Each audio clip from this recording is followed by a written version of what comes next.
My boss got the email, he forwarded it to me, and he's like, do you want to do this? And I thought, well, I guess I was kind of the right guy that was chosen to do this thing, I guess. But maybe it was like a joke or something. Maybe it was like a psyop on me or something. I don't even know. Do you want a chocolate?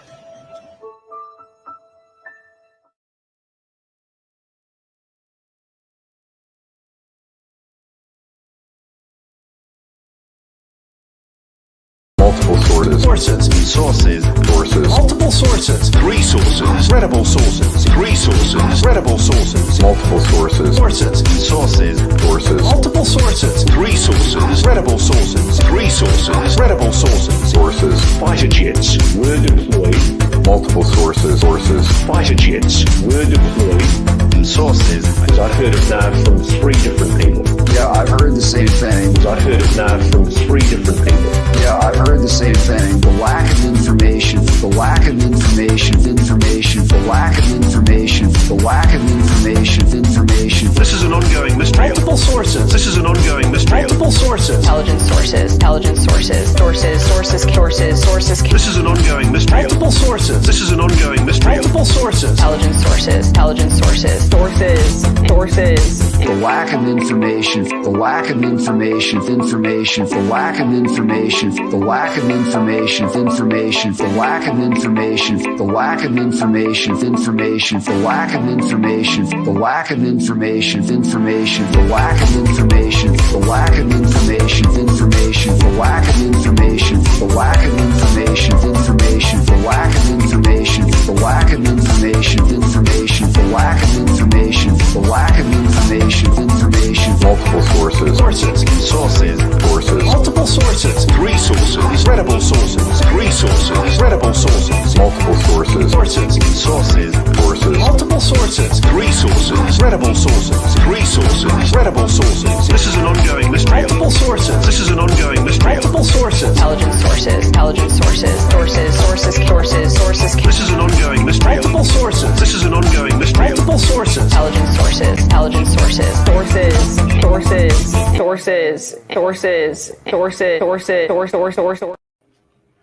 Greetings and salutations, friends, and welcome back. I have had a wonderful weekend at the cabin and took a few days off of all of this madness, and I can't say that I regret it. During our break, we finally hit this magic number that so many other content creators told me. Things get easier after you hit that, Stephen, and that would be that we finally hit 10,000 subscribers. We've also began producing shorts, which has resulted in doubling our views here on the channel somehow. I don't understand it. Maybe people like those 1-minute quick clips. Whatever the case, we're going to keep producing those. So tonight, we're going to be getting into this Soul Foundation. And I thought an interesting tie-in with the Soul Foundation is this recent Netflix documentary. There's actually several, I think there's 3 or 4 documentaries about Rael and the Raelian cult. And it's interesting to me that there's so many parallels between the Raelian UFO cult and what Gary Nolan, David Grush, and others have started, something called the Soul Foundation.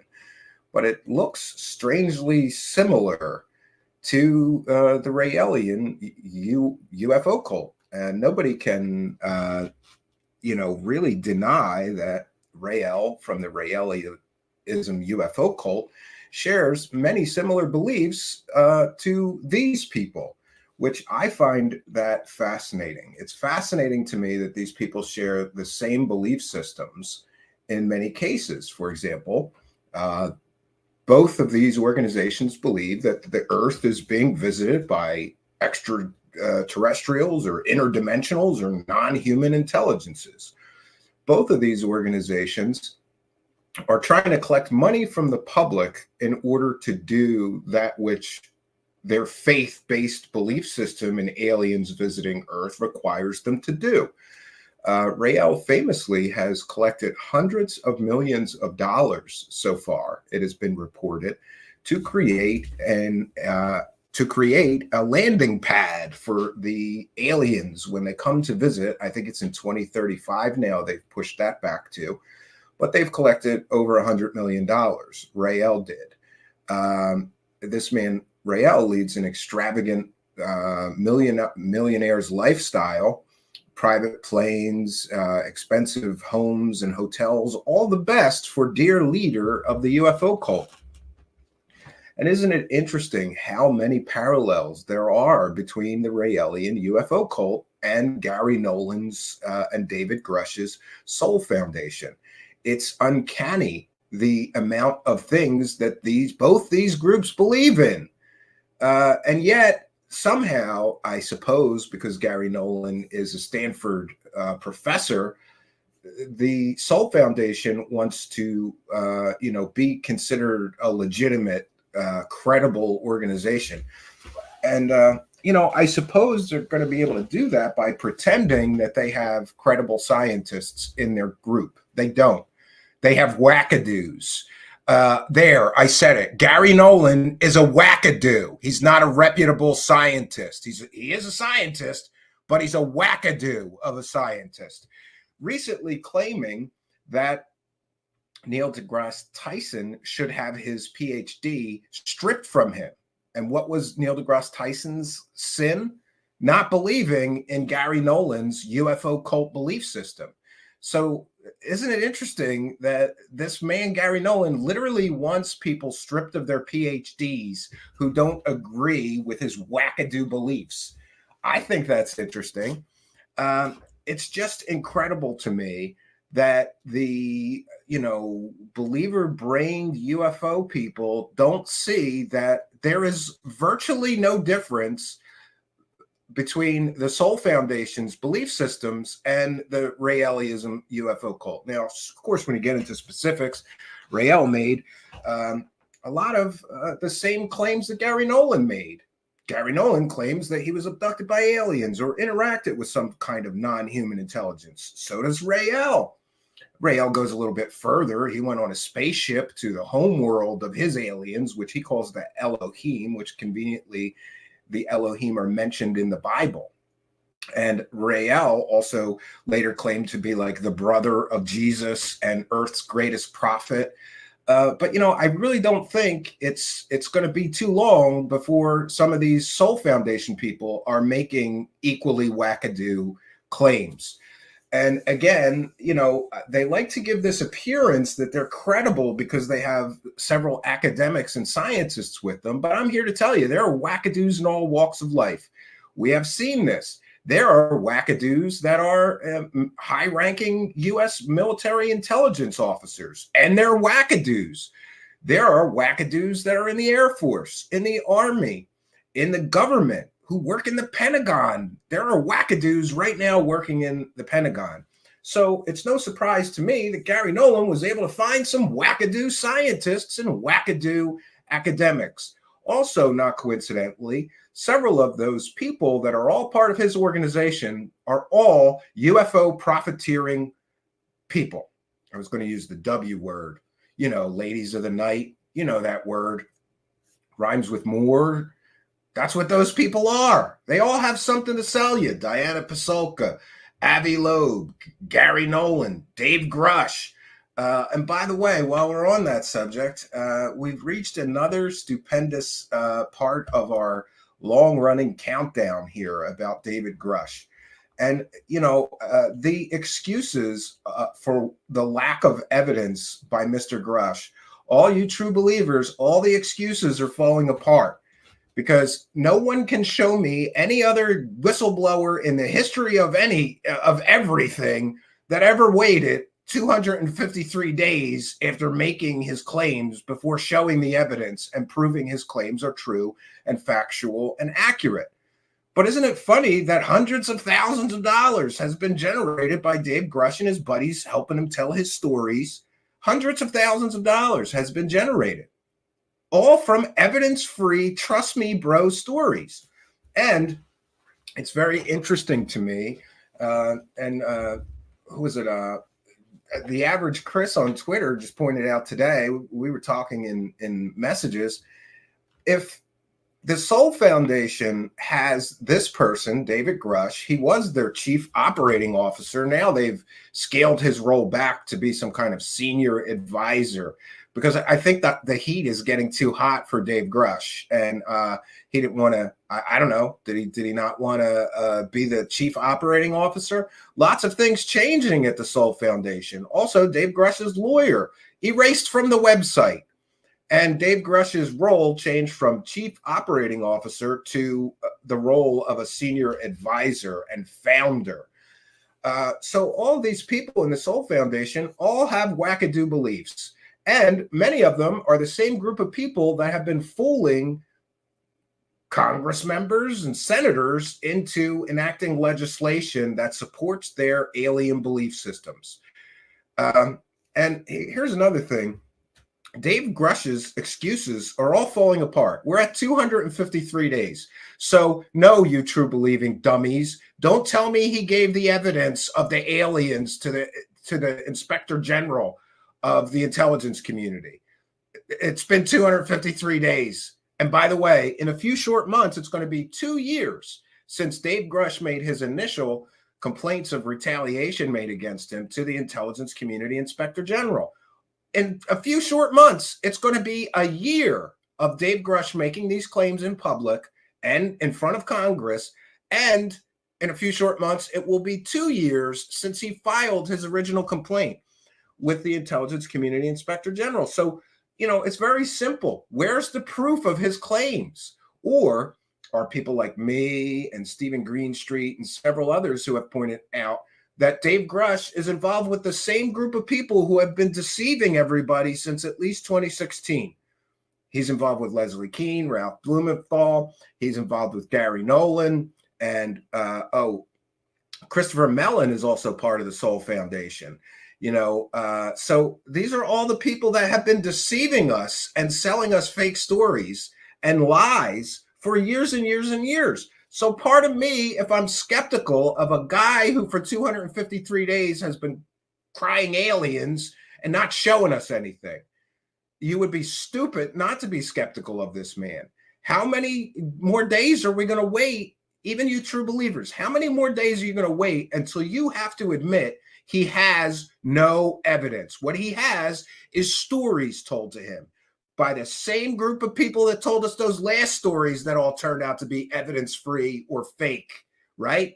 Hal Puthoff, Jacques Vallée, Gary Nolan, Lou Elizondo, Christopher Mellon, all the same people that lied to us, and many of which were part of the TTSA techno scam, or what has been described as a techno scam, in which they collected millions of dollars, made all kinds of promises, and never delivered on anything. Still waiting to see the spaceship. So at some point, even you true believers have to realize he's never going to show you any evidence. And here's another great point. Dave Grush is a member of the Soul Foundation. Dave Grush claims that he interviewed 40 firsthand witnesses to crash retrieval programs, to alien bodies, to spaceships in the possession of the United States government that are being back engineered. He makes a lot of claims. Where are those 40 witnesses?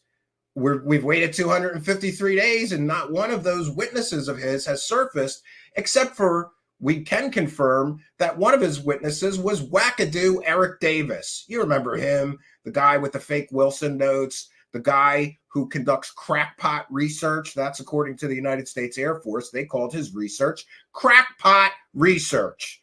In other words, Dave Grush is getting all of this information from wackadoos that have all been involved with trying to fool the American public before for their own personal gain, benefit, or whatever. Or maybe they truly believe this stuff and they think they need to pressure the government to confirm their faith-based alien belief systems. But here's a very important point. If Dave Grush is a member of the Soul Foundation and he has access to 40 firsthand witnesses, then why are they retreading old hoaxed fake UFO cases? Why are they recycling old fake UFO cases? Evidence-free, right? And oh boy, the claims that are being made. This object went this many thousands of miles an hour. This object went into the water and then came out, shot off at a tremendous rate of speed that no human craft on Earth could do. What's your proof for those claims? Trust me, bro. Trust me, bro, is a problem. You know, the Lou Elizondo lie that he ran a Pentagon UFO program for 10 years. That was a trust me, bro. That didn't work out. Gary Nolan's fake, completely and totally fake claims with Ross Coulthart that they had, quote, conclusive proof of alien technology, all confirmed by this man. Then cut to a shot of Michio Kaku. That was a trust me, bro story. That turned out to be completely and totally fake. Just like Lou Elizondo running a Pentagon UFO program was trust me, bro, and turned out to be fake. How many more? And then we've got Christopher Mellon, who stood there like an idiot on a stage while they showed a picture of a birthday, a 1-year-old birthday balloon, and said that it was a spaceship or an off-world vehicle or whatever he said. These people are not to be trusted, and I'm just laughing at all of you people. It's great too. It seems like for a long time now there's been this game of ping pong, this back and forth. You know, and the skeptical side will make tremendous advances towards showing people that these people are lying scumbags and grifters. They're not here for disclosure. Most of them are here to fill their pockets with money. Now, I get the argument, well, Christopher Mellon, he's a billionaire. He doesn't need money. Well, great. There's one, there's always going to be exceptions to the rule. But look at the rest of these people. Gary Nolan, how many documentaries did he get paid for whoring out the labs of Stanford University to help UFO grifters, right? How much money did you get paid, Gary Nolan? How much money did the Soul Foundation collect so far? But here's the good news. It's a nonprofit organization. So eventually they're going to have to file paperwork with the IRS, and we're going to all get to see how much money they collected and what they did with it. Can't wait to see this. And, you know, I have no problem, I guess, with somebody starting a nonprofit if they're doing, some sort of public benefit. But if all you're doing is getting together with your UFO pals and circle jerking each other off, and by the way, these videos from this conference, that was a closed door invitation only conference. It wasn't open to the public. So where's the public benefit?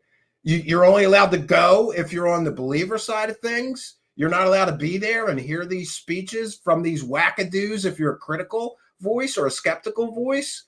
What if I want to go to a Soul Foundation event and just sit there quietly and respectfully and take notes, but then come back here and report what a bunch of wackadoos these people are? I'm not allowed to do that?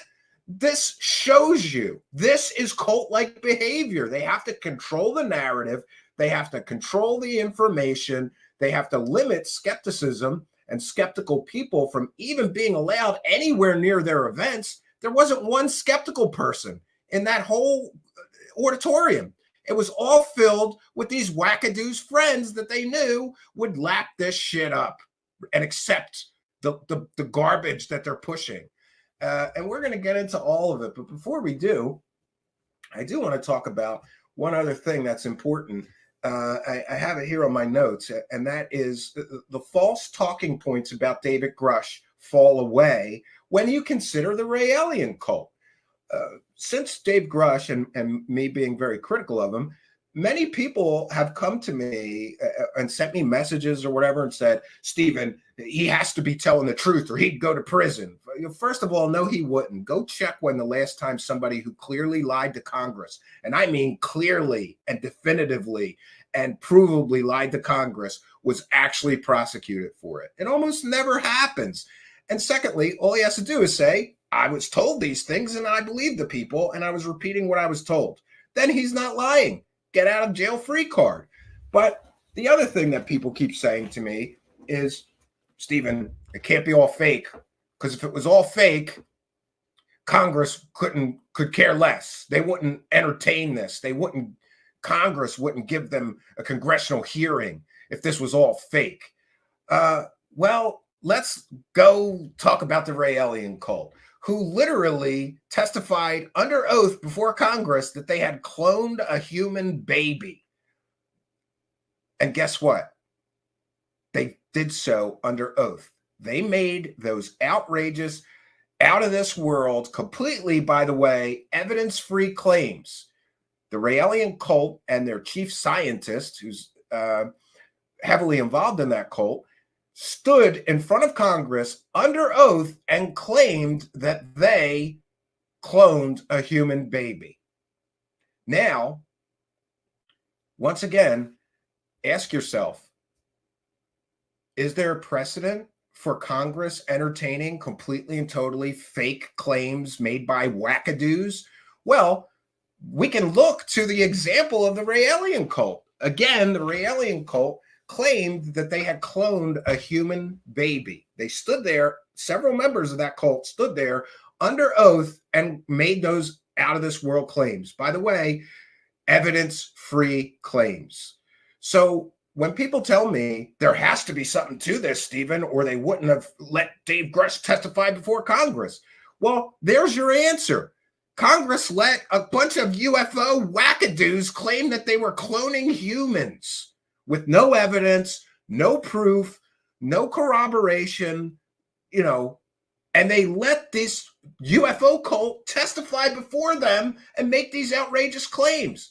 So what we see is that Congress has done this before. Let somebody come in, testify before Congress under oath and make fantastic claims. How is that any different from what Dave Grush did? Dave Grush has never proven his claims. By the way, the Raelian cult, not only did they never prove their claims, but a whistleblower from the cult who was heavily involved in their organization that was dedicated to the practice of human cloning called Clonaid, he came out publicly and said they didn't clone anything. They were nowhere near the level of sophistication or even laboratory equipment required to actually clone a human baby. They just made it up. They just made it up. Completely and totally 100% false claims made before Congress by UFO wackadoos. Fast forward to 2023, and Dave Grush and his group of UFO wackadoos stands there before Congress, largely with zero evidence, and makes out of this world fantastic claims about alien bodies, alien crash retrievals, non-human entities, the government's in possession of spacecraft, and all this other stuff. Evidence-free claims, exactly like the Raelian cult did. Now, the Raelian cult did this for publicity. Is it so outside of, the realm of believability that maybe somebody knew that they could go there and make evidence-free claims, kind of like that other UFO cult did, and generate huge amounts of publicity for themselves? The Raelian cult founder, this Claude person, bragged in this recent Netflix documentary that they got $600 million worth of worldwide publicity by testifying before Congress and making the claims about cloning human babies when it was completely and totally a false claim. And again, the evidence supports that. They never cloned anything, period, full stop. So maybe, just maybe, what I have been saying since the beginning of the Dave Grush story is correct, that a group of scumbag UFO profiteering whores and grifters manipulated this once mentally ill and also he's neurodivergent, he's autistic. Maybe, just maybe, people manipulated him and pushed him into that congressional hearing so that they could get publicity, worldwide publicity from it. And guess what? It worked. In both the case of the Raelian UFO cult and the case of the Dave Grush UFO cult, it worked. Huge amounts of publicity, thereby generating hundreds and hundreds and hundreds of thousands of dollars of monetized views for everybody pushing the Dave Grush story. And, it seems crazy to me that somebody would argue with, oh, they wouldn't do that just for publicity. Well, we've got a perfect example. The Raelian cult admitted they did it all for publicity. They made up fake claims. And by the way, I'm not saying that Dave Grush is making up fake claims, but I am saying it's been 253 days since he made his initial claims, and he still has not provided a single shred of evidence. You know what else he hasn't done? Named the 40 so-called whistleblowers. And everybody's throwing around that term whistleblower. No, I don't care about your technical or your legal definition of the term or word whistleblower. If you're a whistleblower, you have evidence. You don't just make you're a whistleblower who has evidence, or you're a storyteller who has no evidence. So far, Dave Grush is not a whistleblower. He is a storyteller who has provided zero evidence for 253 days now. So there's interesting parallels between this Raelian UFO cult and the current UFO cult with Gary Nolan and Dave Grush and this Soul Foundation and Christopher Mellon and all these other people who've been lying to us for years. I highly encourage you. It's on Netflix. Just search for Rael, Rael. You'll find it. I think it's a 4-part series. I watched all 4 parts of it. Now, I get it. People are already attacking me. Oh, it's not the same thing, Stephen. Okay, well, maybe the Soul Foundation doesn't have a charismatic leader that's banging all of the initiates yet. Notice I said yet. Yeah, there's some differences for sure. But there's also an awful lot of similarities. And for anybody to deny that, then you're denying actual reality. If you deny that the Raelian cult and this Soul Foundation, first of all, have very similar belief systems, and second of all, are very similar in many aspects. If you deny that, then you're denying reality. And I can't help you. So we're going to get into this. I'm going to put my fair use banner up. We're going to be getting into... Oh, and by the way, here's another thing. If Dave Grush knows where 40 firsthand witnesses are, why are they retreading the same old fake UFO cases and hoaxes in Soul Foundation?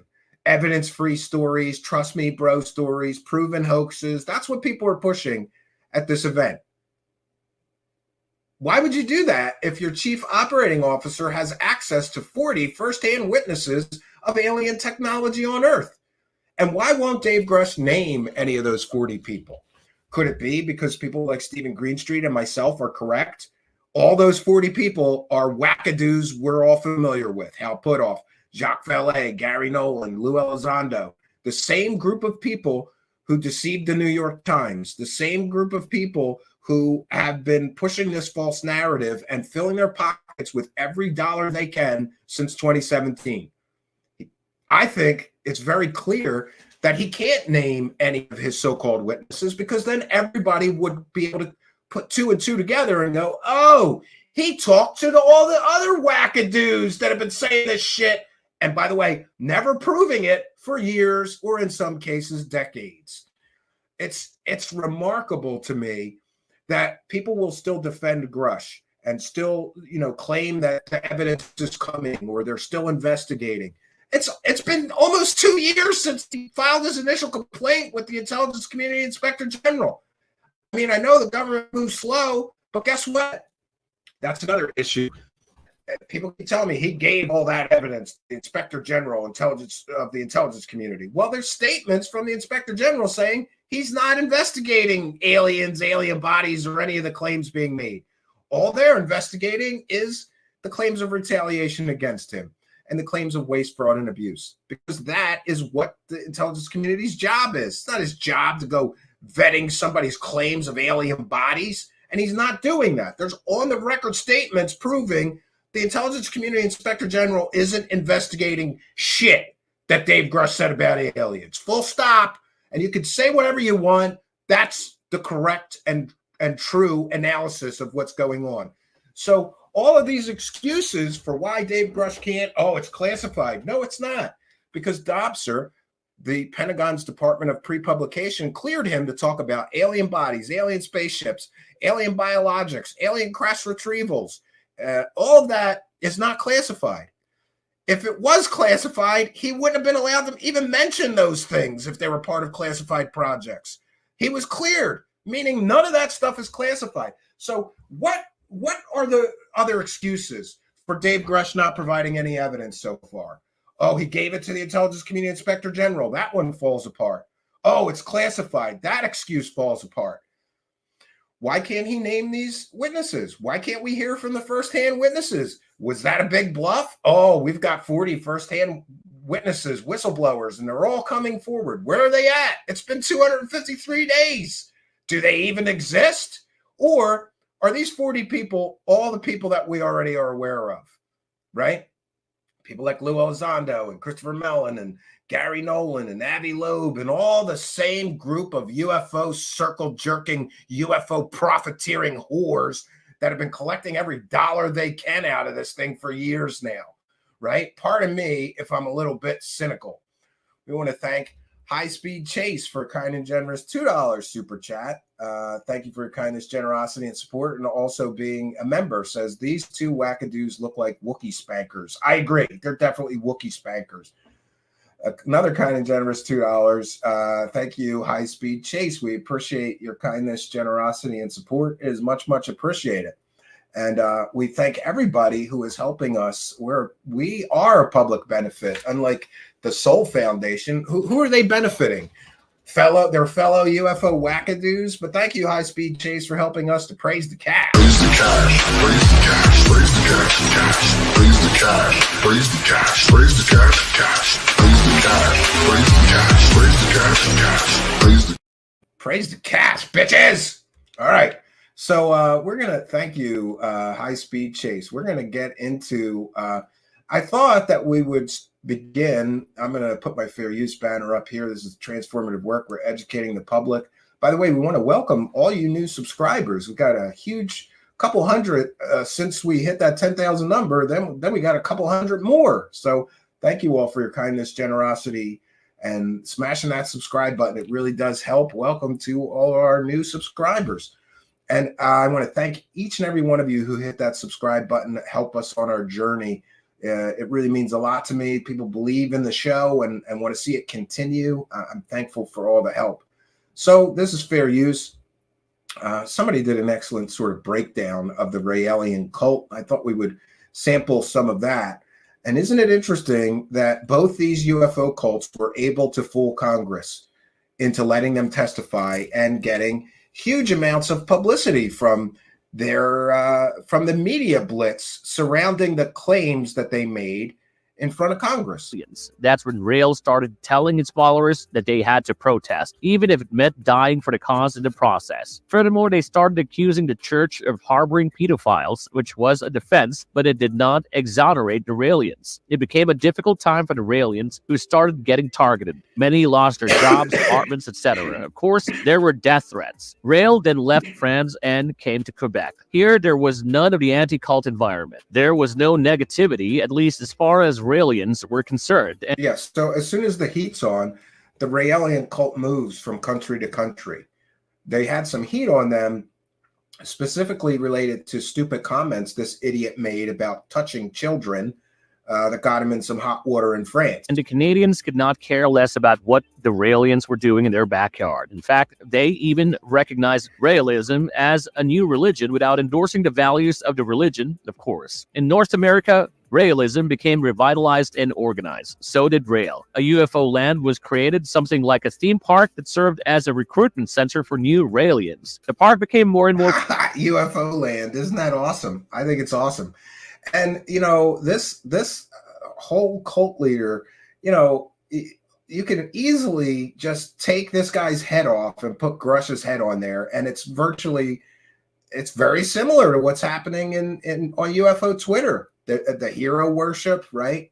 More popular, and so did the religion. Then Dolly the sheep was cloned, and cloning became more popular amongst the Raelians, who wanted to live forever by cloning each other. Naturally, Rael was spearheading it. Brigitte Bosselia was appointed to handle the scientific side, and she was determined to do so. And there's more. That's proof as well that even in the cases of, even in science, you're going to find wackadoos that have wackadoo weird belief systems. This person was an accomplished chemist that became sort of like the head of science and technology for this Raelian UFO cult.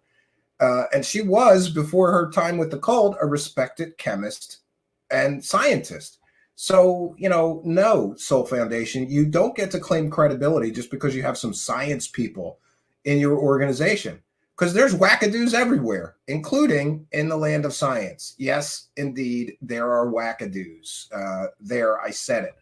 I think it's interesting that, that this Raelian movement was sort of a science fiction. It had a lot of similarities to Scientology as well.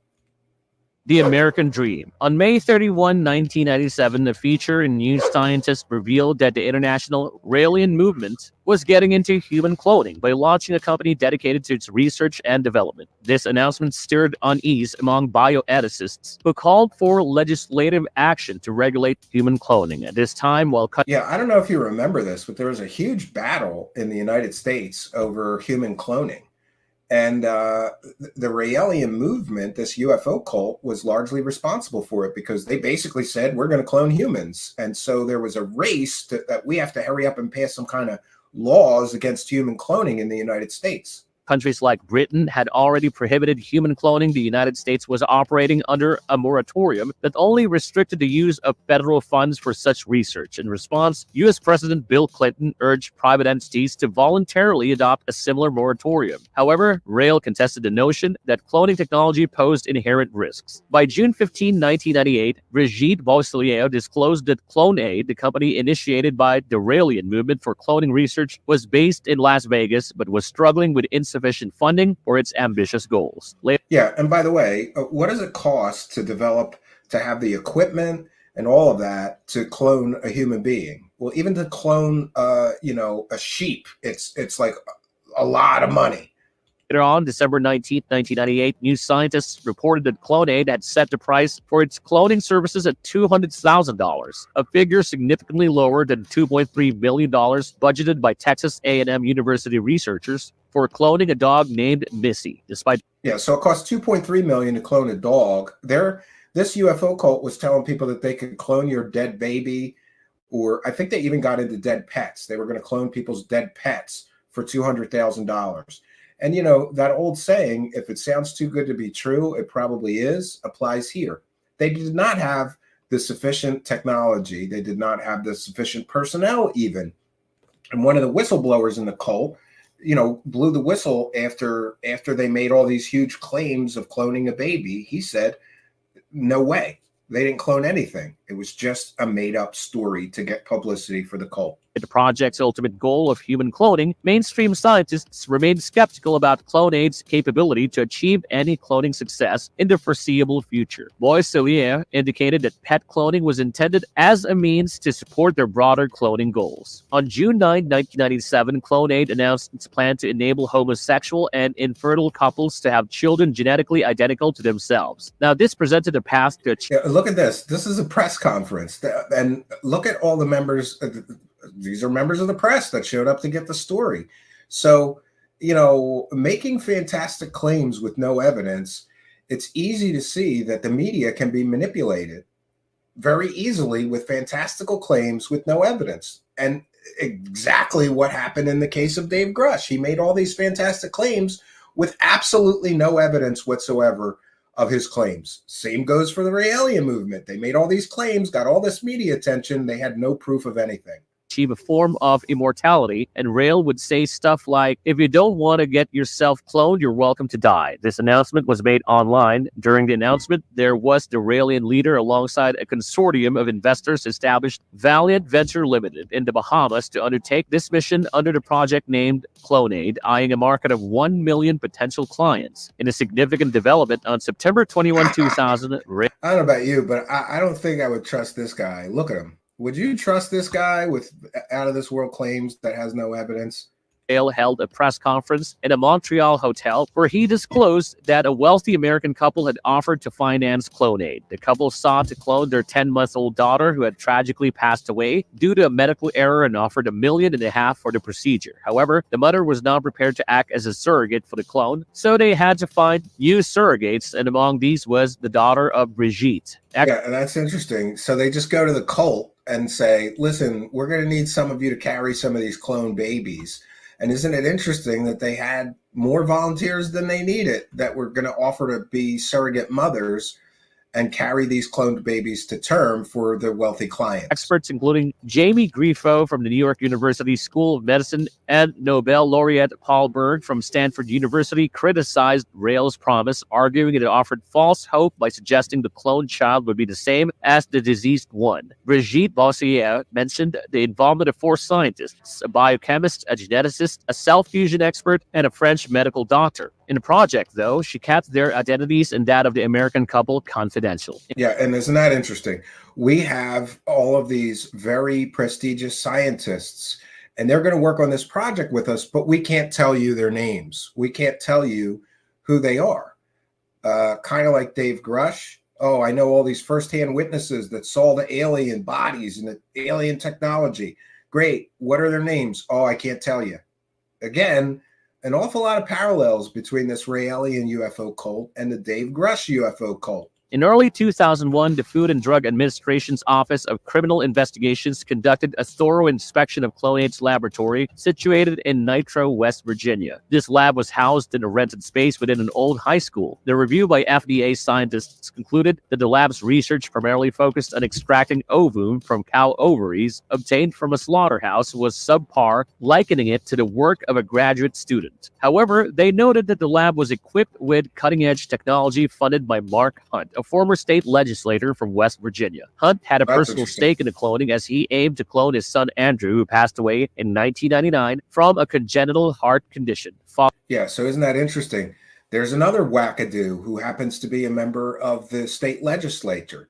So there's wackadoos everywhere. Following the inspection, Hunt agreed with the FDA not to pursue cloning his son within the U.S. In March 2001, Brigitte made an ambitious claim that a woman would be pregnant with a cloned fetus by April, stating that the cells had advanced to the blastocyst stage. However, she did not provide details on any specific implantation or pregnancy. By November... Yeah, and a lack of details. Kind of like Dave Grush's claims, right? Make fantastic, huge claims, out of this world claims, but then don't offer any actual evidence or proof, and be as vague as possible. Don't offer any specifics. This is exactly what Dave Grush is doing right now, you know, and make excuses if you get pressed for actual, you know, evidence, proof, or specifics of your claims. According to CNN, Clonade's lab operations had moved outside the U.S., with Clonade asserting it had achieved the development of human cloned embryos ahead of advanced cell technology. CNN was unable to verify these claims. Given Clonade's ties to the Raelian movement and the absence of concrete evidence supporting their cloning achievements, authorities in the broader scientific community remained skeptical about Clonade's capabilities in the field of cloning. On December 22nd... Yeah, and that's another parallel. So wackadoo UFO people come forward and make wackadoo claims, but the majority of scientists remain skeptical of their claims. Why? Because they don't provide evidence of their claims. And this is exactly what we see happening with Dave Grush. He's made a lot of claims. Go talk to a real mainstream scientist about, you know, what do they believe about Dave Grush's claims? They're going to remain skeptical until they see the empirical evidence. And so far, 253 days now, zero evidence. 2002, in Hollywood, Florida, Brigitte announced at a press conference the alleged successful birth of the first human clone named Eve, delivered via cesarean section outside the United States, with both mother and child reported as healthy. However, Bosselier did not provide any tangible evidence, such as DNA samples, to substantiate the cloning claim, nor was the mother or child present. It later became clear that the announcement was made without prior genetic verification, which only meant one thing. She was expressing belief in the success of her procedure rather than confirming the child's status as a clone. The U.S. Food and Drug Administration expressed its intention to investigate Clonade for potential illegal activities, citing regulations that prohibit human cloning without explicit permission from the agency. This stance highlights that's where it gets interesting. So then the government the gets FDA's involved. regulatory authority over human cloning as ambiguous, which in turn prompted some U.S. Congress members to advocate for clear legislation that would outright ban human cloning. President George W. Bush expressed that human cloning troubled many Americans, and his voice resonated with the national sentiment. Sam Brownback, a Republican from Kansas, urged Congress to prohibit all forms of human cloning. The FDA's biotechnology chief, Dr. Phil Noguchi, highlighted the potential health risks associated with human cloning, including the transmission of sexually transmitted diseases to newborns. The White House... Yeah, it's interesting too. There's something called genetic fading. So clones are, so far, the research on clones indicates that a cloned organism is very susceptible to problems because of genetic fading and all kinds of issues. Also voiced skepticism about Clonade's claims. The Vatican criticized Clonade's announcement for showing a callous and unethical mindset. The Christian Coalition of America called for a ban on human cloning, labeling the purported cloned baby as an anomaly. Meanwhile, Nadine Gary, the PR head for Clonade, announced that Eve, the claimed cloned child, was taken home by her mother on December 30th, 2002. In response, Florida attorney Bernard Siegel. Yeah, here's where it gets interesting. So then this attorney basically sues the cult on behalf of the child because he wants to make sure that the child is safe and, you know, whatever. And that's where it gets interesting.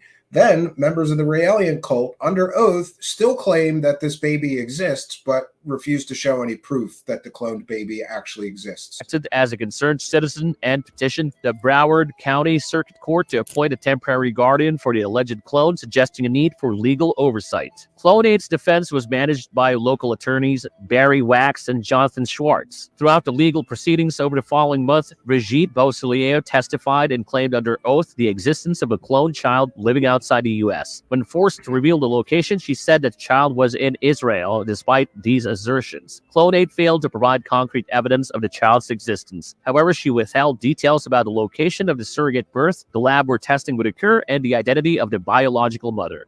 Yeah, so she withheld details, kind of like Dave Grush, just make huge claims and then withhold details.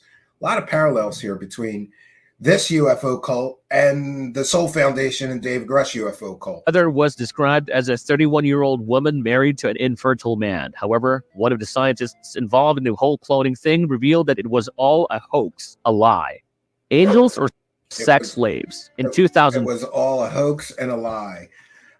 Yeah, interesting. I don't know if there's a part in here. I guess there isn't. There isn't a part in here about. So after this, then the Raelian cult testified before Congress, still claiming that they had cloned a human baby. But those claims were never proven. And a whistleblower from the cult who left the cult blew the whistle. That was all a hoax. It was all fake. All of that was all just made up nonsense in order to get publicity for the cult and aid in their fundraising efforts. Gee, sounds awfully familiar, doesn't it? Somebody standing up before Congress and making huge, out of this world, fantastic claims with no evidence whatsoever, right? Sounds a little familiar to me. Oh, it should, because that's exactly what Dave Grush did. Stood up in front of Congress and made huge claims with absolutely 100% zero evidence whatsoever. And again, we're at 253 days now so far, and still no evidence of Dave Grush's claims, right? I wanted to check in. Yeah, and look, this is a perfect example. This is a perfect example of the hero worship that's going on UFO Twitter for those poor ontological shock victims, right? And Wise Monkey says, all hail at the Collars of Lou in the Church of Melon. All will be revealed in around 14 days. Just check out Elder Sensei Corbell's podcast and Pastor Colthart's. Oh, it's so stupid. It's just so stupid, right? But what are you going to do? Like, people are worshiping these people, just like people in that Raelian cult worship Rael. They worship him like he's some big prophet, right? Very, very interesting. I want to find one of these other clips. So we're going to be getting into some clips from the Soul Foundation. But before we do that, I just wanted to give a shout out to the average Chris, because here's another fake story that's going around. You may have heard a story of, a UFO shooting beams at a weapon being tested. The Big Sur UFO turns out to be a completely and totally fake story. The Air Force obtained some unusual photography while experimenting with very sensitive optics equipment during ICBM launches on the West Coast nearly 30 years ago. 3 years ago, in an article titled Deliberate Deception, the Big Sur UFO Filming, Jacobs, one of the members of the experimental team, claimed that the objects observed were beyond normal technical explanation and implied that the government had been communicating with aliens from outer space. So, again, the claims being made, UFO intercepted nuclear missile with laser beams. No. Completely and totally debunked in Skeptical Inquirer, Volume 17. That's a completely and totally fake story, which, again, leads me to ask, if Dave Grush has 40 firsthand witnesses to aliens and UFOs in the possession of the United States government or spaceships being back engineered, why are they recycling old UFO hoaxes that have already been proven to be a fake story? If you had real smoking gun 40 people, 40 witnesses to aliens and UFOs on Earth, why are you trotting out old, stupid, proven hoaxes? Why would you do that? Why wouldn't you show us the 40 witnesses, right? I'm calling their bluff. Where's the 40 witnesses? You told us you had 40 witnesses 253 days ago. Where are they all at? All these people selling the Grush story helped with that bluff. They all said it. We could find clips of all of them saying there's 40 witnesses that are going to be coming forward. When? Where are they at?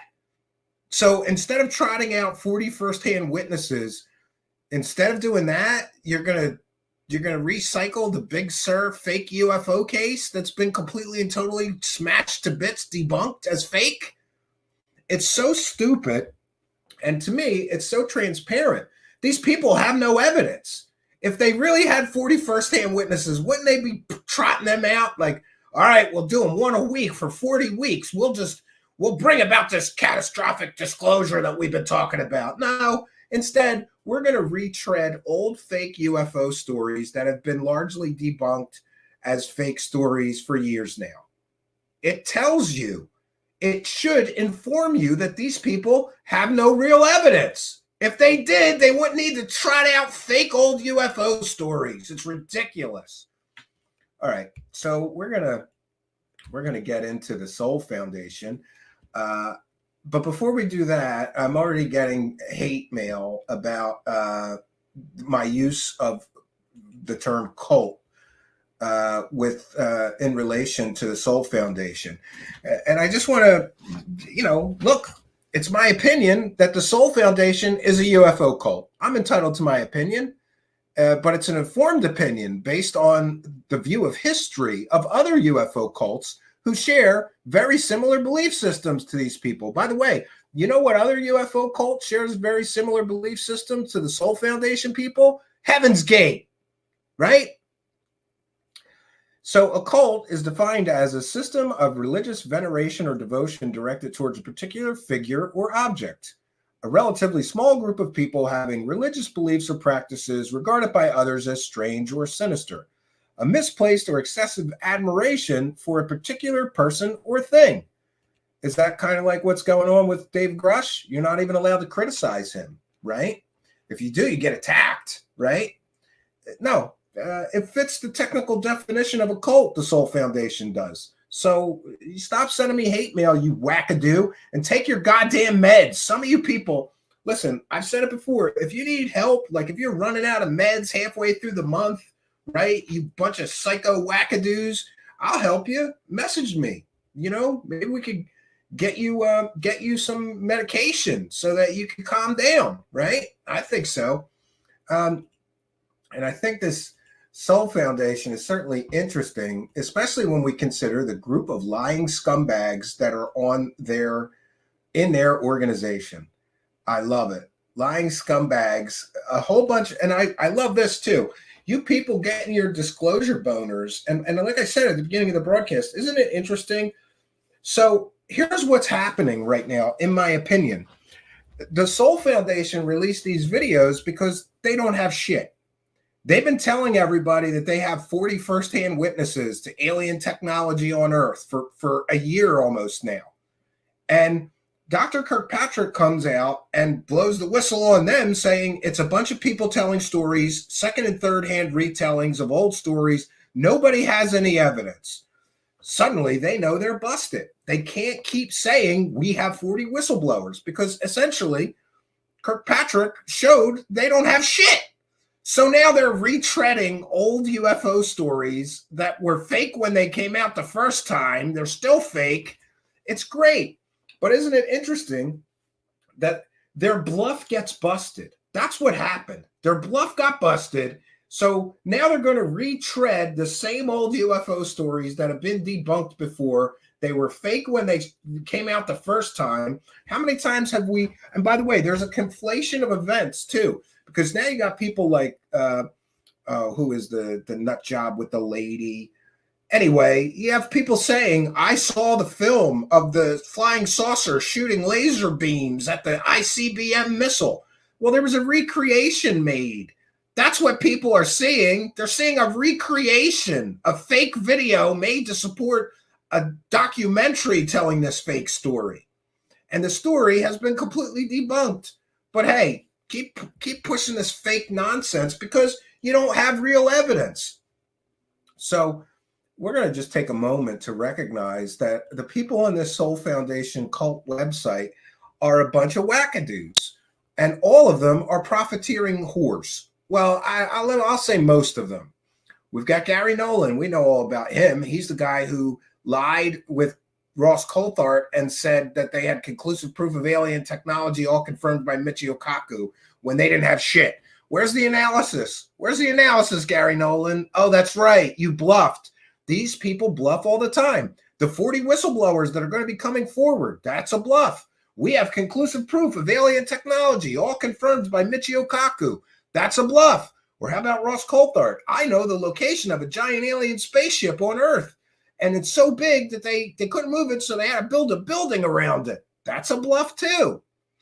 Ross Coulthart is right now bluffing that he's talking to people that were part of these UFO crash retrieval and back engineering programs. But he won't tell us who they are. He won't provide any details or information. That's another bluff. These people are bluffers. Then we have the bluffer in chief, David Grush, who's now called a senior advisor. He's no longer special. He's a special senior advisor. Oh, he's special, all right. Yeah. He was the chief operating officer. What happened to that? Why did they change his role, right? And I love it. So I don't know who these two guys are. Sound like wackadoos to me. I'm vaguely familiar with Jonathan Berkty because of some of my AI endeavors.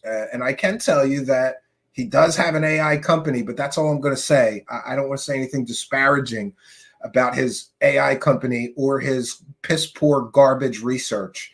And that's my opinion, and I'm entitled to it, having been involved in computer science my whole life. So we've got, okay, so how many people have been caught lying on this page so far? Gary Nolan's been caught lying. Dave Grush has been caught lying. Tim Gillette, this is the guy who's trying to start his own UFO organization and wants to get government funding, right? Kevin Newth, I don't really know him, but I know he presented a completely and totally evidence-free story.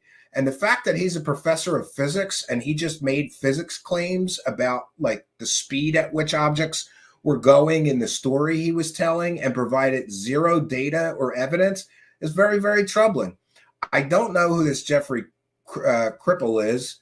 I do know that Avi Loeb lied to everybody and claimed that Oumuamua, you remember that, was an interstellar spaceship. That all turned out to be bullshit, but he's still selling the book on Amazon, making completely and totally false claims that have been proven by a large preponderance of real scientists, not wackadoos like Avi Loeb. Then there's Diana Pasulka, who is also a UFO profiteer. She has been going on secret missions with Gary Nolan to crash retrieval sites, so secret that they have to blindfold her. Come on, with the James Bond nonsense. And of course, most of what Diana Pasulka does is just speculation and theoretical maybes, hope-sos, and possibilities. She's got no evidence. Then we have Jacques Vallée, who is a proven liar, who got caught selling a completely and totally fake book about the fake Trinity UFO crash that never happened. And he got that story from proven scammer hoaxer William Brophy. So it's not looking so good. I don't know who this girl is, so I'm not going to comment on her.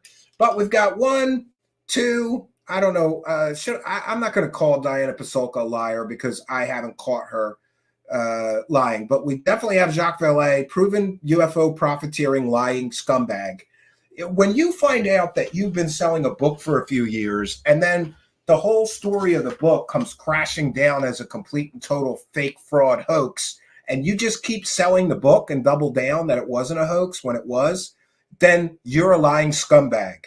Avi Loeb, same thing. It's okay to have a theory and put it in a book, but wouldn't it be a good idea that you pull the book once you find out that your fundamental theory in the book is completely and totally wrong?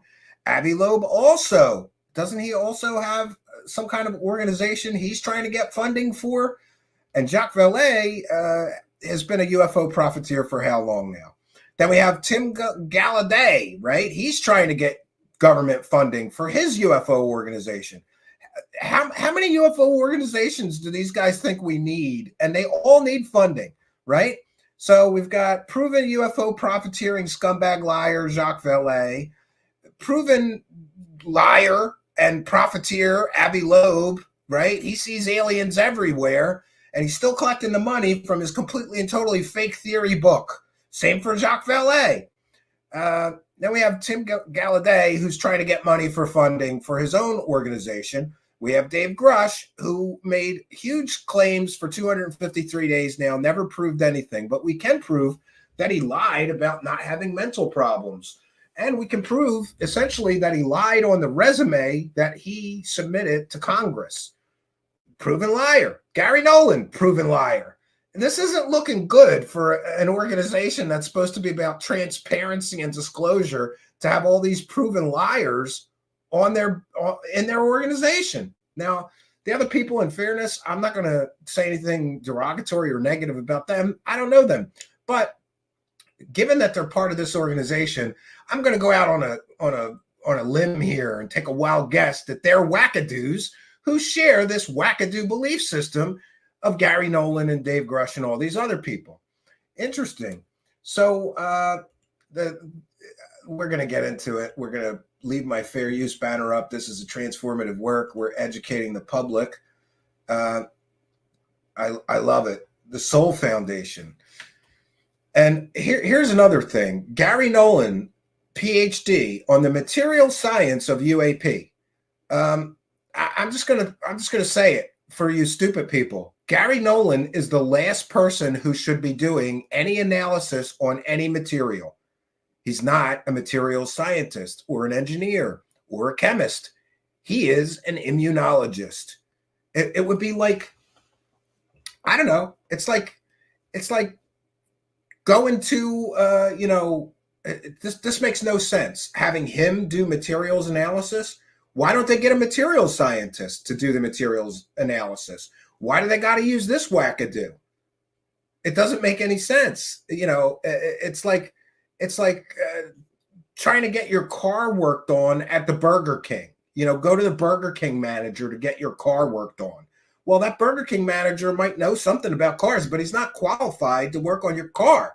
Same thing. Gary Nolan is not a material scientist, so you can't trust anything that he has to say about material science. It's not his field of study or endeavor. He's not educated in material science. So why are we listening to him? And then we've got Hal Puthoff. Great. Hal Puthoff was part of the TTSA techno scam. He was also part of the OSAP scam, which scammed government officials, scammed American taxpayers out of $22 million. How much money did he get from the CIA to study people doing magic tricks and claim they have superpowers? This is the quality of the people that you have here. People who are literally been involved in proven scams before and defrauded the American taxpayers out of how much money? Hal Puthoff was in on the $22 million for OSAP, right? He worked for Bigelow, didn't he? And then we have I love this one. We have Christopher Mellon. And isn't it great? Dave Grush gives this talk that's largely theoretical. We're going to get into it, right? But Christopher Mellon was part of the TTSA techno scam, along with Hal Puthoff. So is this TTSA 2.0, right? Remember that organization? It made all kinds of promises and they never delivered on any of their promises, but they did defraud the American public, in my opinion, out of several $1 million.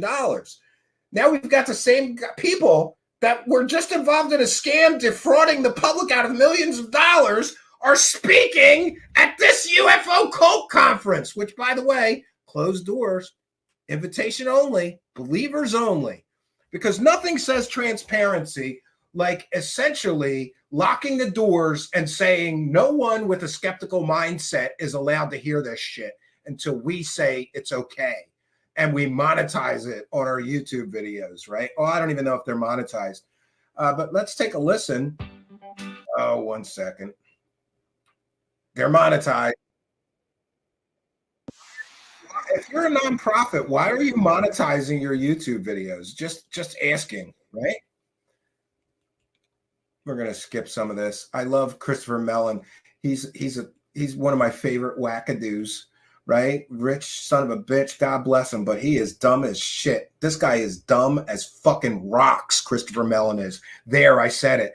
And, you know, I love it. I think it was all these guys venerate him like he's the strategy guy and he's the puppet master behind all of these people. He's the guy. He is the puppet master behind Grush. He's got his hand up Grush's ass and controlling who he's allowed to talk to. Right? And that's been proven by Dave Grush's own emails and Dave Grush's phone call with Dark Journalist, where he said that he couldn't give an interview to people unless approved by Christopher Mellon. So everybody holds this guy as being like the strategy guy. But look at the strategy. Was he the strategy guy behind the TTSA techno scam? Look how well that went, right? With evidence of UAP demonstrating capabilities or doing things that violate our understanding of science. Here we go again. These UAPs and these UFOs violate our understanding of science, or they violate the laws of physics. It's a great talking point, Christopher Mellon. Show us the data. Show us the data. Oh, that's right. He doesn't have any data. So this is just a faith-based belief system. I believe that these things are defying the laws of physics, therefore they are.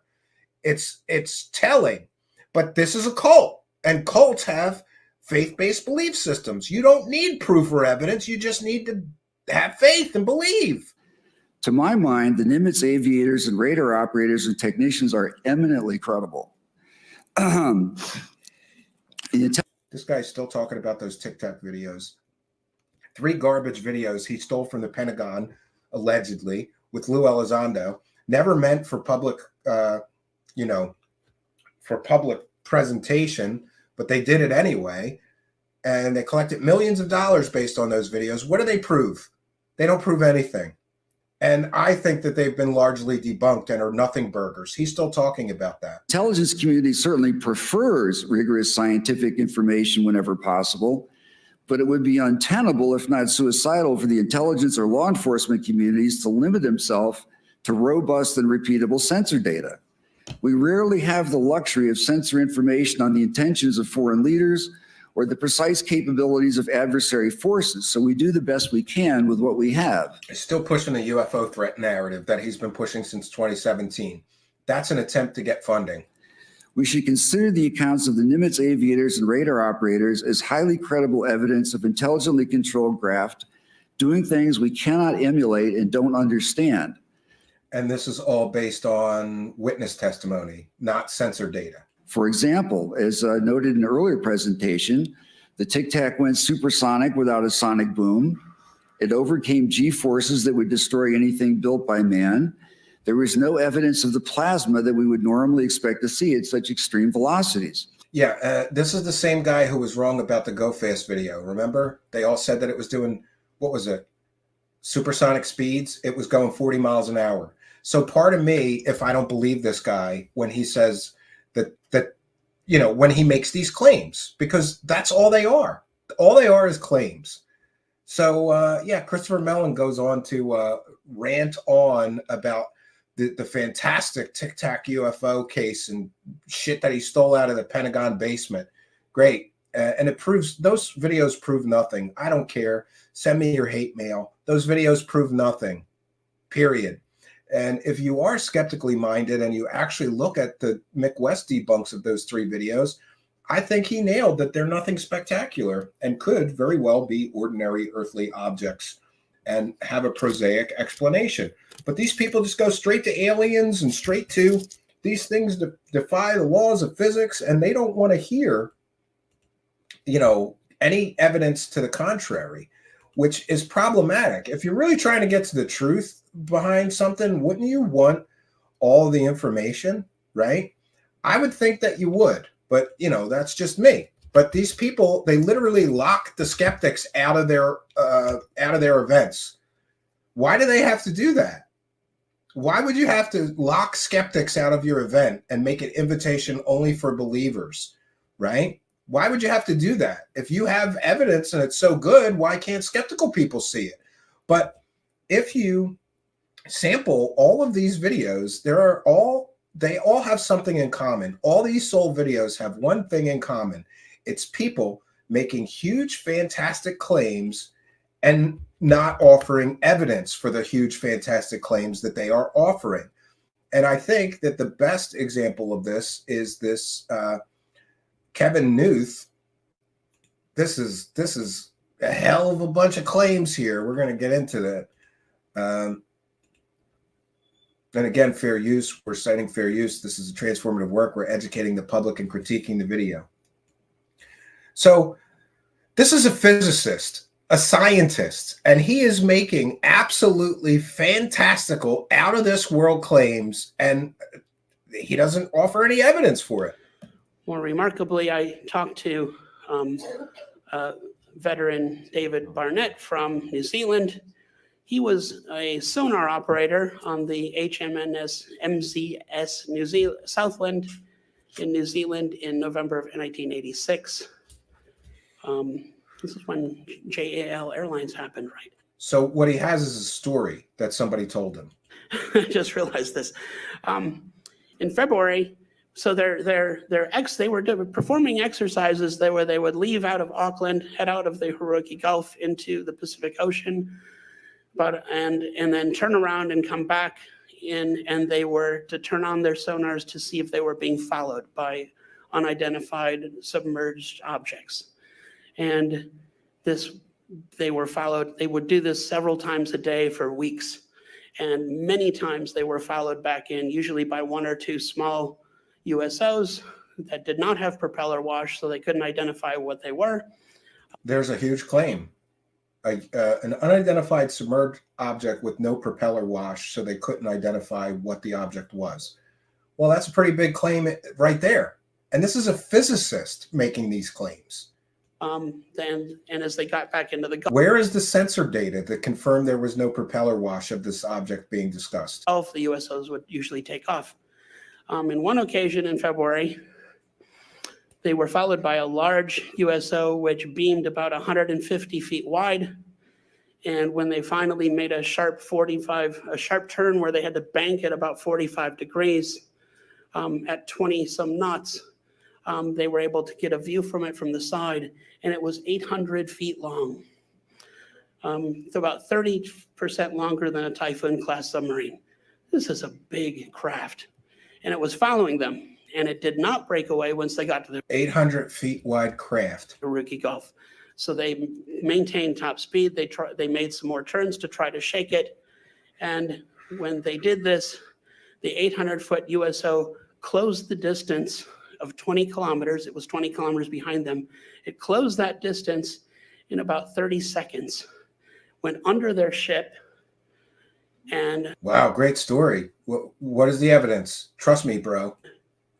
Killed all the power. The ship lost power, the batteries drained. They were basically adrift and couldn't call for help. And they had to wait. And by the way, there would be paperwork of an event like that. Where's the paperwork? There is none. A little bit suspicious. So what he's got is a story somebody told him. And this is supposed to be a man of science who is making absolutely fantastical wackadoo claims of unknown submersible objects doing 1,500 miles an hour under the water. Do you know what it would take to get any object to do 1,500 miles an hour under the ocean? You know, this is where things get stupid for me. You know, like at some point you have to say, but I always think that these stories are designed this way, right? Oh, it was doing 1,500 miles an hour. What's your source for it doing 1,500? Trust me, bro. Well, great. This is just another unverified, uncorroborated, unverifiable story. That's all we get in UFO land. Unverifiable, evidence-free stories. And trust me, bro. And, you know, I hate to say it. I don't know this man. Seems like a nice guy and all, but you're a scientist. Why are you standing on a public stage making these claims without providing any evidentiary support of these fantastical claims? You're a physicist. You should know the amount of energy it would take to propel an object at 1,500 miles an hour under the ocean. I think at some point it goes beyond, you know, the believer brain or being a wackadoo. It's irresponsible for this person to put out this information with no evidentiary support whatsoever. For 4 hours before they could wave down a fishing boat to be able to call for help and be rescued. Again, there would be paperwork of a ship failure like that. Where's the paperwork, Mr. Newth? You can estimate the minimum speed of the USO underwater. The minimum speed is around 1,500 miles an hour. Oh, it's wrong. It's 1,500 is the minimum speed that this object was doing. The top speed is 3,000 miles an hour. That would assume that you immediately accelerate to 1,500 miles an hour and then cruise under the ship. The minimum acceleration, though, would be one where you accelerate at a minimum rate of 4.5 Gs underwater, but reaching a top speed of about almost 3,000 miles an hour. These things are very strange, and it's really bizarre because just like UFOs don't seem to interact with air, this thing didn't seem to be worried about any water resistance. However, the sonar still worked. And sonar works by a pressure wave hitting the craft and bouncing off. So if a pressure wave can interact with the craft, why isn't the craft seem to be interacting with the water when it's moving? Maybe we're not understanding how they're moving at all, and we've got some work to do here. Again, these things defy the laws of physics, right? He didn't say these things defy the laws of physics, but with the information he's presenting, yeah, sounds like this thing's defying the laws of physics. And you say that this was tracked on sonar, then there should be sonar data. There should be data of this event that you could show us to prove your claims. We'll never see it. We will never see the data. And this will be just another often repeated story that people are going to repeat this and parrot this story over and over and over again with no evidence, with no evidentiary support. This is what this nonprofit organization is doing, pushing unproven, unverifiable stories that have absolutely no evidence. Just trust me, bro. Somebody told me this story. He was on the ship. Where's the guy? Let me interview him. Let's petition the government that around the craft for all the paperwork on this event. There would be a mountain of paperwork if a ship just suddenly lost power and were adrift for days waiting for rescue. There would be paperwork of that event. Why do we not get the paperwork, Mr. Newth? Or is this just another story in a long line of unprovable, unverifiable, trust me, bro stories from these same people that just keep telling these unproven, unverified, trust me, bro stories, right? You got to love it.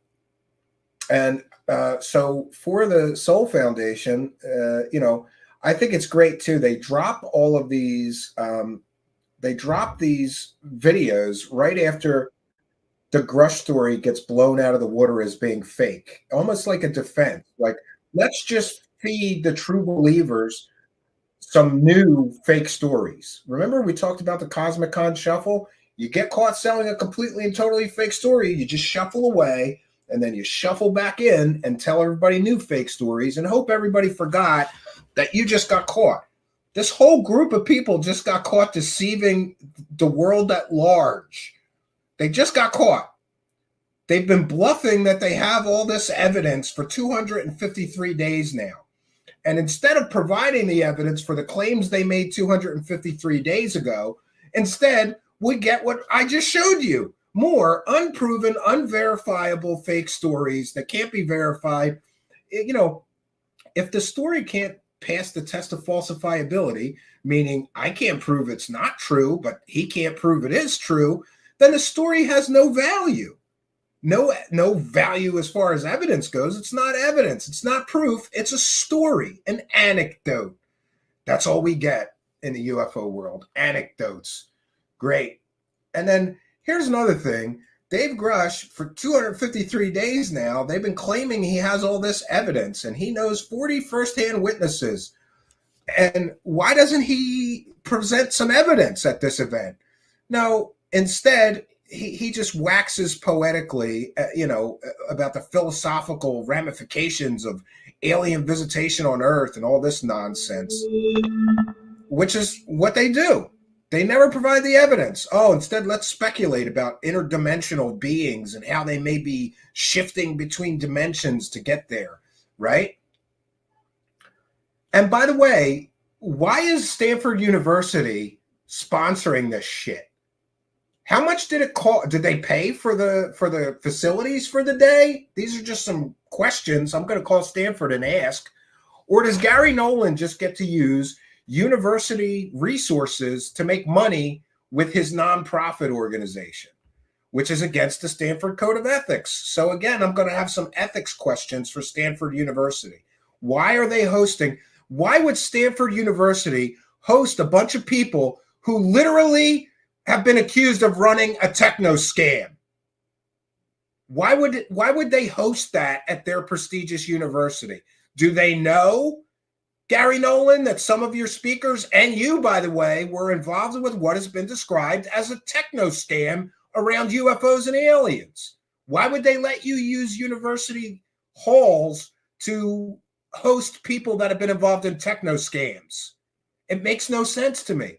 And I would think that would be against the Stanford Code of Ethics, but we're going to call them and find out. And by the way, I'll be recording those calls and sharing them on our Patreon. Praise the cash, bitches. I love it. Leading experts from academia and government to initiate serious, responsible, and cutting-edge inquiry into the phenomenon. Why don't you tell the truth? That the meeting assembled UFO profiteering whores, liars, scammers, and grifters. That's who you're hosting, Soul Foundation. People who've been caught lying for money around UFOs. People who've been caught scamming to get money around UFOs. People who literally ran what has been described as a techno scam and defrauded the American public out of millions of dollars. And you're hosting them, Gary Nolan, right? You're hosting them and you're saying they're leading experts. You mean leading scam artists, leading con artists and grifters that sell fake stories about UFOs and aliens for money? Why don't you at least be honest in your material? Here's the grifter of the year. We have two people here, Christopher Mellon and Dr. Hal Puthoff, who were part of TTSA, which scammed the American public out of millions of dollars and never delivered on their promises. Where'd all that money go? Who knows? Let's have them be part of our organization, though. It's great.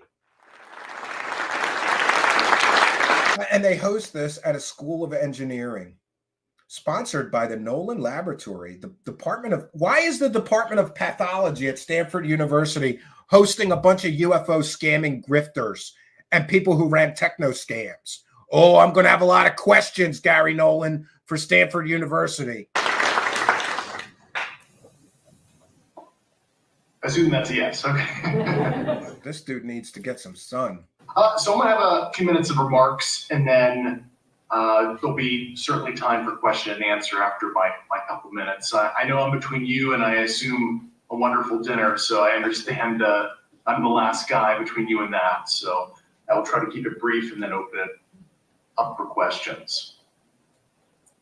So, ladies and gentlemen, thank you for joining me And they today didn't post the question here and at the answer first period. annual Soul Foundation Conference. I'm hoping that you took a lot away from these last 2 days.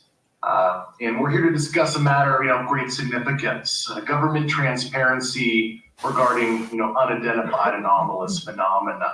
Yeah, notice they want government transparency, but Dave Grush won't give any transparency. He won't post his DOPSR requests unredacted. So he's not being transparent. He won't answer questions about how much money he's making around UFOs. So he won't answer questions. He will not provide transparency, but he wants the government to. You'll notice that that is a running theme with all these so-called disclosure advocates. They all want transparency unless you start wanting transparency about their wallets. UAP. The veil of secrecy surrounding this subject, has captured our collective curiosity far too long, and it's time for profound change. Yeah, you could end the veil of secrecy. Name your 40 firsthand witnesses to alien spaceships on Earth, Dave Grush. That would be transparent. Oh, that's right. Transparency only applies to our demands on the government. It doesn't apply to us. In a world where information is power, the transparency of our government and its allies, holds the key to unlocking these truths that lie beyond our current public understanding. Imagine a future where we no longer need to speculate about our place in the cosmos. Again, philosophical ramblings, no evidence. This guy's got 40 firsthand witnesses, but instead of showing us any evidence from those 40 firsthand witnesses, he's just going to wax poetically about our place in the universe, kind of like how Lou Elizondo said nothing for years and years and years of podcasts and offered no evidence, but he too would wax poetically about our place in the universe and what a profound change the discovery of alien life would be, right? Same shit, different front man. Shadows of uncertainty are dispelled by the light of disclosure. The impact of revealing information on UAP crash retrievals and associated activities would be nothing short of revolutionary, and I assume all of us can agree to that point. Yeah, so why doesn't he release all the evidence that he claims that he has? Why don't you release the list of the 40 first-hand witnesses and let's see their evidence? Why don't we do that? These people talk about a government cover-up. We've got Ross Coulthard claiming he knows where an alien spaceship is on Earth. We've got George Knapp claiming that he knows where the smoking gun evidence and proof of alien visitation on Earth in the form of element 115 is, but he can't show it to us. Ross Coulthard can't show us the alien spaceship that's so big they had to build a building around it. And this clown claims that he's got 40 firsthand witnesses to alien crash retrievals on Earth, alien bodies, alien spaceships. But instead of showing us that evidence, he's just going to talk. That's all these people are. All talk, no evidence. I don't know. I'm getting sick of these people. First and foremost, embracing transparency on UAP matters is an affirmation to our commitment to truth and openness. Yeah, truth and openness, except for us, right? Oh, wait a second here. Interesting that they all want transparency, but they won't provide any transparency for their claims. He won't provide any details.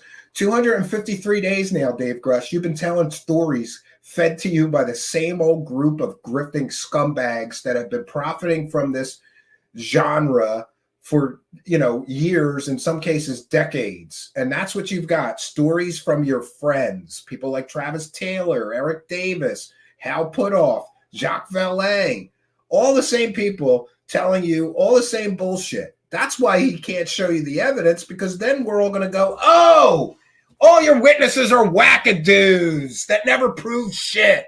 Awesome.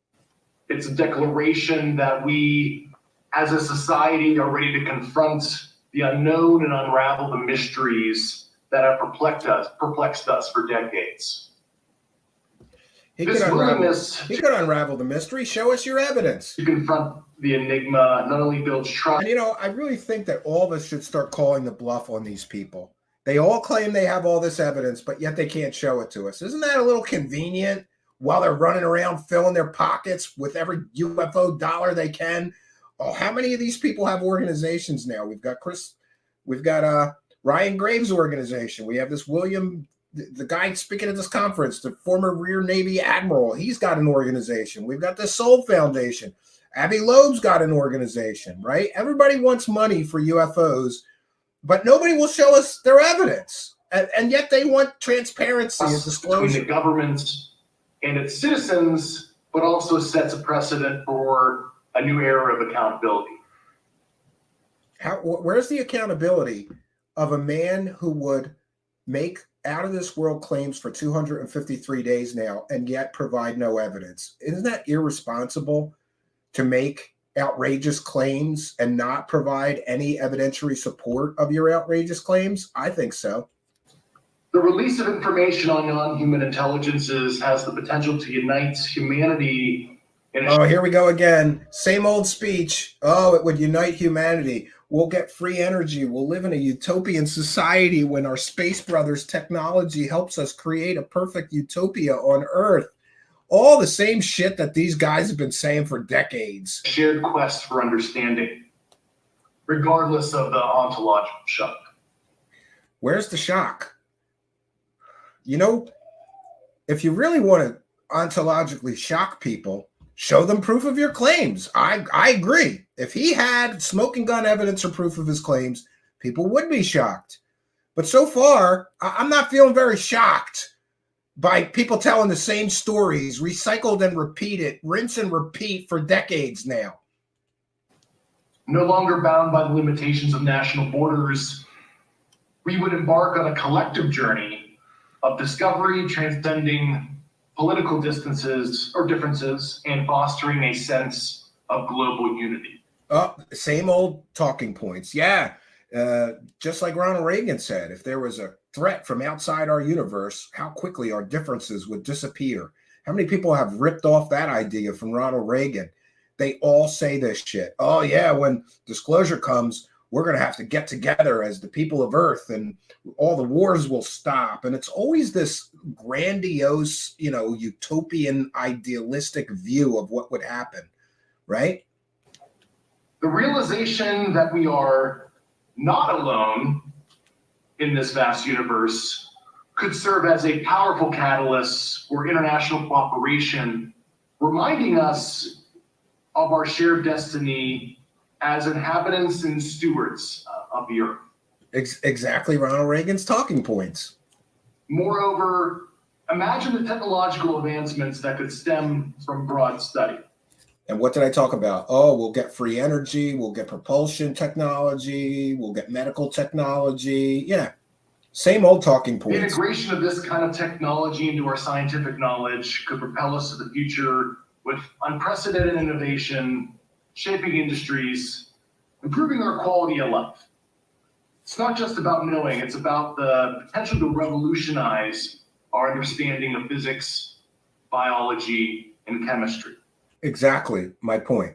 A utopian world. When we recognize and understand that we're not alone in the universe, we'll get a utopian world. This is David Wilcock level bullshit. And other foundational sciences.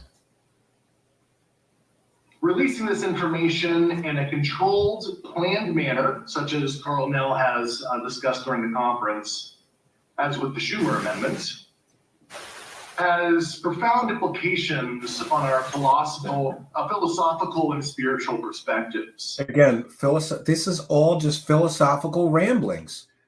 You're in a room full of true believers. Well, he's virtually in a room, whatever. Why would he not show evidence of his claims, at least to the true believers? But he can't, and he won't for 253 days. No evidence whatsoever. But he's going to wax on poetically and philosophically about the implications of all this.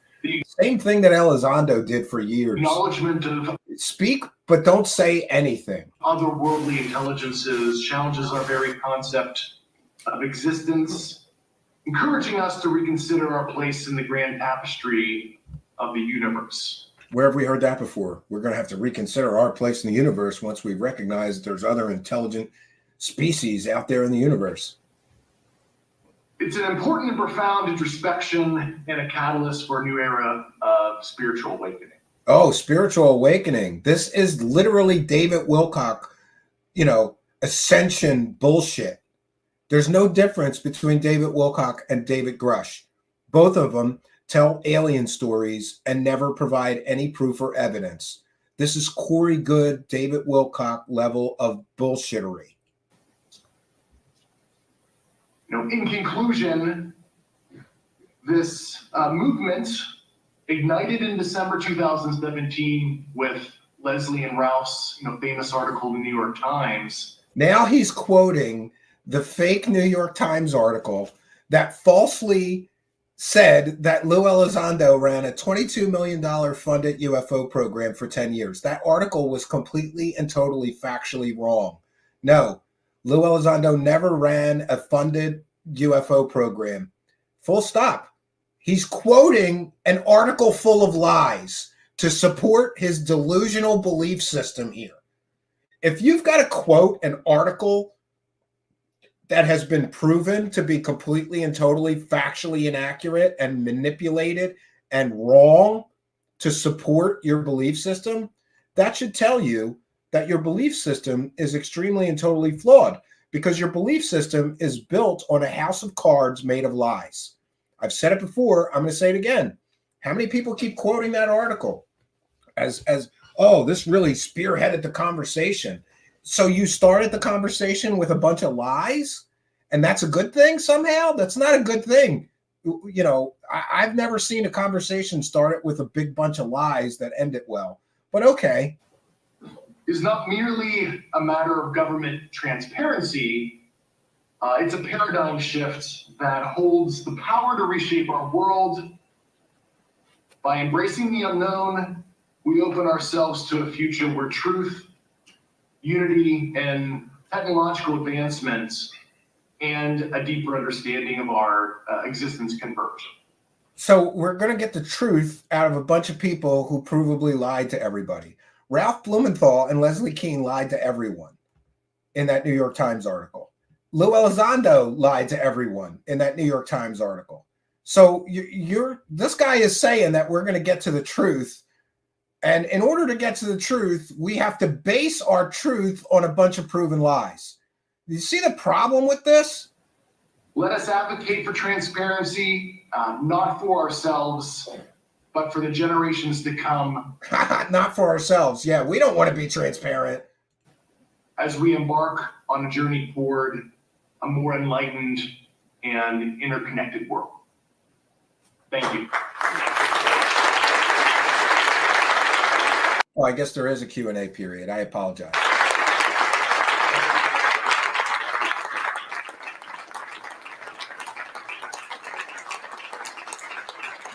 Same speech we've heard out of how many UFO guys. What a great utopian world it will be when we achieve disclosure.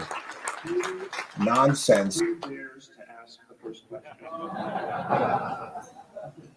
Okay, let's. Well, the other thing is this whole thing with the questions is a joke, because it's a curated audience full of true believers.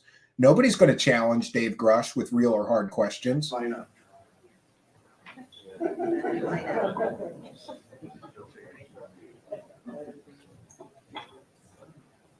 Hi, Dave. I was wondering if you could comment on how far you think the United States or indeed other countries have got with the reverse engineering program, and have we got to fly these machines? Are they flyable? Oh, so somebody's asking him how far we've gotten with the reverse engineering programs. And what we're going to get is a bunch of words and speculation and no evidence or proof. So who cares what he thinks? I'm getting a little bit of double feedback. Do I need to mute my mic to hear it clearly? Yeah, these bunch of super geniuses can't work a fucking StreamYard, right? They can't work a fucking virtual guests, but they're gonna bring us unlimited free energy and technology. They can't work a goddamn microphone. these group of super geniuses at Stanford University. Awesome. Should I ask the question again, Dave? I need to mute my mic, let me know. I was just getting like a reverb. Let me know if you had. Should I ask it again, Dave? Oh, that sounds better. Okay. Okay. I was wondering, Dave, if you could comment on how far the United States has got, or indeed other countries, in the reverse engineering program, and whether we've managed to fly these machines, and are they viable? Yeah, a lot of that I can't answer publicly. Boy, somebody needs a producer. This is an organization full of wackadoos. Nobody knows how to work a microphone, apparently. You know, a lot of it has been integrated in other U.S. Conventional classified programs. All I can at this point. So he dodged the question. Thank you, David, for everything. Why would he dodge the question? He's talked to 40 witnesses. He should know how far along they've gotten in the reverse engineering program. He talked to 40 witnesses that were all part of those programs. But he has to dodge the question, claiming it's classified? Yeah, I'm curious to know why you did what you did in coming forward and putting yourself up above the parapet and becoming a target. It's incredibly brave and inspiring. So this lady's just licking his asshole. You're such a brave hero coming forward like this and telling stories with no evidence. Yeah, I mean, I did a lot of introspection and reflection to make a decision to come forward. You know, part of my looking into this subject and, you know, reporting my findings to the Inspector General, you know, I look back at my, you know, Again, the Inspector General, he's saying, I reported my findings to the Inspector General. The Inspector General is not investigating any of his alien or UFO claims. Full stop. So who cares, right? So there's always some convenient excuse for why Dave Grush can't show us the evidence. Oh, I gave it to the Inspector General, who doesn't care about your alien and UFO stories. After 14 years in the Air Force, I looked at and my core values that the Air Force espouses, you know, integrity first, service before self, and excellence in all we do. And that may sound, you know, hokey to many, but I really, you know, believe in that. And that's why I signed up to serve when I was a freshman in college 18 years ago.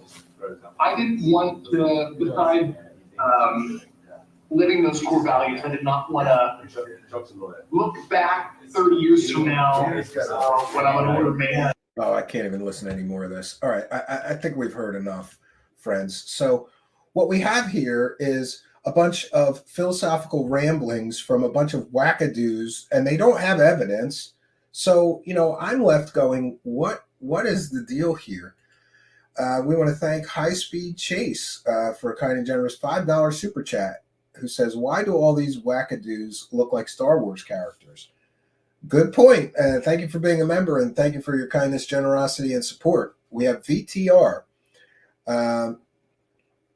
Not just Grush, but these X-Space influencers are also propagating UFO BS. Well, yeah, because it's very profitable. It's very profitable right now to push UFO BS. But thank you for the kind and generous $4.99, and thank you, High Speed Chase, as well. We appreciate the kindness, generosity, and support, and those of you helping us to praise the cash. Praise the cash, praise the cash, praise the cash, praise the cash, praise the cash, cash, praise the cash. Thank you very much. So what we really have here is two UFO cults, and I think it's interesting how many parallels are we can see between the Grush and Gary Nolan UFO cult. Very similar belief systems to the Raelians and very similar tactics. In order to get publicity for themselves, they go in front of Congress and make outrageous false claims, hoaxes, essentially. We know that for sure in the case of the Raelians, and I believe we're going to know it for sure in the case of David Grush very soon. And isn't it interesting that Kirkpatrick comes out and basically busts their grift? There's no witnesses that actually have evidence, despite all of the bluffed claims that have been made for almost a year now. In a little over 3 months, it will be a year of Grush making these claims. And so far, he has not proven any of his claims, none of them. He has provided zero evidence, unless you count talking about fake hoax UFO cases that were given to him by Lou Elizondo, who also talked about the same fake Mussolini garbage case that is a hoax. And we know it's a hoax because well-known UFO hoaxer extraordinaire William Brophy was involved in all the details about the Vatican conspiracy and the government picking it up and taking it back. That was all provided by William Brophy, a known UFO grifting scumbag, profiteer, hoaxer, proven hoaxer, who, by the way, was also involved with Jacques Vallée's proven UFO hoax. So it's a big club, and I ain't in it.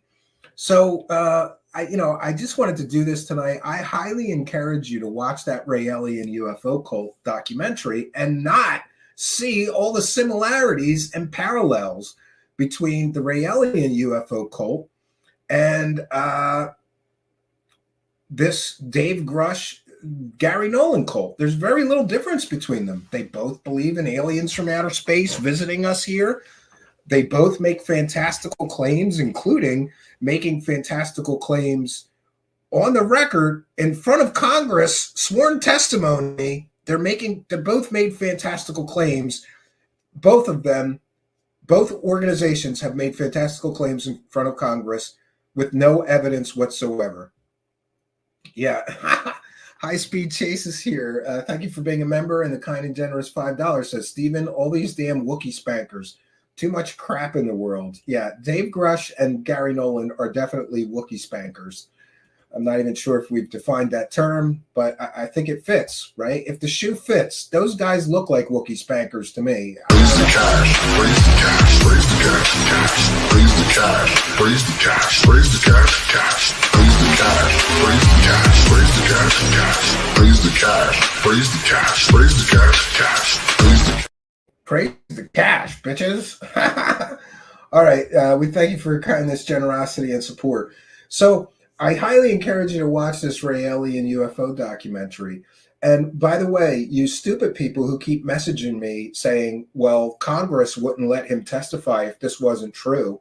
Well, they let another UFO cult testify about literally creating a human clone, and they didn't create shit. It was all a made-up fake story. And, but from the human level, I really do feel bad for Dave Grush, because the longer this goes on, the more I'm becoming convinced that this group of UFO profiteering whores, the same people involved in the TTSA techno scam and the fake 2017 New York Times article, all of these people have manipulated this man into repeating their stories, with trust me, bro. That's all we've gotten from Dave Grush so far. Oh, no, the government's in possession of alien technology. Great, show us the evidence. No, I can't. You're just going to have to trust me, bro. Well, if their extraordinary claims in Congress get proven false, they'll get charged with contempt. No, they won't.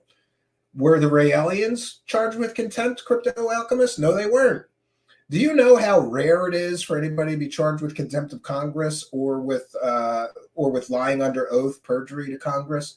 It almost never happens, even in clear-cut cases, right? And yeah, the documentary is on Netflix. I'm going to hold on one second. I will share my screen. The name of the documentary. It's called Rael, the Alien Prophet.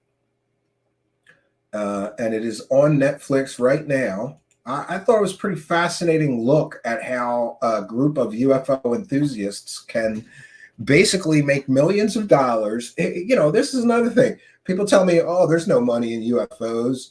This guy's collected hundreds of millions of dollars with his UFO cult. Why couldn't some of these other UFO cult leaders equally collect millions of dollars? They have.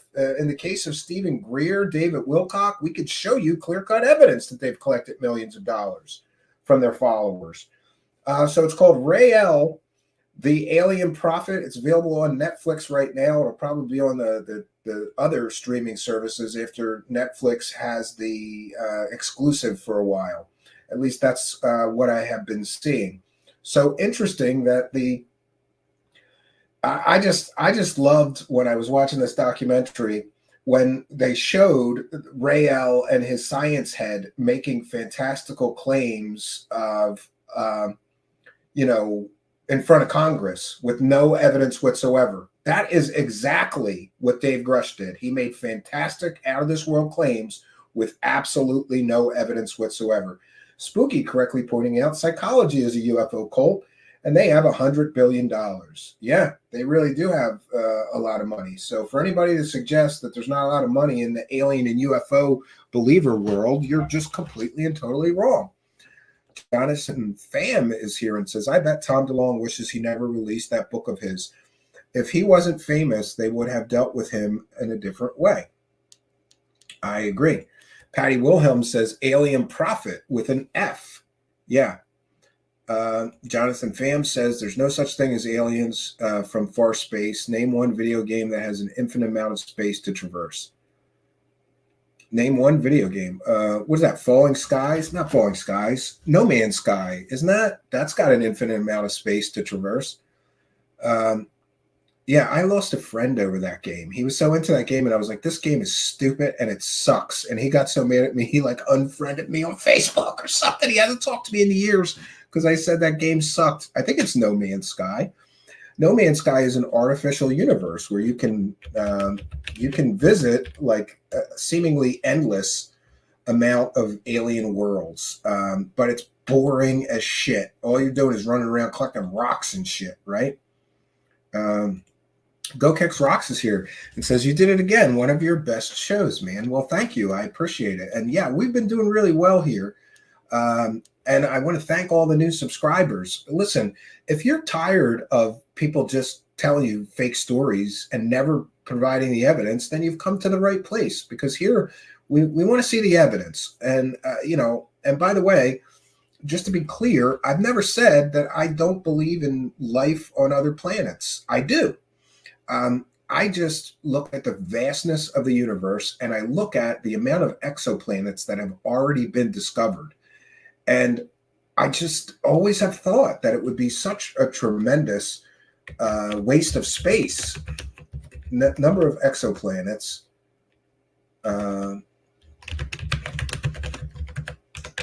We've already discovered 5,573 confirmed exoplanets in 4,146 planetary systems, with 942 systems having more than one planet. Most of these were discovered by the Kepler Space Telescope. So isn't that interesting? 5,500 exoplanets already discovered. If you're a betting man, and by the way, they just started being able to detect exoplanets. Some say it's going to be up to 10 or 20,000 exoplanets discovered within the next year or two. So interesting that there's going to be that many exoplanets. One of them's got to have life. And,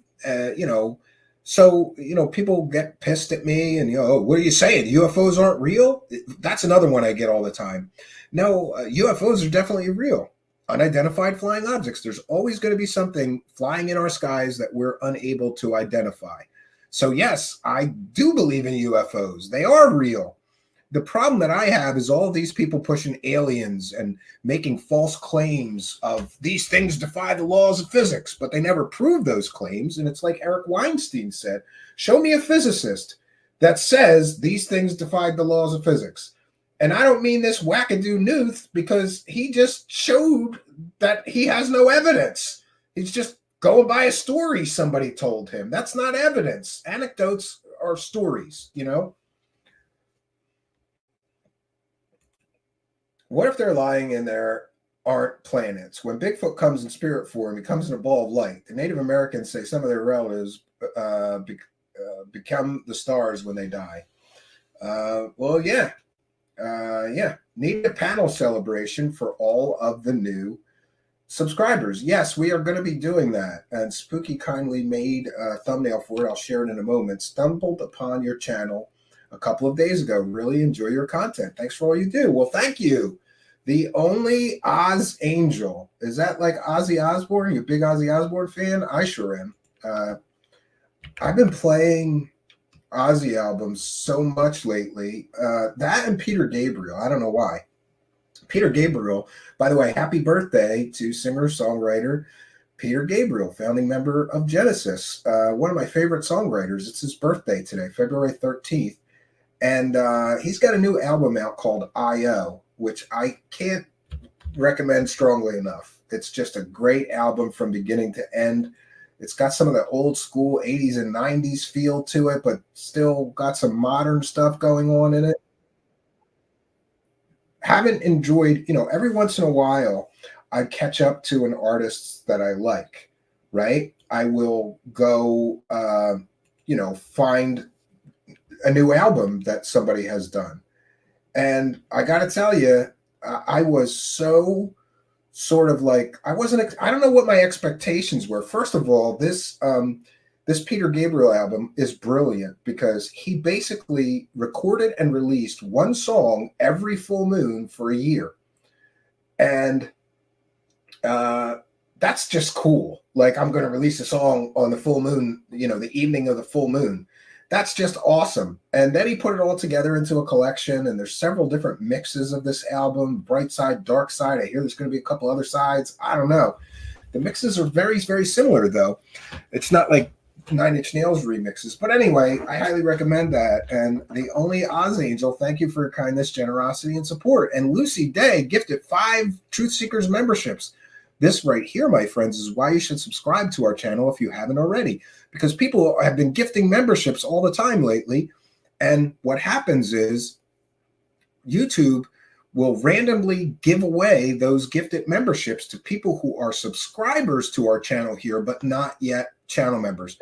And for those unaware, we have a YouTube channel membership. It's $5 a month. You get the same member benefits that I put on Patreon, but you get a couple of extra YouTube goodies like those membership badges and priority reply and things like that. So we appreciate both of you for your kindness, generosity, and support, and for helping us to praise the cash. Praise the cash, praise the cash, praise the cash, praise the cash, praise the cash, cash, praise the cash, praise the cash, praise the cash, cash, praise the cash, praise the cash, praise the cash, cash, praise the cash, praise the cash, praise the cash, cash, praise the cash, praise the cash, praise the cash.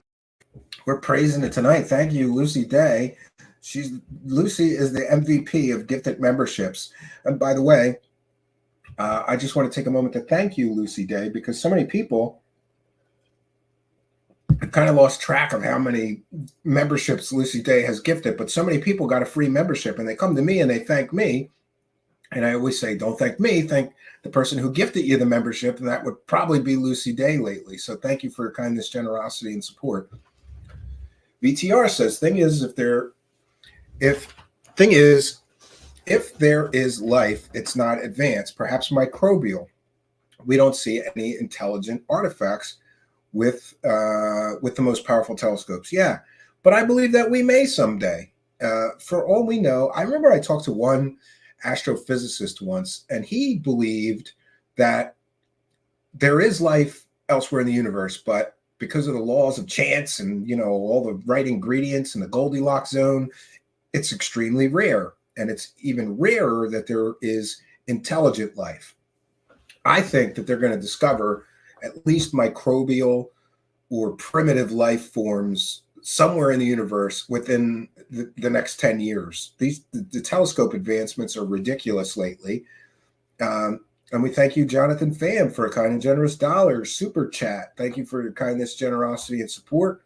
It's very, very well appreciated. No message, but we thank you for kindness. Praise the cash, praise the cash, praise the cash, praise the cash, praise the cash, praise the cash, cash. Praise the cash. Thank you for your kindness. We appreciate that, Jonathan Pham. So I'll take some comments and questions from the live chat. Please put them in all capital letters. Talmud, thanks for being a member, says the universe is big. I'm not surprised we haven't seen anything yet. Yeah, this astrophysicist I once talked to seemed to think that maybe there was one intelligent species in each galaxy. And I asked him how he arrived at that, and he started talking about math, and I just kind of zoned out, so I wasn't able to really comprehend how he got to that figure. But it would make sense. What if there's hundreds of thousands of planets in an average galaxy? Well, in one of those rolls of the dice, just like here on Earth, all of the building blocks of life were there. And it was within the Goldilocks zone, not too hot, not too cold, distance to the sun. All the dials are turned right in certain throws of the dice with certain planets that they can develop not just life, but complex and intelligent life will evolve on some of those planets. I'd like to believe, certainly, that there are intelligent species besides us, right?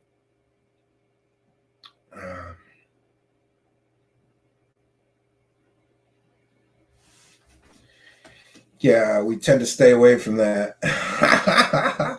Some subjects we don't want to delve into, right? Daniel Evans is here and says, I figure it's why they travel to other dimensions when needed, right? And self-licking ice cream cones. I love that user ID. Says, agreed. Little purple polyps, yes. Little green men, no. Yeah. And Garage G says, Lucy is awesome, and I would tend to agree. High Speed Chase says, have a great night. We're trying. I'll be back, by the way, tomorrow night, 9 p.m. Eastern Standard Time. In the meantime, sometime this week or maybe weekend, I have to see what we have planned. But one of the things that we have planned to get in for this week is I promised I would do a panel show when we got to 10,000 subscribers. So sometime, I said, coming up this week, a panel show celebrating 10,000 subscribers. And these are, somebody asked who's on the panel. It's an open panel, which means, oh, I hate when I do that with the background. I apologize. It's an open panel, which means anybody is free to join the show. So for this one, don't just listen to the show. Don't just watch the show. Call in and connect with us and be a member of the panel. Be on the show. Don't just watch. Don't just listen. Be on the show. This is your invitation to do so. And I'll have some fun things to share during this, but mostly it'll just be an open panel, open topic show to thank everybody for their kindness, generosity, and support of the show and helping us to get to those magic numbers. Stormcrow says, Armstrong's poops have evolved and they are now in charge of the LARP fleet. Okay. Yeah, when is the Black Vault invasion? Well, here's what happened. For those unaware, yes, we are going to have John from the Black Vault here, and we've called it me invading the Black Vault. Hold on, I'll show you that one. Let me share my screen for that one. That's going to be a great show. One of my there's 3 guests that people ask me to bring here all the time. But all 3 of them are very busy guys that are doing their own thing. One of them is John from the Black Vault, one is Stephen Greenstreet, and one is Mick West. Those are the 3 most requested guests we get. And we try. I do my best. We try to give people what they want to see, but you have to remember that these are very busy guys. So me and John try to do it, but then today it snowed all day, and my children were home for virtual school.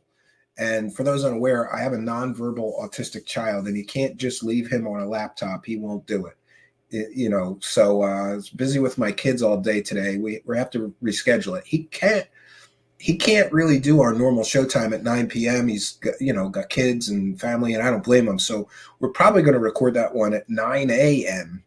And I haven't decided whether we're going to just go live and do it live, or if we're just going to record it off air and then I broadcast it at 9 p.m. Eastern time. Fat chance of that, Ben Stein. I'm one of his biggest critics. I really don't think he's going to want to sit here and be grilled by me for 2 hours, right? Bill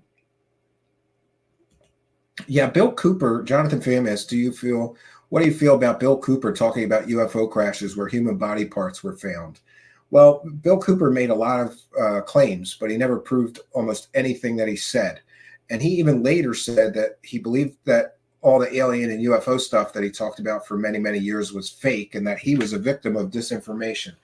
Take from that what you will. I don't believe that Bill Cooper was a very credible person. In fact, he got caught stealing material from a lot of other UFO people at the time. He stole material from John Lear, and John Lear fed him completely fake stories, and he ran with them, right? let's petition Signals Intelligence to grace us. Yeah, I'd like that. And we could use that for a bigger project, right? Bring back Doty. Yeah, I don't think I ever want to do that. First of all, Doty's, more or less a co-host of a show, a garbage disclosure show, who, attacked me, threatened my family. So I'm not feeling very friendly towards Mr. Doty. And I don't believe anything that Doty says. He's about as credible as a crackhead at this point. He's on Gaia TV. Enough said. Daytime lives are a surprise gift, always. Yeah, maybe we'll probably just do it live. Yeah. So we're going to have this show coming up. We just have to schedule it with John. I'm going to try to do that this week, and we'll try to get that one in the books. I'm excited about that one. And just so everybody's clear, when we have John here, I don't believe that anybody has really focused on his whole life story. I think it's a great story.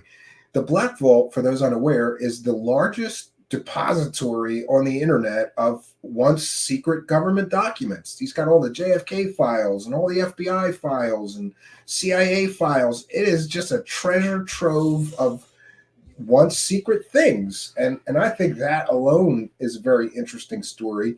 And I want to delve into the way he created the Black Vault and what drives him to keep doing it. Because how much did you ever fill out a FOIA request? I had to do a few one time, and holy shit, was that hard. And he does thousands and tens of thousands of them. We really want to delve into that. Have I ever looked into the Dark Crystal conspiracy? No. Are you talking about the Jim Henson movie? I liked that as a kid growing up. On my list of things to do is to watch that Dark Crystal series that they released. I missed it entirely. I was a huge fan of Dark Crystal growing up. In fact, that was the movie. That and the David Bowie movie got me into puppets really big. Labyrinth and the Dark Crystal is what started me building my own puppets and things like that. Kind and generous, $2. Shout out to Juice World, aka Honey Ant 999. Well, thank you for your kindness, generosity, and support. It is much, much appreciated. And we thank you for helping us to praise the cash. Praise the cash. Praise the cash. All right, friends. So I think we've done our due diligence. I'll be back tomorrow night at 9 p.m. Eastern Standard Time. And I really hope that you will be here with us. We want to thank all of you kind and generous benefactors, you Patreon supporters, you PayPal donators, you YouTube channel members, Super Chatter, Super Sticker, PayPal pledgers, Twitch subscribers. We thank all of you for your kindness, generosity, and support. And we thank Simon Fly. I want to thank Spooky for the panel show graphic. We thank all of you. I'll be back tomorrow night, 9 p.m. Eastern Standard Time. We also want to thank Simon Fly for these wonderful UFO music videos. He's created his own art form. I remember a while ago, there was an internet personality who claimed there is no new music. Now there is. There's a whole new form of music. It's taking UFO grifters and making songs out of it. That's a whole new art form, and that was invented by Simon Fly. We're happy that he lends us his creative endeavors. It really does make the show better. I love these music videos. So we're going to play you out with one of my favorites of Simon Fly, and that is We Grifters. I'll be back tomorrow night at 9 p.m. Eastern Standard Time. Hope you'll be here with us.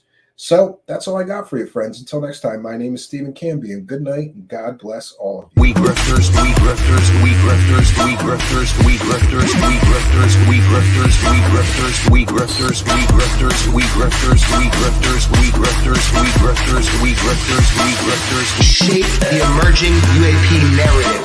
Remember those words, folks.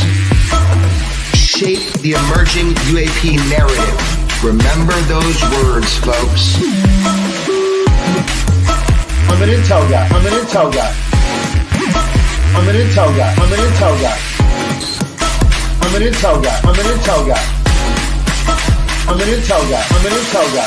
We grifters, we grifters, we grifters, we grifters, we grifters, we grifters, we grifters, we grifters, we grifters, we grifters, we grifters, we grifters, we grifters, we grifters, we grifters, we grifters. Multiple whistleblowers. Luis Elizondo.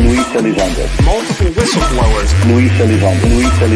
Multiple whistleblowers. Luis Elizondo. Multiple whistleblowers. Luis Elizondo. We grifters, we grifters. Remember those words. We grifters, we grifters. Remember those words. We grifters, we grifters. Yes.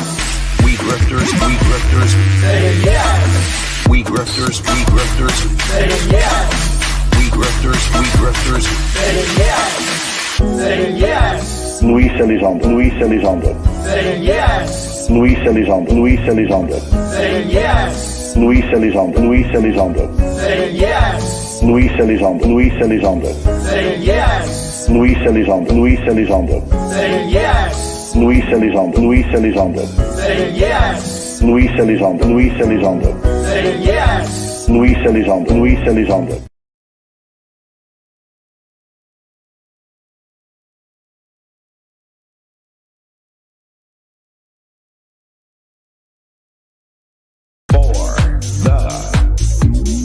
Masses. Luis Elizondo. For the masses. Luis Elizondo. For the masses. Yeah. For the masses. Good troubleshooting. Good troubleshooting. Good troubleshooting. Good troubleshooting. For The Soul Foundation. yeah. The Soul Foundation. For the we grifters, grifters. Yeah. We grifters, grifters. For the masses. We the people have to come together. We the people have to come together. For the masses. We the people have to come together. We the people have to come together. Hi, everyone, here and around the world. Tall white, Nordic, tall white, Nordic. Hi, everyone, here and around the world. Tall white, Nordic, tall white, Nordic. The tall white extraterrestrials. Nordic, the tall white extraterrestrials. Nordic, the tall white extraterrestrials. Nordic, tall white, Nordic, tall white, Nordic. UFO disclosure. UFO craft and bodies. UFO disclosure. UFO craft and bodies. UFO disclosure. UFO craft and bodies. UFO disclosure. UFO craft and bodies. People who might not buy everything you're saying, who are skeptics, have said over and over again, he has no first-hand knowledge. He has no first-hand knowledge. Maybe we shouldn't believe you.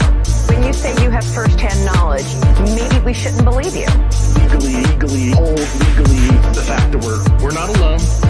We've recovered material and we've recovered documents. And beyond that, the fact that we're not alone. We've recovered material and we've recovered documents. And beyond that, ontologically shocking but also uniting. Any evidence. Ontologically shocking but also uniting. Any evidence. I'm an intel guy. Ontologically shocking but also uniting. Any evidence. Ontologically shocking but also uniting. Any evidence.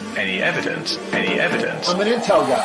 Daniel P. Sheehan, classified. Daniel P. Sheehan, classified. Daniel P. Sheehan, classified. Daniel P. Sheehan, classified. Crash retrieval operation. Psychological phenomenon. Crash retrieval operation. Psychological phenomenon. The death of UFO transparency. The death of UFO transparency. The death of UFO transparency. The death of UFO UFO transparency.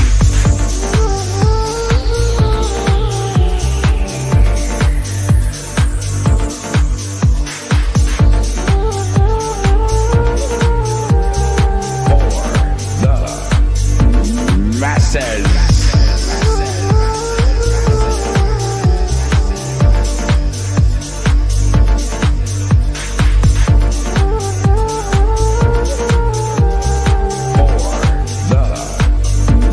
Masses.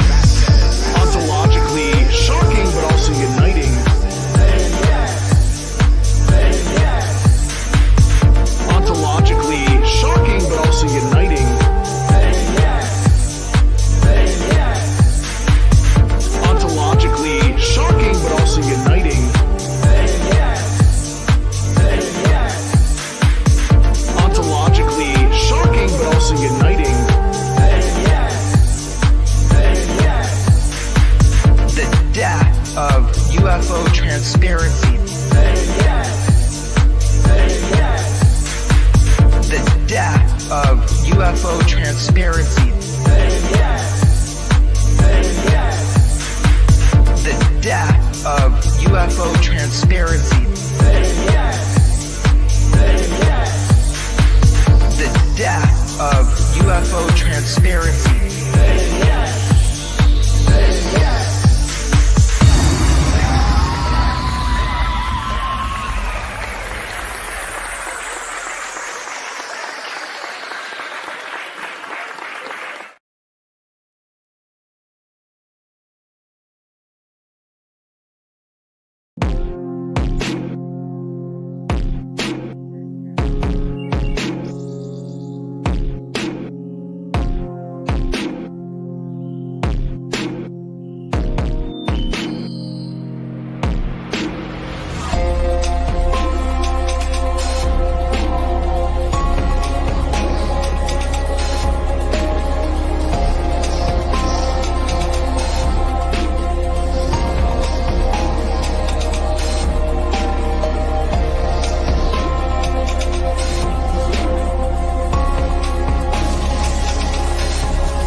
My boss got the email, he forwarded it to me, and he's like, do you want to do this? And I thought, well, I guess I was kind of the right guy that was chosen to do this thing, I guess. But maybe it was like a joke or something. Maybe it was like a psyop on me or something. I don't even know. Do you want a chocolate?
Somber.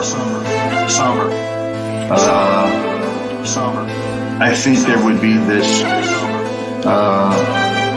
big exhale for about a day. And then this turning inward and trying to reflect on what this means to us and our species and ourselves. Somber meaning serious. Somber meaning serious. Somber meaning serious. Somber meaning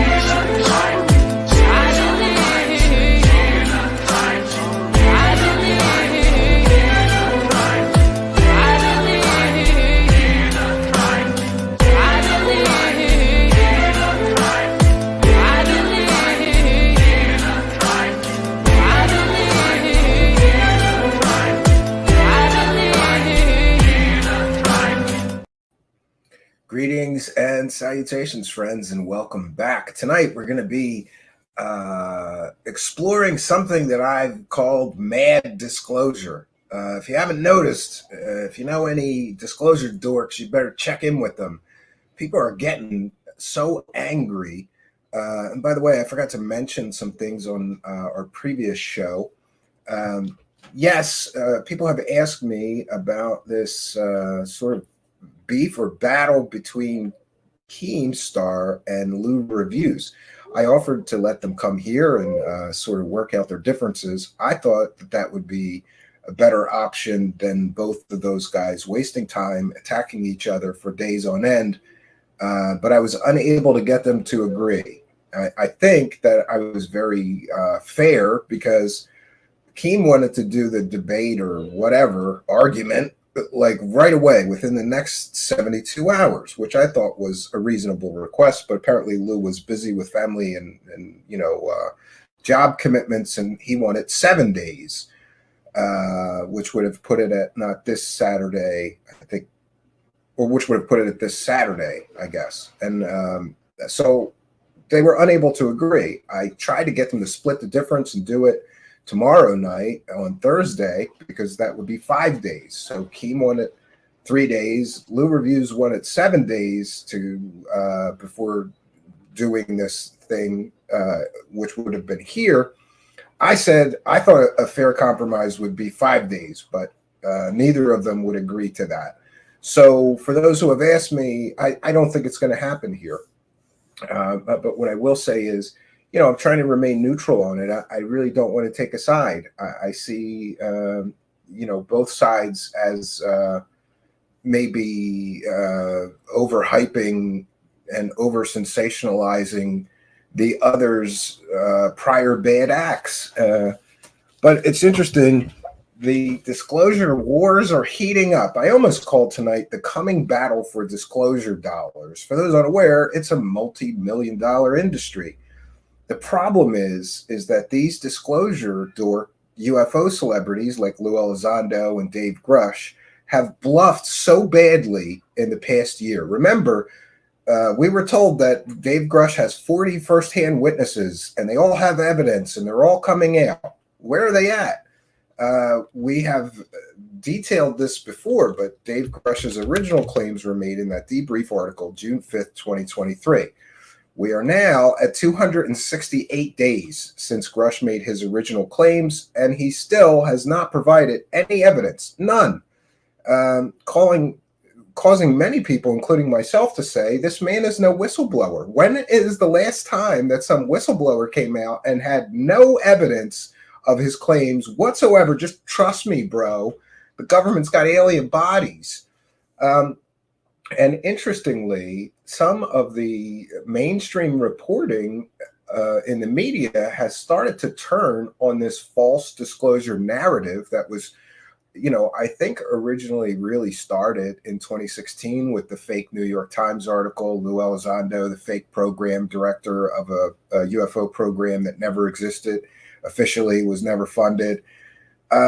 Interestingly, some of the mainstream coverage is starting to get wise to the fact that it's the same group of people that have been making these claims for literally decades and never proving anything. And yes, some of them are former intelligence for the United States. Some of them worked on some kind of top secret projects for the United States. But none of them have provided any evidence. So my running theory from the very beginning of the Grush story was that Grush was talking to the same old people. We detailed that here. I said he's probably talking to people like Eric Davis, Gary Nolan, Lou Elizondo. And what do you know, little by little, we get confirmation. In fact, Brian Bender said that Lou Elizondo groomed him for the role, his current role as a so-called disclosure whistleblower. Brian Bender also essentially claimed that Lou Elizondo and the TTSA gang misled him entirely and completely, purposefully, and that he felt manipulated.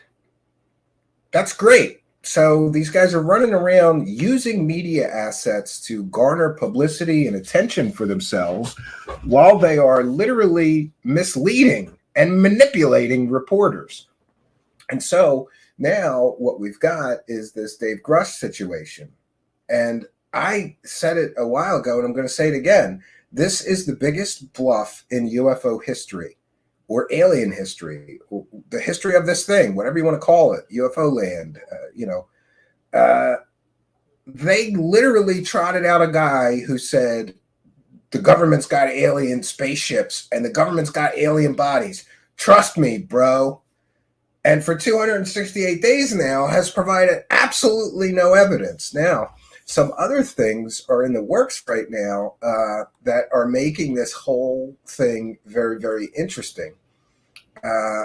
And that is that Dr. Sean Kirkpatrick, who, by the way, ran the government's UFO program for real, he's not a fake UFO program director like Lou Elizondo. He was the real deal, has informed Stephen Greenstreet of the New York Post of something interesting.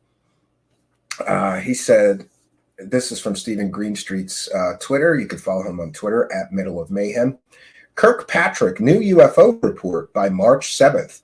Former Pentagon UFO Office Director Sean Kirkpatrick tells me his final UFO report will probably be released to the public before the State of the Union on March 7th. Kirkpatrick's long-anticipated Arrow report will supposedly include an analysis of UFO cases dating back to the 1940s, including Roswell. But apparently, and here's where it gets great, the most shocking thing revealed in the new report will be a breakdown of how a, quote, small group of religious UFO activists, unquote, have infiltrated the U.S. government and influenced Congress to hunt aliens that aren't there. The report goes through everything to a very high level of detail. Kirkpatrick previously told Peter Bergen at CNN, it all goes back to the same core set of people. So that's pretty interesting. Then he mentions his recent report on Kirkpatrick and this UFO religion. For 18 months, Kirkpatrick was the head of the Pentagon's All-Domain Anomaly Resolution Office. He retired in January 2024.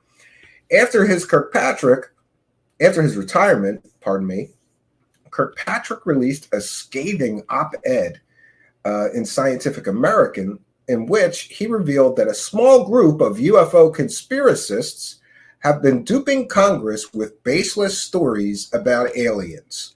So, what is going on here is that the bluff is all falling apart. Pardon me. I always forget to check into the background. Let's get the better background going. I apologize for that. So, it's just interesting that Lou Elizondo has been bluffing about having some kind of secret knowledge since 2016, never really released any verifiable evidence or proof of his claims. He was another bluff, trust me, bro. But when we get to Elizondo, I believe that things get into a level of criminality. After all, it is literally illegal to lie to investors while you're working for an organization that is soliciting public investment money. So these guys have backed themselves into a corner, and they've got some real problems. And now I freely admit this is my speculation, but everybody's wondering, where's this Lou Elizondo book? Well, I have a feeling that the book is delayed because Lou Elizondo is trying to figure out just how much can he lie without getting criminally prosecuted for consumer fraud.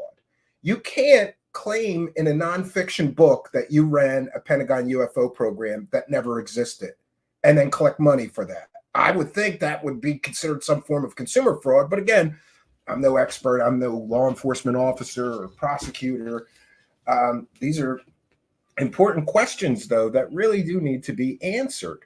And when we get on the subject of important questions that need to be answered, we may also, I also want to draw your attention to a recent video that I posted, which is a challenge to Kurt Jamungal, from Theories of Everything, who's rumored to be the next person that gets to interview Lou Elizondo. But there's a huge problem here. And this is the problem with all of these UFO celebrities. They draw clicks and views. Therefore, people want to interview them. They draw so much clicks and views, and people want to interview them so much that they're willing to throw their morals, their ethics, and any journalistic integrity in the garbage just to get the clicks and views.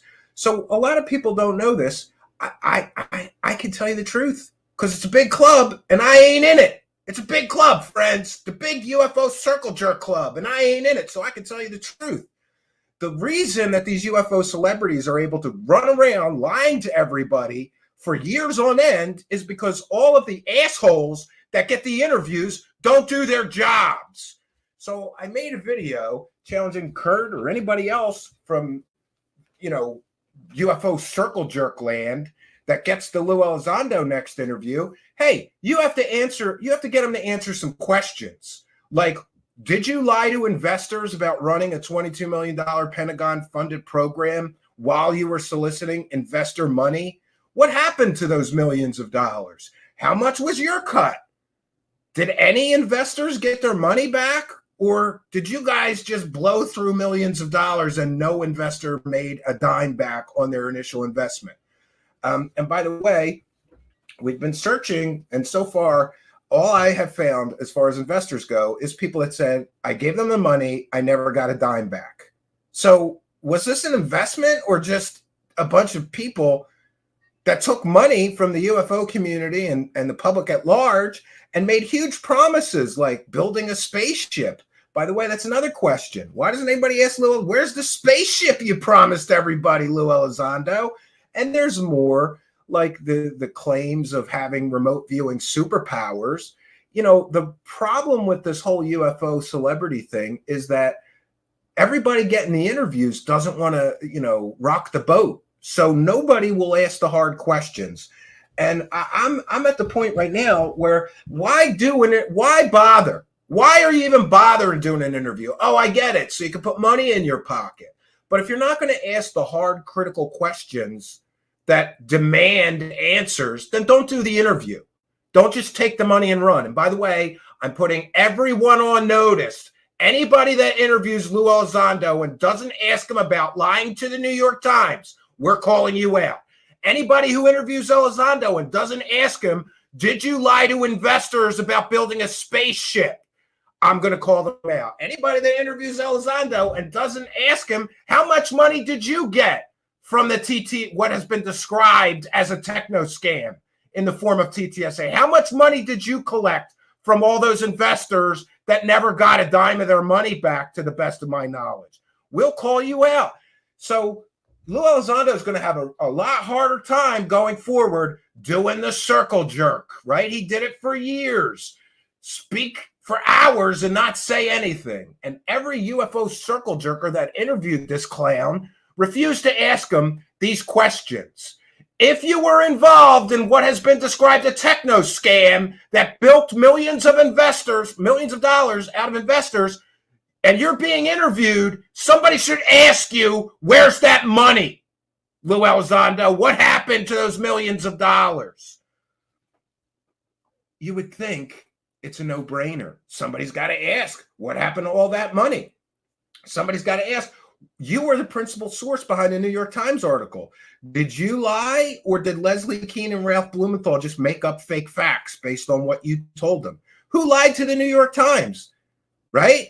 He admits in his own ICIG complaint that what he did was not a program, but rather an activity he did in his spare time. Well, you didn't tell people when you were soliciting money, doing the TTSA dance, that you were a hobbyist that looked up UFO stuff in your spare time at the Pentagon, where your job had absolutely nothing to do with running a UFO program. You told the investors that you ran a UFO program, and then your organization collected all kinds of money, and nobody knows what happened to all that money. I'm sure there's some accounting available.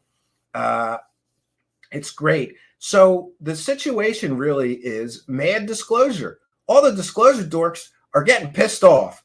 And some of them, even the true believers, are saying, where's the goddamn evidence, Lou Elizondo? Where's the goddamn evidence, Dave Grush? Or are you guys just going to keep running through the UFO community, filling your pockets with every UFO dollar you can find and still provide no evidence? Show me in history whenever this has happened before that a so-called whistleblower came out and then waited 270 days to show their evidence.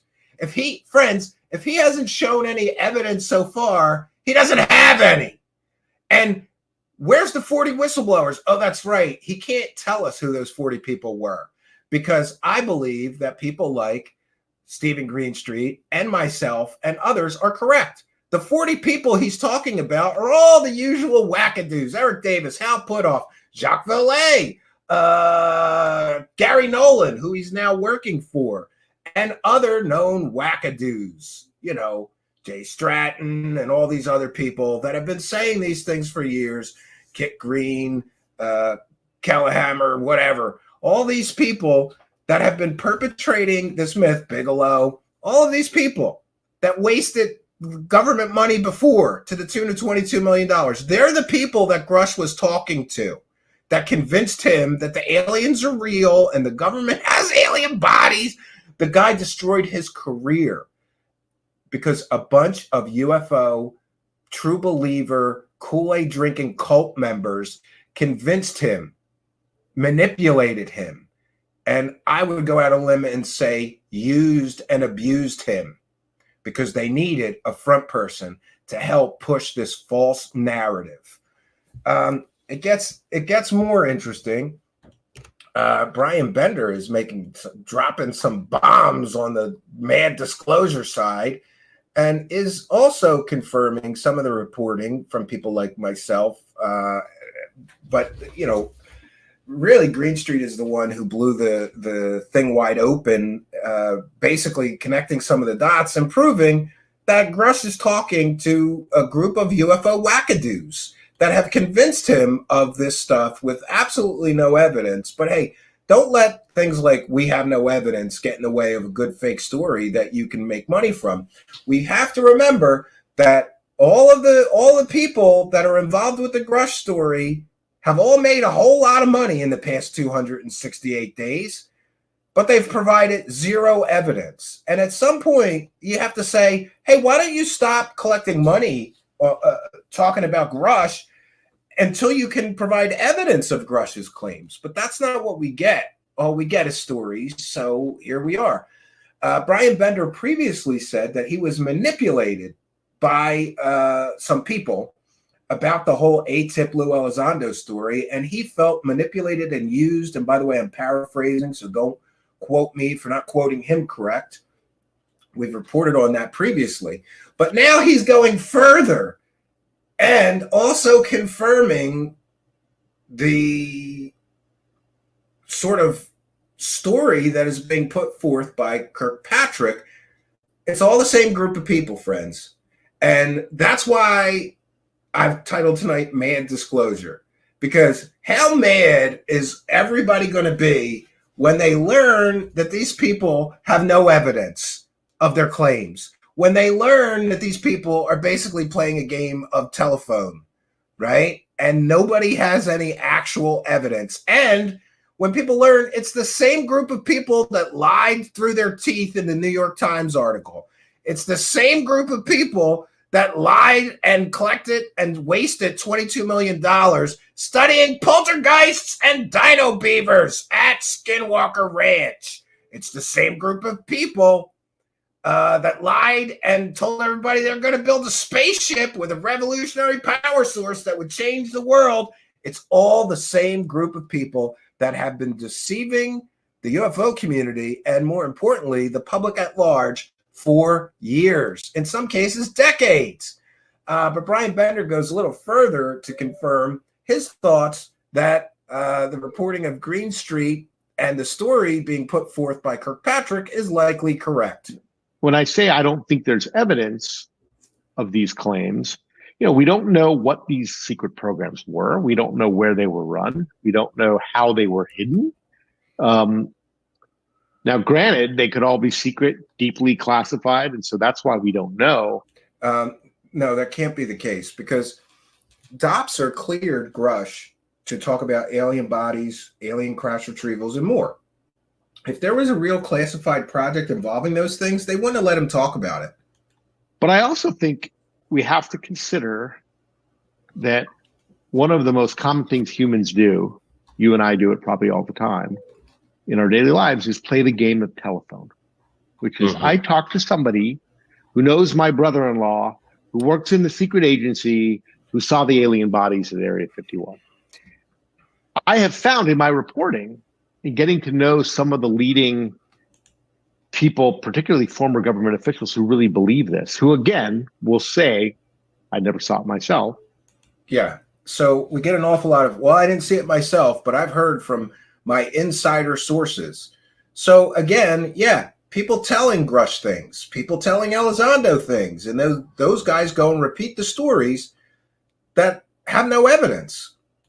That they have fallen victim to a little bit of a game of telephone that has gone on for decades. Sort of the water cooler talk, even at the CIA or at the Pentagon, where people hear these stories and they hear them from people that are quite credible. I mean, they have security clearances, they're entrusted with our nation's secrets.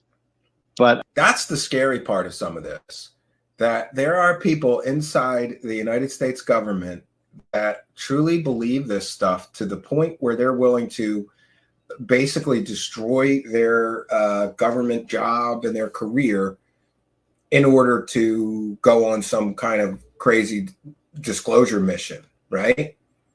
I do think there is an element of this, of sort of this echo chamber, if you will, that this is true and it's always been true and it's always been hidden. And I talk to the people who know about it, but yet we still haven't seen the goods. And, and people say, well, if it's secret, why would we see the goods, right? How would the government? Yeah, the coping from the true believers is really starting, talk about mad disclosure. I'm getting mad. I'm tired of explaining the same things to people. Like, if Dopser approves Dave Grush to talk about alien bodies, alien crash retrievals, alien spaceships, none of that is classified, or they wouldn't approve him to even talk about that. So we get this sort of circle jerk of excuses for where the evidence, why Grush can't show any evidence. Oh, no, he gave it to the ICIG and they're investigating. No, they're not. Call the office of the Inspector General of the intelligence community. Ask them if they're investigating Dave Grush's alien body, alien spacecraft crash retrieval claims. You go do that. They're not. They're investigating claims of reprisals against him and waste, fraud, and abuse, as is their purview. They're not investigating or confirming or denying his claims of alien bodies, alien crash retrievals, or any of that stuff. It's a one big circle jerk echo chamber of excuses for lack of evidence. And, if we apply Occam's razor here, what is the most likely explanation? That a bunch of whackados that happen to also work for the government got too deep in the rabbit hole and truly believe this stuff? Or, that there's some grand 80-year conspiracy to hide this and cover this up? By the way, how many personnel would it take to keep their mouths shut for 80 years to keep this all a secret? Hundreds, thousands, tens of thousands? Who knows? But, you know, you can't let things like facts and logic get in the way of a good story you could sell, apparently. You know, bring itself to ever let us know. And my rejoinder to that is we get a lot of secrets that get leaked out of the government, tons of them, to the point where they put people in jail for the rest of their lives. Right. Yeah, the recent Discord leaks is a perfect example. The literal battle plans for Ukraine were leaked in a Discord server. That guy got prosecuted, by the way. That's another part of tonight's broadcast. Why is Jeremy Corbell and who's ever leaking him this sometimes claimed to be classified material not getting investigated, not getting arrested? But other people who leak things that are classified get instantly arrested. This has led many, including myself at times, to believe that the government must be in on this in some way. Why would the people leaking classified information just get a pass when others are literally have the book thrown at them? Interesting. Leaking stuff. So if, you know, there was this grand conspiracy to hide evidence, real evidence of alien life, why have we not been able to figure it out? And you know, why haven't we been able to see the evidence? I'm not ruling out that it's possible that has happened. Those programs did exist. Anything's possible, but there has to be evidence to prove that these things really exist. Stories isn't going to do it anymore. And the problem that the disclosure boner bros are going to have in the next few months is that they bluffed so big. They literally bluffed all the way to Congress, and they have no evidence to share. Now, people can argue with me, oh, Ryan Graves testified and David Fravor. Okay. So they gave their testimony. What about Grush and all of these grandiose claims that he's been making for 268 days now? Where's the evidence to support his claims? Where's the 40 whistleblowers? There's a reason he can't even give you their names. And I believe that reason is because he's talking to the same people we've mentioned here many, many, many times. And that would explain why they just roll out excuses. Anytime you start demanding evidence, oh no, he gave the list of 40 to the inspector general who's not investigating that, right?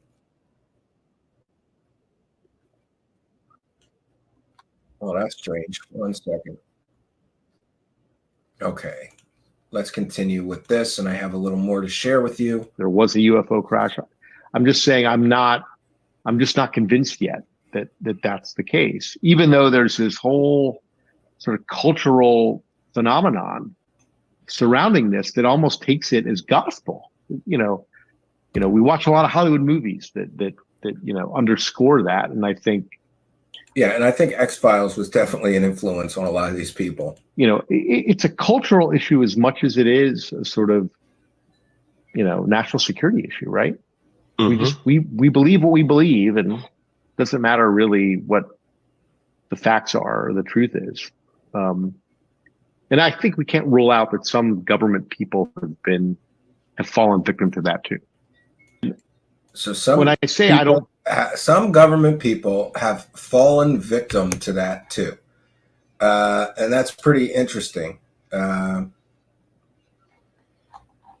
Also wanted to point out that Brian Bender also basically released a list of some of the people that he believes that Dave Grush has been talking to get his information. And it is interestingly matches very closely the list of people that I have been saying Dave Grush talked to get this information from. Elizondo, Mellon, Putoff, Bigelow, Kelleher, Stratton, Semivan, Lukatsky. New or former government and contractors too, I'm sure of it. But who? And who mentioned them? See above. So, yeah, there may be some names on that list of 40 we're not familiar with, but those people were likely supplied to Dave Grush, and I freely admit this is speculation, by these same people. If you take into account all of the UFO-related bullshit that these people have pushed in the past couple of years, none of the claims of Elizondo, Mellon, Putoff, Bigelow, Kelleher, Stratton, Semivan, or Lukatsky have actually been proven with any sort of evidence. So it kind of makes sense that Dave Grush, the evidence-less so-called whistleblower, is getting his information from people who have no evidence. People like Elizondo, Mellon, Putoff, Bigelow, Kelleher, Stratton, Semivan, Lukatsky. I would also add to this list Eric Davis. We've proven that Eric Davis claims that he sent him in the right directions. You know, he dropped some breadcrumbs for him to follow in his mission of disclosure, right? Yeah. And Brian Bender chimes in and says, oh, Eric Davis too, of course. Davis, according to Average Chris, 100%, Davis already confirmed he's known and worked with Grush for several years. I've got a screenshot of that Facebook post by Davis. So, yeah, the game of telephone, friends, a bunch of people with no evidence backing each other up. And it's basically, it's a circle jerk, friends. That's what this is. It's a circle jerk. It's an evidence-free circle jerk of UFO bullshittery. And the real problem that these disclosure advocates are going to be facing in the next few months here is that they have so far gone out on a limb, over-promising, that it's inevitable that they are going to inevitably underdeliver. I mean, in order to not underdeliver, they basically have to prove that the government has alien spacecraft, prove there's alien crash retrievals, prove there's alien back engineering programs, and prove that the government has alien bodies. That's kind of a tall order. It's going to require a great deal of evidence and proof to conclusively prove those things. What are the chances? What are the odds that the same people who have been providing basically evidence-free stories for years now are suddenly going to come across all that smoking gun evidence, and this will all turn out to be true? And they'll be proven not to be the bullshitters that I believe that they are. Now, interestingly, I'm excited that some of the mainstream media are starting to catch on to some of the, I just call it fakery, fraudery, and bullshittery going on in the UFO community. There's things that the government, they need to explain some things, and Green Street pointed out this thing, which is really a good point. And by the way, I've made inquiries on this same issue and gotten zero reply. But I guess he has better press credentials being with the New York Post, so he at least gets a reply. Green Street says, regarding the leaked jellyfish UFO video, I asked the Pentagon, quote, is the DoD currently or planning to investigate how this video was leaked? 8 days later, after multiple follow-ups, a Pentagon rep said, quote, I don't have anything for you. I followed up by saying, the question still stands. My perception is that these leaks keep happening and nothing seems to be done about it. I'd appreciate a statement. This was over a month ago, and I've gotten no response. Previously, the Pentagon issued a blanket statement regarding the potential unauthorized disclosure of national security information, but did not specifically address my questions above. The Pentagon has been swift, and this is the point, and this is where it gets very problematic for Jeremy Corbell, and why he suddenly started calling himself a journalist, right? He thinks he's just going to be protected because he's a journalist, a self-appointed journalist now. The Pentagon has been swift to investigate leaks of U.S. military images and quick to publicly announce punishments. And this is from the Navy Times. He cites an article there about people being punished for leaking classified pictures, video, or information. But with the leaked UFO images, they suddenly aren't so swift and so quick. Why? And here we see U.S. Navy sailor jailed for taking photos of classified areas of nuclear submarine. Instant investigation and punishment. Ensign and 4 chiefs were charged for leaking F-35 crash videos. Instant investigation and punishment. UFO filmmaker releases 46-second images allegedly showing a swarm of objects hovering near a Navy ship. Nothing. And by the way, somebody took that image from inside a Navy ship's command center. So you're not allowed to film things from a Navy ship command center during an active incursion of that ship's airspace and then post it on the internet. That would be illegal. Nothing happened. Nothing. Defense Department confirms leaked videos of unidentified aerial phenomenon is real. And again, nothing happens, which, you know, this situation has led myself and many other people to think that the government is in on spreading fake, false UFO disinformation and misinformation. And that would make Corbell one of their useful idiots, right? And it kind of makes sense. Jeremy Corbell has been wrong about everything. And he runs with everything. Oh, somebody dropped some flares? No, we'll call it a giant pyramid, a giant triangle spaceship the size of football fields, right? You got a strange looking image taken off of a Navy ship that's drones? We'll pretend it's pyramid spaceships, right? Do you have a video of some balloons rolling by an observation vehicle, filming it? These balloons? Oh, we'll call it a jellyfish UAP, a jellyfish spaceship, we'll call it. You know, I don't think it's a coincidence that Corbell keeps getting leaked information that turns out to be completely and totally fake, and he runs with it. This is not a coincidence. How many times is Corbell going to leak fake UFO videos, fake UFO disinformation, misinformation? And, you know, I don't understand why nobody's getting investigated. There's claims that there's some sort of investigation into this situation, but so far nobody's been prosecuted or arrested. It makes me believe that the government's in on this. Why would they get there? Of course, if Corbell is their useful idiot, they're going to give him a pass for leaking this classified information. They're not going to arrest him. They want him releasing this fake nonsense bullshit. At least that's my take on it.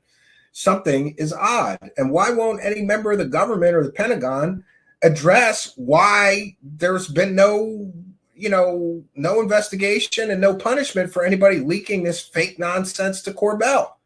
It's bizarre, but welcome to Bizarro World. Now, interestingly, like I said, I'm getting surprised because there is a great number of media outlets that are finally starting to wake up and cover basically what we call the UFO con squad. In the description of the video, I have provided a link. There is a new article in the Washington Spectator. The wide angle, is a UFO hoax a ticking time bomb for Biden? I'm not going to read you the entire thing, but it talks about the NDAA, the 2024 National Defense Authorization Act, passed in December, and includes a provision that requires the federal government to provide any and all records on UAP, unidentified anomalous phenomenon, a new and broader term for what had previously been called UFOs, to the National Archive, which in turn is supposed to make them available to the public. And come June 2024, 180 days after the bill was passed in December, and smack in the middle of election season, activists hope that a deluge of new UAP information will be disclosed. The new law requires that all UAP-related records created more than 25 years ago must be made public, unless personally blocked by President Biden. Daniel Sheehan, an attorney based in Santa Cruz who has claimed involvement in various UAP-related legislative efforts over the last several years, has been making the rounds on fringe podcasts and at conferences to share the good news. As Sheehan told Nathan Williams on the Amazing People podcast in a December 2023 episode titled The UFO Lawyer, any and all the information that is 25 years old or more has to be revealed to the American public and to the world. Now that includes Roswell. That includes the Aztec events. It includes all kinds of extraordinary, important events that have taken place in this field, prior to 1998. Okay, unless the president himself, that would be President Biden, unless he puts his own demand that this be postponed for any particular reason. And then that has to be specified and it has to be made known to the public. Sheehan presents this as an ultimatum to Biden of sorts. Either release what you know about Roswell and the alleged lesser-known Aztec UFO incident. By the way, we covered Aztec, a complete and total hoax that was perpetrated by literal con artists. So, I think Sheehan's a pretty interesting guy from a legal perspective. He's been involved in a lot of interesting legal stuff. But as far as his belief system, he's a wackadoo. He's talking about Aztec, the Aztec UFO incident, which is essentially a proven hoax that was perpetrated by literal convicted con artists, right? But he wants the government to release all the information on the Aztec UFO incident, a UFO hoax perpetrated by literal convicted con artists. And this gets into the problems with some of this stuff. These guys want the government, they don't want the government to give them the truth. They want the government to confirm their pre-existent belief system that aliens have crash landed here and the government has bodies and spaceships. And isn't it interesting that the very same people who demanded an office like Arrow are now calling the Sean Kirkpatrick a disinformation agent and saying he's attacking whistleblowers. More on that in a moment. So either release what you know about Roswell and the lesser-known Aztec UFO incident, or face the wrath of a rabid community of enthusiasts, some of whom are threatening violence. And here's where it gets great. I almost fell off my chair when I read this. Jeremy Corbell, a discredited UFO celebrity who has 225,900 followers on X, and who claims to have played a, quote, a major role in influencing members of Congress, has been escalating calls for violence. Corbell has tweeted, "This is war, a UFO Vietnam," and that his followers should get mad, rage, and weaponize, and that he, quote, won't stop fighting for UFOs until the bodies hit the floor. Corbell adds menacingly that UFO debunkers should beware, right? The guy who put out 5 UFO hoaxes in a row, the literal worst UFO investigator, researcher, whatever you want to call him, in the history of UFO. I can't think of another guy that's put out 5 fake hoax videos in such a short period of time. Corbell is the worst. The article goes on to state that many of us have become numb to this kind of incitement coming from the far right. But the UAP issue enjoys broad popularity across political spectrum, and one independent presidential candidate is taking notice. The article goes on to talk about Kennedy, and Kennedy vowed that if elected, he would order the release of information regarding non-human aircrafts, non-human life forms, reverse engineering by the Department of Defense and federal contractors, and Roswell. And Kennedy isn't the only politician who's become enmeshed in this issue. Senator Mark Warner shepherded an early draft of UAP disclosure legislation and has been vocal about the need to better understand the issue, in part because some UAP sightings may be the result of advanced technology programs of rival nations. In the summer, Senator Chuck Schumer sponsored the UAP Disclosure Act of 2023, a sweeping 64-page bill that required not only the disclosure of all UAP records, but imposed penalties for failure to meet the bill's stringent requirements. Much of Schumer's language was stripped out in the House reconciliation process, and only 24 pages remain, those that require agencies to give UAP records to the National Archives, and those provisions prevent a potential vulnerability for the Biden administration come June. What if there's literally nothing new in any government vault regarding the apocryphal but enduringly popular Roswell incident? It will put Biden in the position of saying, we have nothing new to report. Or he will have to say, there are records we decline to disclose for these reasons. In either case, he will be accused of conducting a cover-up by the increasingly violent-sounding UFO activist community. While Kennedy Jr. has expressed support for the disclosure agenda, Donald Trump has been less forward on the topic while still engaging with it and acknowledging its popular appeal. But unsubstantiated chatter I'm seeing in UFO extremist circles suggests enthusiasm for a Trump-Kennedy ticket, or even what one enthusiast described as a co-presidency, where Trump worries about the international affairs while Kennedy takes on a portfolio of things he cares about, such as healthcare and UFOs. The article goes on to discuss General Michael Flynn, former national security advisor to Donald Trump, charged and later pardoned for lying to the FBI about his contacts with Russia, floated the prospect of a Trump-Kennedy joint ticket.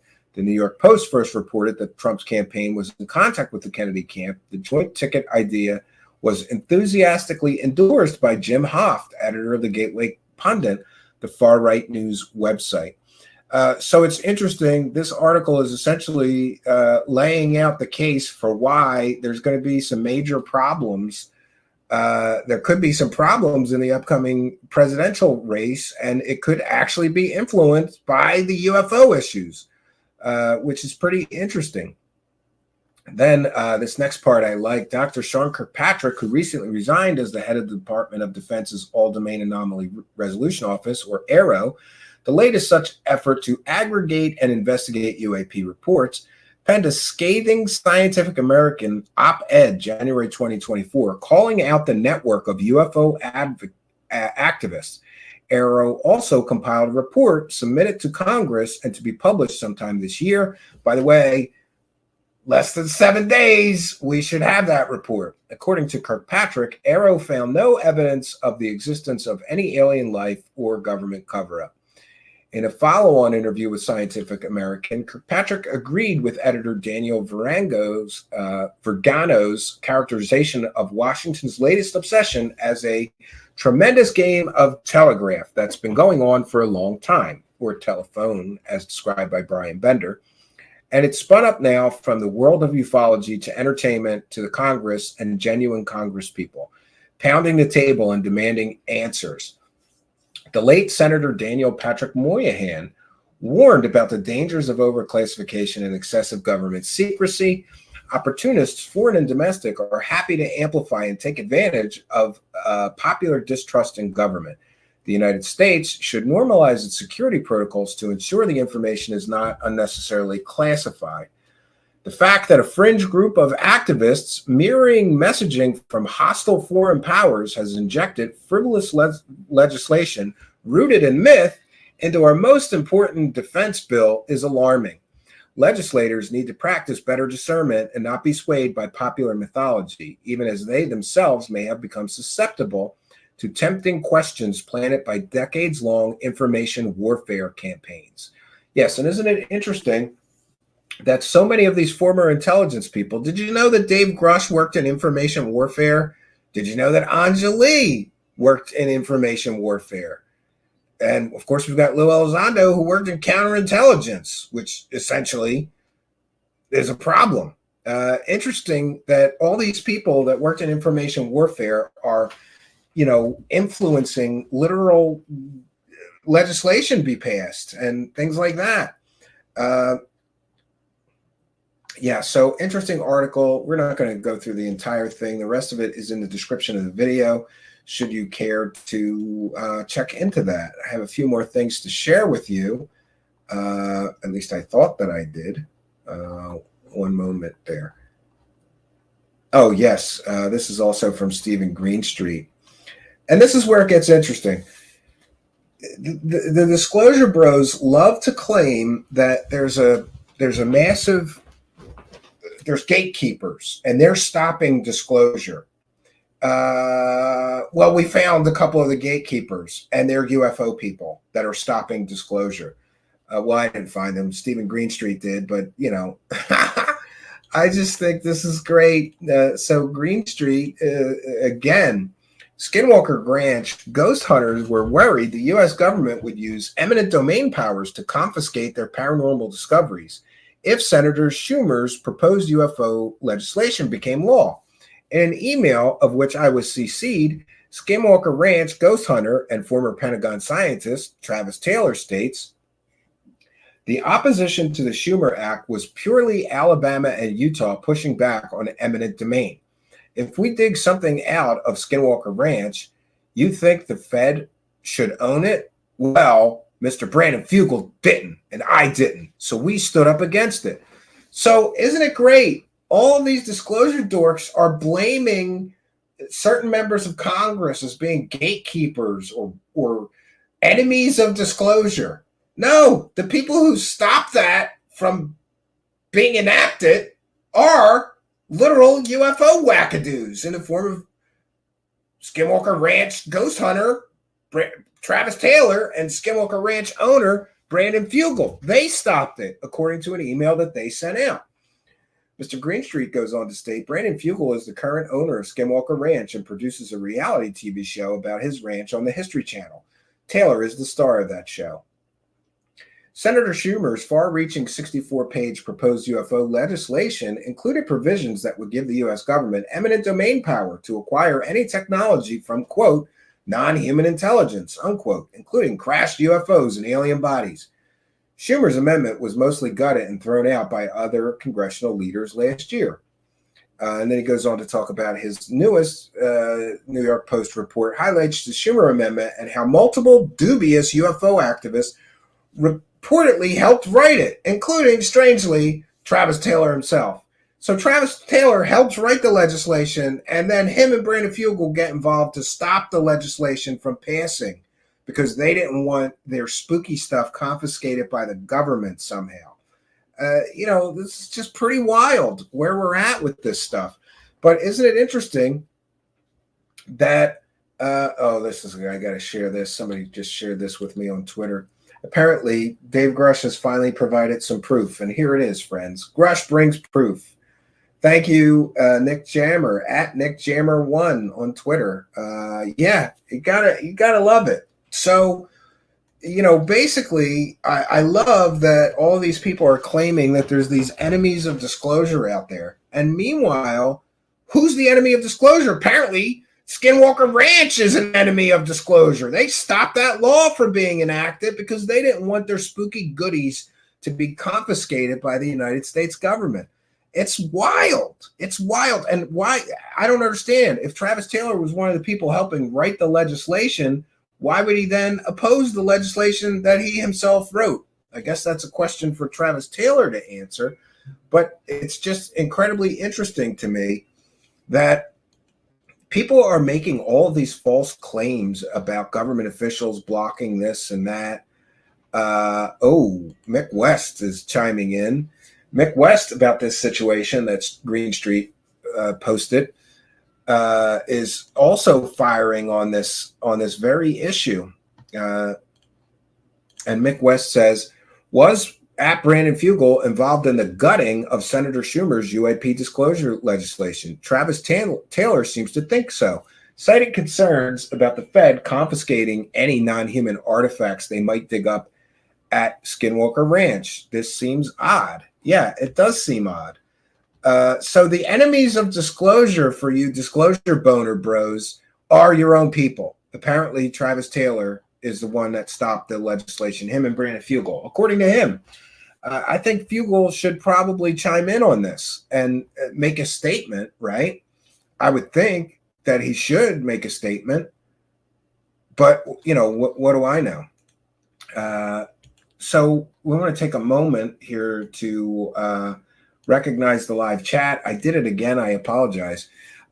Just so everybody's aware, we read every single super chat, but sometimes I forget and then I see them and have to jump into them. So I apologize. Wreaking Havoc 215 became a YouTube channel member, longtime show supporter. Thanks for becoming a member again. High Speed Chase, who's also a member with a kind and generous $5 super chat, says, a wise man once told me years back that the truth will be coming out intensely. The time is now. And thank you, Stephen, for being part of the movement. Well, thank you. We appreciate that. And another $5 in the hat from High Speed Chase, longtime show supporter and YouTube channel member. By the way, I just posted the monthly show journal for you YouTube channel members and Patreon supporters. Thank you all for your kindness, generosity, and support. And thanks, High Speed Chase, who says, these wackadoos definitely got another thing coming. And another one. How many whackadoos does it take to create a jellyfish UAP? The world may never know, High Speed Chase, but thank you for your generosity. And we've got Edward Truitt with a kind and generous $5 super sticker. We thank you for your kindness, generosity, and support of the show. It is much, much appreciated. And we'll take a moment to thank all of you, including High Speed Chase and where was the other one? I'm sorry. And Wreaking Havoc, who just became a member. By the way, if you become a YouTube channel member during a live broadcast, just so you're aware, we give you a shout out and a thank you. But thanks to all of you for helping us to praise the cash.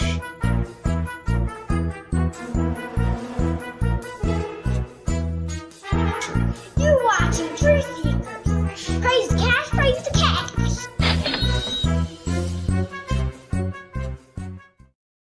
Thank all you guys. So I wanted to take a moment to promote some of the upcoming special events that are happening here.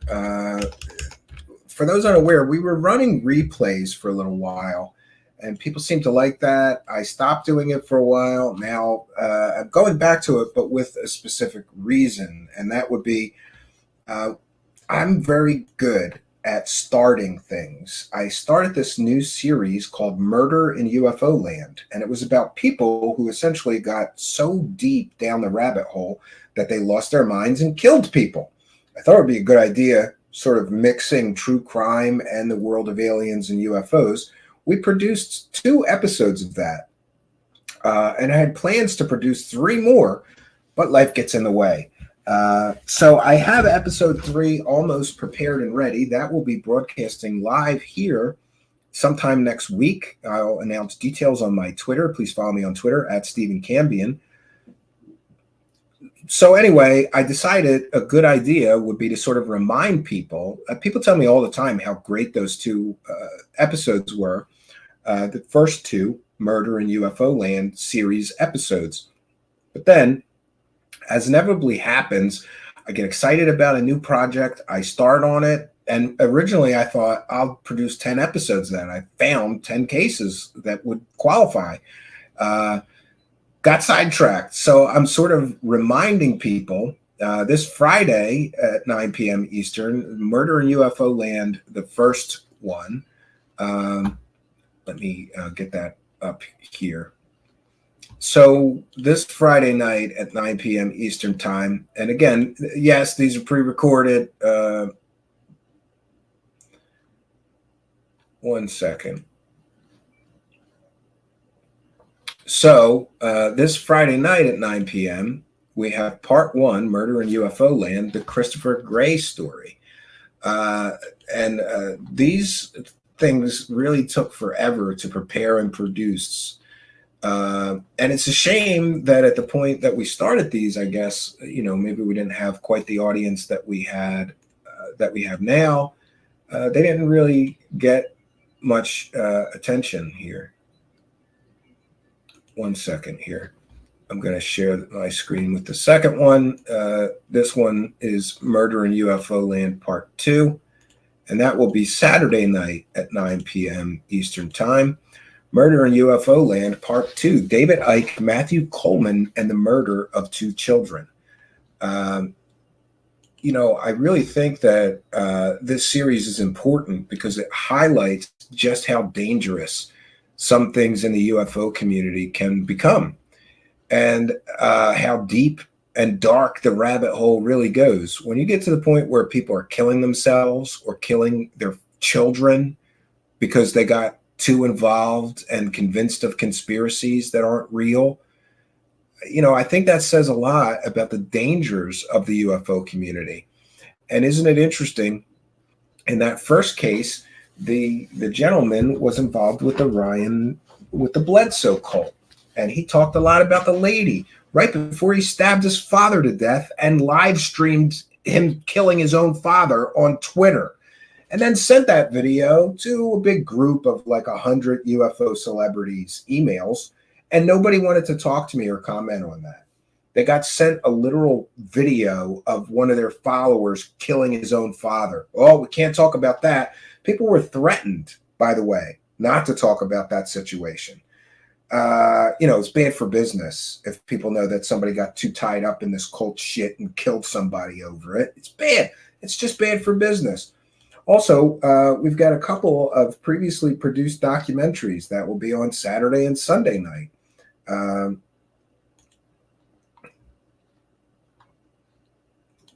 Yeah, 1 second.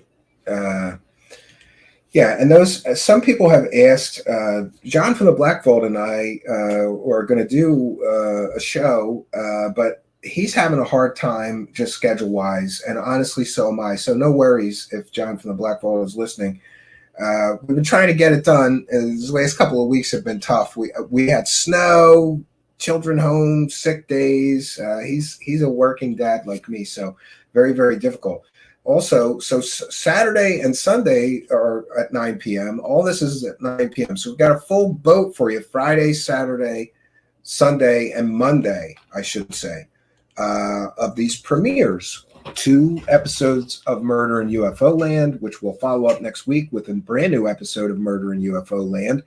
And then we've got these 2 documentaries that we produced that we were essentially bullied out of putting on YouTube with false copyright, with people claiming they would falsely copyright them, copyright claim them, or privacy claim them. And so at the time when these UFO hoaxers extraordinaire, by the way, I just want to put it on the record. If you're a UFO hoaxer and somebody makes a video explaining and showing everybody how you create all those hoaxes, you don't have the right to copyright claim that off of YouTube. And, so I've consulted with attorney and legal representation. I've got letters standing by. We will not be bullied or intimidated. We did, at the time, put those videos on all the alt media sites. These would be the Third Phase of Moon documentaries. There's 2 of them. We put them on all the alt video sites when they were produced. And I think tons and tons of people, thousands and thousands, tens of thousands of people saw those videos. But I really don't think it's fair that the subject of an investigative journalism piece gets to essentially veto your ability to publish those on YouTube with legal threats or whatever the case may be. So we're doing it. They can do what they want. I've already got letters, fair use defense letters, privacy complaint defense letters, whatever letters that I need. Essentially, especially in the first one, the documentary lays out and proves 100% that they basically are making fake UFO videos to defraud YouTube and the public. And in one case, they did it with their 4-year-old child. You don't get to commit a crime with a 4-year-old child by using and manipulating a 4-year-old child and then say nobody's allowed to show that video of us literally committing a fraud with our 4-year-old child. So again, I'm just at the point now, like we're not going to be threatened, intimidated, or silenced. Those videos belong on YouTube. So I'm putting them there. And those people can do whatever it is they're going to do. We'll be standing by with a proper legal defense regardless.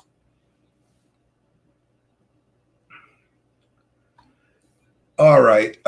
Comments and questions for me, please put them in all capital letters. You think they don't have an altar with his picture and sacrificed an animal, let alone a human? What the hell are we talking about in here? Jesus Christ.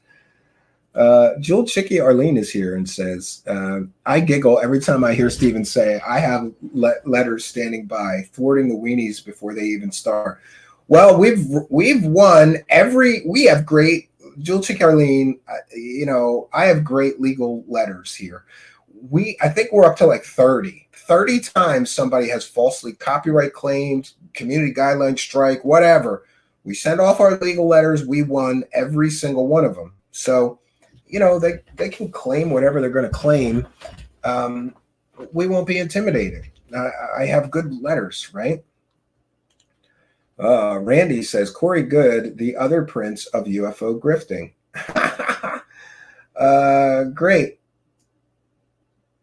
So comments or questions from me. I've got a little more time to share with you. Please put them in all capital letters. What is it? What? Can you please say, don't be a core butthole? Okay. Corbell is going to get into some big trouble for his threats. So far, he hasn't, though.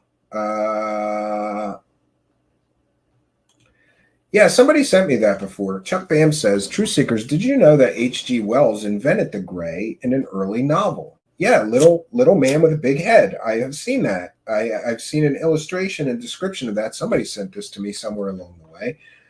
It's interesting to know where this stuff comes from, you know? So comments or questions for me, please put them in all capital letters. I should also take a moment to thank Phil on Twitter, who did the wonderful graphics. Sometimes I see a graphic so good, I just say, I'll just use that from tonight's broadcast. And his Twitter is in the description of the video. Posts a lot of funny UFO celebrity memes if you want to give him a follow. And of course, we want to thank Simon Fly, who provides the music videos that we play here. We thank him for his generosity in allowing us to broadcast those. I think we should probably have another sampling of that, a musical guest, if you will, if I can find an appropriate one here.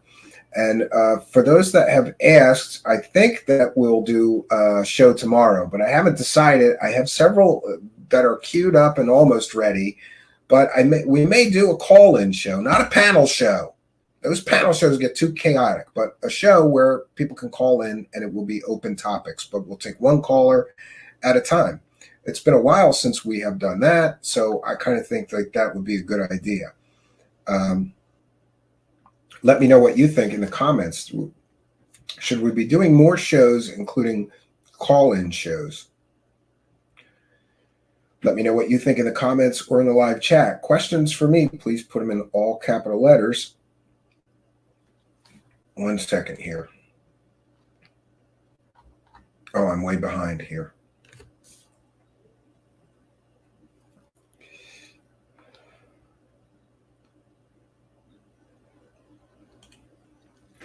Corbell and Knapp cut in front of the line at the congressional hearing and sat up front, and they just let them. Well, not exactly. What people are not aware is if you testify before Congress, they give you a few seats for your lawyer, for your family, whatever. That's what happened. At least that's what has been reported. That's how they got those seats. Bledsoe family that were on Danny Jones' podcast. Yeah, and everybody who interviews the Bledsoes doesn't bother to ask them about that guy who freaked out and stabbed his own father to death. High Speed Chase says, one day I will be a musical guest. Send me those songs again. I'll turn them into a video. Sure. Jonathan says, call-in shows. Yeah, I like the call-ins. Chuck Bam says I like the call-ins. Can you do a show on the Turkey UFO sightings? Yes, I can. It's on my list. But I will pull that out again. I don't think that the Turkey UFO sighting is very good. In fact, I think it's kind of been debunked to death. And Roger Lear being involved really kind of makes me doubt that it has any authenticity alone, right? I don't know what that is about. I hope you feel better if you're having medical problems, right?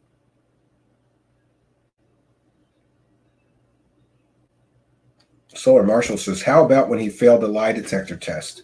Yeah, didn't MUFON get him a lie detector test, a MUFON investigator, and he failed the lie detector? People don't talk about that, right? It's really, really...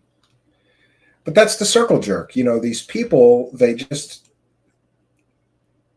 Nobody does a good job interviewing these people. Nobody actually researches their long history of false claims before interviewing them. They're just interested in getting those clicks and views because these people bring attention to their show, and that's what they do. So we're going to take a short musical break here. This is one of my favorites from Simon Fly, The Death of UFO Transparency. I'll be right back, so get those questions and comments together for me, put them in all capital letters, and I will answer comments and questions. You can ask me anything you like when we return. We'll be right back, friends. For the masses. Luis Elizondo.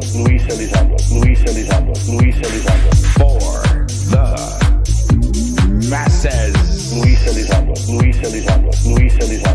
Elizondo. For the masses. Yeah. For the masses. Good troubleshoot. For the the Soul Foundation. Yeah. The Soul Foundation. For the grifters. Yeah. Grifters. For the masses. We the people have to come together. For the masses. We the people have to come together. Hi, everyone, here and around the world. Tall right, Nordic, tall right, Nordic.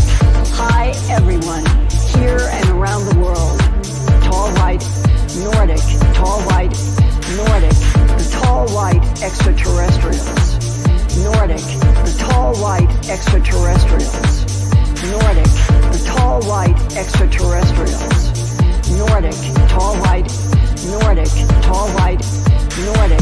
UFO disclosure. UFO craft and bodies. UFO disclosure. UFO craft and bodies. UFO disclosure. UFO craft and bodies. UFO disclosure. UFO craft and bodies. People who might not buy everything you're saying, who are skeptics, have said over and over again, he has no first-hand knowledge.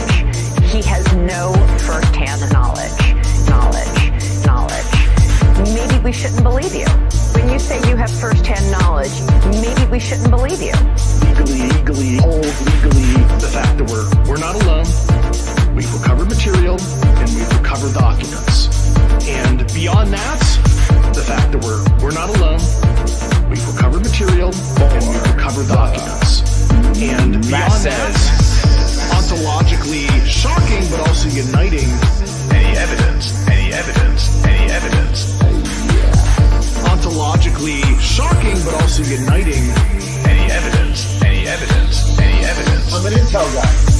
Ontologically shocking but also uniting. Any evidence.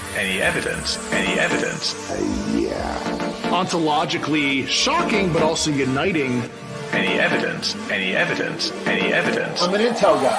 Daniel P. Sheehan, classified. Daniel P. Sheehan, classified. Daniel P. Sheehan, classified. Daniel P. Sheehan, classified. Crash retrieval operation.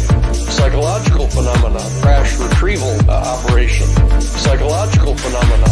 The death of UFO transparency. The death of UFO transparency. The death of UFO transparency. The death of UFO transparency.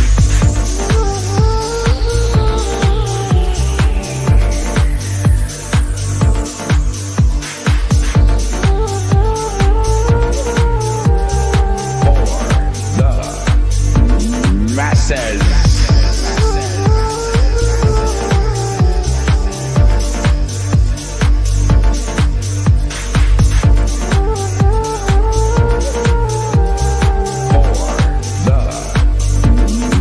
Says ontologically shocking but also uniting.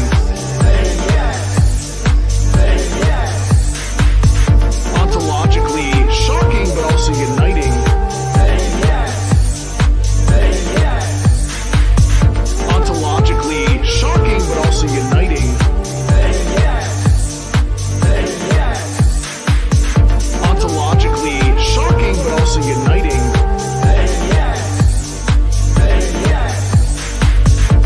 Death of UFO transparency. The death of UFO transparency. The death of UFO transparency. The death of UFO transparency. conspiracy.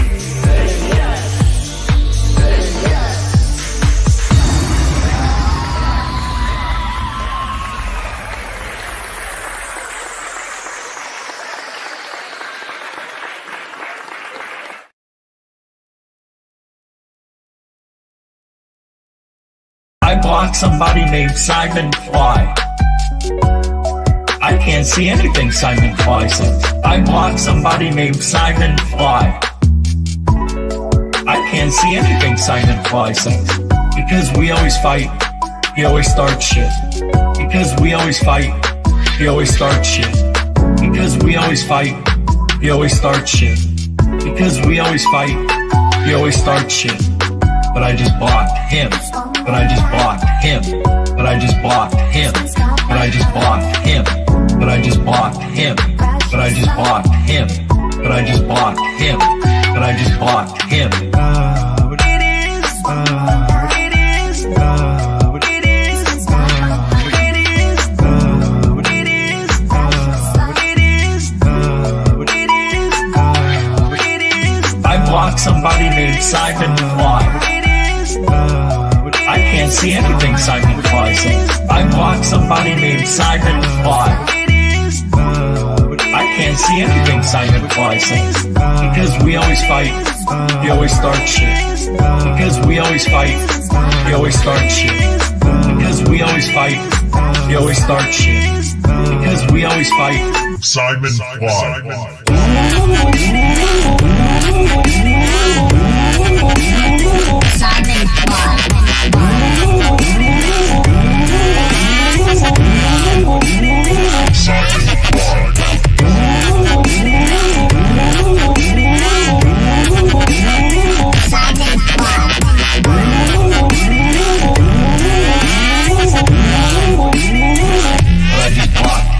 From me.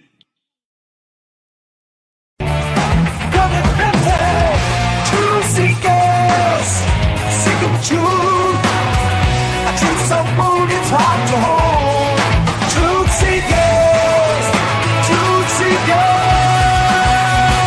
yeah. Face the cash, face the cash.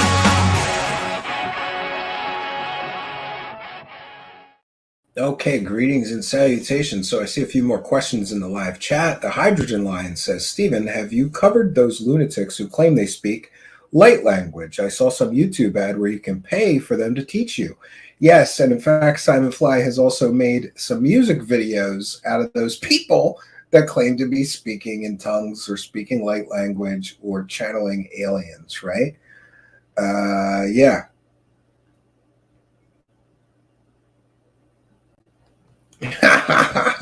William Runner says, if I was back on Twitter or X, I'd be blocked by all the UFO whackados pretty fast. Yeah, they block me pretty quickly, and that makes things difficult because I can't see what certain people are saying. A lot of people are telling me that I need an alt account, but I only have one Twitter account.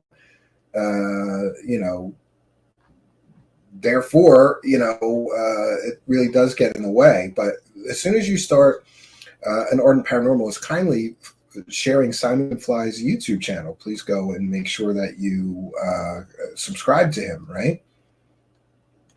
Thomas Red Robinson says, I bought hundreds of dollars of UFO books. What have I gained in knowledge? Laugh out loud. Yeah, I think all of us have wasted a lot of money, time, and energy, perhaps. I got a bookshelf downstairs that runs the whole length of a huge basement, and it's just filled with, well, there's a lot of other books there, but there's a big section of UFO books, especially, right? UFO Cholo wants me to do a show on Bashar. Yeah, we probably will do that. He's one of the primary people claiming to talk to aliens, and you got to love that the aliens told him to put everything behind a paywall. They've got important information that for all of humanity that they need to channel through their vassal, Bashar. But they want him to copyright it all and put it all behind a paywall and make people pay for that secret and, special knowledge, right? Oh, I wasn't aware of that. Solar Marshall says, Seal Don Shipley said that Grush was nuts. Yeah. Lou Reviews asking, did you see any of Ashton's answers to some of my questions the other night? Yeah, I think I did, and he did the normal thing where he just is denying reality, right? He just makes excuses for whatever people say. But it looks like that grift is coming crashing down, and he's going to have to come up with a new grift, which is going to be anti-gravity. So a guy who couldn't prove that, massive airplanes teleported out of the sky based on fake videos is now going to show us free energy, I think, and anti-gravity technology. Great. Daisy B is here. Hey, Daisy B. Good to see you there in the live chat. Solar Marshall says, Lou Reviews, you did a great job with Ashton a few nights back. Respect. Yeah, I'm gonna revisit that, Lou, and I'll probably clip out some of those questions and answers because I'm making a video of all about the MH370 thing. It's interesting that it's just one of those things, like if you want to believe it so strongly, and the amount of coping and the amount of coping and mental gymnastics that people are doing to still want to believe that those videos aren't 100% fake, it's just ridiculous to me. And there is a new video. Mick West just did a new interview. 1 second. I'm going to cite fair use. This is transformative work. We're educating the public. It's interesting. Mick West did this recent appearance where he blasts MH370 out of the water in seconds. And so I kind of feel like anytime anybody asks me about MH370, I could just send them to my 3-hour video. By the way, let me put up my fair use banner one more time here. This is fair use. This is transformative work. We're educating the public. Yeah. So Mick West had this to say recently on a recent podcast episode, and I think the whole discussion should be over just after this one clip of Mick West explaining how fake those MH370 videos are. The MH370 video is a fake, and you can tell it's a fake because it's using stock footage, and it's using a stock image for the explosion, which matches the actual stock footage from the 1990s. It's using stock photos for the clouds. We can see that it's on an online database of clouds, and I've talked to the photographer and the person who runs the database, and they both confirmed that these photos were on that database before the video was made, before MH370 went missing. And there's various discrepancies within the video itself, like the contrails or the smoke trails, depending on what they are. I mean, they're simulated, so it doesn't really matter, but they don't line up with the plane, and they jiggle around. If you stabilize it with the plane, the contrails move like this. And there's numerous other issues with it as well. Yeah. So, sometimes you go like, this is so stupid. Why are we still arguing about these videos being real? But just so you're aware, Lou Reviews, I got harassed nonstop by what I believe to be somebody's sock puppet accounts, because I'm sorry, I just don't believe that anybody cares about that guy enough to spend 8 hours a day attacking his critics, right? It's just ridiculous, right? UFO Cholo, he was shook, says Lou Reviews. Yeah, and I'm sorry you weren't able to work out you doing that thing here with Keem. I thought it would be time better spent than, just going back and forth at each other on Twitter, right? Yeah.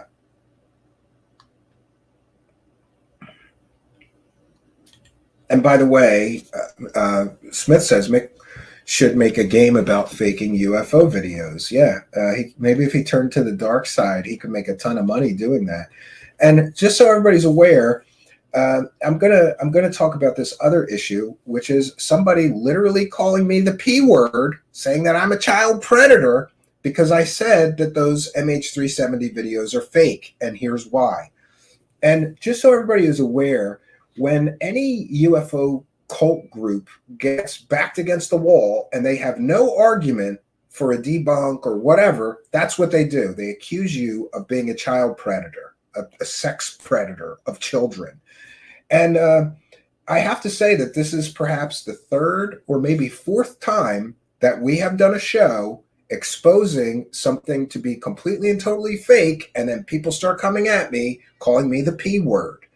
And it's very troubling because that is literally the worst thing you could accuse a man of, especially with no evidence or proof of any of that. I've never been arrested or convicted of any crime, let alone a sex crime. But, you know, they are so unhinged that what I believe the reason they do that is because it works.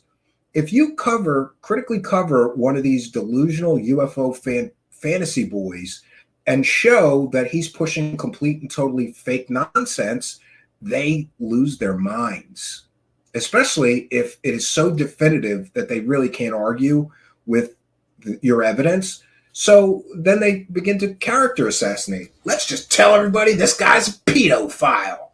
And he'll get, and I think, and I've seen this happen, they've done it to other people who have instantly shut up or taken videos down because they don't want people running around calling them the P word.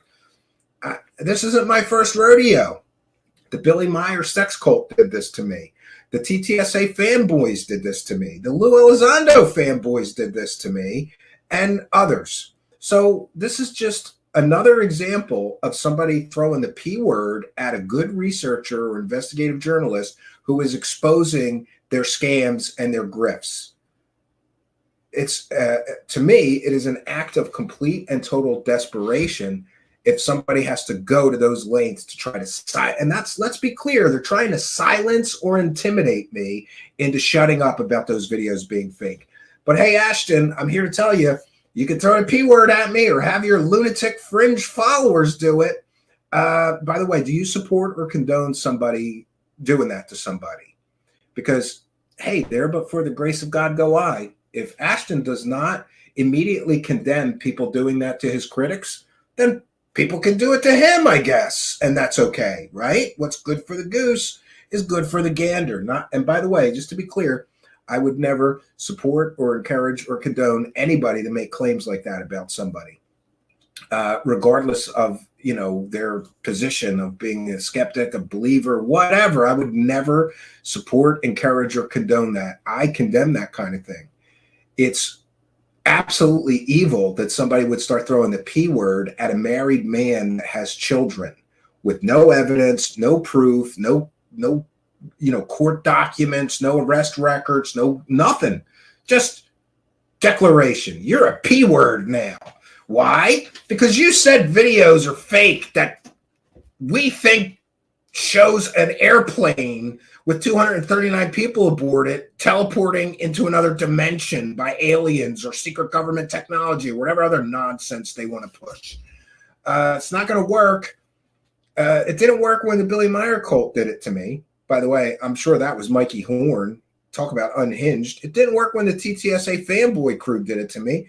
It didn't work when the Lou crew did it to me. And it's not going to work when a bunch of unhinged followers of Ashton or Ashton himself on sock accounts. By the way, Ashton, God help you if I can prove that that's you on sock accounts doing that. God help you. And we'll leave it at that. But it's enough to say that I'm not going to be threatened or intimidated into silence by somebody throwing around completely and totally false accusations. As horrible as those accusations are, I know it's not true. My friends, neighbors, family, and audience know it's not true. So why would you throw those kind of accusations at somebody unless you're desperate to shut that person up because they're ruining your scam, con, grift? And, and I renew my questions to Ashton. What happened to the $9,000 or $10,000 was it that you collected? Then you file what? A $300 filing fee lawsuit with your local county? What happened to the rest of the money? And how much money have you collected on the MH370 thing? Now that everybody is clear that the videos are completely and totally fake, shouldn't you give all that money back?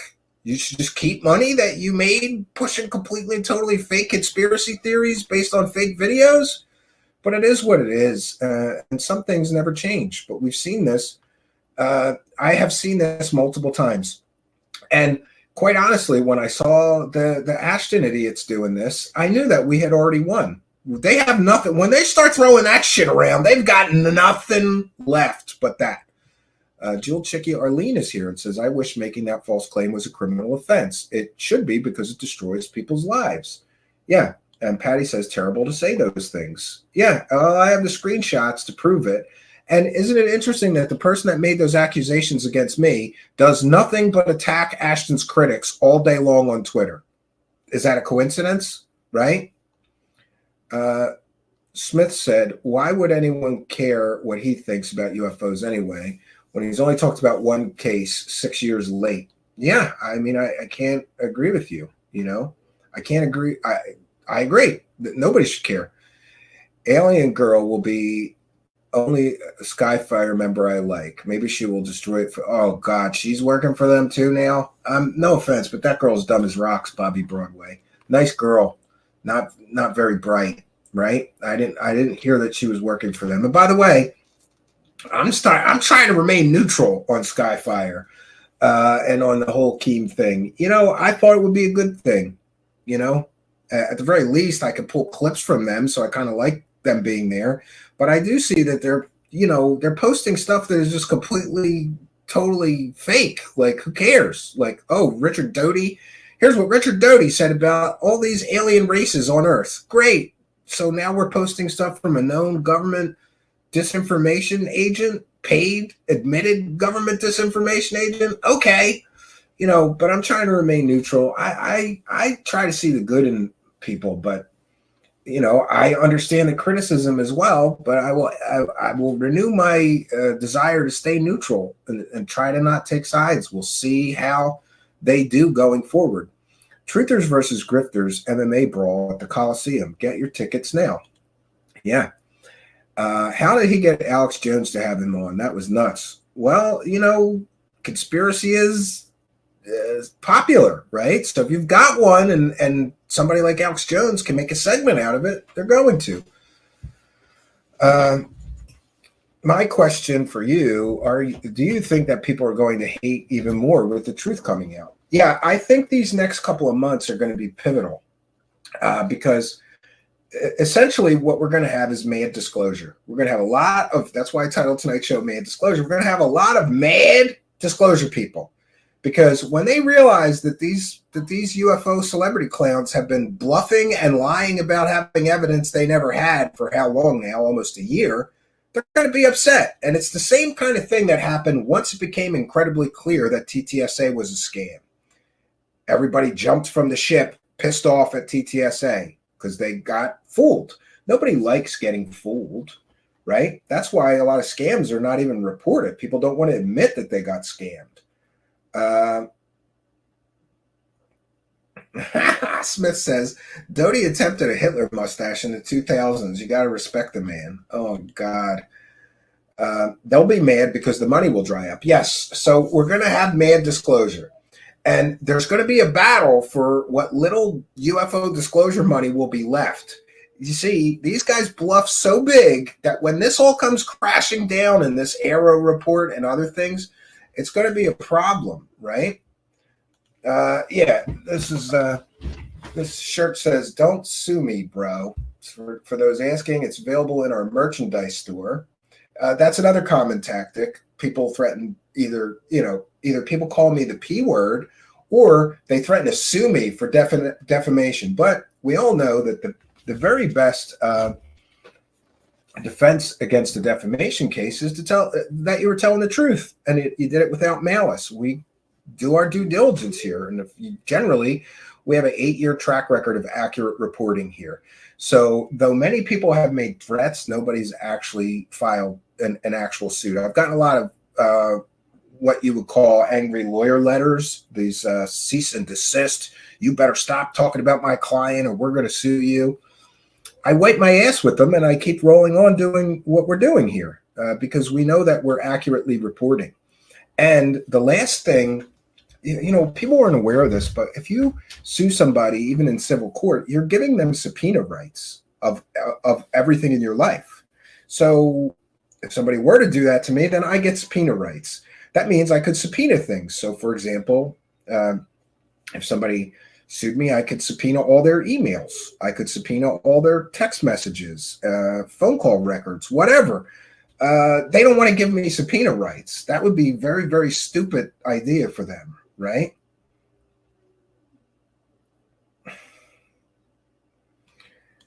Yeah, well, they don't like it when Solar Marshall says, this certain show host from Disclosure Dork Central yelled at me the other night for questioning Travis Walton's story after the story was totally debunked. Yeah, you're not allowed to question the UFO overlords, right?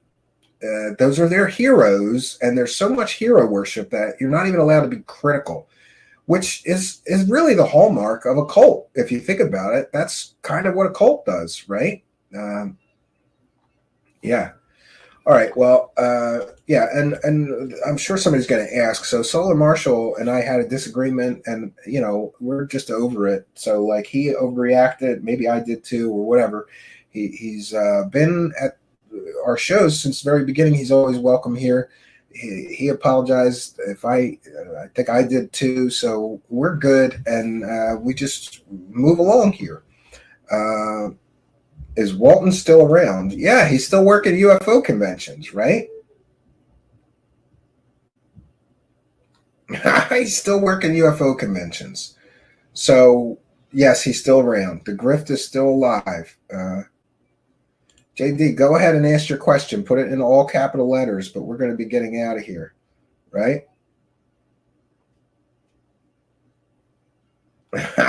Solar Marshall, he's mad I left, though I know these guys don't want me here. Yeah, we're fine. So it is what it is, right?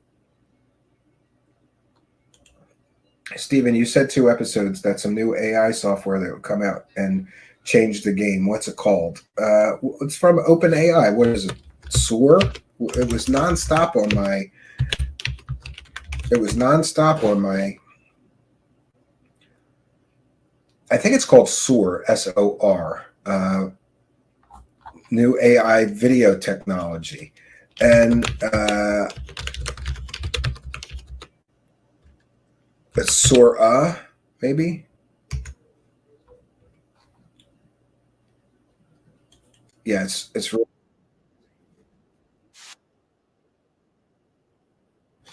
Yeah, it's called Sora. It's new Sora video generator. Just Google Sora videos. Some of that stuff is incredible. And we're going to see a huge flood of fake UFO videos. I guarantee it, right? Well, that's because they're assholes. And so is he, I don't even know why you would hang out there, Solar Marshall, but okay. Some people are so addicted to alien and UFO stuff that they just look beyond the fact that they're listening to a total scumbag, and they still listen to some scumbag show because they want the alien stories so badly. I would think that you were above that, right? JD says, Sora, new AI video technology. I'll look it up. You're amazing. Thank you. There was nonstop across my feed. I don't know. Bambino says Sora is terrible. I think it looks pretty good to me. Yeah. So we've done our due diligence, friends, and we're going to bounce on out of here. I will be back tomorrow night, 9 p.m. Eastern Standard Time, with some kind of show. I think we're doing a call-in show tomorrow, but one caller at a time. Let me know what you think of that in the comment. Do you think these call-in shows are a good idea? Let me know what you think in the comments or in the live chat. So we've done our due diligence. I want to thank all of you kind and generous benefactors. You Patreon supporters and YouTube channel members just posted a new video just for you.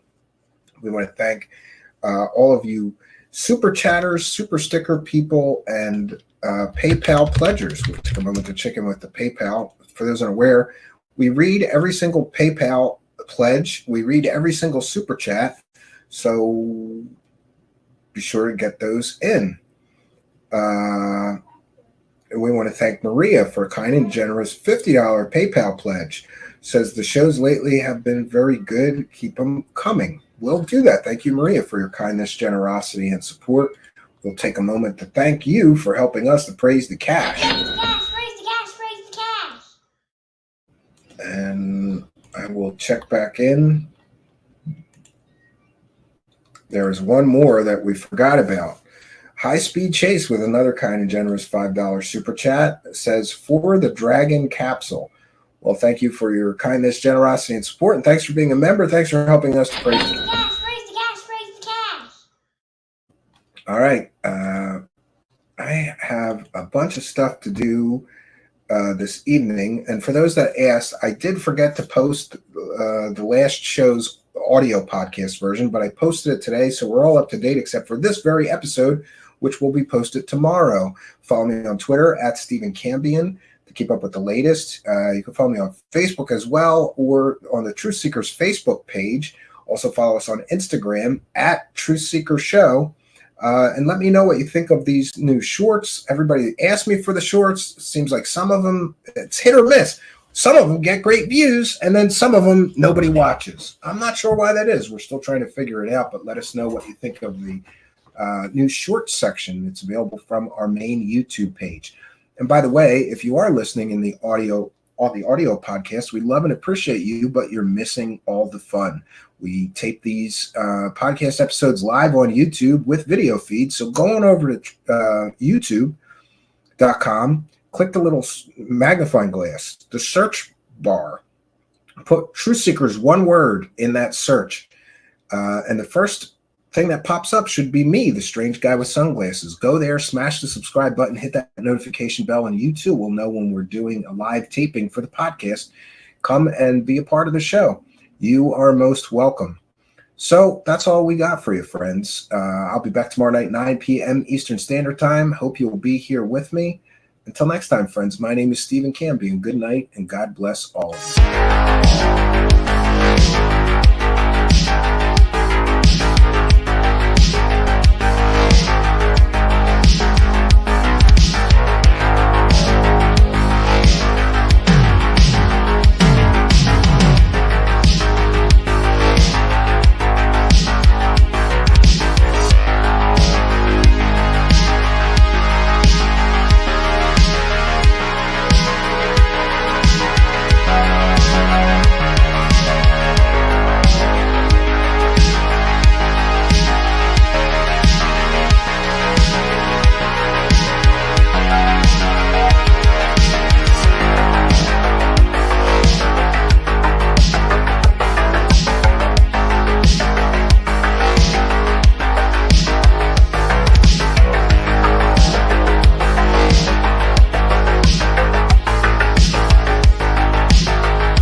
spacecraft, if you will. Special retrieval. No kidding, non-human, exotic origin. No kidding, non-human, exotic origin. No kidding, non-human, exotic origin. Call it spacecraft, if you will. Call it spacecraft, if you will. No kidding, non-human, exotic origin. Call it spacecraft, if you will. Call it spacecraft, if you will. Non-human. Non-human. Non-human. Non-human. Call it spacecraft, if you will. Call it spacecraft, if you will. Non-human. Non-human. Grush. We have a spacecraft. Grush. We have a spacecraft. Grush. We have a spacecraft. Grush. We have a spacecraft. Spacecraft from another species. Spacecraft from another species. Spacecraft from another species. Spacecraft from another species. Spacecraft.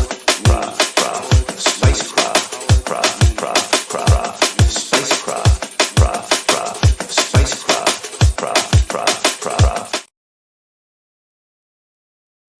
Bobby Loeb, Kevin Knuth, Gary Nolan, Jacques Villay. Bobby Loeb, Kevin Knuth, Gary Nolan, Jacques Villay. Disclosure process? Absolutely. Disclosure process? Absolutely. Disclosure process? Absolutely. Disclosure process? Absolutely. Diana Pasoka, Hal Puda. Diana Pasoka, Hal Puda. Diana Pasoka, Hal Puda. Diana Pasoka, Hal Puda. Disclosure process? Absolutely. Disclosure process? Absolutely. Disclosure process? Absolutely. Disclosure process? Absolutely. This is not a joke. Like, none of this was a joke. This is not a joke. A joke. This is not a joke. Like, none of this was a joke. This is not a joke. A joke. Entertainment. Entertainment. Entertainment. Entertainment. Entertainment. Entertainment. Entertainment. Entertainment. What is catastrophic disclosure of catastrophic disclosure? And don't forget, what is catastrophic disclosure of catastrophic disclosure?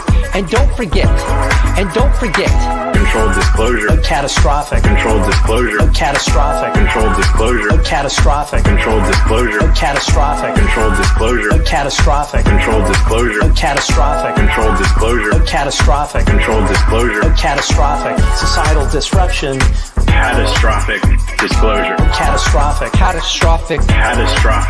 disclosure societal disruption, catastrophic disclosure catastrophic disclosure catastrophic disclosure, catastrophic disclosure, catastrophic disclosure, catastrophic disclosure, catastrophic disclosure, catastrophic disclosure, catastrophic disclosure, catastrophic disclosure, catastrophic disclosure, Psychological, theological, philosophical, psychological, theological, philosophical, psychological, philosophical, theological.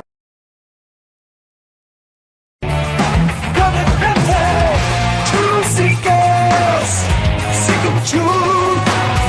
A truth so bold it's hard to hold. Truth seekers, yeah. Place the cash, place the cash.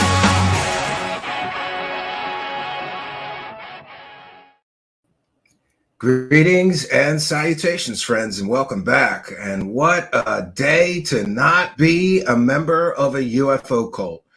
What an interesting day it has been. For those unaware, the Pentagon has released their Aero Historical UFO Report.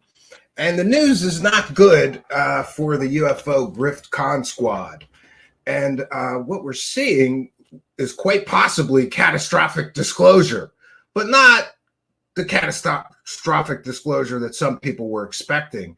Apparently, the catastrophic disclosure is when the government gets so fed up with the UFO Grift Squad making evidence-free claims and filling their pockets with every UFO dollar that they can, while simultaneously lobbying the United States government for lucrative contracts to study UFOs and UAPs, that they finally start speaking out and calling the bluff. And this is what we're seeing, friends. We detailed here on this show at the beginning of this Dave Grush story, really since the beginning of the Lou Elizondo story in 2017, we have been critically covering this, calling many of the claims being made by so-called UFO celebrities out as being big bluffs. And this report is incredibly damaging to some members of what I call the UFO grift squad. Other people may more politely term those people UFO celebrities, because it would appear that people like Lou Elizondo are having a really bad day today, because so many of their false claims are directly addressed in this report as being what they are: false narratives. And it's interesting that, you know, the UFO grift game has now changed, because for years, decades, in fact, private citizens could make all kinds of claims about government cover-ups and the government having alien bodies and technology.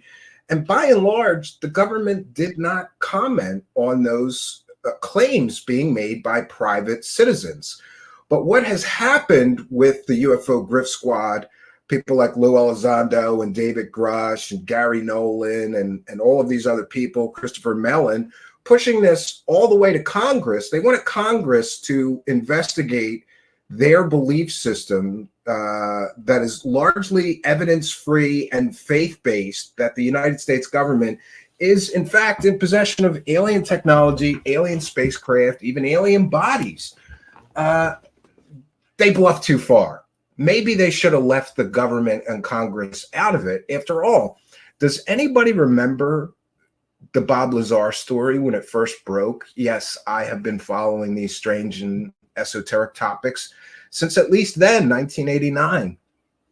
The government has never issued, to my knowledge, definitive statements denying Bob Lazar's claims of either being a real scientist, working at Area 51, working on alien spacecraft, whatever. They have never called the bluff of these UFO grifters. But the UFO grift game has changed. So congratulations, you grifters who grifted too far, who bluffed too much, and have now ruined the UFO grift game. Do you realize what a can of worms you grifters have opened up? Because now it appears that there is a marked change in United States government policy about people making claims with no evidence and demanding investigations and all of this. So the UFO grift game is gone. They have essentially, they have ruined their own grifts. Now I know we've seen time and time again that the grift must go on. And what I predicted would happen when this report released is already happening. Just claim cover-up. Just say the government is lying, and you can roll on with your grift. But the problem is that this report is incredibly specific about specific claims that certain members of the UFO grift squad member team have made, and they are refuted. And I believe that you can cry cover up. You could say, oh no, the government's lying. They really do still have those alien bodies and all that. Well, there's a big change now, because apparently the United States government is not just going to sit there and let UFO grifters lie to the American public anymore. And I, for one, applaud that. Now, I have to preface my remarks tonight with saying I don't, by and large, just trust what the government tells me. After all, let's just look at some examples like, the Gulf of Tonkin, weapons of mass destruction, things like that. I don't just trust that they're telling me the truth. I'm evaluating all available evidence, and I get it. Some people want so desperately to believe these things are true, it's easy to just say they're covering it up. But it's more difficult to say that when you look at the credibility issues involved. The people who are claiming there's a cover-up have all been filling their pockets with every UFO dollar they could for years, in some cases decades now. This report essentially calls their bluff and says they have no evidence. There's no people with firsthand knowledge. There's nobody that has corroborative or verifiable, empirical, real evidence to prove the claims are being made. Essentially, what we have is a game of telephone and people telling each other stories. In other words, a bunch of UFO fans circle jerking each other off, telling each other stories, but never providing the evidence. This report, to me, I was falling off of my chair reading this thing. Now, I've included a link to the unclassified final Department of Defense all-domain anomaly resolution office report on historical record of U.S. government involvement with unidentified anomalous phenomenon, UAP. We've included a link, but we're going to get into specifics of what is included there. Now, a lot of people are saying that, you know, this is a 60-something page report, but the last bunch of pages is really just citations and sources. So it's really 45 or 46 pages of actual information. And then they provide all of their cited sources. Now, some of the UFO Grift Squad members are not happy and are already lying through their teeth. And I have specific examples to show you of the same people who pushed this false narrative since when? 20 cases, right? In other cases, decades, people have been pushing these false narratives.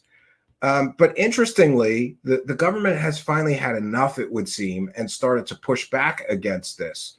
But like I said, people are now losing their minds, lying through their teeth, making new claims.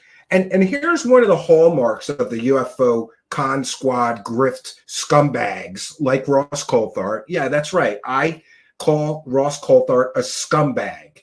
He has been caught selling at least 5 completely and totally fake stories. So what does he do when the government calls his bluff? He invents new evidence-free fake stories to explain away this report that essentially says none of these people have any evidence.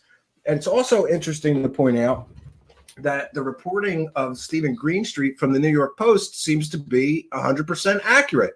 It is the same small group of UFO promoters and activists involved in all of this stuff.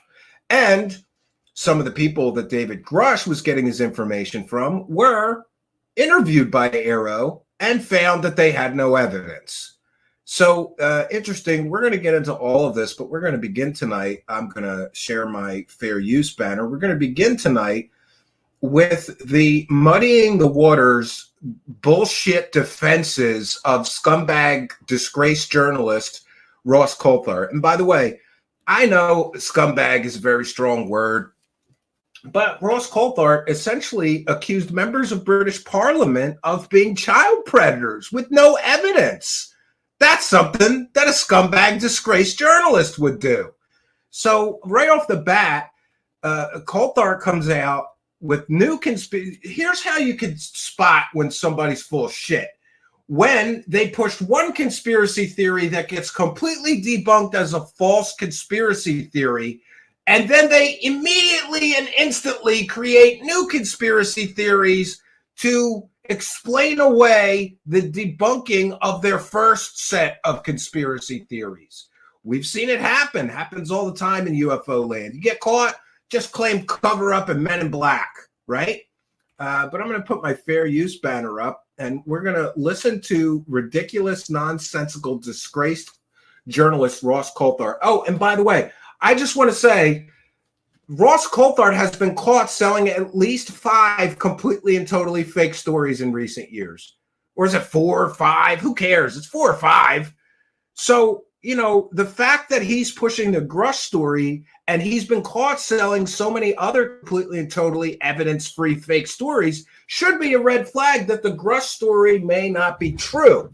But, you know, don't let things like history, facts and credibility and evidence get in the way of a good UFO fairy tale if it gives you that circle-jerking UFO disclosure boner that you want so badly. And by the way, all of these scumbags that push the Grush narrative, all of these scumbags that push the false Lou Elizondo narratives should all be banished from this thing. At the very least, they got it all wrong. They wouldn't even allow a critical discussion. They wouldn't even allow people to critically think. These idiots all just repeated the UFO circle jerk talking points. Urgent and credible, urgent and credible. It's all fake. It was all a carefully constructed fake story narrative put out by the same group of fake story creating UFO profiteering whore scumbags that have been caught lying to everybody multiple times. But hey, you can believe, even though they've all been caught lying through their teeth, selling completely and totally fake stories, in some cases making millions of dollars from those completely and totally fake, over-sensationalized clickbait garbage stories, single source, no evidence, trust me, bro. We're supposed to all trust them now when they tell us, oh no, there's a cover-up. It is true. Well, the time to prove that is now. So, and let me tell you, we're going to get into this. Did you know Lou Elizondo lied to every podcaster when he mentioned NDAs and he can't talk about things? Because apparently there is no UAP-specific NDAs.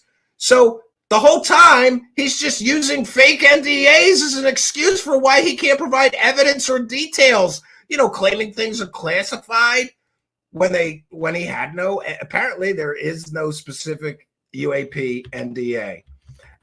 Interestingly, he used that excuse constantly. So, the one thing I will say is that I'm extremely disappointed. All of this UFO grift squad activity, or a great deal of it, started in 2017. Why did it take this long for the government to finally stand up and correct the record?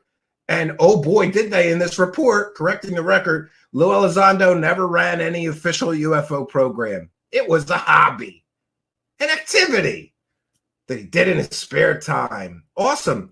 And that brings up a lot of legal problems for Mr. Elizondo and I believe the members of TTSA.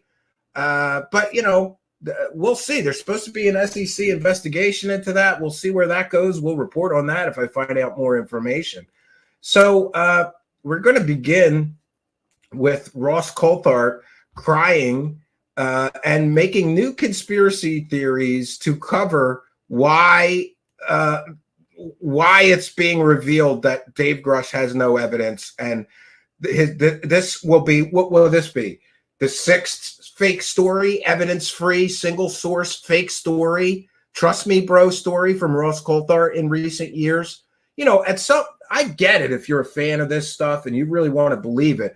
But how many times are you going to let somebody lie to you before you have to just admit this person is a lying scumbag? I don't know. I don't get it. And here's something that I want to point out. In any other genre of anything, if you get caught selling a completely and totally fake story 3 or 4 times, your career is over. Why does Ross Coulthart still have a career? Why does people like Linda Moulton Howe still have a career? Why do people like Lou Elizondo have a career? It boggles my mind that they could be caught lying or playing fast and loose with the facts, or at the very least, misrepresenting available data and evidence in order to personally profit from a story as true that's not probably true and they can't prove is true. So, interestingly, here is Ross Coulthart on News Nation crying cover-up. Special correspondent Ross Coulthart. All right, Ross, I'm just going to give you the floor on this because you know far more about this than, certainly than me, but anybody else. This report, the headline, as Joe says, basically no evidence of aliens or any. Yeah, and now would be a good time for Ross Coulthart to show everybody the location of a giant alien spaceship he says is on Earth, right? He could totally disprove them. And here's the thing that we all have to keep in mind going forward when evaluating these people that have been making these claims, these fantastic out of this world claims for how long. Here's what we need to do. We have to evaluate their credibility. How many times have they been caught lying? How many times have they been caught selling a completely and totally fake story? Or let's just say being too credulous, too believer-brained, and running with a story that turns out to not be true. Even that is a problem, and it should be part of the evaluation process when you decide if someone is credible or not, or somebody is trustworthy. And I'm here to tell you that any so-called journalist that got caught selling 3, 4, 5 completely and totally fake stories is not somebody that you trust, especially to make outrageous claims and then not have the evidence to back it up. But here we go. We'll get into this. And I want to cite fair use. This is transformative work. We're educating the public. And I love going to News Nation because they're the people that started all of this. And now, News Nation, 277 days of constant coverage of this evidence-free Dave Grush story. Now they're going to bring in their expert, disgraced journalist who, by the way, he is an award-winning journalist. He won an award for the most fake, unbelievable stories and the worst reporting in all of Australia, the Bent Spoon Award. That's what he just won for 2023 for having the most fake stories. And the fact that he's on a so-called news network as an expert, having been given the Bent Spoon Award for most fake stories in all of Australia, is hysterical to me. Become a cover-up of aliens. You say what? Good evening, Connell. Well, firstly, I don't think anybody's surprised that the Pentagon is making a pronouncement like this. I'm talking to... I don't know. I think a lot of people are surprised. Multiple people tonight. And here's where he's going to do more. Trust me, bro. Look, Dave Grush was a trust us, bro. David Grush, the whole story was single source. Trust me, bro. Now he's going to claim he has new sources all of a sudden, right? New sources. Can we see those sources? Can you name them? Oh, no, I can't. People inside the legacy retrieval program, reverse engineering program that is being secretly operated by people within the US government. So he's claiming he's talking to members of the real secret UFO alien crash retrieval programs. Great. Then why don't you prove the government wrong and name them? Why don't you call their bluff? If they're bluffing and there's no evidence, if they're bluffing that there's no evidence, why don't all these grifters stand up and say, here's the evidence, bitches? Why don't they do that? You know what a huge win that would be for the disclosure movement if you could prove that the government was indeed covering these things up, was indeed lying about them? You would be in the history books.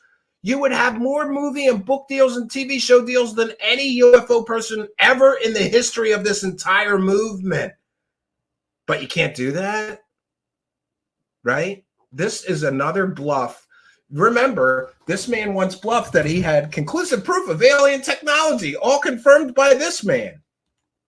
I can't believe that he's going to make up new fake shit to cover his old fake crap.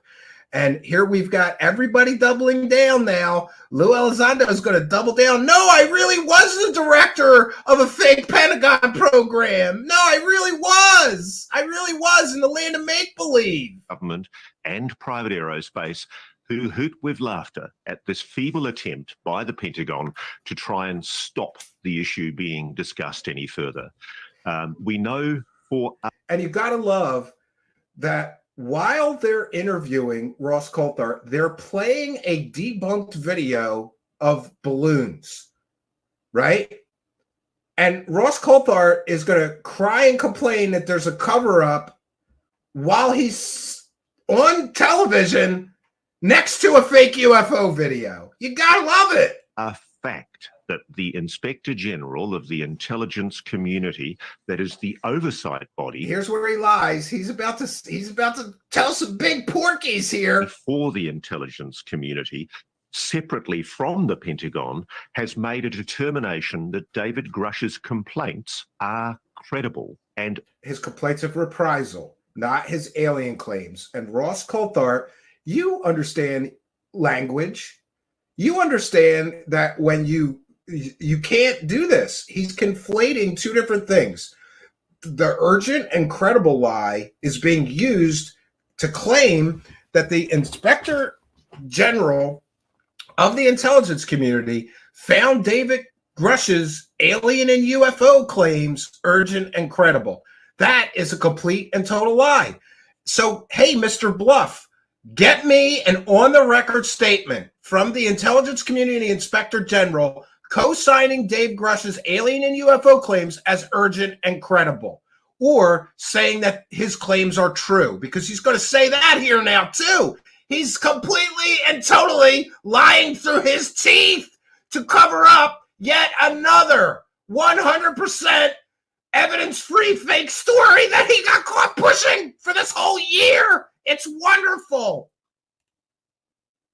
Urgent. And that's why they were referred to the Congress for investigation. Right. And I was only just recently in Washington talking to senior staffers, senior congressional representatives. Here's more fake sources he can't name. More anonymous. Trust me, bro.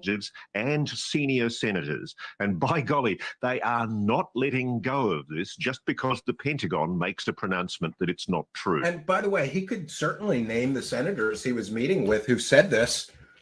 Listen, making these claims after you've already been caught selling 4 or 5 completely and totally fake stories, and you're just standing there with your pants down as the government just said you sold yet another completely and totally fake, evidence-free, single-source story, is really problematic. Oh, no, I talked to some senators, and they say it's all true. Name them. Let's get on the record statements from them then, Ross Coulthart, you liar. They know it's true. They have first-hand witnesses who've testified about it, who didn't go to Arrow, to the Defense Department. Why did they not go to Arrow? Oh, they don't trust Arrow. Because, frankly, Connell, they didn't trust them. And that's the problem. Dr. Sean Kirkpatrick, the person who created this report, it's alleged by the people I've been talking to that he set out with a preconceived agenda. Who are the people he's talking to? Why can't he name any of the people? This is a stupid prover maneuver. It's another bluff. Oh, no, they do have firsthand witnesses. Oh, no, it is all true. And I can reveal here tonight that I've found out some of the members of a special secret advisory committee that Dr. Kirkpatrick used to advise him in the preparation of that report. Great. So name those advisors. Let's get them on interviews. Let's get them on the record to talk about this. Let me hear from them that they influenced Kirkpatrick's report. I have their names. I have their roles. I know who they are. They are the gatekeepers, believe it or not, to this legacy program. Okay. So now Coulthart is claiming he knows who is running the cover-up, and he even knows their names. Yeah. Just like he knows where a giant alien spaceship is on Earth. This is another bluff. Release the names then. If you know who's running the cover-up, release the names and their roles, as you just claimed you have. Or, listen, this is so childish and stupid. It's like a child on a playground getting caught in a lie, just lying, double down, triple down, lying more to cover the first set of lies. We're quite literally pulling the strings on this Arrow report. And people are so angry, so bitterly angry with this feeble attempt at a cover-up that they are now leaking more assiduously to people like me. And more importantly, whistleblowers are becoming more compelled to come forward and give evidence about what they know. Well, great. Now's the time to do it. You can totally prove that the government is covering things up if you provide that evidence. I am predicting we're never going to see this evidence that Ross Coulthart is claiming he has. Remember, he's bluffed before. Now, oh, he knows who the gatekeepers are. He knows who's covering up the UFO alien secrets in the government. Then name them, Ross Coulthart. Name and shame. Come on. What are you waiting for? Why are you waiting on that? And if I can just make one He's got nothing. He's got nothing. further point. Okay. There is an executive order under your president, Ronald Reagan. Oh, here's where he gets history completely and totally wrong. You got to love this. You got to love this. God bless him. Back in the 1980s, this executive order 12333 banned covert actions by the US intelligence community against the American public, designed to influence American public opinion or media commentary. Now, the allegation that we now have... Now there's a constitutional crisis, but he's completely and totally incorrect because I guess he doesn't know American history very well, and I do. Barack Obama made it legal. So there is no constitutional crisis. Yeah, you heard it right. Barack Obama made it legal for the United States government to use propaganda against its own people. Yeah, Barack Obama.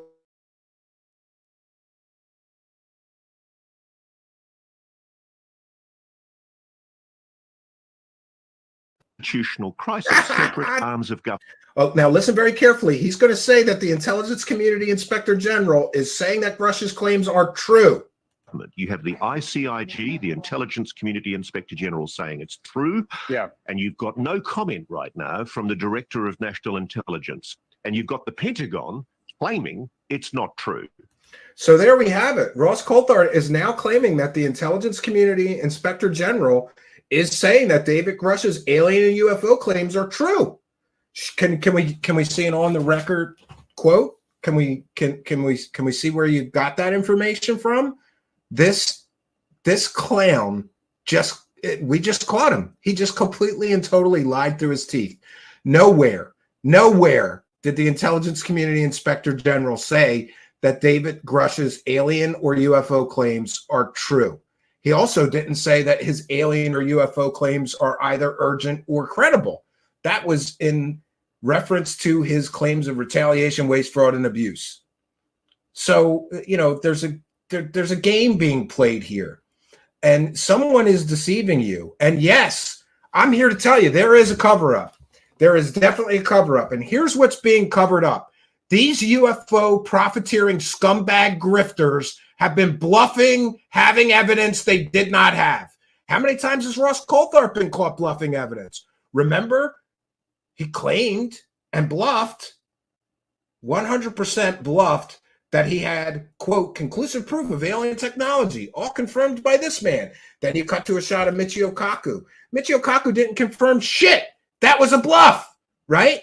Then we get David Grush. Oh, no, I interviewed 40 firsthand witnesses, and they have all this evidence. Where's it at? Where's it at? Now he's bluffing that people said things they've never said. He's saying the Intelligence Community Inspector General said David Grush's claims are true. Which claims? Which claims? See, it's a game. And the use of language and tricky language is an often employed tactic of the Grift Squad members. Show me an on-the-record quote of the Intelligence Community Inspector General saying that Dave Grush's alien and UFO claims are true. He can't, and he won't. They did not say that.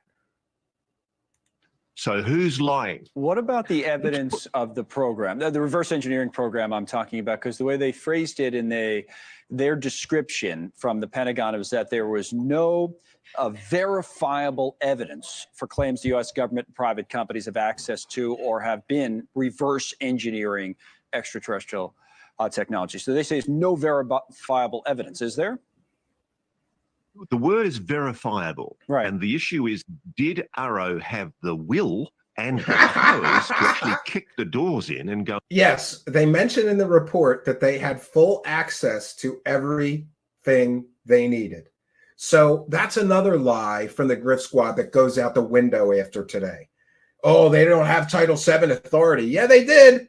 And they stated clearly in this report they had full access to everything they needed to investigate. So more lies from Coulthard trying to cover for another fake story. And boy, this one's a whopper, man. His latest, this Dave Grush story, is the biggest fake story he's ever pushed. How's he going to recover from this? Oh, just claim cover-up, right? Just claim cover-up. Claim the government's lying with no evidence they're lying. See, like I said in the beginning of the broadcast, the game has changed, and now these grifters are going to have to prove things when they make claims against members of the government, and they can't, and they won't. So interesting. Let's see what else Clown Coulthard says. And do the investigating. That didn't happen. Even the aerospace bosses who claim in the report that they've got no knowledge of extraterrestrial technology or a reverse engineering program, they haven't formally been put under oath. No, but they had to write up and sign their statements according to the report. But I get that. Okay, they didn't testify under oath.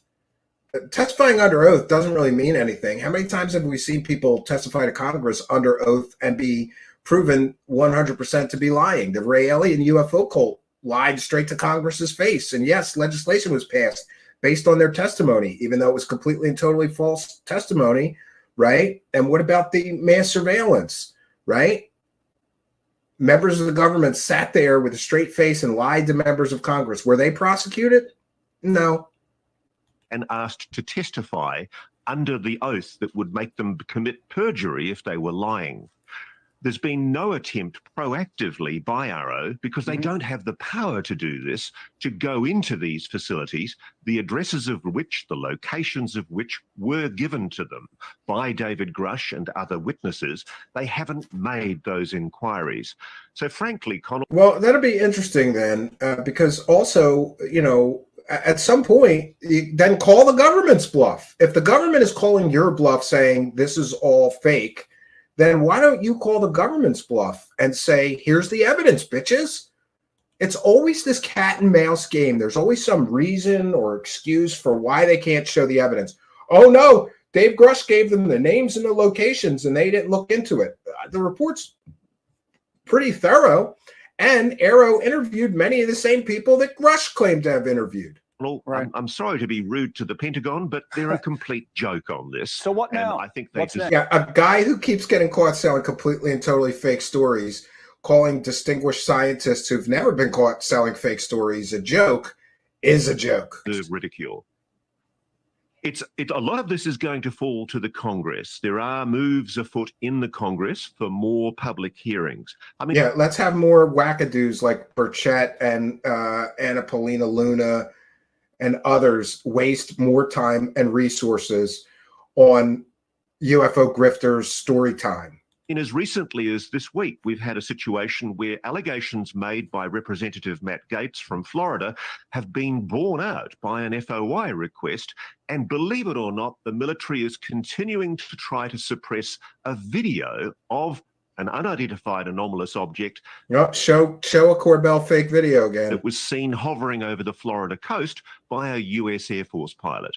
If there's nothing in this, if this is all poppycock, if it's all nonsense, and if it's all the fictional claims of a bunch of tinfoil hat crazies, why are US Air Force pilots not being allowed to reveal what they shot with their videos on their gun cameras? What is the US military hiding? And well, it could be hiding weapons tests of a classified nature, Ross Coulthard. And since you're such a big proponent of not violating national security secrets, after all, you can't tell us where the giant spaceship is, you would think you would understand that. Why is it so reluctant to expose itself to proper transparency? I don't know the answers to any of those things, but I do know. Yeah, he wants transparency from the government, but listen to these claims that he just made. I know exactly who the gatekeepers are who influenced this report, but I can't tell you.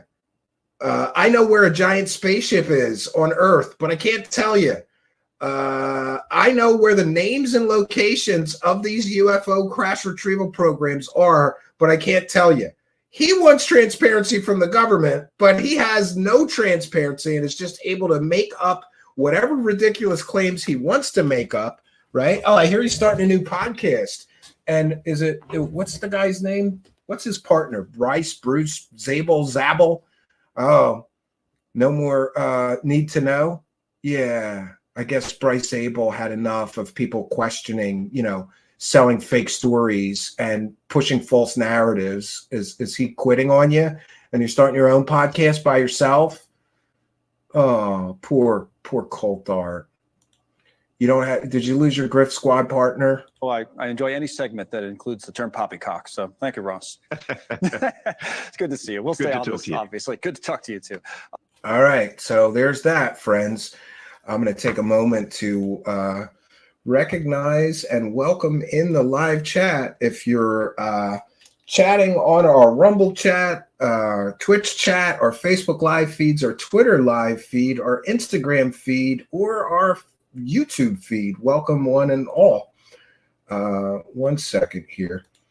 We want to take a moment to thank some kind and generous benefactors like Sidvich, who's been a member for 22 months. And he says, smash that subscribe and like button. Woohoo. And we want to thank DM Andy for becoming a YouTube channel member. For those unaware, if you become a member of our channel during a live broadcast, we give you a thank you and a shout out. So thank you, DM Andy. And thank you, Sidvich, who's been a longtime show supporter and a member for almost 2 years now. We thank you all for your kindness, generosity, and support. And I thank you for helping us to praise the cash. Praise the cash, praise the cash, praise the cash. Also, while we're on this subject, I don't want to dwell too long on this, but I just want to tell you, in case you didn't know this, that if you cover these topics critically, you pay the truth tax, and you will make 1 to 10% of what the Grift Squad people who are just willing to sell lies, disinformation, misinformation, evidence-free story, false narratives, fake whistleblowers are making. But I feel very strongly about covering these topics honestly, ethically, and morally. And I just want to take a moment to thank everybody for their support. But I would like to ask all those people who are now basically, they've all been caught pushing completely and totally false narrative for almost a year now. Are they all going to give the money back? You know, that UFO podcast and the good propaganda show and Liberation Lies. Are they all going to give the money back? And how are these people going to navigate this?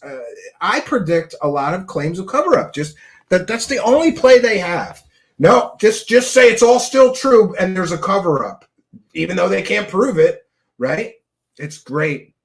So I want to get into some of the specifics of this report. I like I said, I woke up and got this today and started reading it, and I nearly fell off my chair because of the level and amount of detail in this. Which is really, really crazy, right? So I have some specific things I want to show you. And by the way, I've posted these in our Discord server. I don't want to leave out important bits, so I have just clipped important parts. The entire report is in the description of this video. Oh, you know what? Let's start with something else that is, I think, equally important. It's this report is devastating for Lou the Liar Elizondo. It is absolutely devastating, and here's why. We're getting another confirmation from a verified government source that Lou Elizondo was never a Pentagon UFO program director like he claimed. At the direction of Senate Majority Leader Harry Reid, and here's the thing, they incorrectly identified him as a Democrat from New Mexico. He's from Nevada. So that's what all these people, there's typos and they got one fact wrong in a 65-page report, so you can't trust anything in the report. That's a false argument of stupid people. So they misidentified which state Senate Majority Leader Harry Reid is. It doesn't do anything to damage their credibility. There's typos in I don't know. You write a 65-page document and not have one factual error or typo. It's very difficult to do that.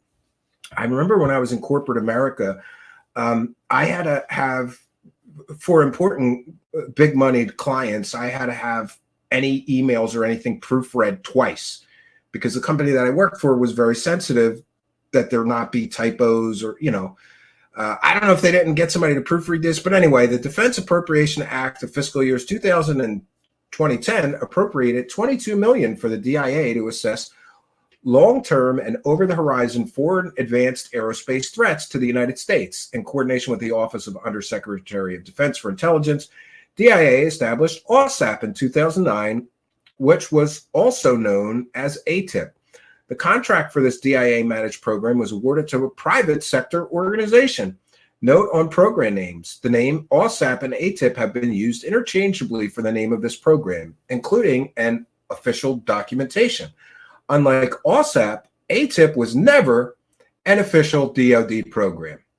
However, after OSAP was canceled, the ATIP moniker was used by some individuals associated with an informal, unofficial UAP community of interest within the DoD that researched UAP sightings from military observers as part of their ancillary job duties. In other words, it was basically like a Facebook group. It wasn't an official program. It had no funding. And the fact that Lou Elizondo is still going to sign that he's the director of a program that never existed shows you what a joke Lou Elizondo is. Even when called out in official government documents saying he was not the director of any official or funded program, he's still going to sign his name as the director of a program. And here we go. This effort was not a recognized official program and had no dedicated personnel or budget. So what is Elizondo the director of? He's got no employees. He's got no money. What's he the director of? Oh, that's right. He's the director of the Pentagon UFO program in the land of make-believe. That's what's happening here. Very interesting part of this discussion is that it literally doesn't name names, but everybody knows who he's talking about here. And I found it interesting that throughout this report, they don't name names, but you can guess who they're talking about. In one section of this report, they talk about somebody claiming that the White House commissioned a study from a group in Virginia. That's Stephen Greer.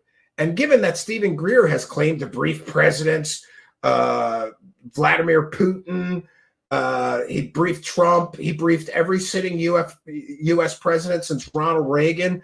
It's not a shock to me that Stephen Greer would also lie and claim he did some report or study at the request of the White House. Turns out the White House didn't even know about it. They did not request it. So interestingly, in this situation, what we get is they're not naming names, but anybody familiar with these situations can instantly know who it is that they are talking about.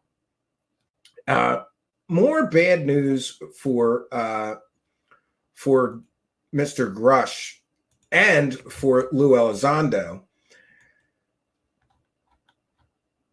And that would be this.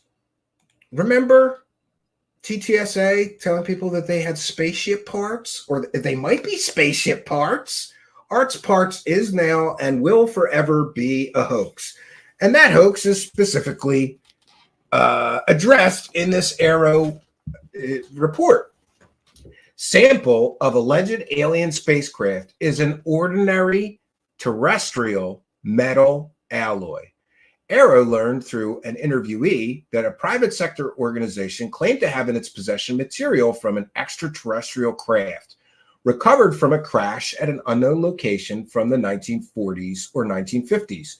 The organization claimed that the material had a potential to act as the terahertz frequency waveguide and therefore could exhibit anti-gravity and mass reduction properties under the appropriate conditions. The organization that owned the material negotiated an agreement in 2019 with the U.S. Army to analyze the samples. With permission from the shareholders, Arrow acquired this sample to conduct more in-depth analysis, or from the stakeholders. This is where it gets interesting. Arrow and a leading science laboratory concluded that the material is a metallic alloy, terrestrial in nature. Oh, it didn't come from aliens like Tom DeLonge claimed. And the members of TTSA. And here's where it gets problematic. These claims of being in possession of this exotic material were made by members of TTSA while they were collecting millions of dollars in investment money. Then they got a contract with the Army for what was that, over $1 million, right? All for junk. All right. Aero, a leading science laboratory, concluded that the material is a metallic alloy, terrestrial in nature, and possibly of U.S. Air Force origin, based on its material characterization. It was also assessed from the material is mostly comprised of magnesium, and the bismuth present was not pure layer per initial claims. So all those claims about, oh, how this material couldn't be manufactured on Earth and this couldn't be earthly material, it all falls apart. All the arts parts, TTSA, bullshit lies completely and totally fall apart. How many times are we going to catch these grift people, these UFO grifters lying to everyone before we start saying we have to scrutinize every single thing that they say and fact check every single thing they say and assume they're lying until they prove they're not? The U.S. Army had also conducted in-house analysis of the sample. And while Aero generally agrees with its conclusions, Aero found that the structure was not purely layered magnesium alloy and bismuth. So even the descriptions that DeLong and others were talking about, or let's forget DeLong, go back to Linda Moulton Howe. She made all those claims too. All the claims that were made about these arts parts material were completely and totally bunk, wrong, bullshit, right? Aero assesses that a separate private sector organization's recreation of this metallic sample was almost certainly conflated with claims that the aerospace industry was attempting to reverse engineer off-world technology. So a private company tried to recreate this material to see if it could be done. That gets conflated with the aerospace industry is trying to back engineer this alien technology. Great. Prior to Aero's acquisition of the samples, the organization fabricated a replica of the sample to determine if it could be done. The same organization made an attempt to replicate the sample at the same specific location cited by the interviewee as the location where the interviewee alleged to have participated in discussions about transferring UAP crash materials. The claim that extraterrestrial technology was being reverse engineered almost certainly was conflated with this material fabrication. So there we go. Bad day for Lou Elizondo. First, the government comes out and says, no, he never ran a UFO program. Oh, and remember that UFO material that they collected millions of dollars in investment money to study, right? And it couldn't be made on Earth. And if you shoot a terahertz, if you shoot this at it, it levitates. Remember? Tom DeLonge said that on Joe Rogan. And the internet does not forget. So it would appear that people were literally lied to while TTSA allegedly lied to, I don't know, about this material while TTSA was soliciting public investor dollars. Also, there's a real problem with saying that Lou Elizondo ran a Pentagon UFO program and collecting UFO money. But I'm going to check in with the SEC and try to get an on-the-record statement from a member of the Securities and Exchange Commission who investigate these things to explain to me how it's legal to claim you ran a government UFO program while you're soliciting investment money from the public.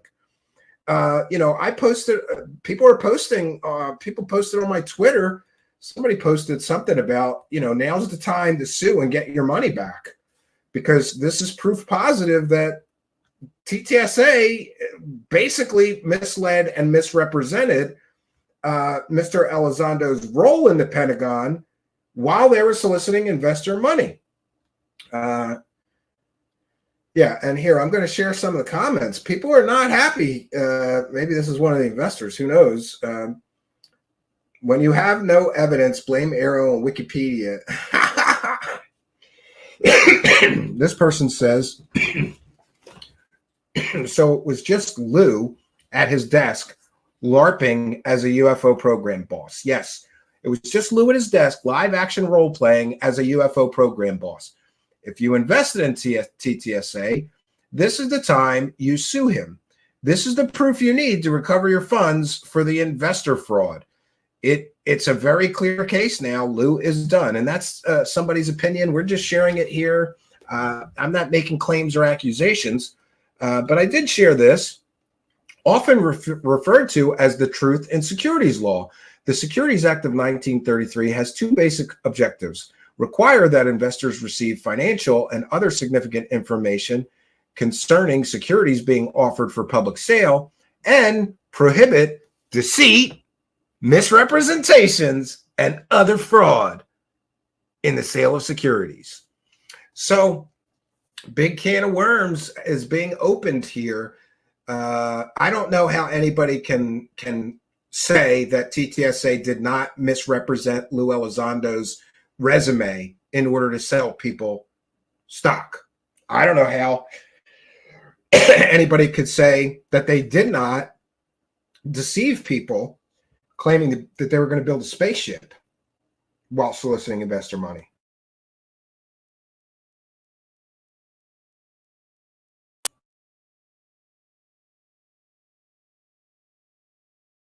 I'm sorry, we're going to move on.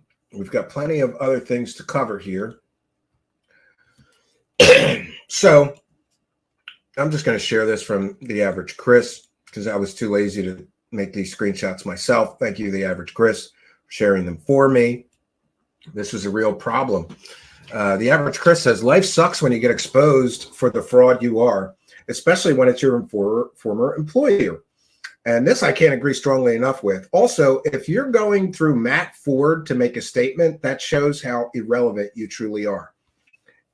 Also, at Good Trouble Show, Good Propaganda Show, you are now officially spreading propaganda and misinformation, as it has been confirmed that Lou Elizondo was never the director of any program, especially ATIP. So, we read you what's in the government report, that Lou Elizondo never ran ATIP. It didn't exist. It didn't have a budget, had no employees. It was a hobby. But here's Lou Elizondo's statement, which I believe is going to be further problematic for him. And by the way, I'm just going to put this out there. If Lou Elizondo falsely sells his book, claiming that he ran a Pentagon UFO program to sell his book, that may be considered a form of consumer fraud. But again, I'm not a law enforcement officer. I'm not a prosecutor. I'm not making allegations. We're just talking about things and raising questions and concerns. Should it be legal for Lou Elizondo to market a book claiming that he is the former director of the Pentagon's Advanced Aerospace Threat Identification Program, if the Pentagon itself says, no, he wasn't? Should he be allowed? Let me know what you think in the comments. Let me know what you think in the live chat. Should he be allowed to market a book based on a lie? Wouldn't that be considered a form of consumer fraud? Like, can I just sell a book saying that I ran a Pentagon UFO program? And if he can sell a book claiming that he ran a Pentagon UFO program and have no evidence or proof that he did, then I can too, right? I'll sell a book. Well, come on, I could use some money. But here's Lou Elizondo's statement. And again, all of these grifts, these guys got eviscerated in this report. Multiple of these UFO Grift Squad members got eviscerated, but no more. I don't think anybody got it as much as Lou Elizondo in this. But here's his statement. It is inconceivable that the Pentagon continues to go down this road of obfuscation and denial. Kind of like Lou Elizondo obfuscates and denies when people try to press him on actually running a funded, real Pentagon UFO program, right? And here he says, this is where I always get confused with Lou Elizondo, because he throws in facts that don't matter to the argument. Our adversaries have already stated for the record they have their own UAP programs. What does that have to do with anything? Who cares? Yeah, other foreign governments have UAP or UFO programs to protect their skies. But okay, he goes on to say, Is this not important to the Pentagon? This report is not only inaccurate, but also misleading in many of its assertions. Great. If it's inaccurate, show us where it's inaccurate. Oh, he can't, right? He can't, because then he'd have to offer specifics. And now he's not going to be able to hide behind the NDA excuse anymore, because that excuse comes falling down.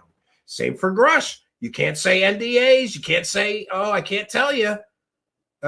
Furthermore, this is yet another example of a long list of missteps by the Pentagon in recent history. It's a sad day for democracy when the American public, I love this, when the American public is being fed misinformation under the guise of truthfulness and transparency. Do you mean, Lou Elizondo, like the misinformation that you are the former director of the Pentagon's Advanced Aerospace Threat Identification Program? Because that's misinformation. Do you mean misinformation like we've got pieces of alien spaceships? Because you did that, right? Do you mean misinformation like we're going to build a spaceship with investor money, with a revolutionary power source that will change the world? Do you mean misinformation and disinformation like that? This is classic projection. He is accusing the government of that which he has already done. He has put out provable fake information, provable false claims in order to solicit money, right? Provable false claims he's put out. But he's going to say we're being fed misinformation under the guise of truthfulness and transparency. Isn't truthfulness and transparency the way you sold you and this entire false narrative? Lou Elizondo, former director. I love how he's doubling and tripling down. This makes him more of a clown. When you get caught lying through your teeth from the government, I mean, how much do you got to lie for the government to say, you know what, we had enough. Let's correct the record. This clown never ran a Pentagon UFO program. It wasn't official. It wasn't funded. It had no employees. It was unofficial effort. In other words, a hobby. And you're still going to sign your name as the director of a program that didn't exist. You're still going to sign your name as the director of a Pentagon program that had no funding, had no employees, and never existed.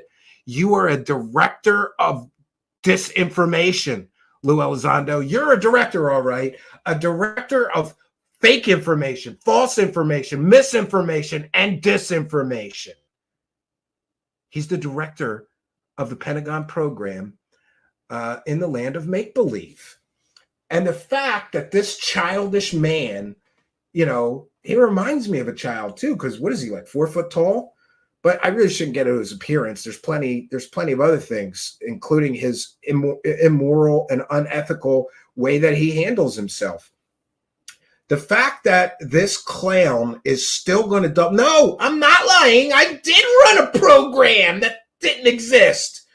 You know, at some point, look, I get it. If you looked up to this guy or you thought he was some kind of hero, I get it. But think of the ridiculousness of this. Like, imagine if you fudged your resume and said that you were the director of something you weren't. And then your former employee publicly calls you out and said, he's lying. He never ran any program. It wasn't a real program. And you just double down and say, yes, I did. I'm still going to sign my name as this.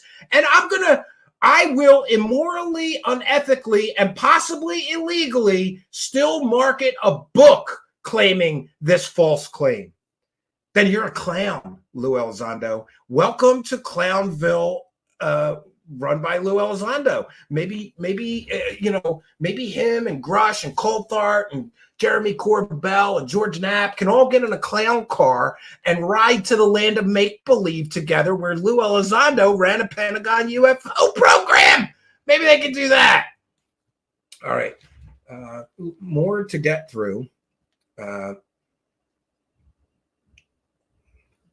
thought it'd be interesting to, you know what? I'm just going to go to the report 1 second because this stuff is a little small. 1 second. I have some of this. You know what? It is really small. I'm going to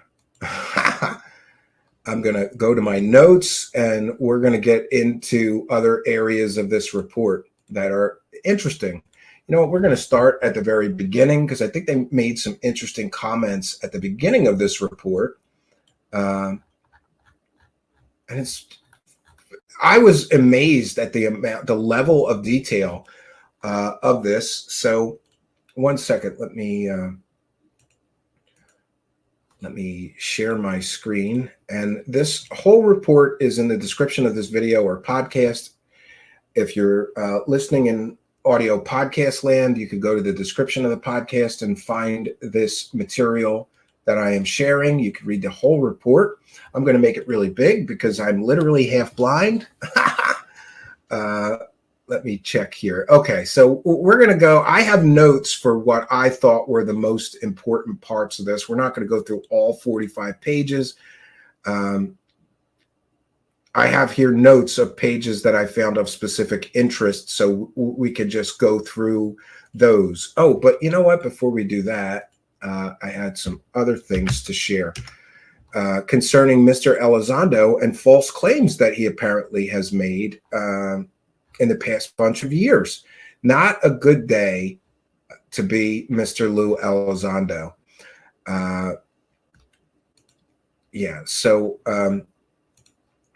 Jeremy McGowan shared this, and this part is very interesting. In the no official UAP non-disclosure agreements discovered. In the conduct of this review and to meet direction of Section 1673 of the NDAA for fiscal year 2023, Aero sent guidance and requests to DOD, IC Elements, DOE, and DHS to review and provide any NDAs pertaining to UAP or its previous names. To date, Aero personnel have not discovered or been notified of any NDAs that contain information related to UAP. Also, part from the national standard NDA language contained in Title 18, Section 794, describing the death penalty or jail time for illegally disclosing information related to national security, defense, Aero has not discovered any NDAs containing threats to interviewees for disclosing UAP-specific information. So all these claims of people's lives being threatened and they're risking their lives if they tell the truth about this, it all falls apart. Historically, most, if not all, NDAs contain standard language stating that the death penalty can be applied for crime of disclosing classified information. Title 18, Section 794, as referenced in typical NDAs in several places in relation to the transmission of classified information. But here's where it gets interesting. Lou Elizondo, my NDA is lifetime, as those with clearances can attest. Only when info becomes unclassified can I talk about it. Yes, I am still subject to polygraphs and periodic reinvestigations. When does your non-disclosure agreement expire? Do you still have to submit the polygraph tests? Asks the weather balloon. So you remember that media tour where Lou Elizondo, every time somebody would dare to ask him a difficult question, he would just cite, oh, I can't get into that, my NDA. Well, yeah, it turns out that was another misrepresentation. More proof that he is manipulating the public. And that is interesting to me. NDAs, right? Unnamed sources on Twitter also made a very good point. Elizondo could clear this all up instantly if he provides his last 5 or 10 SF-50s and SF-52s. You usually get 2 or 3 a year, along with his DCIP's performance elements and evaluations. But you know, he won't. Yeah, so if you want to claim that you ran a real program, just show us your paperwork. He can't, and he won't. And now we also know why he would not testify to Congress, right? Area 503 says, how many times had people like Elizondo hid behind a non-existent NDA? If I was one of those podcasters or journalists he bamboozled with that line, I'd be pissed. Yeah, it's just great. And back to those arts parts, Hal, Nolan, and Putoff, and Travis Taylor all claimed it possessed properties related to wave frequencies and even levitation that surpasses human technology and are impossible to fabricate. So there's the clown show. Gary Nolan, wrong. Hal Putoff, wrong. Linda Moulton Howe, wrong. Tom DeLonge, wrong. All the claims made by TTSA, wrong. Great. All right, 1 second. Let me just check here. Okay, we'll go to the actual report now. Just bear with me here. All right, since 1945, the United States government has funded and supported UAP investigations with the goal of determining whether UAP represented a flight safety risk, technological leaps by a competitor nations, or evidence of off-world technology under intelligent control. These investigations were managed and implemented by a range of experts, scientists, academics, military, and intelligence officials under differing leaders, all of whom held their own perspectives that led them to particular conclusions on the origins of UAP.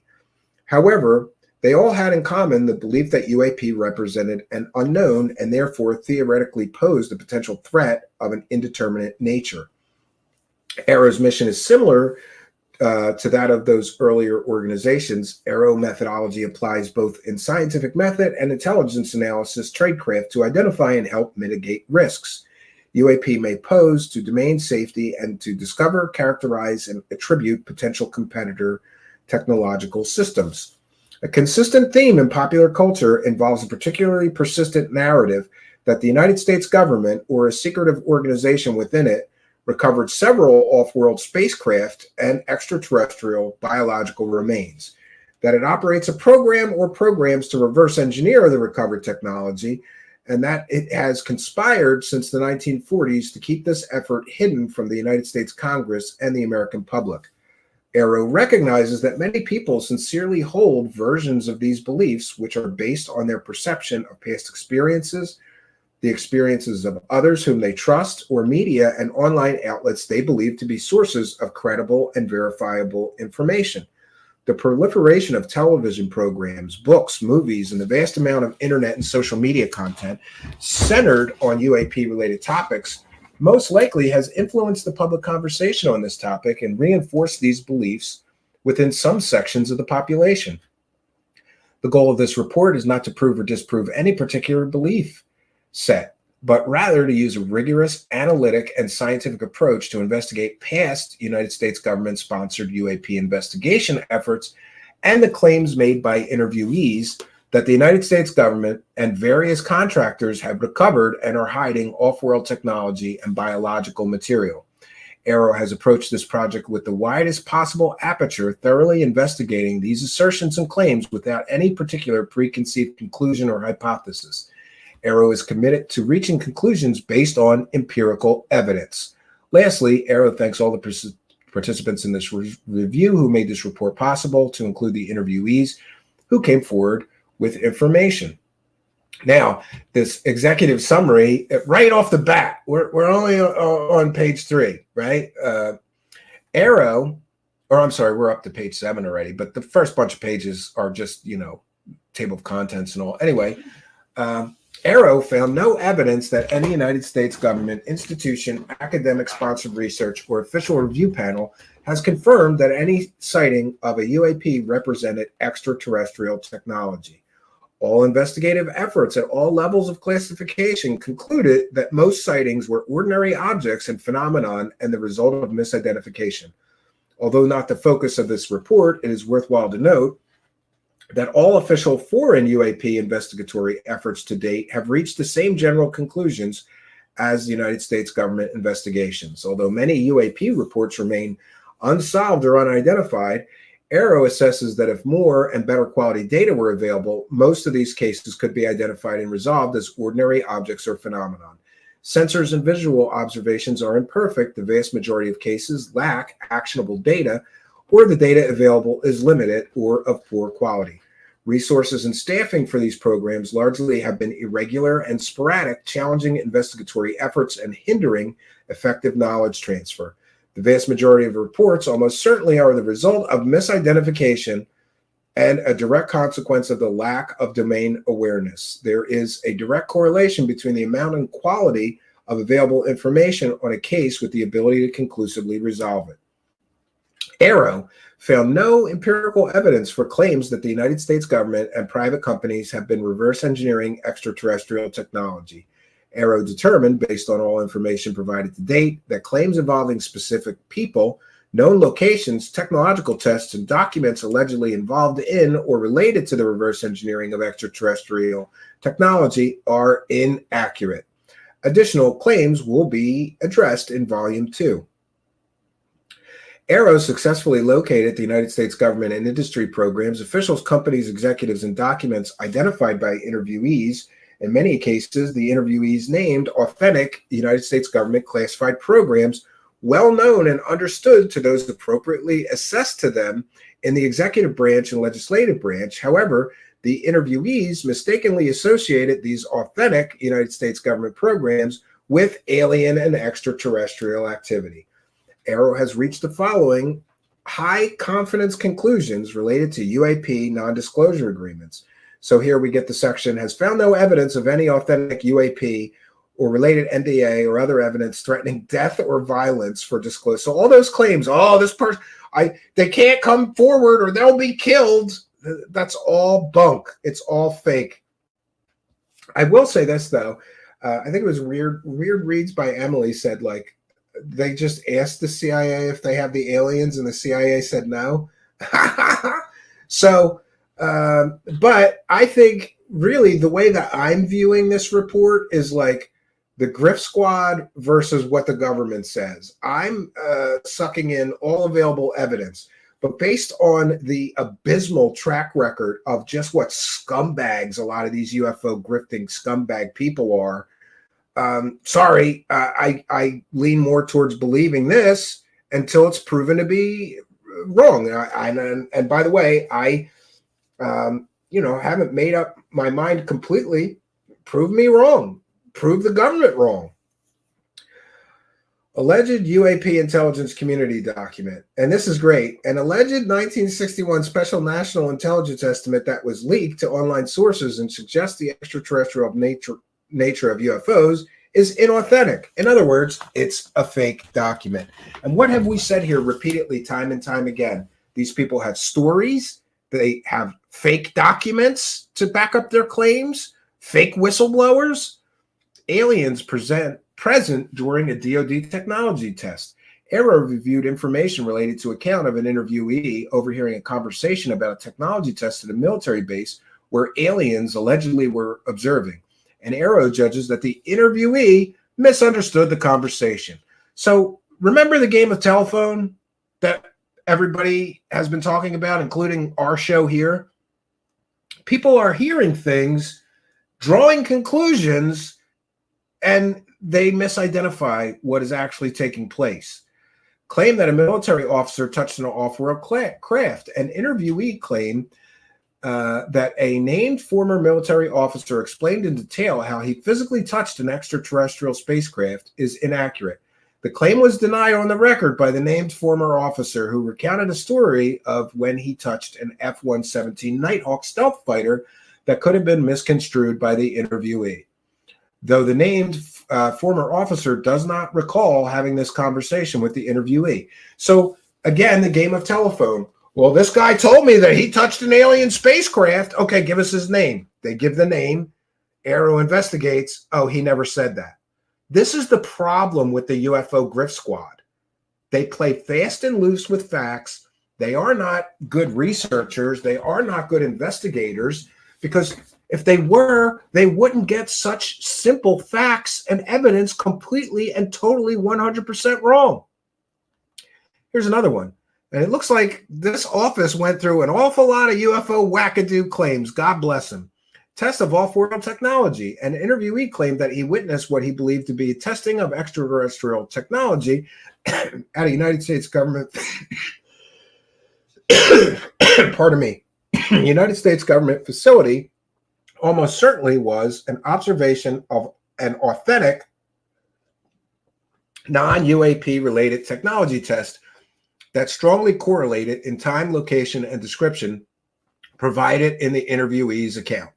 So, misidentification of normal earthly, perhaps weapons platform testing of technology. Oh, must be alien. I've never seen anything like that. No, it was a weapons test. Non-UAP related technology test. Sorry. UAP disclosure study. Interviewees, here's where they reference Dr. Stephen Greer's crappy organization. The Disclosure Project, which the only thing that Stephen Greer ever discloses is that he lies constantly and he loves money. All right. Interviewee claims that between 2004 and 2007, the White House requested a research institute in Virginia study the theoretical societal impacts of disclosing that UAP are extraterrestrial in origin. Arrow confirmed the study was conducted, but it was not requested by the White House. Gee, Dr. Stephen Greer gets caught lying to people again. And again, Dr. Stephen Greer tells people, oh, the White House commissioned this study that my organization did. People run with it. Again, game of telephone. Wrong, wrong, wrong. You're just repeating things people told you, and you're getting it wrong. Named companies allegedly experimenting on alien technology. Arrow has found no evidence that U.S. companies ever possessed off-world technology. The executive scientists and chief technologies officers of the companies named by interviewees met with the director of Arrow and denied on the record that they have ever recovered, possessed, or engaged in reverse engineering of extraterrestrial technology. Now, this one I have a little bit of a problem with because, okay, they're on the record, but they could just say, no, we don't have any goodies like that. And is that case closed? But I don't even know, since they're private industry, like, how would you verify that? Would you subpoena? Would you get search warrants for all their locations so you could go in and check if they have alien technology or not? So I'll give the Believer Squad a little bit of points on that one. Oh, we asked them if they got the aliens and they said no. Case closed. That one, I'll give it to you. That's a little weak. Experimentation on alleged extraterrestrial spacecraft sample. Yeah, this one we already went through. This was Art's Parts and the false claims of Lou Elizondo, Hal Puthoff, Christopher Mellon, and others involved in TTSA, Gary Nolan. Arrow assesses that the inaccurate claim that the United States government is reverse engineering extraterrestrial technology and is hiding it from Congress is, in large part, the result of circular reporting from a group of individuals who believe this to be the case, despite the lack of any evidence. And a lot of people are really curious, like, well, what group of people? And I'm here to tell you that I for one, think Stephen Greenstreet nailed the group of people that Arrow is referring to. I'm going to show you this tab. These are the same people that have been involved in making huge claims. And I just want to tell you, as I put this on the screen, that these people all collectively have made millions of dollars. I'm going to say that one more time. All these people on the screen have collectively made millions of dollars making claims that the government is in possession of alien technology or whatever. Millions of dollars has been made. Book deals, television show deals, documentary deals, TMZ deals, right? News Nation deals.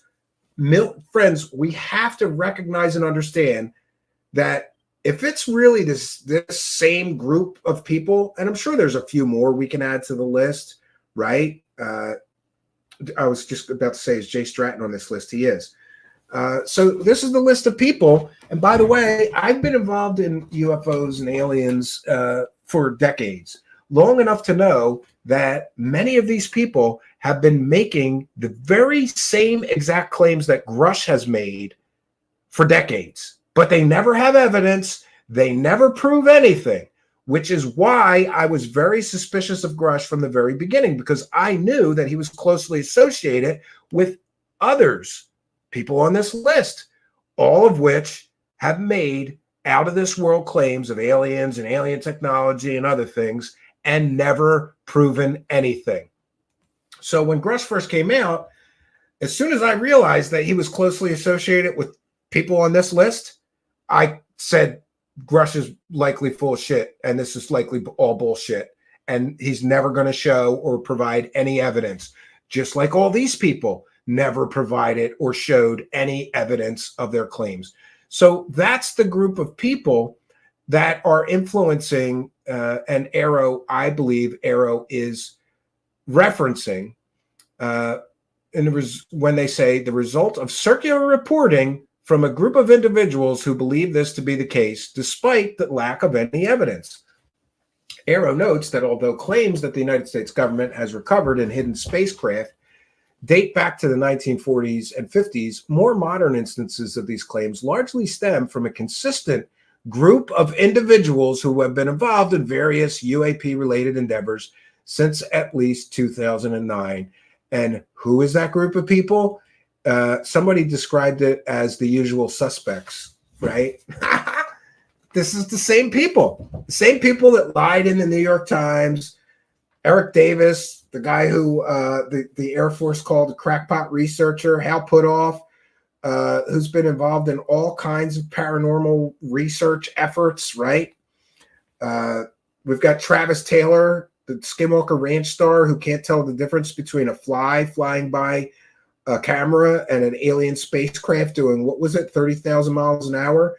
Robert Bigelow, who wasted $22 million in government taxpayer-funded research efforts to study, dino beavers, poltergeists, and spooky ghost stories at a spooky ranch he owned.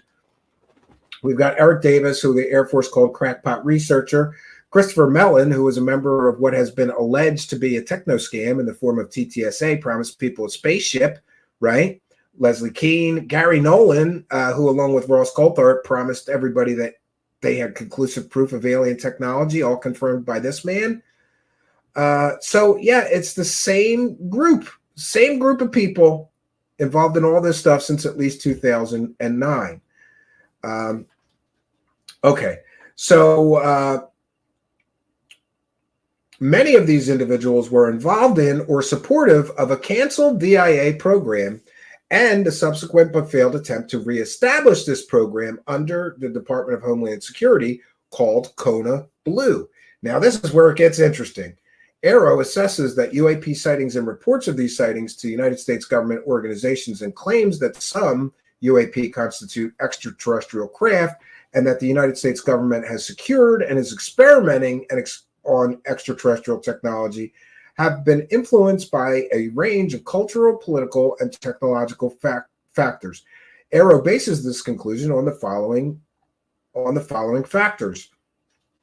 So basically, let's go back to Mr. Greenstreet's graph. So basically, these people wanted another program to study extraterrestrial UAP or alien technology, retrieve any that crashed. These people wanted that, and the government looked into it and did not go forward with that.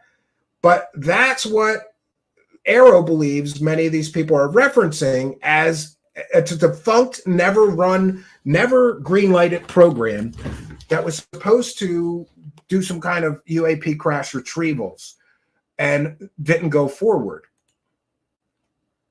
Okay. The aggregate findings of all U.S. government investigations to date have not found even one case of UAP representing off-world technology. None of the programs mentioned by interviewees are UAP reverse engineering programs, and all the authentic programs have been properly notified and reported to Congress through the Congressional Defense and/or Intelligence Committees. So Stephen Greer, David Grush, Lou Elizondo, and everybody else who lies and says there's these secret classified programs that aren't reporting to Congress. Totally bunk. Bullshit.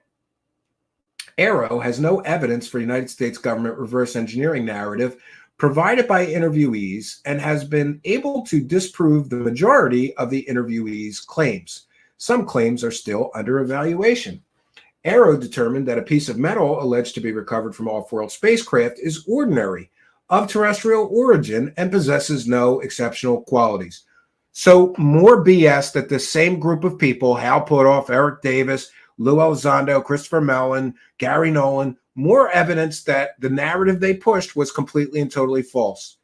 They did not have a piece of metal from a recovered off-world spacecraft. It was ordinary. It was of terrestrial origin and possessed no exceptional qualities. Several factors, domestic and international, most likely influence sightings, reports, and the beliefs by some individuals that there is sufficient proof that some UAP represent extraterrestrial technology. AARO's examination of the historical context of UAP investigations from 1945 to the present reveals that these factors, some common to and distinct between the earlier era of UAP investigations pre-2009 and the modern era post-2009, undoubtedly influenced the direction of these investigations, the volume of and spikes in sightings, and the overall public interest, concern, and debate. Those periods are divided into pre- and post-2009 timeframe because this is the year of the stand-up of Advanced Aerospace Weapons Application, or AAWSAP, and ATIP efforts. Prior to AAWSAP ATIP, there was about a 40-year gap in UAP investigation programs since the termination of Project Blue Book in 1969. Common contextual factors between earlier and modern investigations include a rapidly evolving and dynamic national security environment, concern about technological surprise, intense secrecy related to government military programs, public interest in UAP, perceived bureaucratic barriers, and the persistent lack of quality data.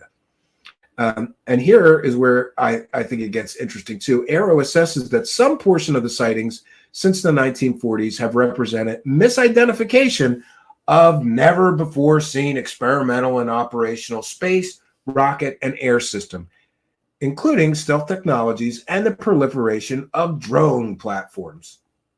So, hey, maybe Stephen Greenstreet was right when he said, it's drones, it's drones.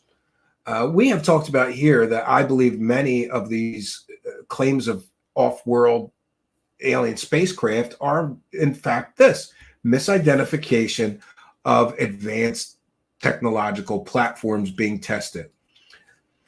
Many of the technologies fit the description of a stereotypical unidentified flying object. It is understandable how observers unfamiliar with these programs could mistake sightings of these new technologies as something extraordinary, even otherworldly.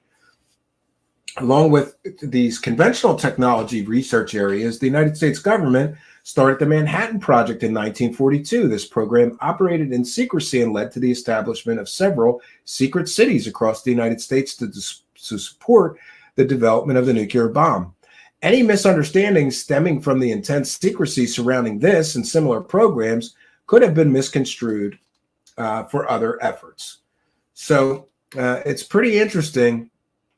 And let me go to my notes here. We'll see what I tagged as the next important. There's some very important. So we've got the first couple of things. Now we need to go to page 28. And of course, we're not going to go through this entire thing. But it's interesting that if you're interested in UFO history and what the government knows about it, this is this is like a free book. You get all of the history of different projects from the government.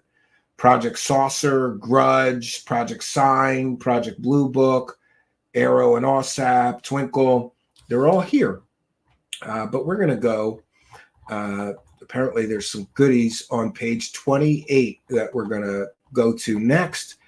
If you're just joining us, I want to thank you for joining us. Please be sure to follow me on Twitter at Stephen Cambion. Follow me on Instagram at True Seeker Show. Or you can follow me on Facebook. It's just Steve Cambion. All right. Okay, so assessment of interviewee claims. This is where it gets interesting because remember, David Grush claims to have interviewed 40 firsthand witnesses. Remember that. He claims to have interviewed 40, count them, 40 firsthand witnesses. Okay, so here's what AARO had to say. As of September 17th, 2023, AARO interviewed approximately 30 individuals. AARO categorized these individuals into 3 tiers. Tier 1 interviewees are those who have spoken with congressional staff or members of Congress and have been subsequently referred to AARO. Tier 2 interviewees are those who have been referred to AARO by Tier 1 interviewees. Tier 3 interviewees are AARO-generated interviewees that have a corroborating touch point to the principal integrated narrative of reports from Tier 1 and Tier 2 interviewees. Priority is given to those interviewees who claimed firsthand knowledge of government programs, events, or details about any resulting materials. Interviewees relaying second or third-hand knowledge are lower in priority, but Arrow has and will continue to schedule interviews with them nonetheless. So, despite sort of lambasting these third-hand reports, they're still willing to listen to people, which I think is fair. Arrow generated random numbers and assigned one to each interviewee. Arrow maintains the key, which is stored and handled in a secure manner. And it's interesting that they start talking about these interviews that they had, and in some cases, you know exactly who the person is. Like one is Michael Herrera, and some other tells. Arrow assesses that two main narratives have emerged with various and potentially unrelated offshoots. Primary narrative. The primary narrative alleges that the United States government and industry partners are in possession and are testing off-world technology that has been concealed from congressional oversight and the world since approximately 1964 and possibly since 1947, if the Roswell events are included. The narrative asserts that this UAP program possesses as many as 12 extraterrestrial spacecraft. An Arrow interviewee claimed in a third-hand account that an organization was in possession of 12 spacecraft recovered from different crash events prior to 1970. Some of the craft allegedly were intact. The interviewee also stated that the CIA had a partnership with a company that ended in 1989 and wanted all material returned to the CIA. Arrow discovered no empirical evidence supporting these claims. So, it's kind of interesting to read this because they kind of go through each of these people that they interviewed making claims. And as you read this whole thing, you start to get a sense of like, maybe they are right. All of these people are just playing a game of telephone, telling each other stories, and nobody has evidence, verifiable evidence of the claims they're making. It's just stories being passed around. Next, an interviewee claimed that an organization was in possession of off-world material in 2009 and 2010. A separate interviewee stated they participated in negotiations to return the material to the United States government. The same interviewee stated that a former named senior CIA official quashed the proposal to remove the material from the corporation. A separate interviewee claimed that circa 1999, a former senior U.S. military officer told the interviewee that he touched the surface of an extraterrestrial spacecraft. That's the one where we find out that interviewee was completely and totally wrong, and the person only stated that they touched a F-117 Nighthawk, which is not an alien spacecraft. So somebody got the story wrong and ran to Arrow and said, I talked to somebody who touched an alien spacecraft. They talked to the military person who denies that, and denies even having a conversation with this person or doesn't recall it. Great. Next, two interviewees that participated in an alleged White House leaked UAP study in Northern Virginia sometime between 2004 and 2007. This is the Stephen Greer one. The study evaluated the impacts to society should the United States, Russia, or China disclose they had evidence of extraterrestrial beings or craft. One interviewee assumed these governments possessed such evidence. The study was conducted by approximately 12 participants who evaluated 64 different aspects of society, such as religion and financial markets, which could be impacted by such a disclosure. The study lasted 1 day, and the interviewee was not aware of any final report or to whom any report may have been delivered. So that's not evidence. That's a Stephen Greer fake story. Great. You got people. Imagine being the guy at the government that has to interview this stuff, and you've got Stephen Greer fan whackados coming into your office and telling you, repeating lies that Stephen Greer told his audience members or his friends. Great. Another interviewee claimed that in the 1990s, he overheard electronic communication of a conversation between two military bases where scientists claimed aliens were present during specialized materials testing. The interviewee also reported that on another occasion in the 1990s, he observed an unidentified flying object at a U.S. military facility. The interviewee described the object as exhibiting a peculiar flight pattern. An interviewee who is a former U.S. service member said that in 2009, while participating in a humanitarian and security mission in a foreign country, he encountered U.S. Special Forces loading containers into a large extraterrestrial spacecraft. That one's the Michael Herrera. That's one of Stephen Greer's fake evidence-free so-called whistleblower, another fake whistleblower that's just out there telling stories and has no evidence whatsoever of their claims. So, you know, I get it that it's easier to just say the government's covering this up. But when the best that the best and brightest in the world of disclosure can come up with is some guy who says, I was on a mission and I saw people loading boxes into a spaceship. Great. You have any evidence of that? No, they took my camera. Okay. So what are we supposed to do with that? It's just a story. It has no value.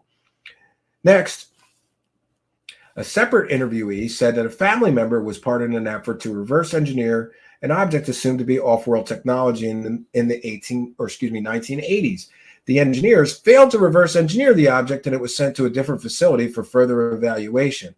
An interviewee pointed out to Arrow the existence of an alleged leaked Special National Intelligence estimate from 1961 as proof of the existence of UAP crashes. Are they talking about the NRO report? I think they might be. Arrow obtained a copy of this document through open source research and evaluated its authenticity. Yeah, that document was fake. Some interviewees and public accounts underpin this story by claiming through second and third hand accounts that some NDAs may have been used to protect a reverse engineering program of off-world technology. These accounts describe the NDAs including punishment by death. So we've been over this. Secondary narrative. The other narrative is that a cluster of UAP sightings that occurred in close proximity to U.S. nuclear facilities have resulted in the malfunctioning and destruction of nuclear missiles at a test vehicle. Arrow interviewed, and this is where we get into the Maelstrom incident, which we know from Brian Dunning's excellent documentary, the UFO movie They Don't Want You to See, was just a power failure. There was just a power failure. That's it. And a conflation. Maybe somebody saw a UFO a few weeks before the power failure. But there's a big jump from a nuclear facility that houses nuclear weapons having a momentary, it was only a few minutes long, power failure and flying saucers and aliens stopping the missiles from working. Big jump to those things, right? Some of these individuals claim UAP sightings near the silo, while others claim UAP disruptions to ICBM operations. Specifically, they said the ICBM launch control facilities went offline or experienced total power failure.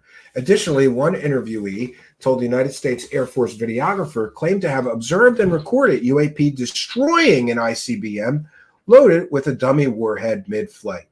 Arrow is researching U.S. and adversarial activity related to these events, including any U.S. programs that tested defensive ballistic missile capabilities. So both of those things are essentially proven hoaxes. That's what the government has to fight through. People who refuse to admit when a hoax is a hoax.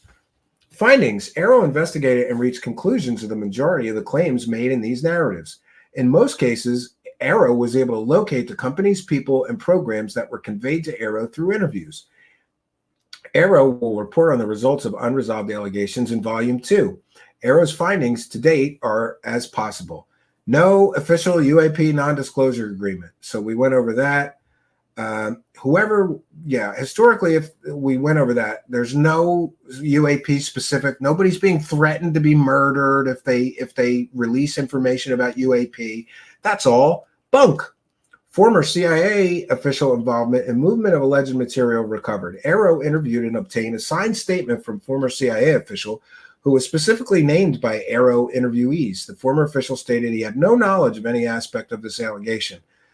The allegation included the claimed crash of the objects, the possession and of the resultant material by the United States government and private sector.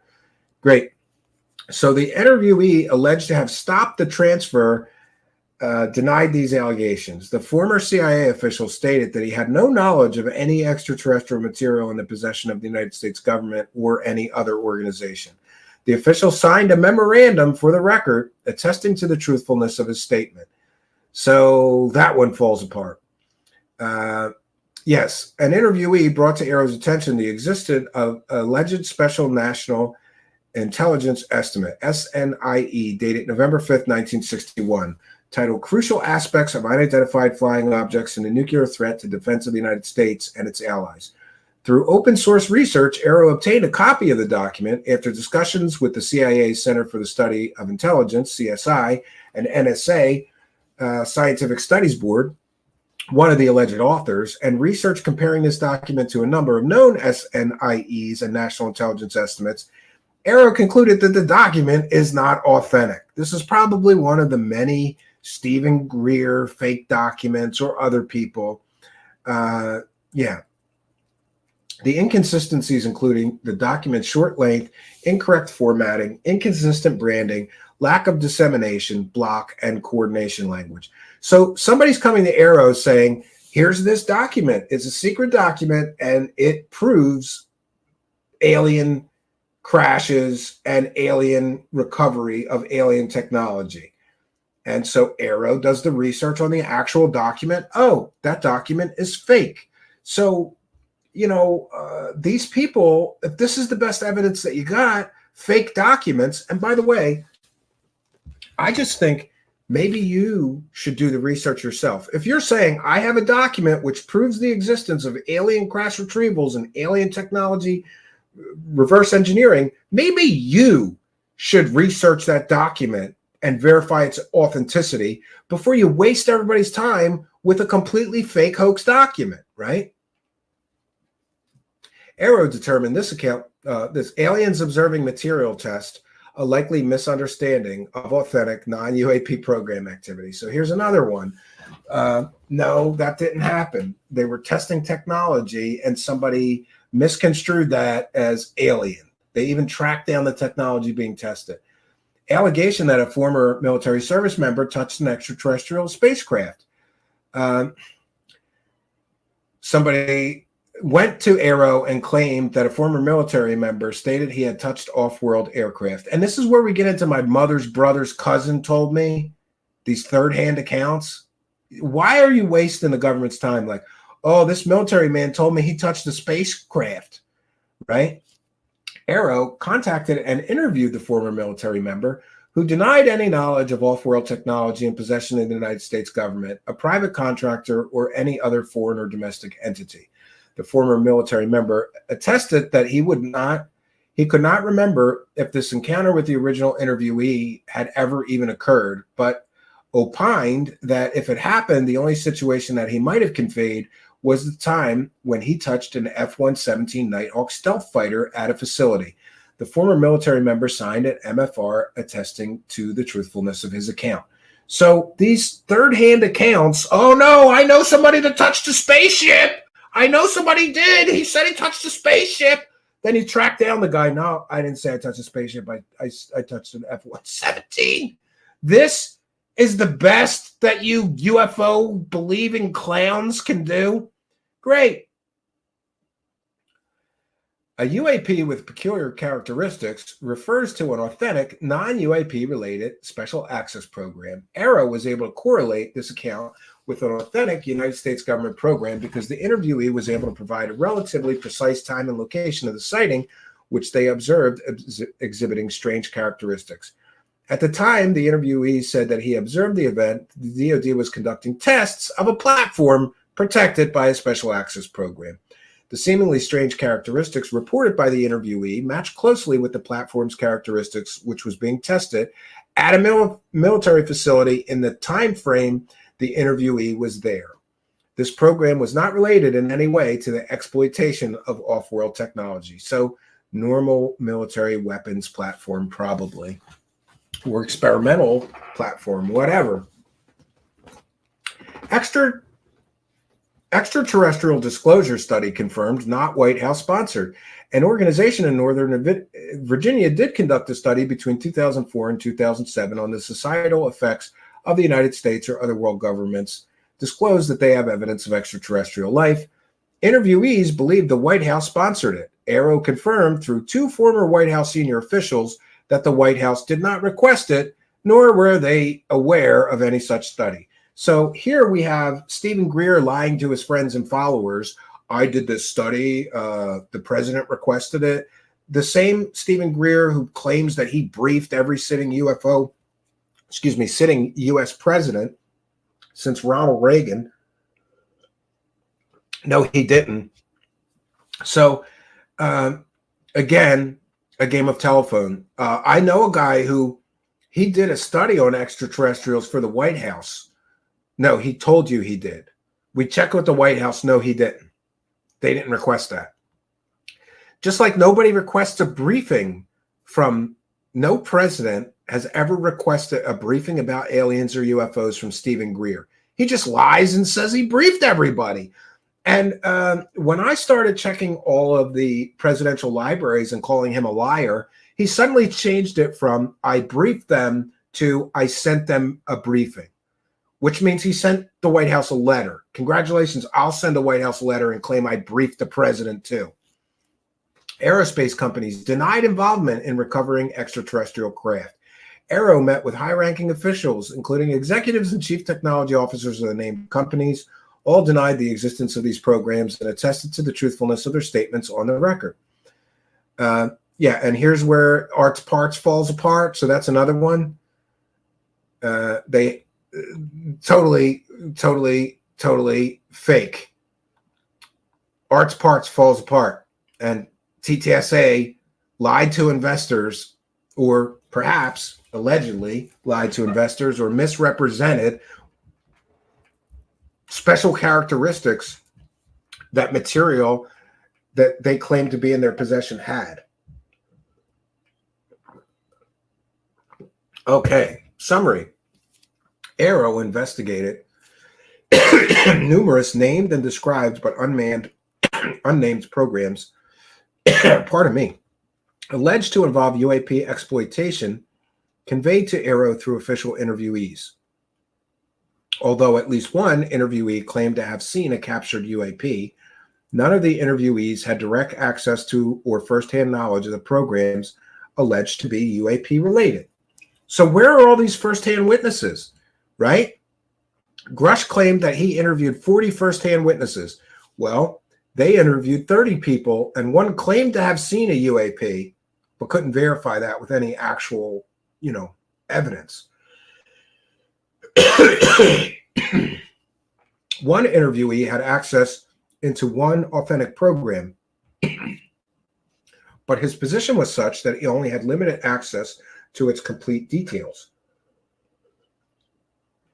Interviewees' indirect and incomplete knowledge of authentic efforts most likely contributed to their misinterpretation. We're going to hear that word a lot in this report, misinterpretation of what they heard or saw. Aero concludes many of these programs represent authentic, current, and former sensitive national security programs, but none of these programs have been involved with capturing, recovering, or reverse engineering off-world technology or material. All the programs assessed to be authentic were, or if still active, continue to be appropriately reported to either both the Congressional, Defense, and Intelligence Committees. So all those claims of Dr. Stephen Greer and others, or Grush has made, these are special access projects, they're being hidden from Congress. No, that's all bullshit. That talking point falls apart. And like I said at the beginning of the broadcast, the UFO grift game has changed. Now, these grifters got to be a lot more careful about claims they make, because the government is going to start, I suppose. This is only, by the way, this is only the first report. I hear there's 3 reports like this.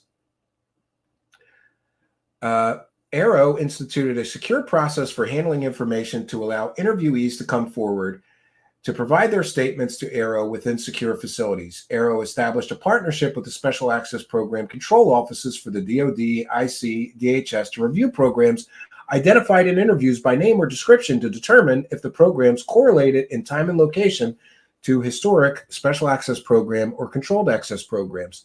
This agreement details how interviewees' claims concerning the names and description of alleged programs are handled, stored, and protected so that their veracity can be determined in a secure manner. A key part of this agreement is that Aero investigators Here's another part. Arrow investigators have been granted full access to all pertinent, sensitive U.S. government programs. So the false talking point, oh, Arrow didn't have Title VII. They didn't have access to some of these. They don't have the clearance to have access to some of these programs. They're too top secret. That falls apart. Again, a key part of this agreement is that Arrow investigators have been granted full access to all pertinent, sensitive United States government programs. When industry partners were named, Arrow interviewed senior-level, appropriately cleared executive department leads, senior scientists, and engineers. Arrow determined that the following alleged U.S. government program name was portrayed inaccurately by the interviewee, Virtual Institute for Satellite Integration Training. This program is not a U.S. government-funded and supported effort. It was a program operated by a private UAP organization and had a NASA engineer as a participant. NASA verified that it did not sponsor the project. And here's where it gets interesting about this program, Kona Blue. Kona Blue was brought to Arrow's attention by interviewees who claimed that it was a sensitive Department of Homeland Security compartment to cover up the retrieval and exploitation of non-human biologics. Kona Blue traces its origins to the DIA-managed OSAP ATIP program. So can we say circle jerk? Can we say circle jerk? This proposed program, a proposed UAP and reverse engineering program, was, you could trace its origins to the DIA-managed OSAP ATIP program. In other words, you can trace this Kona Blue program that people are going to Arrow claiming is recovering alien technology to the usual suspects. Yes, the same people involved with OSAP and ATIP and defrauding the United States citizenry out of $22 million so that they could study poltergeists, dino beavers, shape-shifting werewolves, smoking dogmen, and other bullshit that they wanted to waste $22 million on. So isn't it interesting that it's a one big circle jerk? It's the same people making the same claims, playing a game of telephone, telling each other stories. Oh, no, there's this program, Kona Blue. And that's when the Department of Homeland Security recovers the alien bodies. And I know about it because, oh, I was involved in trying to get the government to start that program. That's how these people knew about it.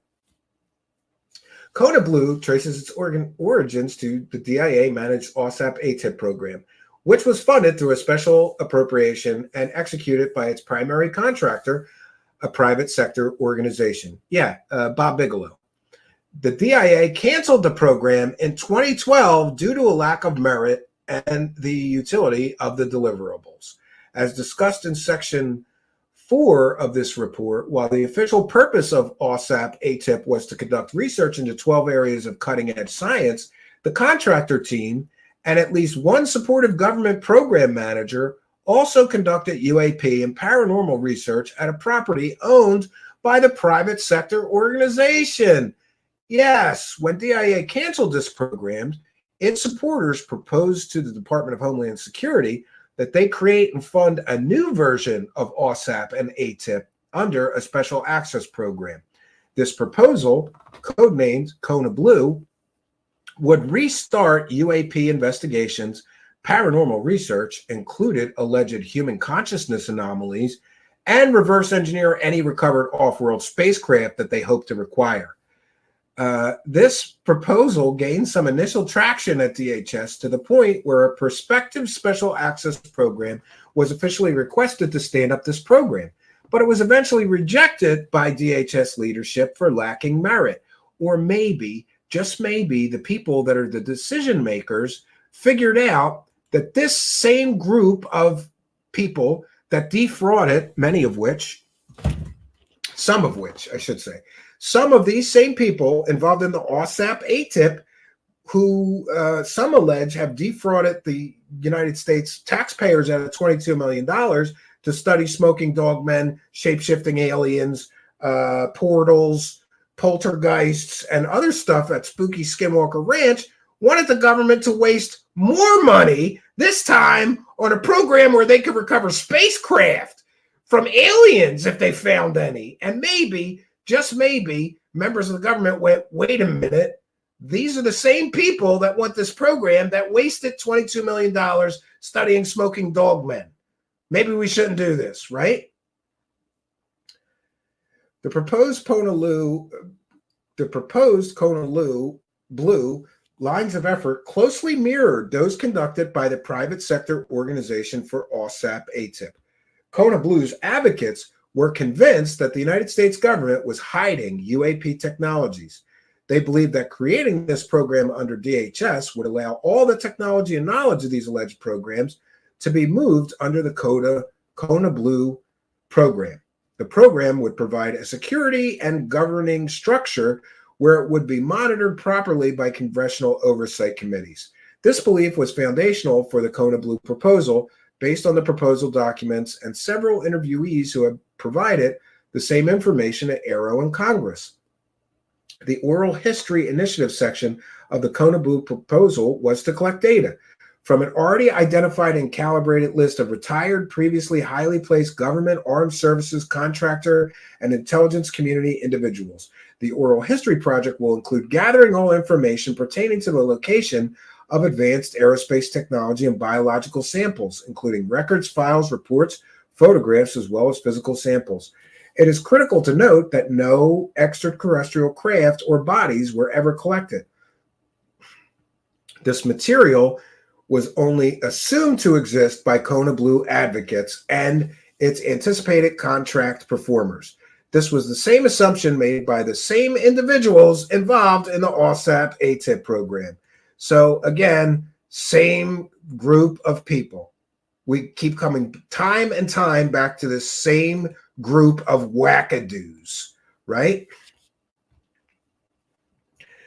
Kona Blue was not reported to Congress at the time because it was never established as a special access project and therefore did not meet the threshold for congressional reporting.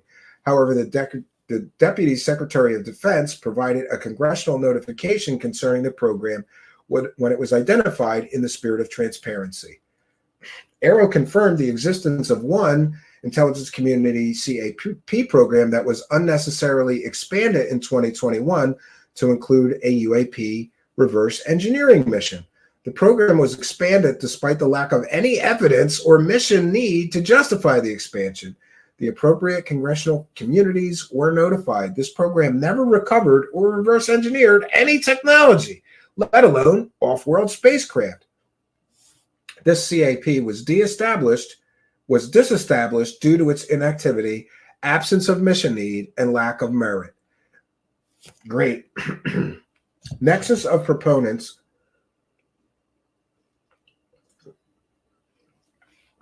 This next section is nexus of proponents of the U.S. government UAP reverse engineering allegation. AARO found no empirical evidence that any UAP investigatory effort since 1945, foreign, domestic, government, private, or academic, has ever uncovered verifiable information regarding the recovery or existence of extraterrestrial beings or craft. Although AARO continues to conduct interviews, research programs, and pursue investigatory leads, AARO's work has resulted in disproving the majority of these claims using the verifiable information made within those claims. AARO researched and interviewed numerous people, programs, and leads. It has determined that modern allegations that the United States government is hiding off-world technology and beings largely originate from the same group of individuals who have ties to the canceled OSAP ATIP program and a private sector organization paranormal research effort. So these claims are all coming from the same group of people. Same group of people over and over and over again.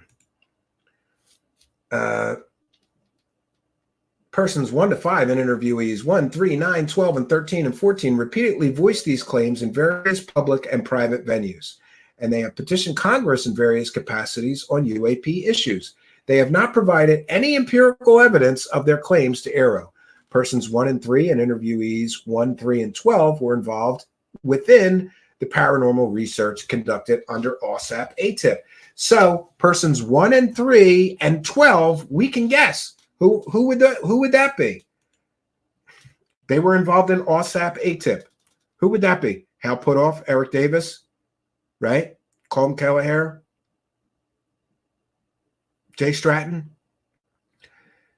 It's one of those bunch of people.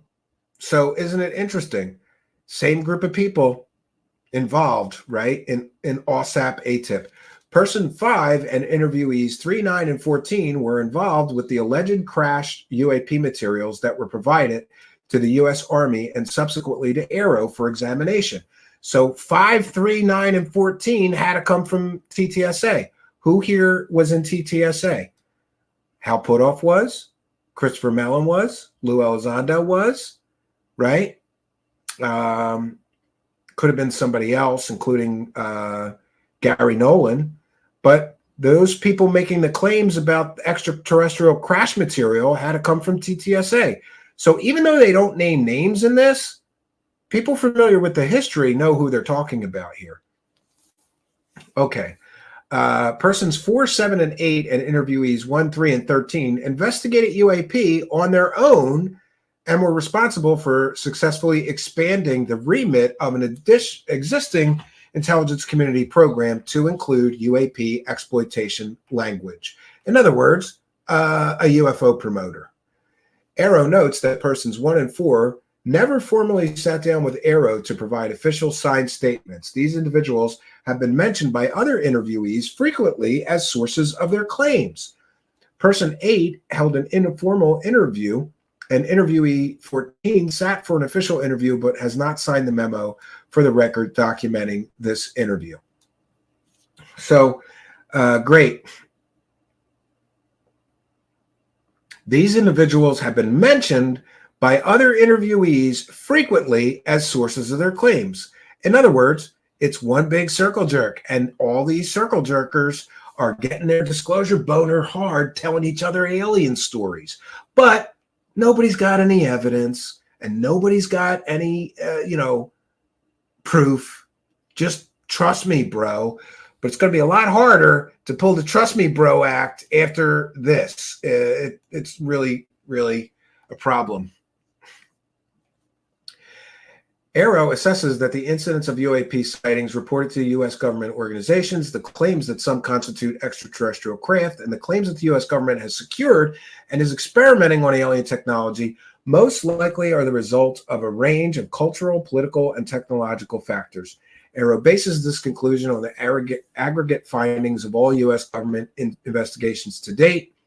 It goes on to say, although many cases remain unsolved primarily because of lack of actionable and researchable data, Aero and its predecessor organizations concluded that the vast majority of cases report on events that amount to ordinary objects, atmospheric and natural phenomenon, and observer misidentification. So isn't that interesting? And we're going to jump to the next section. Oh, you know what? I think we've pretty much covered what I wanted to cover. But we're gonna close with the conclusions that they drew. And interestingly, if you're a student of history, there's all of these programs detailed. So this is really a good historical review of some interesting, let's call them weapons platforms like the Predator, the Reaper, Dark Star, Polecat, Sentinel, Global Hawk. I'm going to go through, I think we're going to do a whole show just going over these UAVs, which I believe are the source for a great number of UFO reports. We should go over those, right? And we should be more informed, I guess, right? Okay, so the last section here, section 9, is the conclusion of Aero. To date, Aero has not discovered any empirical evidence that any sightings of a UAP represented off-world technology or the existence of a classified program that has not been properly reported to Congress. So, investigative efforts determined that most sightings were the result of misidentification of ordinary objects and phenomena. Although many UAP reports remain unsolved, AARO assesses that if additional quality data were available, most of these cases also could be identified and resolved as ordinary objects or phenomenon. The report represents Volume 1 of AARO's HR2. Volume 2 will be published in accordance with the date established in Section 6802 of the National Defense Authorization Act for the fiscal year 2023, and will provide additional analysis on information not yet secured and analyzed, interviews not yet conducted, and additional avenues of investigation not completed by the date of this publication of Volume 1. So we've got another one coming. There will be another AARO report, historical report. So what an incredible day it has been. What an incredible document. I got to tell you, I'm actually was shocked when I started reading this. Now, I've told you that I had a source tell me that this would be devastating for the UFO Grift Squad members. But I wasn't prepared for it to be this, precise. And like, we could go through this and we can identify which interviewees they're talking about based on some of the, information that was provided here.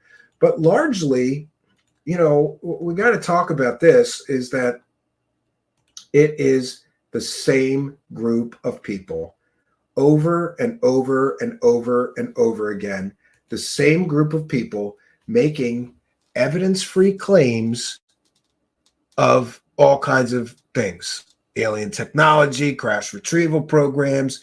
It really is a self-licking ice cream cone echo chamber. These guys just tell each other stories. I swear some of these people beat off to pictures and videos of UFOs. There's a weird bunch. But interestingly, it all comes back to the same group of people.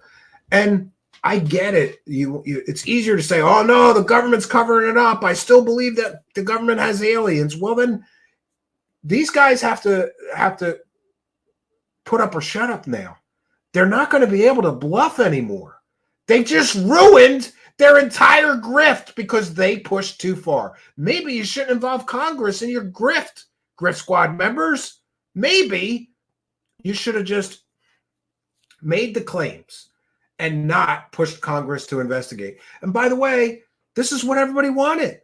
They wanted the government to take this subject seriously and scientifically investigate it. Well, now they have. And what we find out is a bunch of UFO grifters have been telling each other stories with no evidence for years, in some cases decades. And we also know that this group of people have collectively made millions of dollars pushing evidence-free false narratives, fake stories, misrepresentations, misidentifications, misinformation, disinformation, fake information, and fake evidence-free. Somebody told me this story. Trust me, bro. False narratives. But you see, I know, somebody said, oh, this is the death of the UFO. No, it's going to go on. Everybody's going to say, oh, there's a cover up. They're just covering it up. They're all going to say that. And then everybody's going to just, pretend that this never happened, that the government didn't finally push back and say, you know what? You guys are full of shit and you have no evidence of your claims. And by the way, here's where we're going to see who's full of shit or not.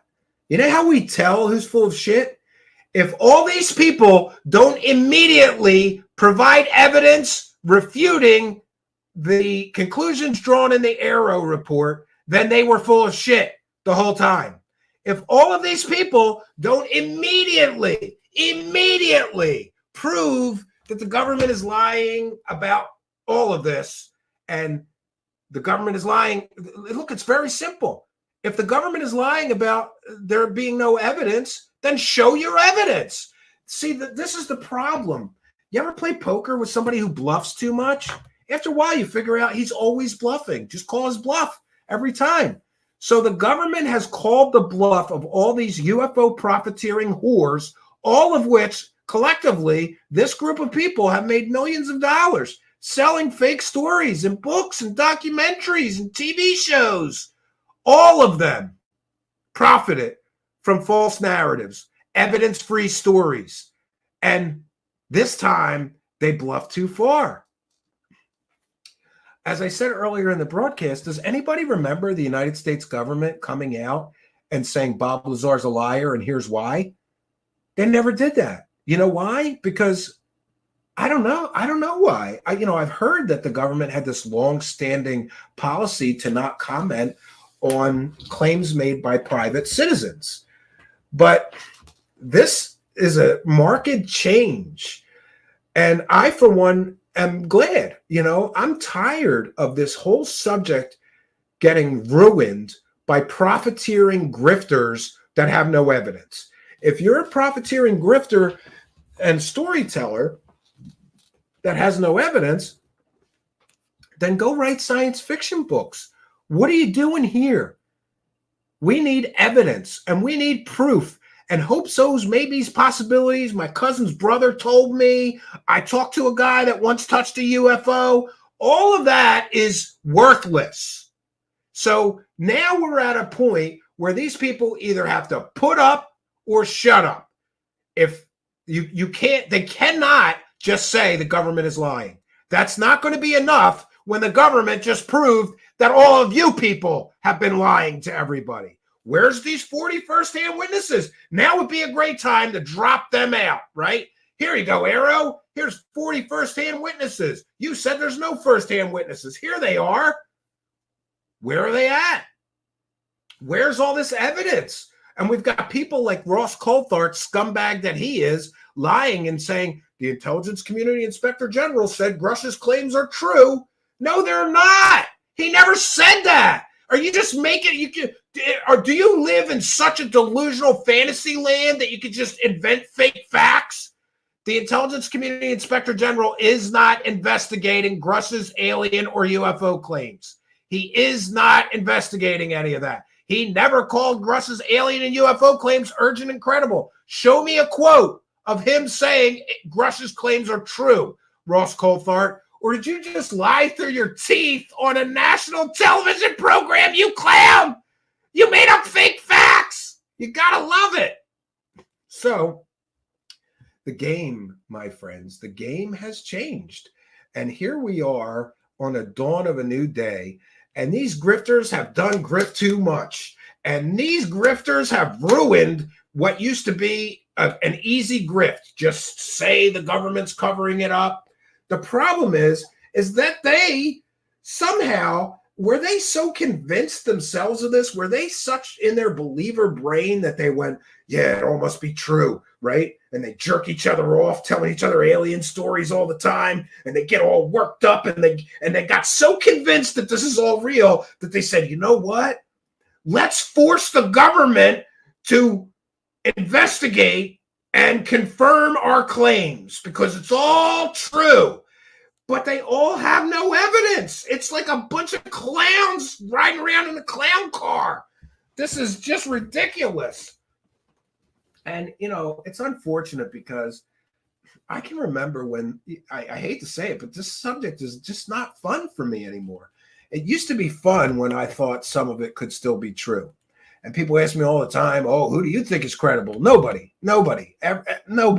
Everybody's full of shit. You just have to figure out who's the least full of shit that covers these topics that you can accept their level of being full of shit. Everybody is, right?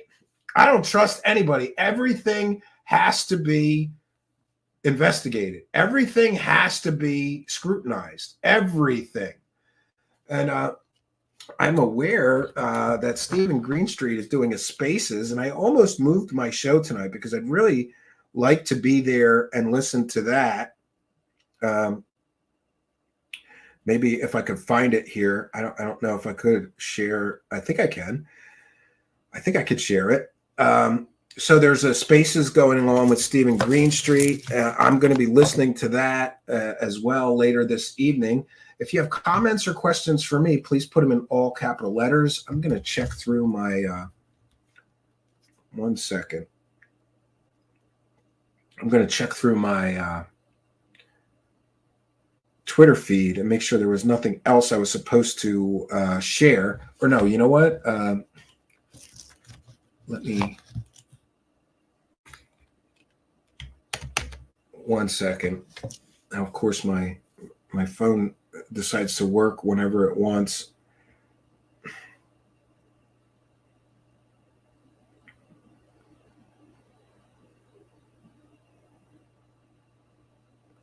One second. Let me see if I can share Stephen Greenstreet's spaces. We won't be able to speak and hear them at the same time, but I think I can just share the space.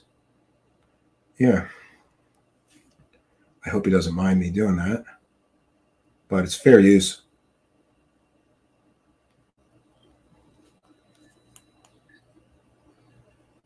No, I don't hear anything. Why is that?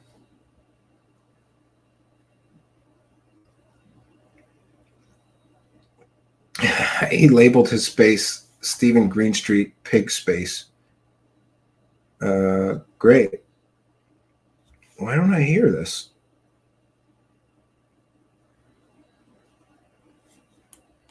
Yeah, I don't hear anything. Anybody tell me if you're monitoring that space? Is it still going on, or is there something wrong with the way I'm trying to listen? I don't want to. I just want to be a listener. Yeah. All right, we're gonna forget about that. I guess I'll just end the broadcast and go listen. All right, questions or comments for me? Please put them in all capital letters. There are people who actually believe the Wilson memo. Laugh out loud. That Wilson memo story was told by Greer in his Crossing Point of Light lecture in 2010. It's a lie. He made it up. Yeah, and then people play telephone. They repeated the lie. That's exactly the case. Where's Tim Burchett when you need him, dag nabbit? Yeah, I can't say I disagree. You all just come on here to hear this guy scream over and over. I'm not saying he's wrong. Yeah, listen, I'm very passionate about things, so I get a little animated. And would you believe that there are people that want me to yell and scream more? Mike Dolan tried to give that traction too. Yeah, Richard Dolan, of course, he made more money on the Wilson notes than virtually anyone. UFO Joe, I don't know if that's who I think it is, saying scam. Yeah, and by the way, I do want to speak to people who put these UFO celebrities on a pedestal. You can't do that anymore. These people lied to you. They lied to all of us. They bluffed evidence that they didn't have. They overstated what little shreds of something that could be called evidence that they had in their possession. They did all of that so that they could profit. All these people are making money off of this. You also have to remember that too. Greenstreet Space is still going on. Well, isn't it interesting? I can't get to it. I don't know why. I joined it. I don't hear anything. It goes to the space and then I don't hear anything. Oh, maybe because I have my phone on Do Not Disturb. No, I don't think that should affect it.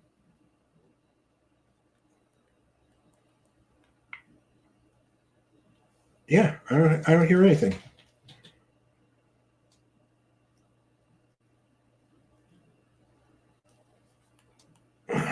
Half my audience is in there. Thanks, guys. I should be over there too.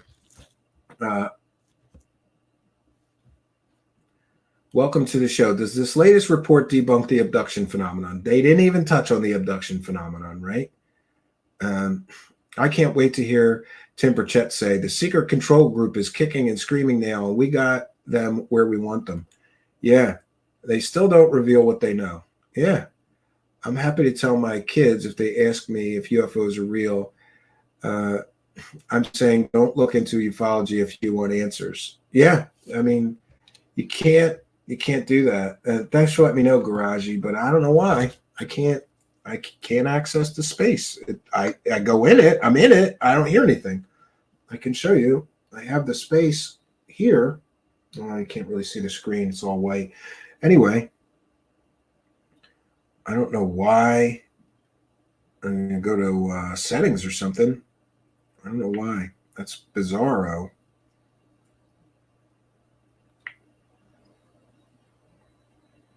Yeah, this is why I don't like spaces. I don't understand.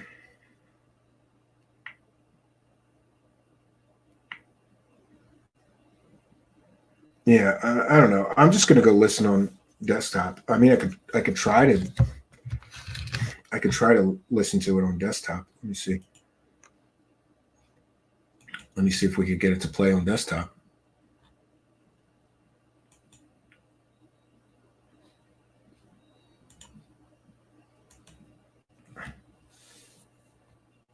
All right, I'm going to try to. Now I have headphones. I'm going to have to try this way. I'm sorry if that's terrible. A few minutes, and then we'll broadcast here. Yes, Operation Shutdown, they lied to all of us.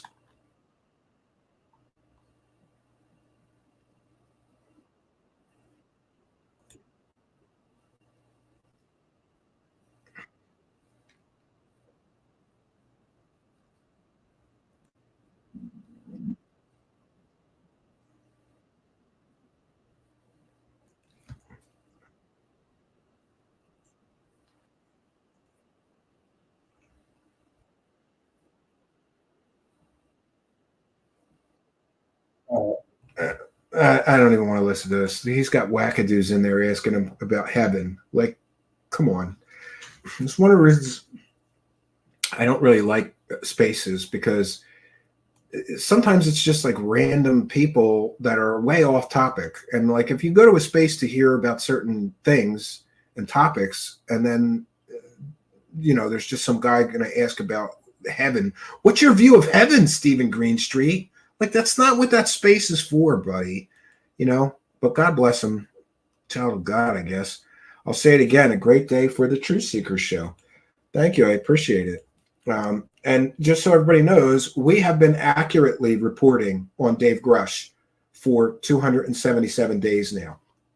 All of you UFO circle jerkers who pushed this evidence-free single source story with no evidence for 277 days now, first of all, give back the money. And second of all, apologize for helping UFO profiteering scumbags lie and for lying to your audience, right? But stranger things have happened. I don't think we're going to get an apology out of the people that have provably now been helping push a completely and totally evidence-free false narrative, right? And it's so funny. People come, oh yeah, I want the truth. No, you want a fantasy. You want a delusional fantasy. You don't want the truth. The truth is that many of the people pushing these stories are UFO profiteering whores and scumbags and liars, provable liars, or disinformation merchants, misinformation agents, and more. So how are you getting the truth out of people who keep getting caught lying to you? Bluffing. Oh, we've got 40 witnesses. We've got all this evidence. Where's that? Oh, we can't show you. We're going to go to the wrong government agency because they don't investigate it. And then we can tell our stupid UFO cult followers that we gave the evidence to the government. Taking claims of aliens and UFOs to the intelligence community inspector general is like, taking medical claims to the Environmental Protection Agency. It's not the proper place for that. They don't investigate that. You know who does? Arrow. But isn't it interesting? Oh, we can't go to Arrow. We don't trust them. You mean, I think, and I freely admit that this is speculation, but I think that these clowns got a whiff. They start sending people Arrow, and the first few people got interviewed went back and went, man, these guys are really thorough. They're investigating everything that we claim, and they're tracking down things and getting to the bottom of it. That's what I think happened. Then remember, it's all the same circle of circle jerk, a bunch of guys, the same people, same group. So I think Arrow interviewed a few people, and then that group got a whiff of just how thorough Arrow was being in their investigatory efforts. And they knew, we've got butt kiss. We've got nothing. We can't go to Arrow. They're going to know we've got shit. And they all refused, not all, but many of them refused to go to Arrow. Let's just say we can't trust Arrow. You mean you can't trust them because they're expecting you to have evidence when you're making wackadoo out of this world claims like the government has alien bodies? You assholes! You gotta love it.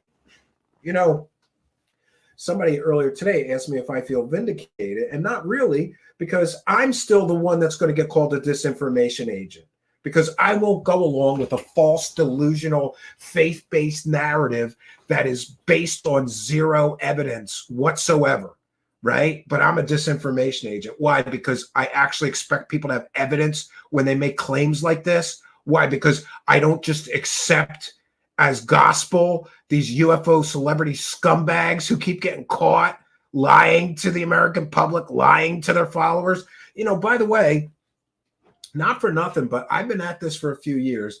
I have never intentionally lied to my audience, nor would I ever do that. These other group of people, they lie to their audience constantly.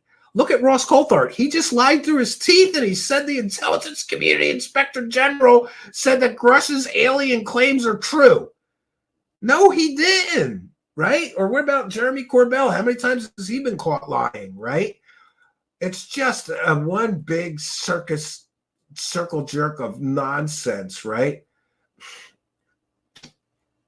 And of course, there is a report that UAP caucus member is in talks with Dave Grush about becoming a congressional intelligence aide. That's great. Give a guy who's been lying for profit for 275 days a government job, because that's going to help, right? That's really going to help the whole situation. But anyway, friends, I'm going to go listen to that Stephen Greenstreet space. I regret that I missed most of it, or been going for a few hours. Oh, we want to take a moment to thank Patrick Sheehan for a kind and generous $4.99 super chat, just so everybody's aware. Number one, we read every single super chat. If you become a YouTube channel member, we give you a shout out and a thank you. Thank you, Patrick Sheehan, for two things: being a member and a kind and generous $4.99 super sticker. Thank you for your kindness, generosity, and support of the show, and helping us to praise the cash. Praise the cash, praise the cash, praise the cash. Oh, I forgot I unplugged my headphones here, so I won't need those for the remainder of the broadcast. So I want to announce as well, I did not go to the cabin this week because of this report dropping, and because it's supposed to rain all weekend. And last week I went and it just rained all weekend, and I really didn't get very much done because there's not much interior work of the cabin left. Most of what remains to be done at the cabin is outside work. So I don't feel comfortable like telling my wife, like, hey, watch the kids all weekend. I'll be back, and just sitting in the cabin in the rain. Don't tell her. Maybe I do that sometimes. Just get a little peace and quiet and get away from the circus of children, you know? But anyway, in any case, I did not go to the cabin this weekend because of that. And because of that, and because I think a lot of people are going to want to talk about this, tomorrow night, 9 p.m. Eastern Standard Time, we are doing a UFO report panel. And anybody can join the panel. This is an open panel. So whether you're a believer, a skeptic, whether you're a big fan of the people that I keep calling UFO celebrity scumbags, or you're a big critic of theirs, everybody's welcome. I just ask that everybody be kind and supportive of the fellow panel members. Keep things civil. Like, can we have a conversation? I'd like to talk to somebody that's a big Lou fan who perhaps can explain to me how Lou Elizondo keeps getting caught lying, but he's still a hero. Heroes, to my knowledge, they don't lie. I don't know. Maybe call me kooky, right? Call me kooky. So tomorrow night, 9 p.m. Eastern Standard Time, you are most welcome. We'll be here doing a special panel show. And for those unaware, that just means anybody can join the show. And we have an open discussion. Yes, Patty Wilhelm reminding everybody, please wear clothes. Yes, keep your clothes on. Yes, it's this is the kind of crowd we have. I literally have to announce, if you're going to be on the show, you have to wear clothes, please. Right? William Runner says, hopefully this report will wake up a lot of ufologists and save them a lot of mental anguish and money at Truth Seekers. Yeah, I mean, we can help. We can hope. Just because the powers that be will not let out that info doesn't mean it's not real. All you have to listen to is the thousands of people being taken without their permission, says Sheila Spar. Yeah, I mean, I get it. Some people are just going to believe that the government is still lying no matter what evidence they show you that they're not. Solar Marshall is here and says, that's the formula the UFO mafia uses. Lie, lie, lie, and support the next liar, and so on. Yeah, it's really disturbing. King Bull says, Grush is either telling the truth or has been fed false information. That's the case with him. I hope he's telling the truth. I believe that he was fed false information. And it's the same group of people, that group that Mr. Greenstreet identified. I agree with him 100%. I would add a few more people in there, like Ron Pandolfi, Jack Sarfati, and a few others that have been around for a long time making these claims. But it's the same group of people over and over and over again. That's not a coincidence. That is definitely not a coincidence. Smith says it definitely helps clear up some of the older cases. I doubt Northrop Grumman are submitting their new test data, though. Yeah, well, we'll see what happens. But, the one big criticism I do have of the report is kind of ridiculous to say, well, we asked the CIA and they told us that they didn't have any aliens. Or we asked this private organization and they said, oh, we don't have any aliens. Like, okay, that I'll give the true believers is a little fishy. I have to admit that, right? Abduction cases with all the cameras, people have not once that I know of, have we seen a person disappear from an abduction. Yeah, that is a problem. Somebody says E.T. Kalendal says E.T. phone home. Yeah. Well, friends, we've done our due diligence. This has been a good day for critical, rational thinking people who don't automatically just believe fantastic claims. Always remember that, yes, fantastic claims require, extraordinary claims require extraordinary proof. And it appears that not only does Dave Grush, Lou Elizondo, and that whole group I showed you not have extraordinary proof of their claims, they have no claims. They have no proof whatsoever. And it's going to be interesting to see, but, I've predicted they're just going to say it's a cover-up. That's the only play they have left to continue. Now, remember, all of these loser show UFO circle jerkers, right? Any show with the name Disclosure in it, that UFO podcast and a bunch of others, good propaganda show, and the liberal lies, you remember? That shit rag fake newspaper, all they had, they're gonna have to just cry cover up to keep their money rolling in, right? But I'm here to tell you that this is a huge change. These guys bullshitted so much that the government got so sick of it that they said, we're calling these guys on their bullshit. And they did. And you can sit in denial or, oh, they got one fact wrong.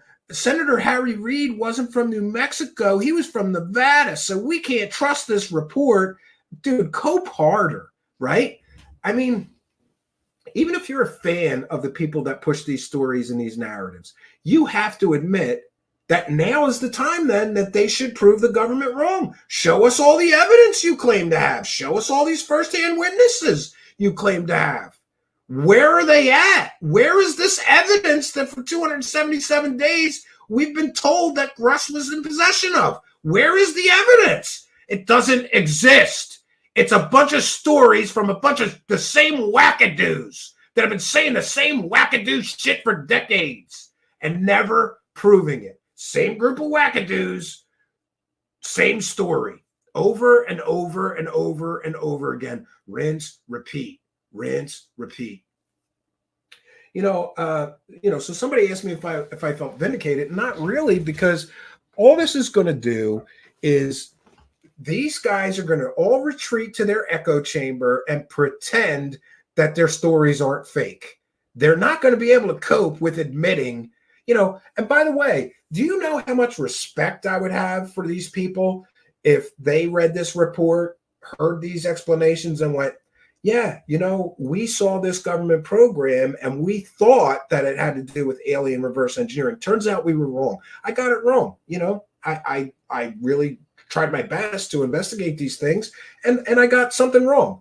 I would have 1,000% more respect for those people. But that's not what we get. What they do when they get caught is they double down, triple down, quadruple down. No, the aliens are still here. The government still has the aliens. Don't show me evidence that it's all a lie. I'm here for the truth. If you're here for fantastical, entertaining, fake stories that you like to believe are real, then go to one of those disclosure shows. Just pick any show with the word disclosure in it. They're full of shit. Go over there and get your UFO and alien fairy tales. But if you really want to know what's going on, then support the good and ethical researchers that are not lying to you. And by the way, not to toot my own horn, I was correct about this entire David Grush story for 277 days now. Everybody on the other side lied and got the whole story wrong. The sad part is all of those guys pushing lies and fake evidence-free stories made, 100 to 1,000 times more money than me, because the truth is boring. And the truth is really not very sensational or appetizing and appealing. And many more people in the world, unfortunately, prefer a pretty lie to the ugly truth. Still, I think that the truth is worth having. I don't want to live in a delusional fantasy land where all this stuff is real just because I want it to be. I want to get to the mystery. I want to solve the mystery. And if the mystery is largely fake and manufactured, then it's not a mystery and therefore has zero appeal to me. So let me know what you think in the comments. I am going to bounce on out of here. But like I said, we'll be doing an open panel show tomorrow night, 9 p.m. Eastern Standard Time. I will post that shortly. We're going to do a couple of premieres this weekend, but it turns out I think I'd rather do the live shows and we'll push those back. But we got a really fun one for you because we've got leaked videotape of Corey Goode's last secret space mission. And wait till you see this shit. It is going to crack you up. I couldn't stop laughing the whole time I was watching this thing. We're going to debut that soon. It's in our video section. Actually, we're going to debut that tomorrow night at 7 p.m. We'll do that, and I think it's only 25 minutes. And then you guys can come back for the open panel. Or maybe I'll move it to 8:30. No, I'll leave it at 7 p.m. Anyway, it's in our video section. And if you haven't seen some of the shots, oh my God, thank God that we have, God bless Mr. Ian, AI Whisperer. So here is a preview of the Corey Goode leaked tape of Corey Goode's Secret Space Adventures. This is from the leaked tape, and it's coming soon on Truth Seekers. I have the link here. It is in our video section. Corey Goode's Secret Space Adventures. And I said I wasn't going to cover Corey Goode anymore. I'm not covering him. But we're doing this as a comedic parody about his secret space adventures, and I'm fine with that. And if anybody has a problem with that, you can shut the fuck up, right? Some other content creator, you can't cover this. I'm not allowed. Fuck off, loser. That's where I'm at with that. And hey, by the way, I may cover Corey Goode again, but probably not, because I don't want the criticism, or I don't want to give somebody an attack vector. For those unaware, some other content creator was sued by Corey Goode, and he was unable to cover Corey Goode and thought it was unfair that I was making money covering Corey Goode when he couldn't. So I just said, okay, I'll take all the videos down. Fuck off. Now talk some other shit. And of course he did, but it is what it is.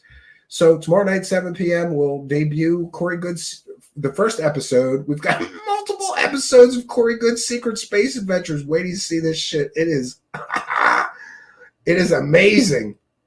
Anyway, we've done our due diligence for today. It's a good day to be a rational thinking person. It's a bad day to be in a UFO cult, because now if you're in the cult of UFO, you have to invent new conspiracies to cover for why the last conspiracies are all fake, but you can't deal with that. So just invent, do new mental gymnastics, invent new conspiracies to cover for why the other conspiracies aren't completely debunked and busted as fake.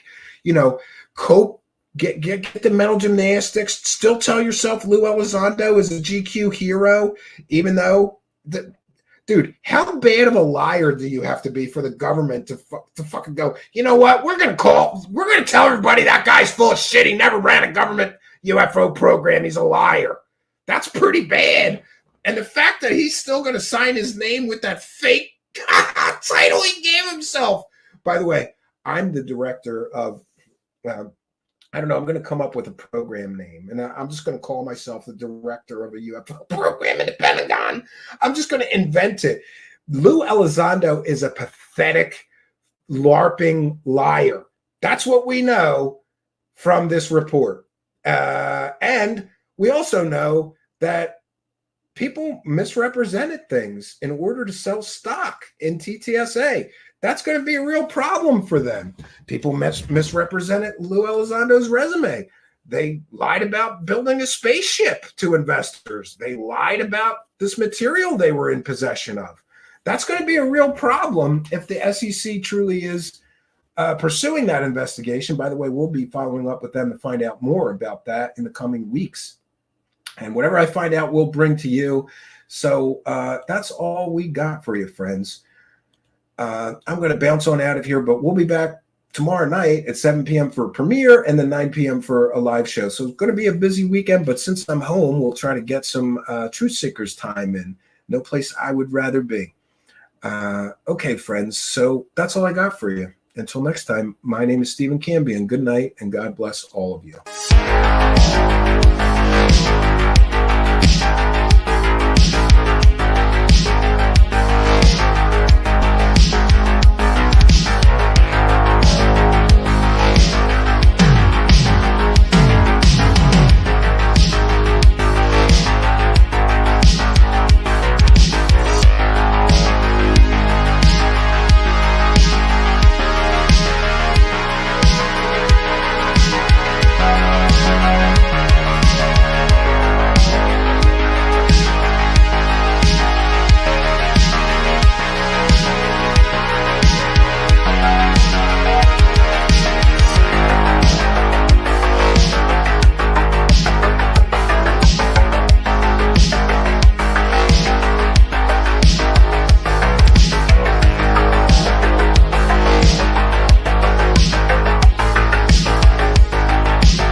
Dr. Sean Kirkpatrick, Harrow, Dr. Sean Kirkpatrick, Harrow, dumpster fire, Harrow, Dr. Sean Kirkpatrick, David Grush, dumpster fire, Harrow, Dr. Sean Kirkpatrick, David Grush, for the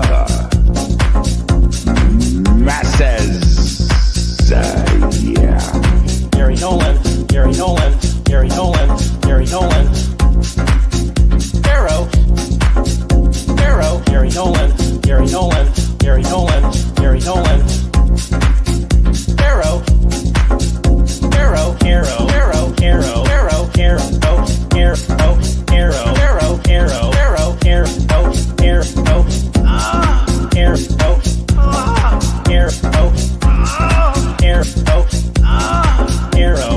Arrow found no evidence of extraterrestrial technology, the lack of any evidence. Arrow found no evidence of extraterrestrial technology, the lack of any evidence. Trust me, bro. Don't worry about the evidence. David Grush. Trust me, bro. Don't worry about the evidence. David Grush. With zero evidence. No credible evidence thus far. With zero evidence. No credible evidence thus far. Kirkpatrick's evidence. Where is Arrow's evidence?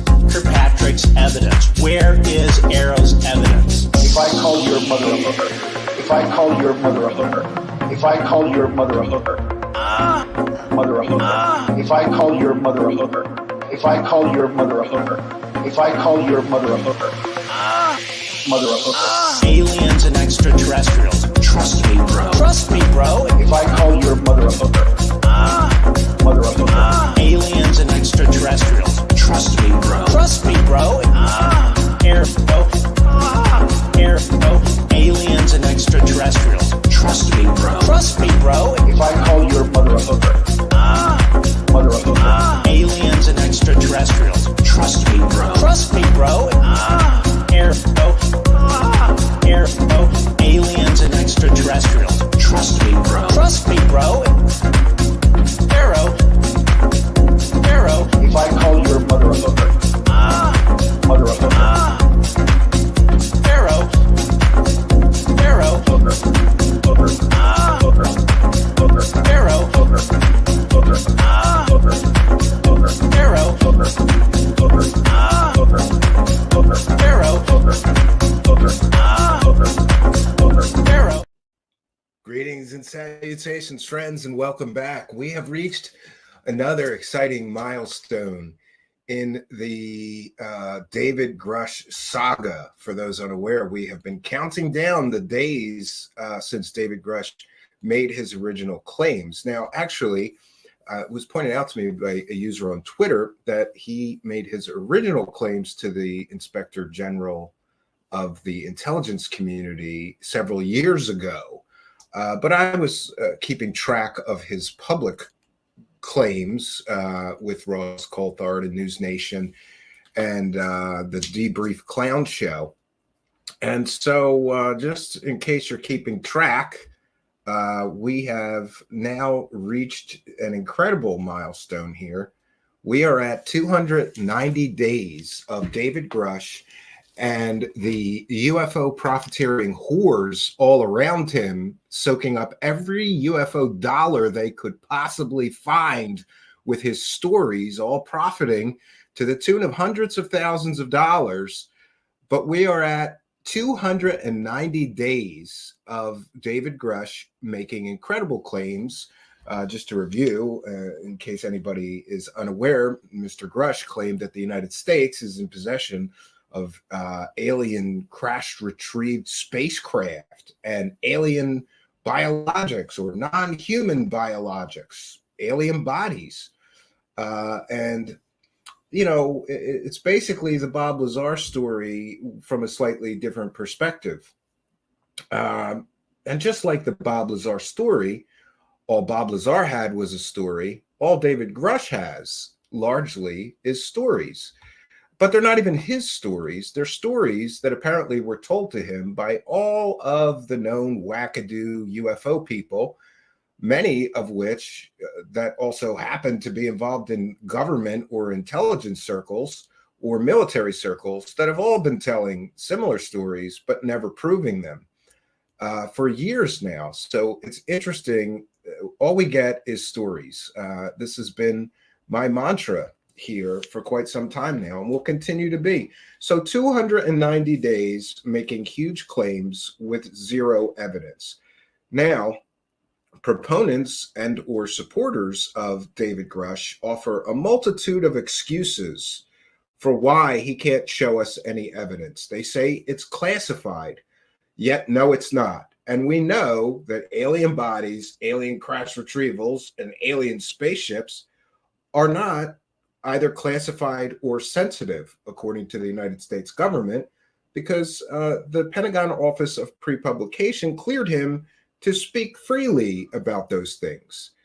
Therefore, they're not classified. So the excuse that he can't show us the evidence because it's classified, but he showed the evidence in a skiff, or he showed it to members of Congress, or he showed it to the intelligence community inspector general, it falls apart.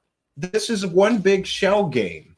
And a large part of this fakery, fraudery, and bullshittery that has been perpetrated by the UFO profiteering whores selling this evidence-free story for 290 days now. And by the way, I had an interaction with a so-called journalist earlier today on Twitter. And I asked that journalist, and I'm being completely and totally serious when I asked this. I asked that so-called journalist an important question, and that is, when you decided to become a journalist, did you ever think that you would be pushing and profiting from a completely evidence-free story for 290 days? Didn't get a reply. But that is exactly what these people have done. They have all pushed a completely and totally evidence-free, trust me, bro, like we saw in our intro. Shout out to Simon Fly. Thanks, Simon Fly. They've been pushing this evidence-free story for 290 days now.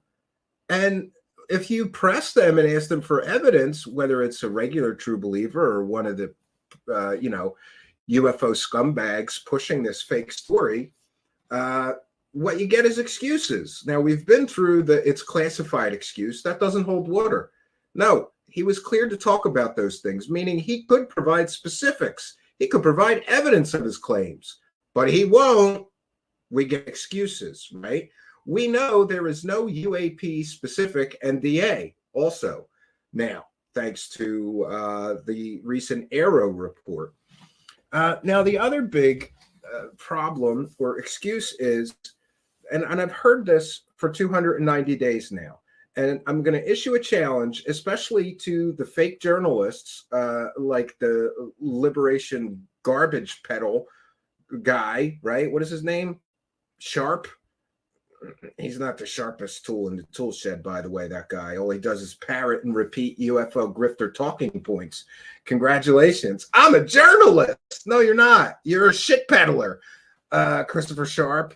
And Liberation Lies. You are peddling shit. You're a garbage peddler. You're not a journalist. And it's not a newspaper. It's a blog, a rag on the internet, right? So I've challenged all these people who keep repeating this urgent and credible lie. You know, we've all heard it. The intelligence community inspector general found his claims to be urgent and credible. Well, that's a lie, because they're implying they all do this. This is a shell game. You know, the game with the 3 shells, the 3 walnut shells. Which one's the pea under? Woohoo, right? And they move them around. It's a shell game. That's all this is. And tonight we're going to expose that shell game. The Intelligence Community Inspector General is not now, nor has he ever investigated David Grush's alien claims, spaceship claims, non-human biologic claims, claims of UFO crash retrieval programs. No, the Inspector General is not investigating that, and released a public statement affirming they're not looking into his UFO or alien claims. So this urgent and credible lie, it's interesting. I think we pretty much know that the source of that was David Grush's lawyer, who released a public statement and said. So now we're using hearsay on top of secondhand stories that wackadoo wackadoos within the United States government or contractors for the United States government told David Grush these things, and he repeated them. And, you know, the longer this goes on, the more I feel sorry for this guy. This guy was used and manipulated and I think lied to by a bunch of UFO proponents, a bunch of true believing, Kool-Aid drinking wackadoos who believe this stuff and somehow convinced him it's all true. They've got the bodies, right? So, but before we get into the major part of tonight's presentation, we have a lot to share with you. It's been a busy news day if you're into the topic of UFOs and aliens. And so I wanted to make sure that we recognize, all of you know that I am incredibly harsh on shit peddling fake journalists. But along with the shit peddlers and garbage peddlers, like the Good Propaganda Show and the Liberation Lies and others, you know, there are still people doing excellent boots on the ground, real journalism. And I'm very happy about that. So today, Erica Lukes tweeted this. She said, "We are waiting for our hearing to begin with the Utah State Records Committee because transparency matters." For those unaware, the stars of the Skinwalker Scam TV show, they are getting paid by the local government.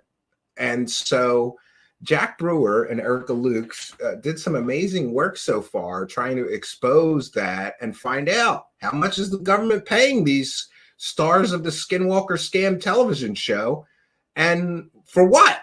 And interestingly, they were met with a great deal of resistance. Now, I have to remind everybody that Brandon Fugel once claimed that the Skinwalker Scam crew, Skinwalker crew, are completely and totally transparent. So Jack Brewer and Erica Lukes from Expanding Frontiers Research, they went after the contracts to find out how much these Skinwalker Scam stars were getting paid. And look what we get. We get completely and totally redacted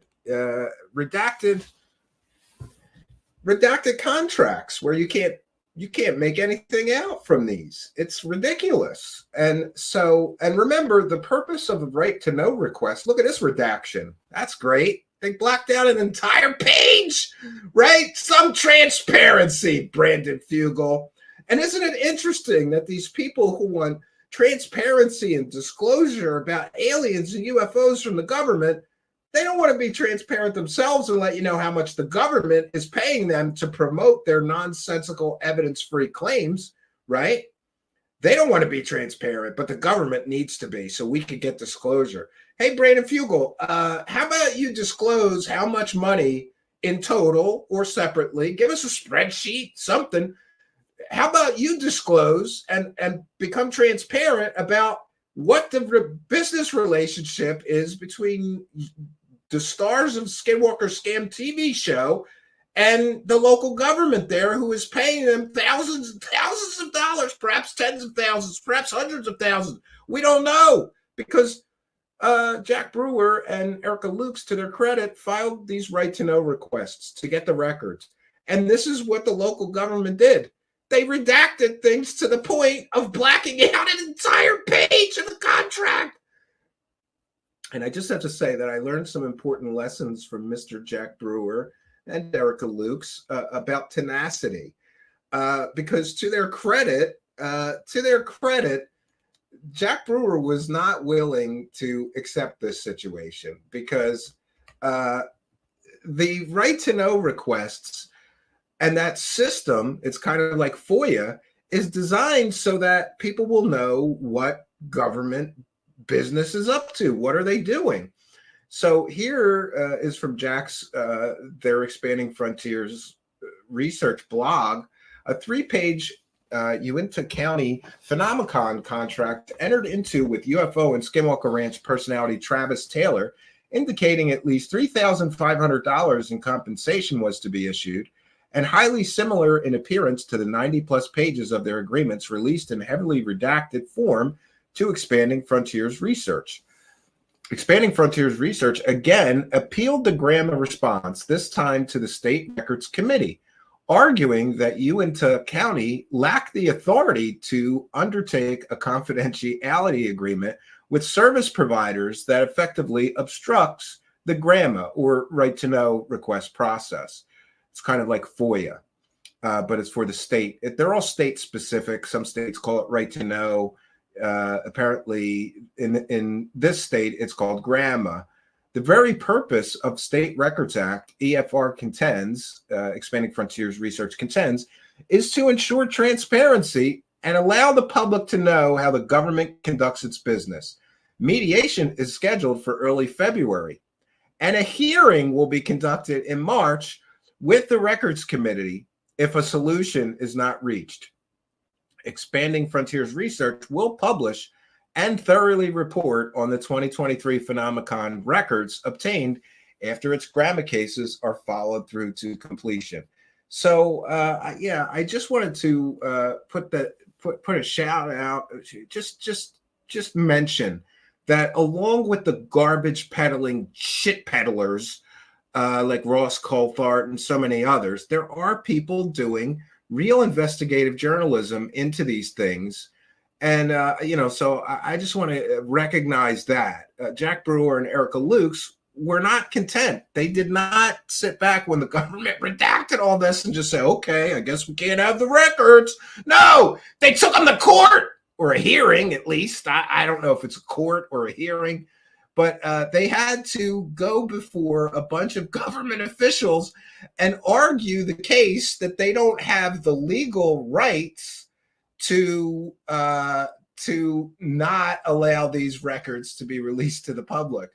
And they tweeted this earlier today. And here is Jack Brewer, an associate, and an associate of his, I believe, arguing before the local government officials that they don't have the legal right to redact whole pages of contracts they enter into with individuals because they are a public entity. The local government is. And to his credit, congratulations to Jack Brewer and Erica Lukes. They say it's a win for Expanding Frontiers Research and for transparency in Utah. So then they posted this. The Utah State Records Committee I guess it was a court case, in Jack Brewer versus Uintah County has ruled that Phenomenon contracts are not exempt from disclosure under the GRAMA. The records will be released in full, minus personal identifiable information, as requested by Expanding Frontiers Research. So, hey, there's the good news. We're going to find out exactly how much money the Skinwalker scam crew got paid by the local government to promote dino beavers, werewolves, portals, skinwalkers, poltergeists, and other spooky stuff. We're going to find out how much the local government is paying the stars of the Skinwalker scam television show. And, I just want to mention that if my local government was paying a bunch of UFO grifters to promote evidence-free stories, I would have a problem with that. And I think a lot of local residents do, but, it's money. Oh, it's bringing tourism to the local economy or whatever excuse they use. And did you see that? Travis Taylor gets $3,500. The guy who can't tell the difference between a fly flying by a camera and an alien spaceship doing 35,000 miles an hour. It is welcome to the clown show, friends. But in any case, congratulations to Expanding Frontiers Research. I really applaud their efforts and tenacity. I mentioned previously that I had this right to know request thing and the government just stonewalled me. I didn't go to court because I was requesting records from the DA's office and the police, and I just felt like the judges in my local area are just going to side with them. I didn't do it. But lesson learned, go to court. Go to court. Exhaust all avenues.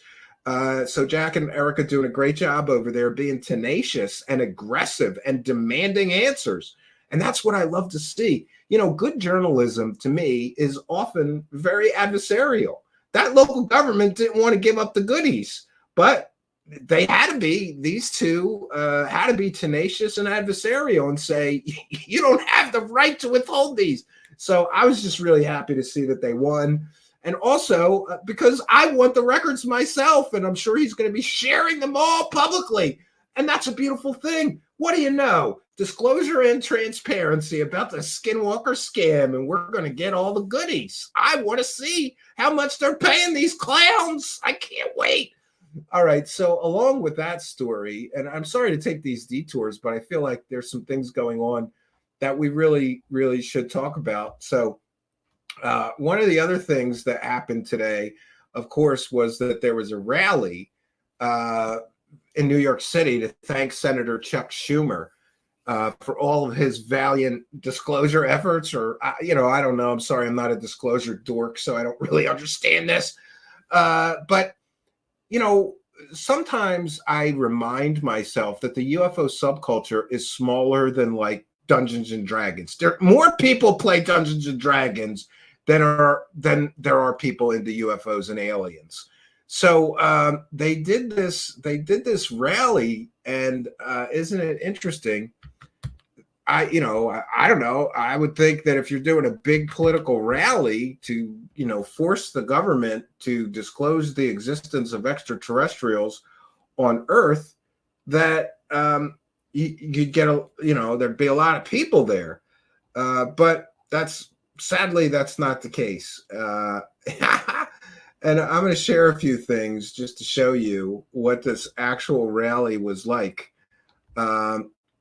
First, I think this was made by Lou Angeles from Lou Reviews. Yes. So it turns out that 13 people showed up to the disclosure rally in New York City to thank Senator Chuck Schumer. They only had 13 people show up, friends. And, you know, some of these people in the pictures are reporters standing around. They're not actually part of the rally. They're just, you know, reporters trying to get the story of the rally. Not much of a story, I suppose, if you think about it, right? Yeah, lots of winners, right? So 13 people, that's who showed up to this big disclosure rally. I mean, at least they tried. I give them credit for trying, I suppose. But, you know, come on. This will show you how tiny the subculture of disclosure bros is. They do a rally and they can only get 13 people to actually show up to the rally. And Simon Fly posted some pictures as well. We're going to share those. And I was kind of amused by the posters, right? Here's another poster. Hero. David Grush is a hero. No, I'm here to tell you, David Grush is not a hero. He's a zero. As in, he has zero evidence. Hero or zero? I'm going to have to take this image, get rid of the H, put a big Z there, and then make it part of our countdown. He has zero evidence. So yeah, calling people heroes, which I thought was interesting. And just to show you the disinformation campaign that goes on with the disclosure bros, and the New York Post had an article about this rally today. UFO truthers converge on Chuck Schumer's New York City office to celebrate humankind's ET moment. Oh man, let me put up my fair use banner, and we're going to cite fair use. We're sharing this article to educate the public, and this is a transformative work. UFO truthers converge on Chuck Schumer's New York City office to celebrate humankind's ET movement. UFO truthers declared humankind's ET moment as they rallied outside U.S. Senator Chuck Schumer's New York City office on Thursday to celebrate efforts to prove the phenomenon aren't a hoax. Believers landed on 3rd Avenue outside the Democratic Senate leader's office, saying that they were over the moon over his efforts to push for UFO disclosure legislation through Capitol Hill last year, as many attendees recounted their own stories of run-ins with the unexplained. And interestingly, one of the people that were here at this rally was from, wait, I'm sorry, it's further down. So here we have people holding hero signs with Lou Elizondo, and I'm here to tell you that somebody that lies and collects tens or hundreds of thousands of UFO dollars pretending to be a Pentagon UFO program director, when the fact is he never ran a Pentagon UFO program, he's not a hero. He's a zero too, because he's also provided zero evidence of alien visitation on Earth. So people are holding signs calling Lou Elizondo and David Grush heroes. And then there's a sign that says 40 plus whistleblowers and more coming. Great. Jim Garrison is one of the directors of the New Paradigm Institute. So this is the wackadoo. Look at that. Remember what we said about the hair? In order to be a UFO or aliens guy, got to have wacky hair when we were covering covering Daniel Sheehan yesterday. This is one of the other directors of the Paradigm Institute, another guy with big, white, wacky hair. It's so interesting. I love this. Heroes. He's got hero in Spanish, I guess. Interesting. So, big bust. 13 people. That's who showed up. 13 people who don't apparently understand standards of evidence, because Lou Elizondo is not a hero. He's a zero. He's provided zero evidence of anything. In fact, Lou Elizondo has been caught pushing completely and totally fake information multiple times already. And David Grush, to a lesser extent, he pushed some of the same fake information that Lou Elizondo pushed. So he's not a hero. He's a zero as well, as in they have zero evidence. But interestingly, I did have somebody send me, this is where it gets wacky, friends. I had somebody send me today a video. And listen, I haven't verified this. I'm just putting this out there. It was sent to me through email. Somebody emailed me the link to the video, which I'm about to share with you, and said, this was one of the wackadoos at this rally today, Stephen. You got to hear this wackadoo. And I almost fell off my chair laughing. I'm just going to share it with you. And by the way, I'm just going to preface this by saying I have not confirmed if this person was actually there. Someone has made the claim that this was one of the people who wants to end UAP secrecy. He's got a video titled End UAP Secrecy, and he was at that rally today. I just want to show you the quality, the high quality of some of these UAP, UFO, alien disclosure activists, and how incredible some of their information is that they want shared, right? It's important that we do that. So apparently this was one of the protests.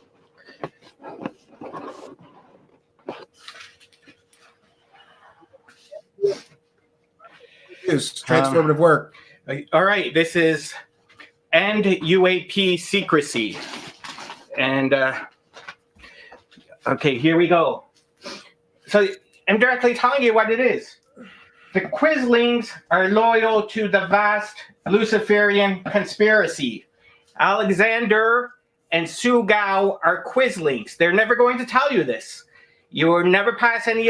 For those unaware, he's saying Susan Gao, who is the Pentagon spokesperson, is a Quisling, whatever that is, and she's loyal to the vast Luciferian conspiracy. And I got to say, nothing says credibility like using a Harry Potter wand during an important presentation on UAP secrecy. Oh my God, he's using a Harry Potter wand. This wackadoo. There's a wackadoo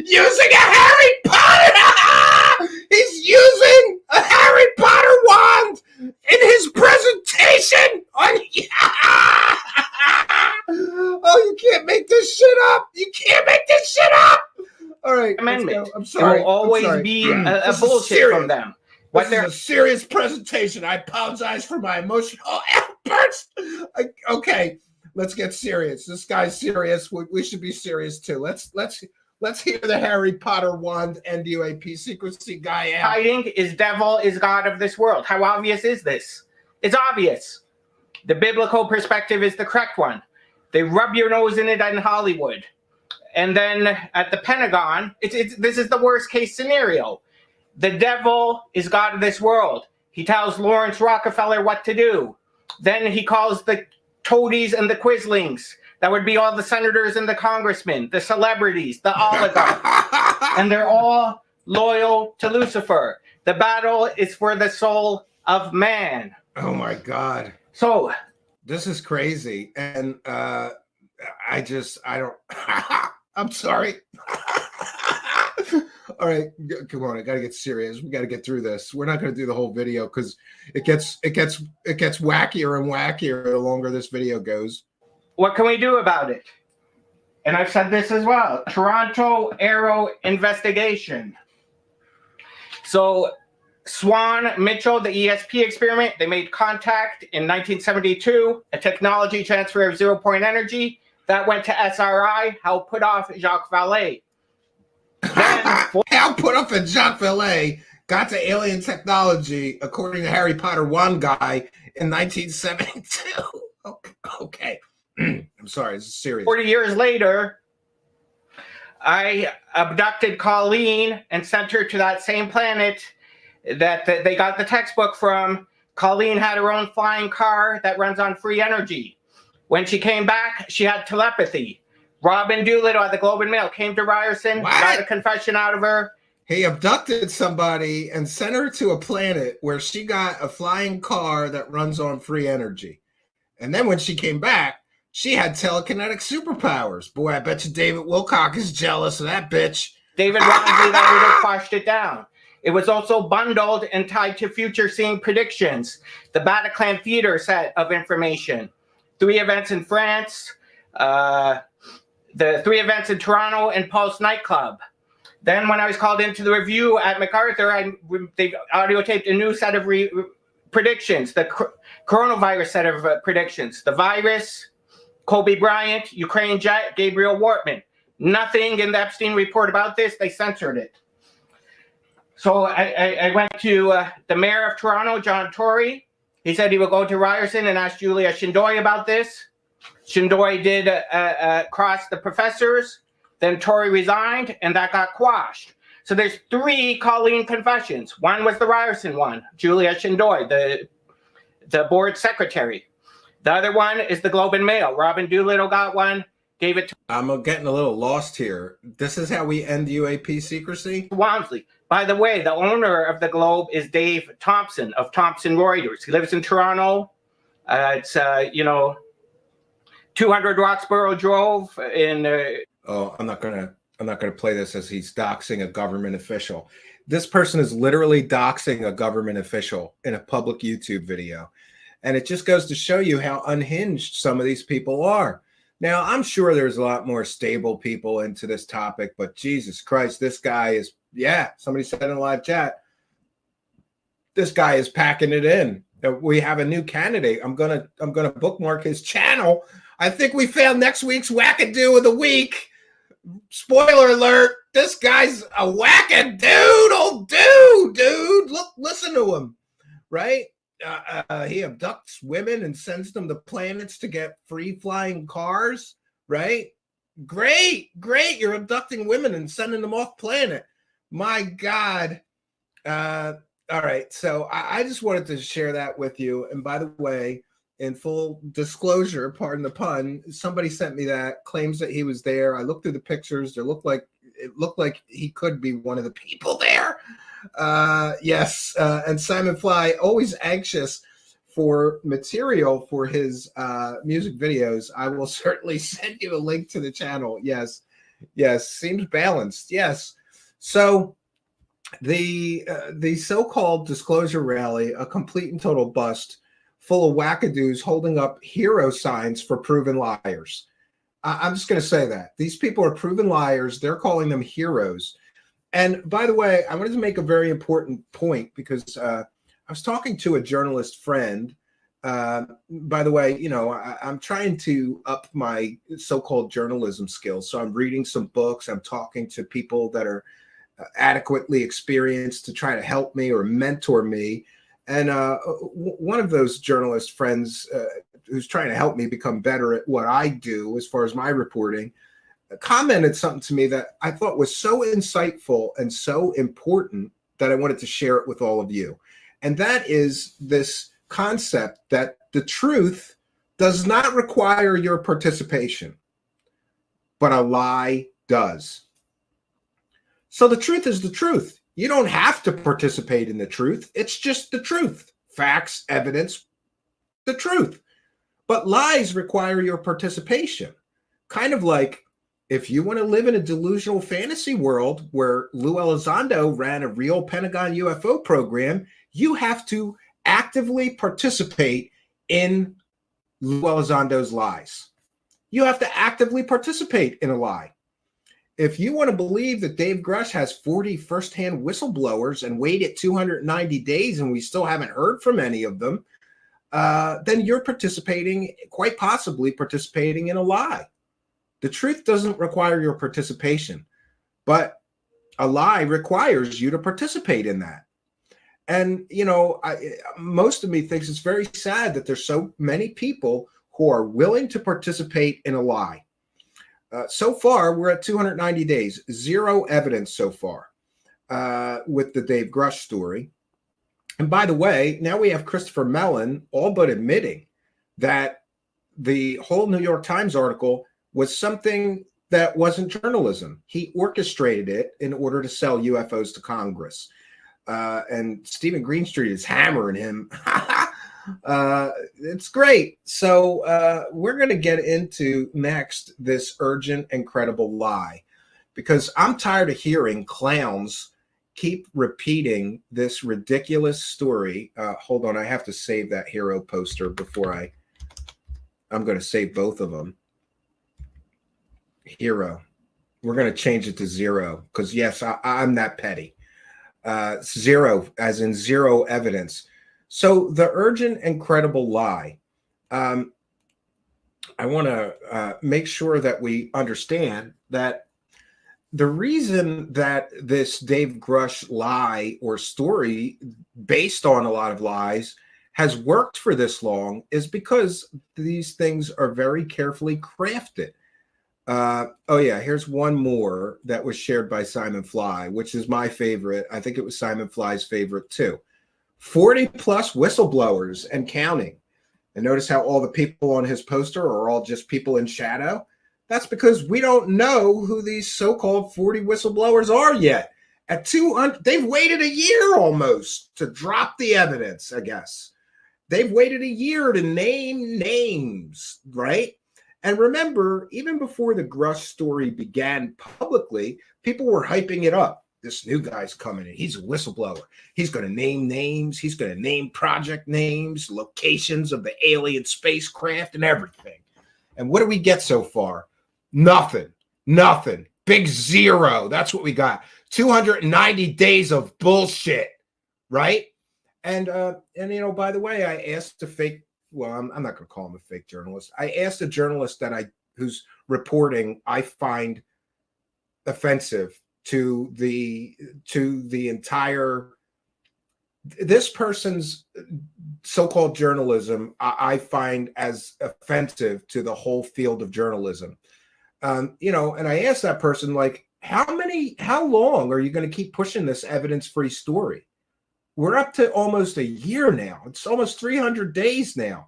Somebody on Twitter suggested we should have a pizza party at day 300. I'm all for that. I'll order a pizza. We'll have a panel show, right? Panel pizza show. We'll all order a pizza and we'll celebrate 300 days of bullshit from the same old UFO profiteering, huckstering losers. And it's important to note that almost every single person who was selling the Dave Grush story, all of them mostly have been caught selling completely and totally fake stories before. At least Leslie Kean has, Ralph Blumenthal has, The Debrief has, Ross Coulthard has, Jeremy Corbell, George Knapp has, the Bryce Zabel, the Zibble, whatever, the partner to the Ross Coulthard, disgraced Australian journalist. They've all been caught selling fake stories before. And that, to me, at the beginning of this Dave Grush thing, was the biggest red flag to me, that this Dave Grush had no evidence. And by the way, not to pat myself on the back too much, but you can go back in our show's history and see that right at the beginning, I predicted that Dave Grush is never going to show any evidence. He has no evidence. I also said, because I had some inside sourcing on this guy before he was ever public, that he was getting his information from some of the same old whackadoos. We have confirmation from Brian Bender that this person was groomed by Lou Elizondo. So great. What we have here is the proven fake Pentagon UFO program director that never ran a UFO program grooming the new guy, Dave Grush. What is he grooming him? What is he grooming him for? If you're telling the truth, you don't need to be groomed for a role. But if you're going to be lying and manipulating facts and deceiving the public, sure, you need some grooming, right? And isn't it interesting that so many people want to tell me how wrong I am? And yet we have an almost 8-year track record of reliable reporting, of getting the stories correct and factually accurate. All the people selling the Dave Grush story have all been caught selling fake stories. I haven't been caught selling any fake stories. In fact, I busted more fake alien, UFO, New Age, fake psychics than perhaps anybody on the internet of recent years. But somehow people want to argue with me about how wrong I am. And I continue to say this. If you're going to tell me I'm wrong, prove it. Prove me wrong. Show me evidence that Dave Grush has. Show me where these 40 whistleblowers we were promised for almost a year now. Where are they at? Right? And then what do we get? Excuses. We've talked about this before. All of these UFO Grift Squad members, they overpromise and then inevitably they underdeliver. And then we get to the big letdown and the land of excuses and disappointment when the shit that they promised doesn't happen, doesn't take place. We never get the evidence they say they have. It's ridiculous. And I, for one, also believe that there really needs to be some form of new legislation surrounding the marketing of UFO and alien stories or just paranormal stories, any stories it should apply to. If you stand in front of cameras, and especially if you stand in front of Congress and say, these stories are true, and they're not, there should be some criminal penalty. That's just my opinion. I'm not a lawyer or law enforcement officer, but I don't think that these guys should be able to sell stories that are completely and totally evidence-free and fake as true stories unless they can prove they're true, or in my opinion, what they're doing is a form of consumer fraud. Unfortunately, the laws around this aren't really adequate to deal with the UFO grifters. But the good news is that this Grush operation has gone too far. They bluffed all the way to Congress with no evidence. And so I do think that going forward, these guys are going to have to start old school, man. They're going to have to start throwing some hubcaps up in the sky or something and get some fake evidence at least to go along with their fake stories. It's the way it used to be in the 70s, early 80s. I remember cases from them, the 60s. People had some form of evidence, even if it was a blurry picture of a hubcap somebody threw in the air. They had some form of evidence. But lately, it's just, trust me, bro, the aliens are here. And that's supposed to be enough for people claiming the story's true. I don't think so. So 40 whistleblowers, that's a lie. Prove me wrong. Where are they at? There's a reason they can't tell you who these 40 people are, because they're people that we already know. People like Elizondo, Hal Puthoff, Christopher Mellon, Eric Davis, Travis Taylor, Jay Stratton, and all these other guys, right? Lakatsky. It's all the same group of people that have been perpetrating this, whatever you want to call it, perpetrating is perhaps not the best word, who have been propagating this UFO and alien mythology and crash retrievals. It's all the same people. It's all the same people. I think there's a reason they won't tell us who these 40 people are. It's because anybody that is sufficiently educated in UFO and alien stories and history will know instantly that all those people are most likely all whackadoos that have been saying shit and never proving anything for years. This is just Grush, I believe, is just a way for them all to, you know, pile on all of their bullshit onto one person who will repeat it. And since he has a credible background, or at least at first glance appears to, until you know he's a former mental patient alcoholic with PTSD and all of these mental problems, apparently sufficient to be 302'd. For those unaware, 302 means you get put in a pokey mental institution. You get locked in a mental institution against your wishes. So, you know, sadly, I think that people have taken advantage of this man, David Grush, and used him to make hundreds of thousands of dollars repackaging the same old stories that never had evidence. And by the way, we have seen the repackaging of the same old stories. If the story wasn't true the first time somebody sold it, it's not going to be true the second and third and fourth. But we just watched last night that Daniel Sheehan is repackaging the story of the so-called anonymous CIA deathbed confession. He's repackaging it. Linda Moulton Howe sold that story first. There's your first clue that that story is complete and total horse shit. Linda Moulton Howe sells fake stories constantly. We caught her selling fake alien pictures twice. We caught her once selling fake alien pictures, and then she waited a year and pulled the same scam again, selling new fake alien pictures. And we busted her for that too.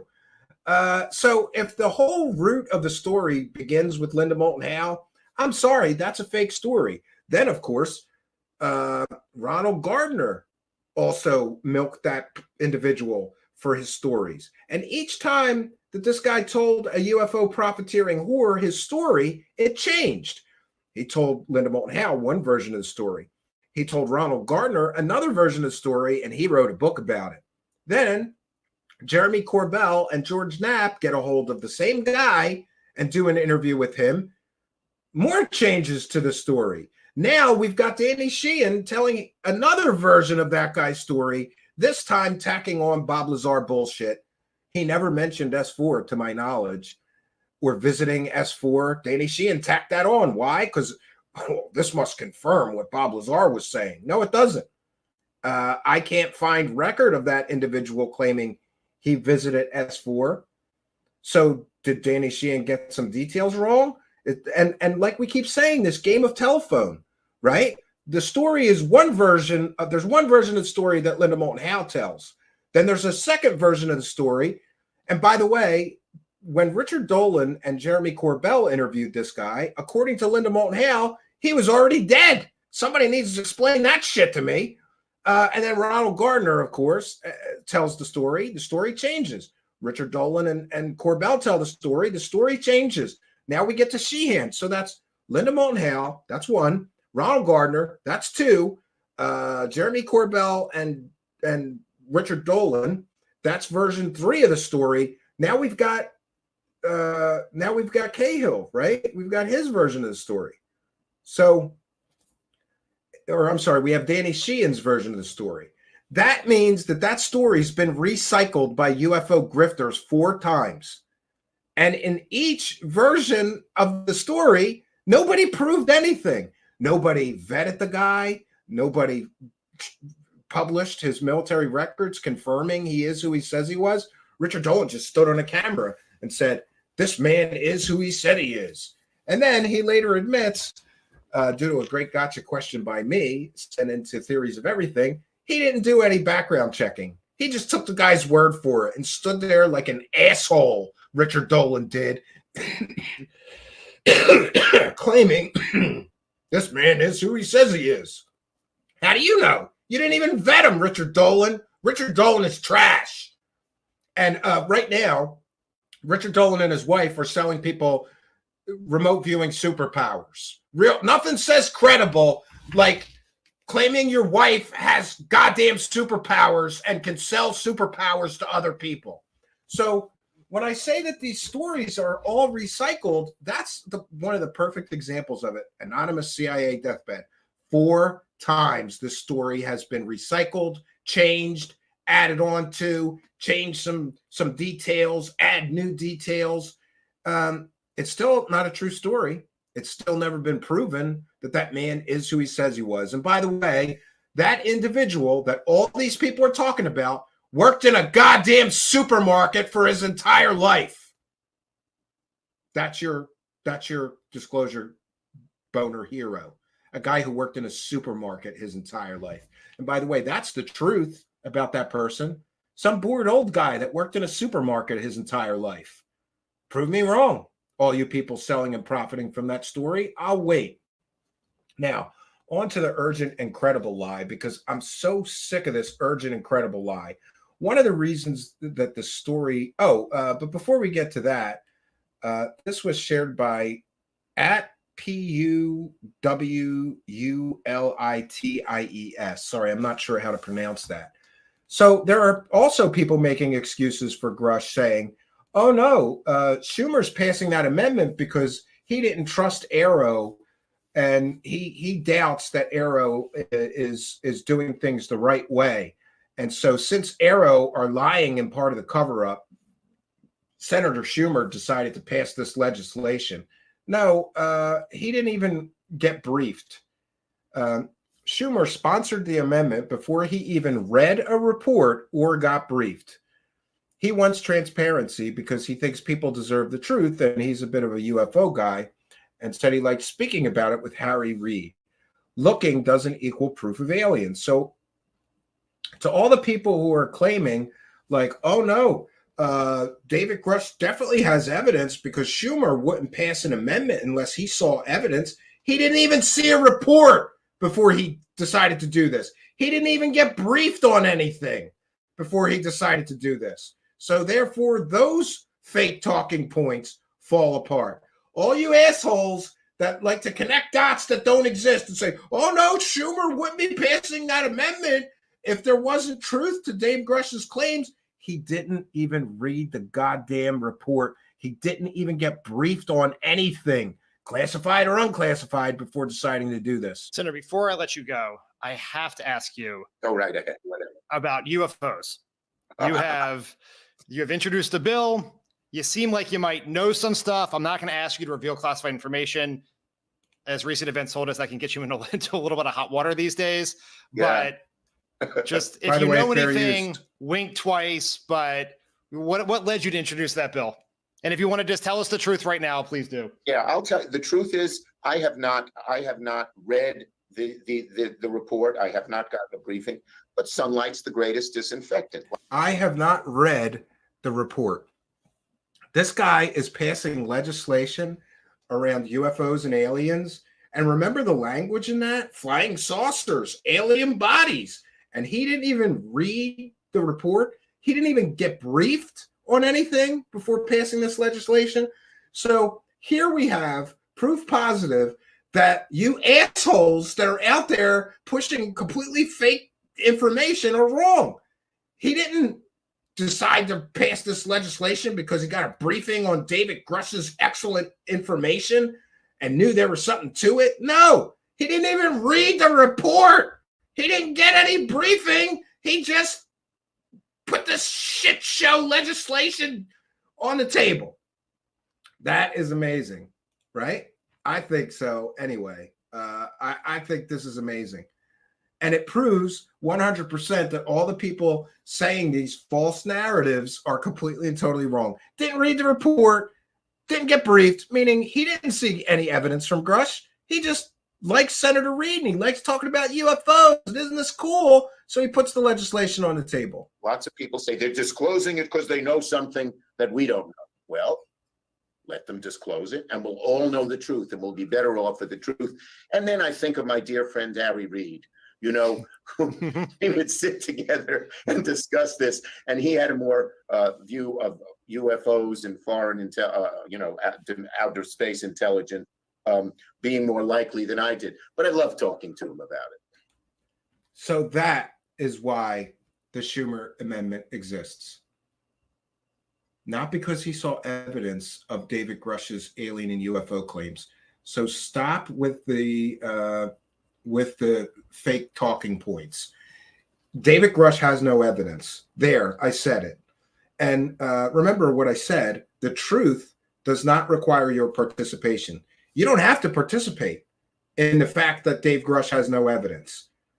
But you do have to participate in a lie. So in order to keep the Dave Grush lie going, people need to create more lies. Lies like Schumer saw the evidence Dave Grush provided to the Intelligence Community Inspector General, and that's why he passed the Schumer Amendment.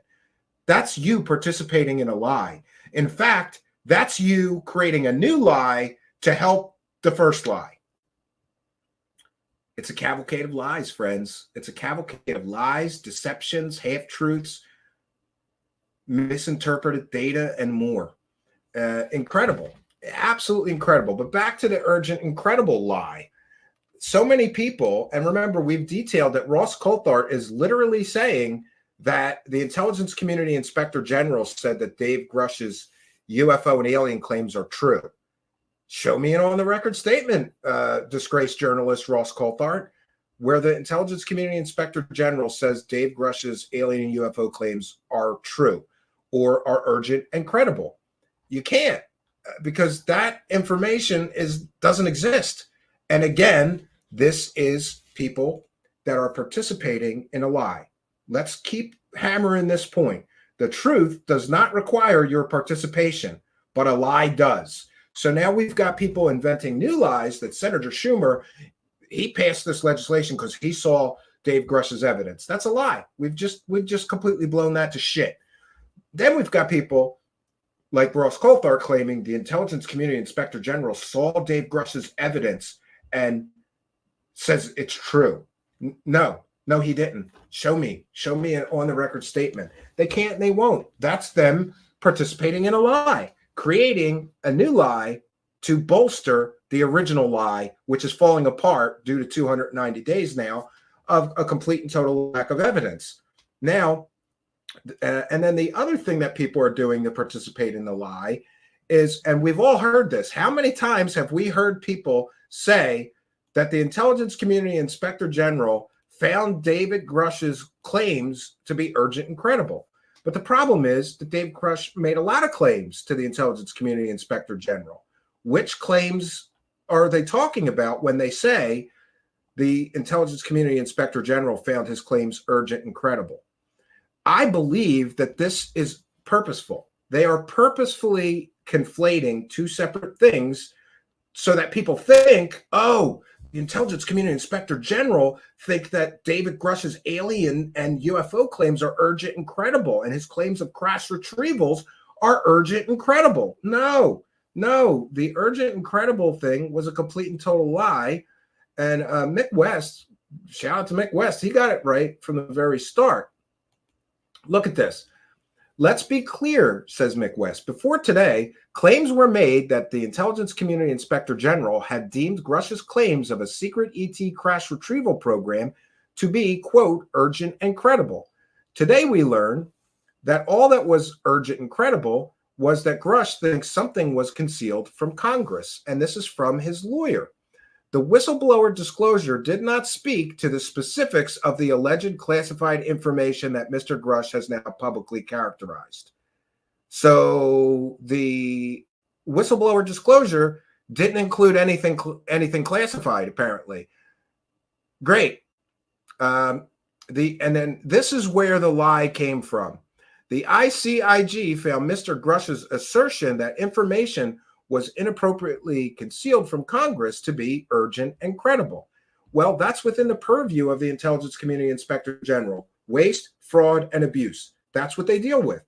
And certainly the government has a lot of waste, fraud, and abuse. So do I think that David Grush may have uncovered some government waste or abuse? Sure. The government's filled with waste and abuse, right? I don't think it'd be too difficult to find waste and abuse if you have the proper clearances.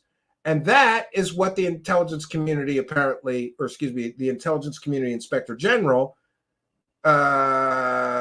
decided was urgent and credible. His claims of waste, fraud, and abuse, not his alien and UFO claims. That had nothing to do urgent and credible, nothing to do with aliens, UFOs, or anything like that. So again, I'm going to keep hammering this. The truth does not require your participation, but a lie does. So in order to participate in this lie, you have to pretend that the intelligence community inspector general said that David Grush's alien and UFO and crash retrieval claims are urgent and credible, because that's what the grifters selling this story want you to believe. That's not the truth, but hey, let's forget and not let the truth get in the way. You know, let's not let facts and evidence get in the way of a good disclosure boner that you can keep going with, right? And again, the truth doesn't require your participation, but a lie does. So in order to believe this Grush false narrative, you have to participate actively in an awful lot of lies, mischaracterizations, half-truths, and outright lies. I tweeted this today, and this was shared to me. I want to just thank Stephen Greenstreet, because I had mentioned something to him about this urgent and credible lie that won't die, and he sent me both these links to what McWest had said and this public statement from the Intelligence Community Inspector General. So the Intelligence Community Inspector General did not investigate any of Grush's alien claims, any of his spaceship claims, UAP program claims, alien body claims. The ICIG never characterized any of his alien, UAP crash retrieval, or alien spaceship claims as urgent and credible. That's a lie. And here is from the letter from Thomas Mannheim, the Inspector General of the Intelligence Community. And he writes, this is a public statement. As a matter of discretion, ICIG notes that it has not conducted any audit, inspection, evaluation, or review of the alleged UAP programs within the responsibility and authority of DNI that would enable this office to provide a fulsome response to your questions. And this was a letter to the senators who wanted to see and know what information was provided to the Intelligence Community Inspector General. Burchett, demanded to see the evidence. Guess what? There is none. And guess what else? The Intelligence Community Inspector General has not conducted any audit, inspection, evaluation, or review of any alleged UAP programs. So there we have it. The urgent and credible lie is busted. It falls apart. And again, in order to believe this shit, you have to be willing to actively participate in a lie. So one of the lies and excuses for why we haven't seen any evidence for almost 300 days now from David Grush is that he gave all the evidence to the Intelligence Community Inspector General because it's classified. First of all, no, it's not, according to Dopser. But no matter what he gave the Intelligence Community Inspector General, doesn't matter, because they're not investigating his alien claims, UAP program claims, crash retrieval claims.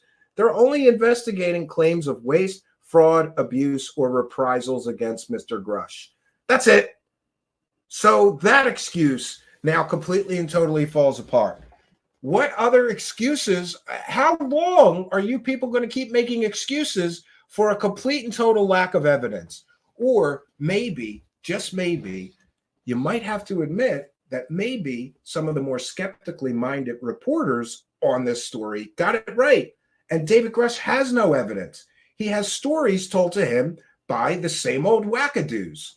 I don't know in what world some of these people live in, especially the people that are still desperately trying to keep the story going and sell the story.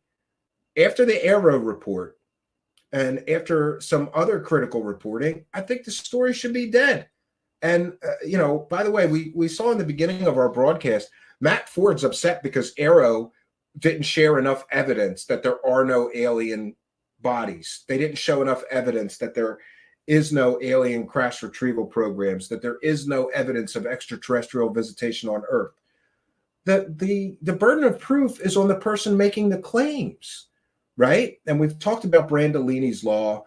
that the amount of energy required to dispel bullshit is orders of magnitude more than it takes to create it. So what do they expect from Arrow? And how dare they say, you haven't shown us evidence that the aliens aren't real? Well, you're the assholes claiming that they are real. Why don't you show your evidence, asshole Matt Ford? Why don't you show your evidence, Dave Grush? Lou Elizondo and everybody else is just running through, grabbing every UFO dollar. Ross Coulthard, grab a dollar, grab a dollar, grab a dollar. UFOs, give me some money. UFOs, give me some money. Alien visitation, crash retrievals, give me some more money. Give me some more money. Come on. Right? Hundreds and hundreds and hundreds of thousands of dollars have been generated by people selling this Dave Grush evidence-free story for 290 days. How long are we going to wait? Even if you're a true believer, like really, how long are you going to wait? Are we going to wait another year? Right? So we're going to give it 2 years and then we'll decide, okay, it's probably full of shit. Right? No. That's why these stories go on for so long. We saw it's been 7-8 years it took to dispel the false UAP threat narrative pushed by Lou Elizondo and Christopher Mellon in order to personally profit in the form of TTSA, which has been described as a techno scam.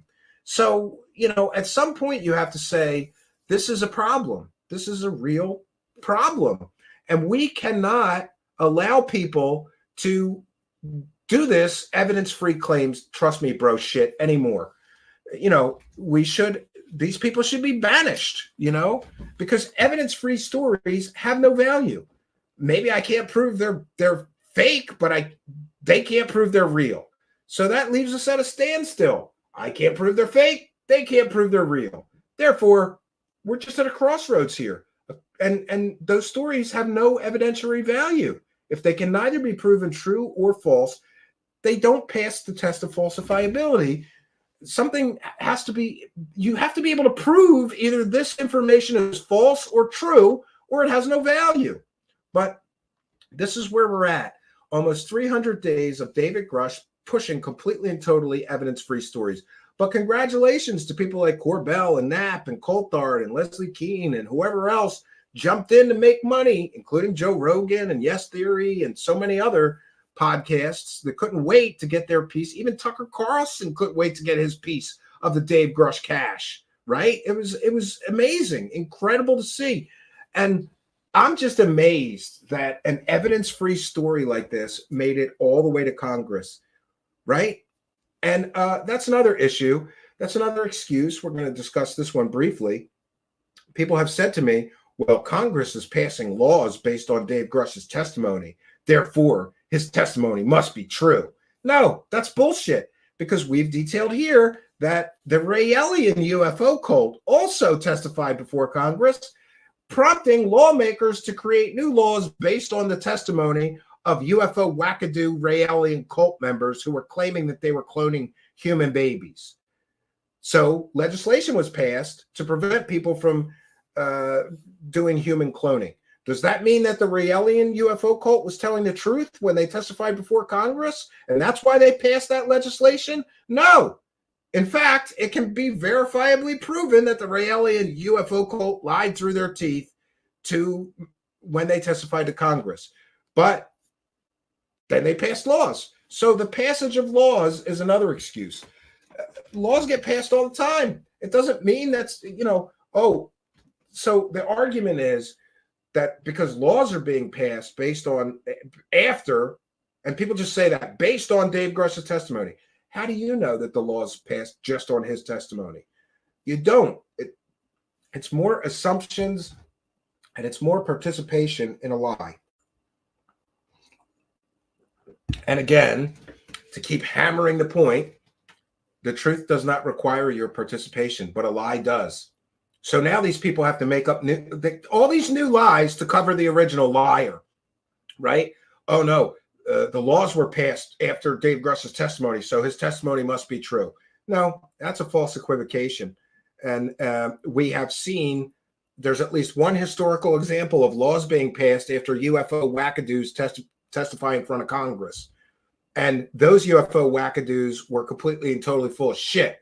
And I have a feeling this Dave Grush wackadoo is equally full of shit. But the passage of a law, just because he got to Congress to tell his spooky stories, it doesn't mean that he's telling the truth. So all of the excuses fall apart. We're at almost 300 days. This man has no evidence. And I keep saying this, I'll say it again. Show me another historical example of a whistleblower who was telling the truth and providing accurate information that waited almost 300 days to show the evidence of his claims. You can't and you won't. And the classified lie, that falls apart. All of you people that want so desperately to believe in Dave Grush, you have to actively participate in a whole cavalcade of lies now that support this house of cards built on shit. That's what this is. It's a house of cards and it's built on shit. And the whole house of cards is coming crashing down on the shit cake it was built on. All right. I think we've done an adequate job dispelling this urgent, incredible, garbage, fake story. And, you know, and one other point I want to make. Ross Coulthard, who was one of the big proponents of selling this story, has been caught selling at least 5 completely and totally fake stories. Are we all participating in that? We're all going to pretend that Ross Coulthard hasn't been caught selling completely and totally fake stories because we really want to believe Dave Grush? Again, that's participating in a lie. A group of lies, a whole cavalcade of lies. I refuse to participate in a lie. I would much rather just have the truth because it doesn't require my participation. It doesn't require a coordinated effort of all these people with all these deceptive tactics to prop up the lie. The truth doesn't require your participation, but a lie does. Please, friends, use some discernment, get some critical thinking skills, and don't participate in a lie. Demand the truth. All right, so next we're going to take quite a detour because it appears that Christopher Mellon admits some things that I think are funny. And this is from Stephen Greenstreet on Twitter at Middle of Mayhem, who is perhaps the only mainstream media reporter that is actually doing a real incredible job reporting on these things. Chris Mellon admits 2017 New York Times UFO article was not journalism, but part of a plan to sell UFOs to Congress. The UFO story over the last 6 years started with a lie.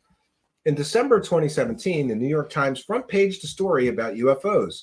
This article kicked off 6 years of UFO hysteria in America, and it was used to influence Congress to spend taxpayer funds on baseless alien hunts.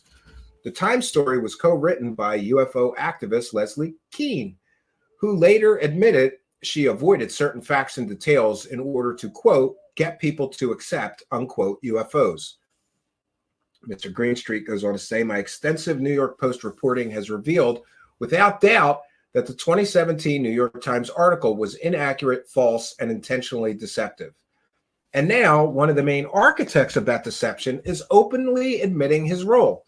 In a new Gizmodo article by Lucas Ropik, UFO activist Chris Mellon admits the Times article was not investigating journalism, but rather just a copy and paste of his plan to influence Congress about UFOs from Ropik's article. Mellon says that after learning of the extent of UFO sightings by U.S. pilots, he wanted to spread the word about the issue. Quote, I came up with a simple plan to do that, which involved getting to the press and going to Congress, said Mellon. Mellon then talks about sneaking unauthorized military videos out of the Pentagon via a USB drive and an accomplice. Mellon has publicly admitted this accomplice was Lou Elizondo. Ropik's article continues. The way Mellon explains it, the pivotal New York Times story that is largely credited with helping legitimize UFOs within the broader culture never would have happened without his direct involvement. This is not investigative journalism, Mellon tells me. I handed them the evidence, introduced them to Lou Elizondo, gave them a stack of documents, arranged for them to meet and interview Harry Reid, and made a deal with them. They ran the story, which appeared in December of 2017 on their front page. Then Mr. Greenstreet goes on to say, so there you have it. More proof and evidence that a small group of UFO activists have seduced a credulous news media with tall tales about UFOs in order to influence Congress to spend taxpayer funds on their sci-fi crusade. And then he gives a link to his New York Times article, New York Post article. Yeah, Mellon admits, that's a hell of a headline. Mellon admits 2017 New York Times UFO article was not journalism, but part of a plan to sell UFOs to Congress, and also part of a plan to publicize his TTSA thing, which has been described as a techno investment scam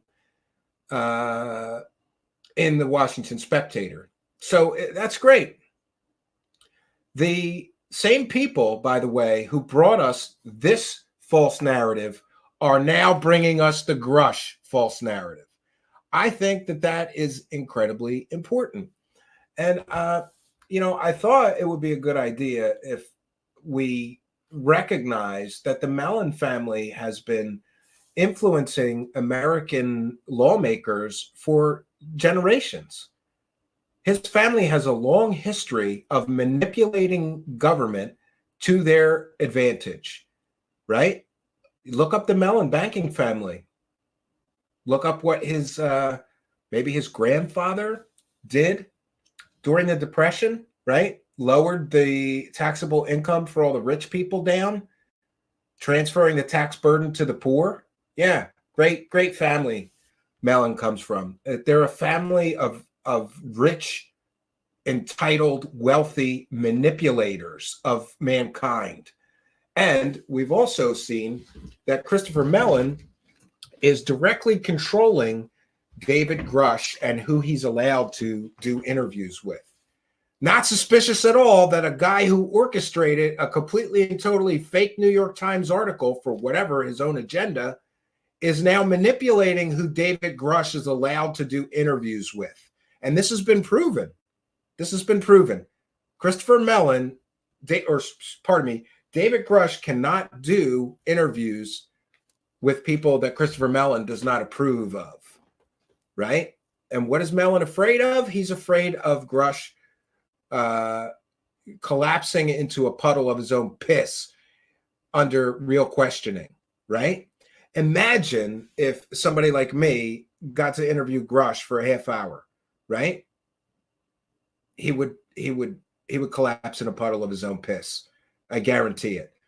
These narratives are carefully constructed and everything is being manipulated.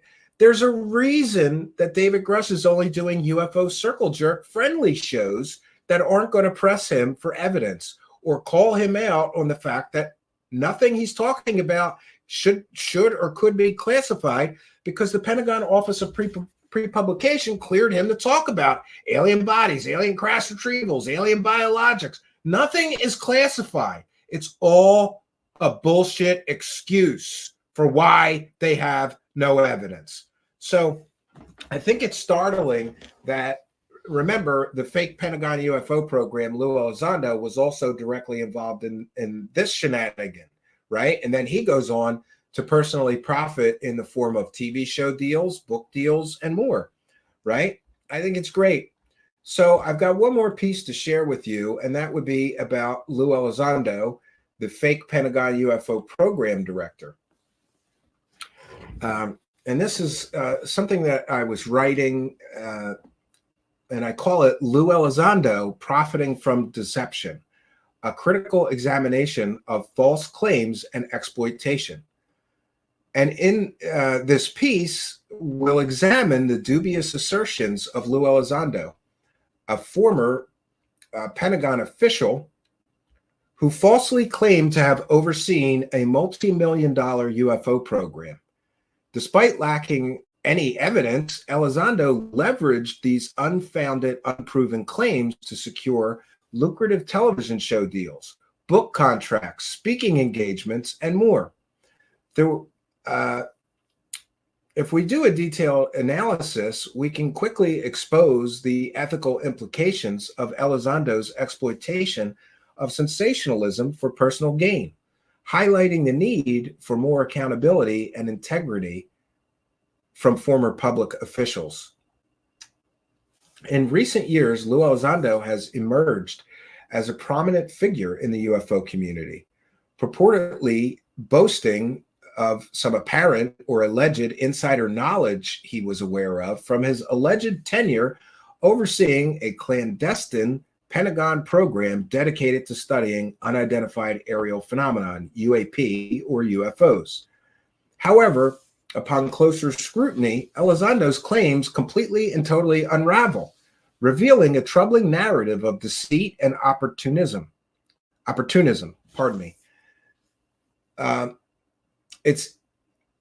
It's the job of the media to scrutinize the discrepancies in Elizondo's narrative and explore the ramifications of his profiteering from his unfounded claims. However, the media failed miserably in this responsibility, instead choosing to copy and paste the completely factually inaccurate, 100% wrong, some would say, New York Times article. Central to Elizondo's public persona is his assertion of having directed a secretive, or sometimes even titled as classified, Pentagon program focused on UFO research, purportedly funded with $22 million in government resources. However, investigations by reputable journalists, I wrote reputable journalists, but really it's mostly one reputable journalist, maybe a few, and government officials have debunked these claims completely, revealing that Lou Elizondo never held the position he professed, nor oversaw any such program. Instead, his role within the Pentagon was primarily dealing with administrative tasks that were completely unrelated to UFO research. In fact, Mr. Elizondo had no assigned responsibilities around UFO during his entire time at the Pentagon. And in the recent AARO report, it was again confirmed that ATIP was a fake program. It wasn't a real program. It wasn't a funded program. It had no resources, no offices. There's no ATIP reports that we could read, nothing. So Lou Elizondo essentially lied and said he ran a secret government UFO program for 10 years. These claims are completely and totally false. And Lou Elizondo exploited these false claims, I believe, for personal gain. Despite the absence of credible evidence supporting his supposed involvement in a Pentagon UFO program, Elizondo shamelessly capitalized on these fabrications to secure various commercial opportunities. Leveraging his supposed insider status, he inked lucrative deals for television appearances, including hosting roles on a popular history channel. Well, I should cut the word popular. Including hosting roles on a history show dedicated to the UFO phenomenon. Additionally, Elizondo apparently secured book deals, public speaking engagements, and perhaps even consultancy positions, all predicated on the false premise of his alleged Pentagon UFO program directorship, which did not exist. And of course, there is an ethical quandary here of profiting from deception. Elizondo's actions raise profound ethical concerns regarding the falsehoods that he participated in for personal enrichment. By perpetuating a narrative built on unsubstantiated and unsupported claims, he not only erodes public trust, but he also undermines the credibility of legitimate inquiries into UFOs or UAP. Moreover, Elizondo's exploitation of sensationalism for financial gain perpetuates a culture of misinformation, detracting from real discourse on the complexities of the UFO phenomenon and its potential implications. In an era characterized by misinformation and the erosion of trust in government institutions, the case of Lou Elizondo serves as a cautionary tale. The unchecked proliferation of unfounded claims, particularly by individuals purporting to have insider knowledge, poses a threat to public discourse and democratic accountability. As such, there is an urgent need for greater scrutiny and accountability, especially from former Pentagon officials, both within the media landscape and among public figures who exploit sensationalism and completely false claims for financial or personal gain. Lou Elizondo's exploitation of false claims regarding his involvement in a Pentagon UFO program underscores the ethical pitfalls inherent in profiting from deception. By perpetuating a narrative built on fabrications, Elizondo not only compromises the integrity of legitimate inquiries into UAP or UFOs, but also undermines the public's trust in authoritative institutions and former public servants. Moving forward, it's imperative to hold individuals like Lou Elizondo accountable for their actions and reaffirm the importance of integrity and evidence-based discourse in media and in shaping public understanding. So, interesting that these two stories, the story of the false TTSA, Lou Elizondo Pentagon program narrative, and the Dave Grush story is directly linked. And they're directly linked because it's all the same people involved in both. So I ask you, true believers, if we now know for 100% sure that Lou Elizondo lied and Christopher Mellon lied to people, promising people a goddamn spaceship if you invest money in their company, they lied about Lou Elizondo's resume and background while soliciting public investment money. To the best of my reading of SEC guidelines, that's illegal. But again, I'm not a law enforcement officer or, I don't work for the Securities and Exchange Commission, but somebody needs to explain to me how you can literally borrow or steal or bend the rules to get Pentagon videos out of the Pentagon and then profit from them for years. And that's all legal. And also make sure that you solicit public investment, telling people that these videos are something that we know now were not. There was nothing extraordinary about those videos. In fact, those videos were garbage. But here's a fun video from Stephen Greenstreet about the borrowing or bending the rules of those videos out of the Pentagon. It's important to note that those videos were never intended for public release. They were intended for internal use only. Lou Elizondo, Christopher Mellon decided to bend the rules so that they could take those videos and start a for-profit adventure called To the Stars Academy, which has been described as a techno investment scam. I received the videos, the now famous videos in the Pentagon parking lot. Somebody bent the rules a little bit, and they did so for the larger good. Everything that's happened to date has been from the bottom up. It's been from troublemakers and activists like Lou and me. We snuck these videos out, and I took them to the New York Times. All right, that right there is probably a prosecutable offense. But again, this is my opinion. I'm not a lawyer. I'm not a law enforcement officer. We snuck those videos out of the Pentagon. If I snuck some videos out of the Pentagon, would I be criminally prosecuted? I think I would. What is it? Is it just the Mellon banking money that keeps you out of trouble, or is there truly, don't get me started on the criminal justice system.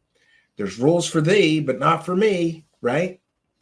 Why is this guy publicly admitting that they snuck videos out of the Pentagon that they weren't supposed to take out of the Pentagon? And if it, I don't understand how anybody's not criminally prosecuted over that, but that's just my opinion. I'm not a law enforcement officer. I don't know why.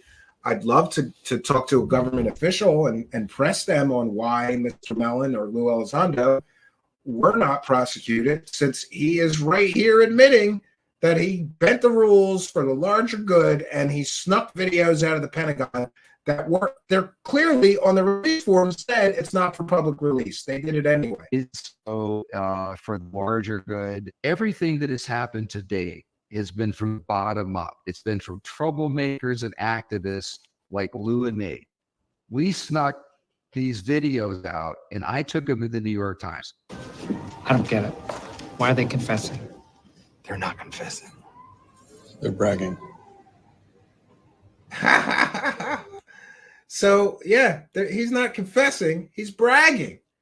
He's rubbing it in the government's nose that we took these videos out of the Pentagon against, you know, I don't know if it's just like a formal policy or if it's illegal doing that. I don't know. I'd have to talk to somebody that's more familiar with these matters. But I find it amazing that these guys have gotten away with so much. And remember, these shady guys doing all this shady shit, including lying to investors, allegedly, misrepresenting Lou Elizondo's resume to investors, allegedly, while they're soliciting public money and investment capital, taking the videos out, profiting from them. You know, I don't know. It must be a hellish existence to be Lou Elizondo, because remember what I said, the truth doesn't require your participation, but a lie does. And now Lou Elizondo is tied to this lie that he ran a program that never existed for the rest of his life, or as long as he keeps trying to do the UFO Cosmic Con shuffle grift, he's going to have to keep participating in a lie. And just like we saw in the David Grush case, in order to participate in that lie, you have to participate in more lies to help bolster the original lie. How many lies has been told by how many people to bolster this Lou Elizondo lie? It is ridiculous to me. Absolutely ridiculous to me. And I, for one, will not participate in a lie. So, and by the way, every UFO Circle Jerk podcaster, how many of them was there, participated in this lie? If you didn't call him on his bullshit and you interviewed him, then you participated in a lie. And again, the truth doesn't require your participation, but a lie does. How many shows did Lou Elizondo go on?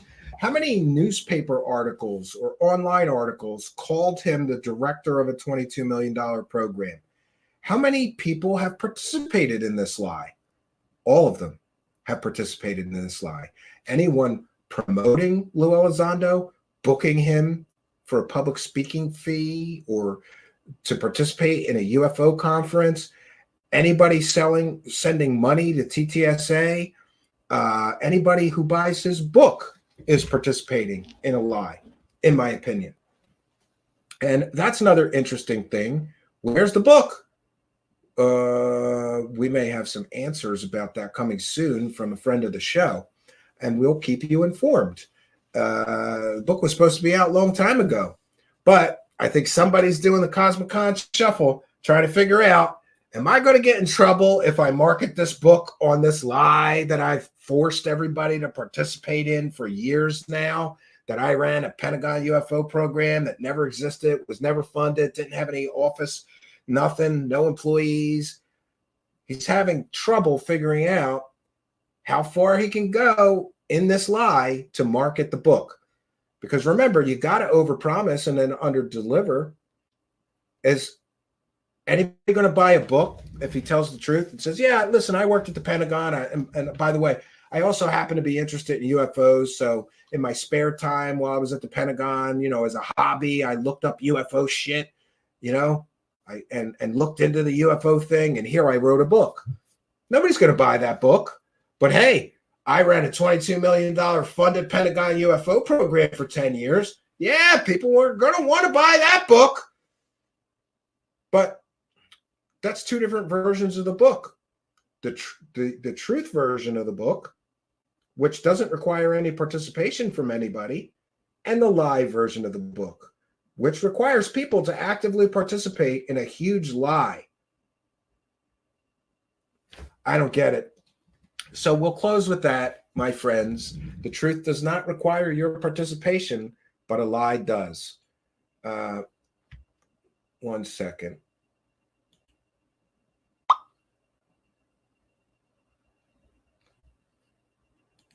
Okay. All right, so I'm going to put my fair use banner down now, and 1 second. Let me just check in with something, and then I have time for comments and questions from the live chat. Please put them in all capital letters. It helps me to quickly identify that you want me to share your message on the screen, and I appreciate that. I happen to be visually impaired, so this really does help. Okay, and for those unaware, we're a viewer-supported show, and we read every single super chat. Haven't done this in a while, but we're going to do it now. Want to just remind you that we're a viewer-supported show. We exist solely from the support of our viewers, and we want to thank each and every one of you for that. For those unaware, we read every single super chat. If you send a PayPal pledge, we read that as well. Just add a note with your chat room user ID and any message that you'd like us to share. So we're just going to take a quick break to let you know how you can support the show. I'll be right back to take your comments or questions. Please put them in all capital letters. We'll be right back, friends.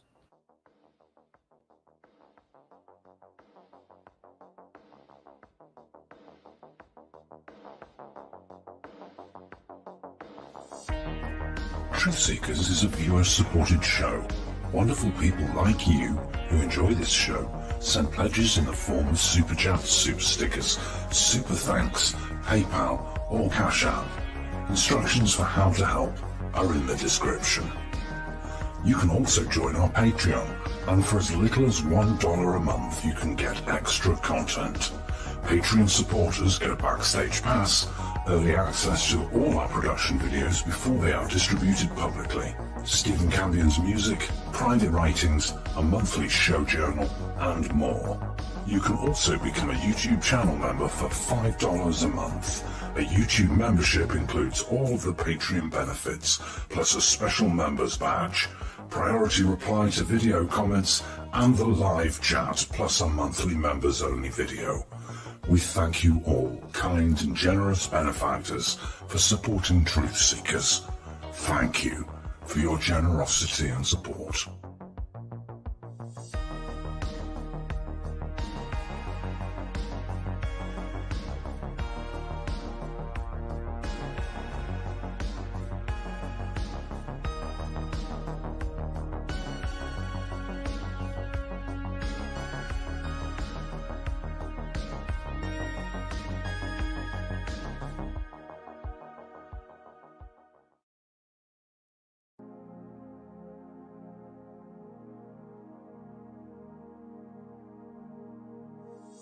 Truth Seekers is a viewer-supported show. Now there's a great way to support these broadcasts and show your support.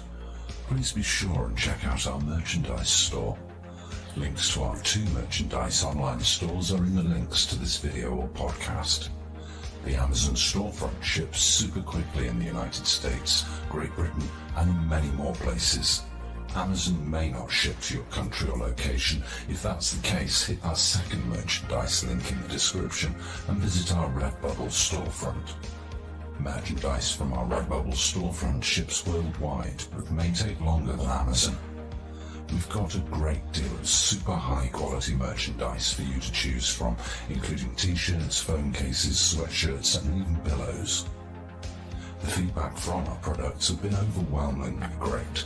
Quality products and fast shipping. People all over the world are buying some merchandise and showing their support of the show. Praise the cash! Praise the cash! Praise the cash! We thank you all, kind and generous benefactors who are buying some merchandise and helping us to continue this journey.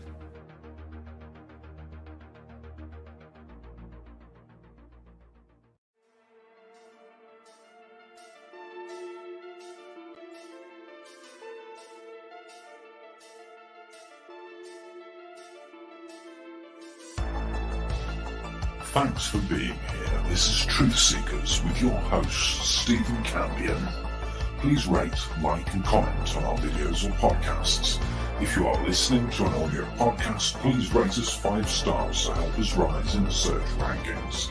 If you are watching on YouTube, please like, comment, and subscribe to our channel. If you're listening to an audio podcast, we love and appreciate you listeners, but you are missing the live tapings. All our shows are recorded live with video feed. We'd love you to come be a part of our live broadcasts and tapings for the podcast. Head on over to YouTube, click the search tool, the little magnifying glass, put Truth Seekers, one word in the search bar, and hit enter. You'll see a strange and mysterious guy with sunglasses. That means you found the channel. Go there, smash the subscribe button, and hit the notification bell to receive up-to-date info on our YouTube channel. We welcome you to be a part of our live taping and our chat room during the live broadcasts. Seek the truth. Speak the truth. This is Truth Seekers. Truth Seekers.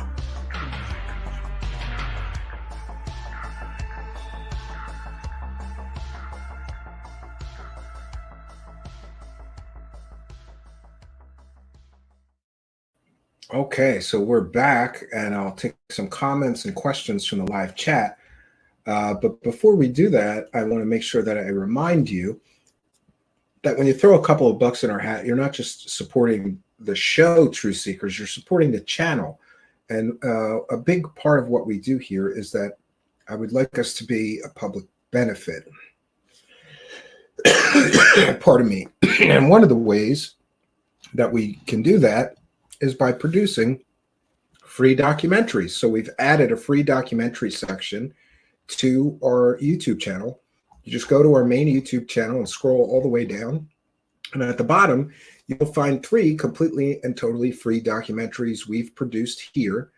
Well, the second one, the Hoax Files, was produced by a person named Sapiens Culture.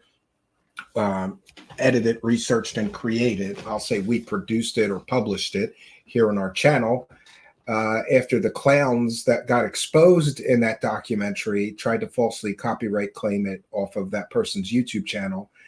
And when faced with the legal threat of having to defend a case for copyright infringement, decided to take it off of YouTube. We asked for permission, and we've published it here, assuming that legal liability. And so far, it was a bluff. Third Phase of Moon hasn't copyright claimed me because they know that I will fight them up to and including going to court to defend my right to fair use. And because we're educating the public, you know, in no world should the person that is being exposed in a documentary be allowed to decide where that documentary can be published. Not in my world. Third Phase clowns, not in my world. So just wanted to put that out there so you know you're not just supporting the Truth Seeker show, you're also supporting a good public effort to educate the public on fakers, fraudsters, hoaxers, liars, scammers, and more.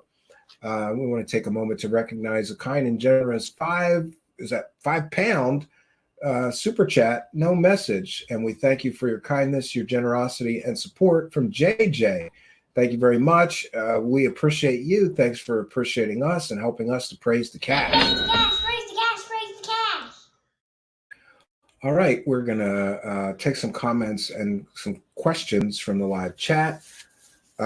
Steve Long saying, FLIR 1 and Gimbal, the videos look so similar. Yeah, I get them confused too. In fact, I had to make a graphic, Steve Long, with the 3 videos on there, and I had to triple check that I had the right stills from the right video. It's confusing. They all look the same, right? Jason Parker says, all-star wackadoo contestant. Yes. And Al Garay says, the documentaries are excellent. Well, thank you for your kindness, generosity, and support. I haven't heard that he did unblock me. And there is nothing to debate, really. What are your thoughts on Ashton unblocking you and being up for debate?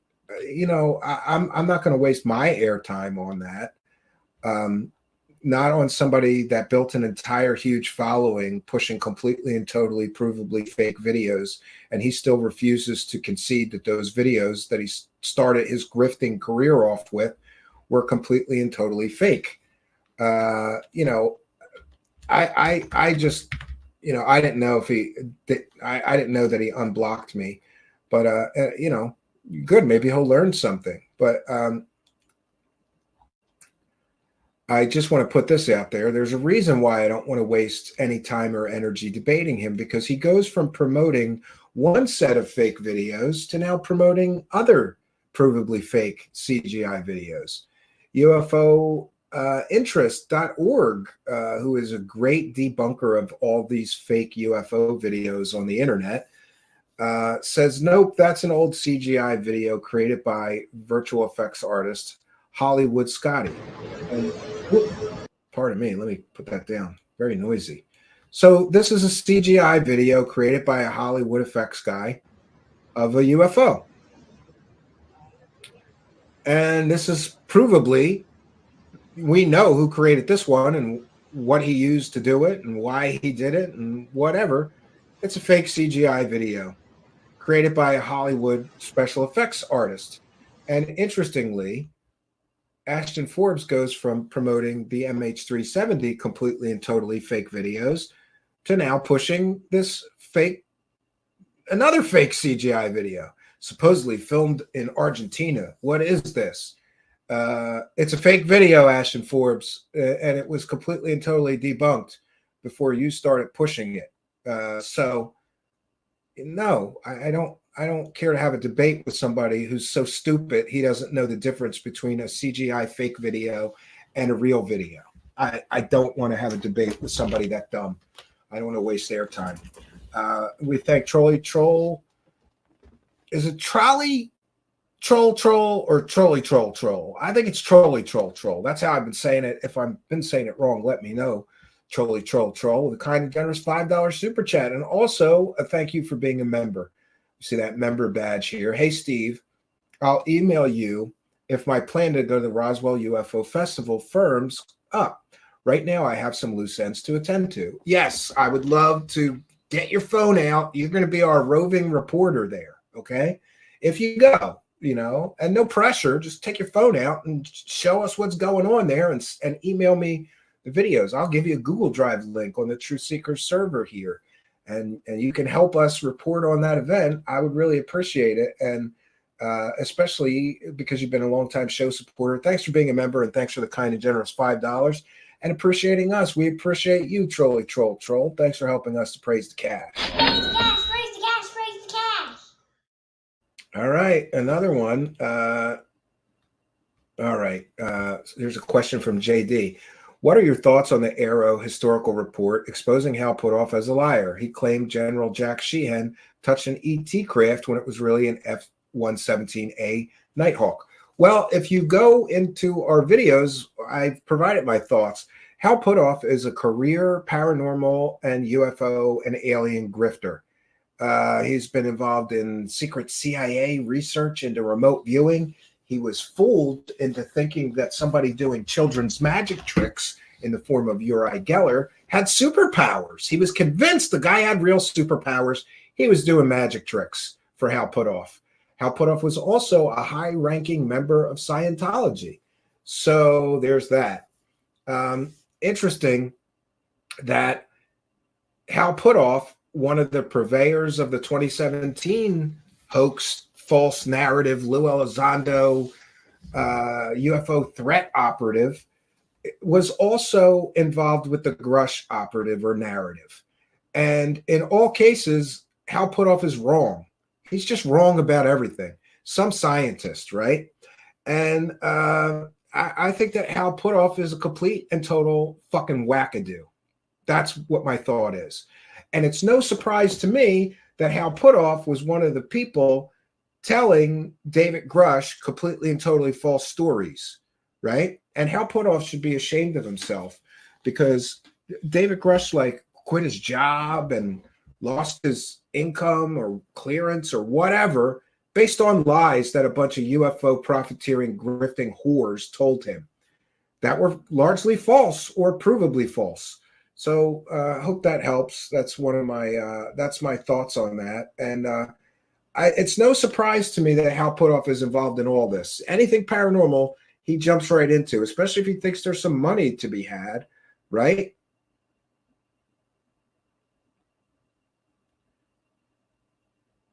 All right, we'll see if we have some more questions. Comments. Laura Eisenhower took a space elevator to Jupiter. Sure, she did. Chuck Bam also says the Galactic Federation is the dark side. Yeah.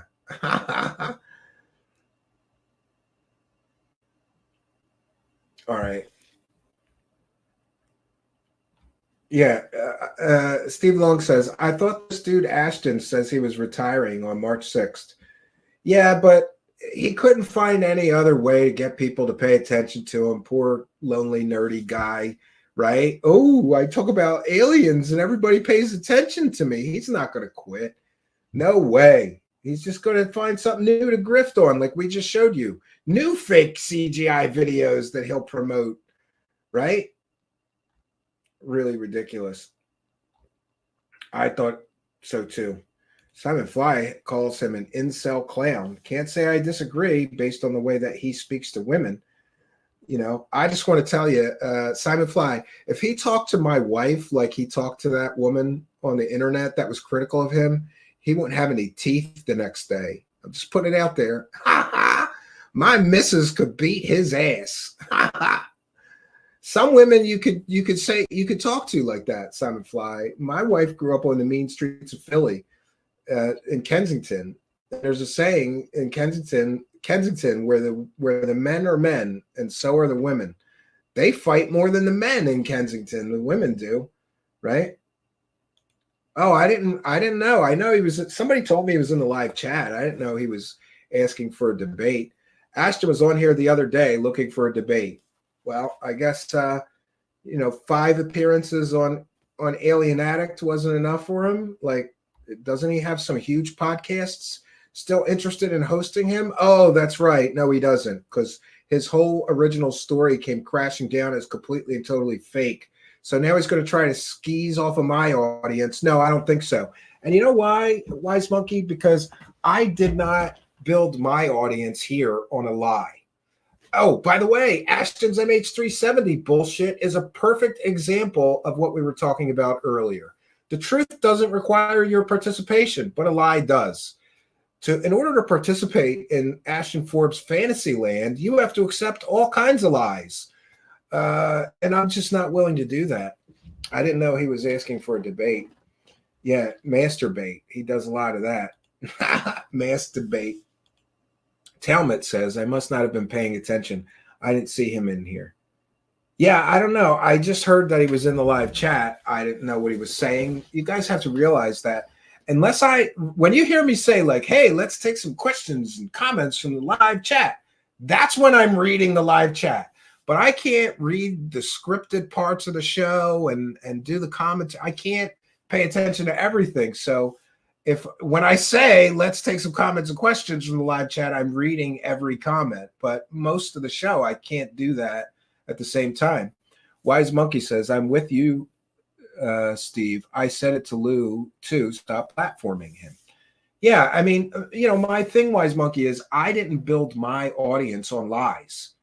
So I'm not giving him access to my good audience built on, accurate reporting, factual reporting, great research. I'm not sharing that audience I've built here based on those things with a clown that built a huge following on nothing but fake videos and lies. I'm just not interested, right?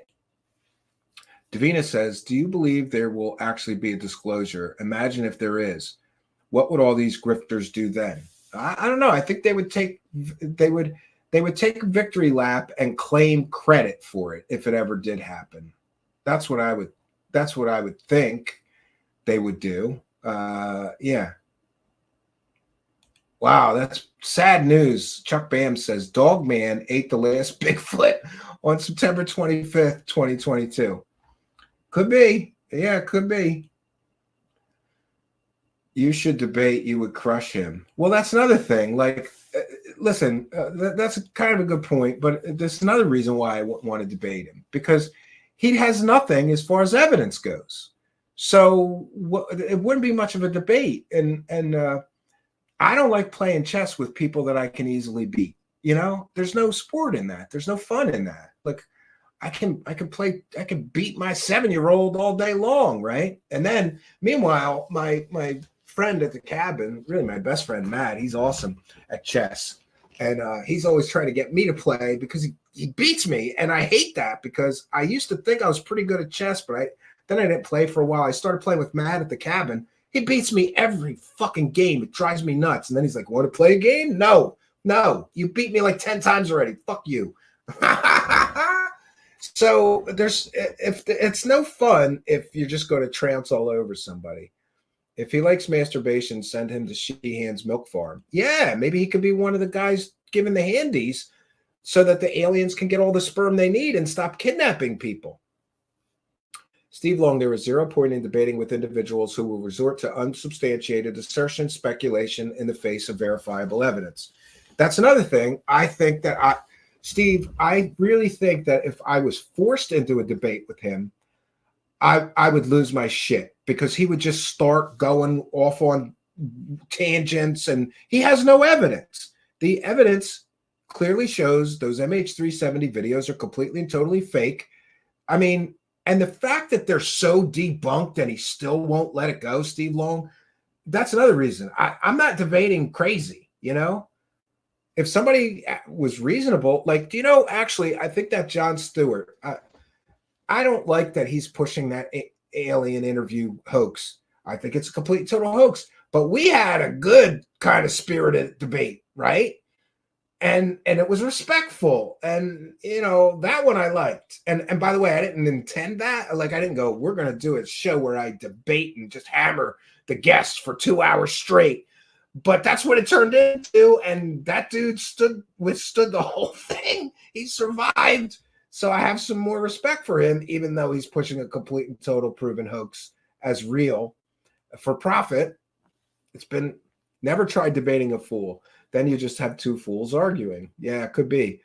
Amy Collins, I guess I have done well on not wasting any time debating moon landing deniers and flat earthers. Yeah, that's another thing. I wouldn't be interested in debating one of those people. Ashton Forbes is essentially like debating a flat earth person. You know, you just, no. Oh, there he is. Matt is here. Yeah, Matt. MDog 1985. I never knew that was your user ID. Now I know. Yes, I am. Tomorrow night, I'm coming up to the cabin, and that's my neighbor at the cabin. By the way, the only reason to all of you people who constantly, when you see a picture of the cabin, send me all kinds of messages like, "Oh my God, that's so awesome, Steven. That's so beautiful." The only reason that cabin is standing is because of my neighbor, Matt. Matt, for those unaware, is a professional construction person.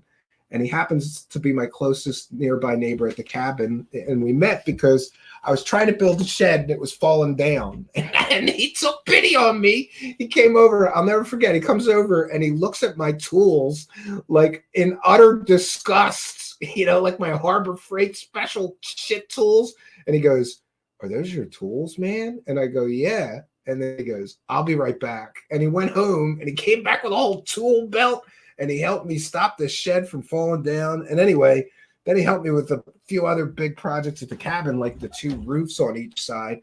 Anything that's straight and done really, really well, Matt at the cabin did. If it's all crooked and shit, but it still works, that's probably mine. So to all you people who send me such great compliments, Matt needs to be complimented for that cabin still standing.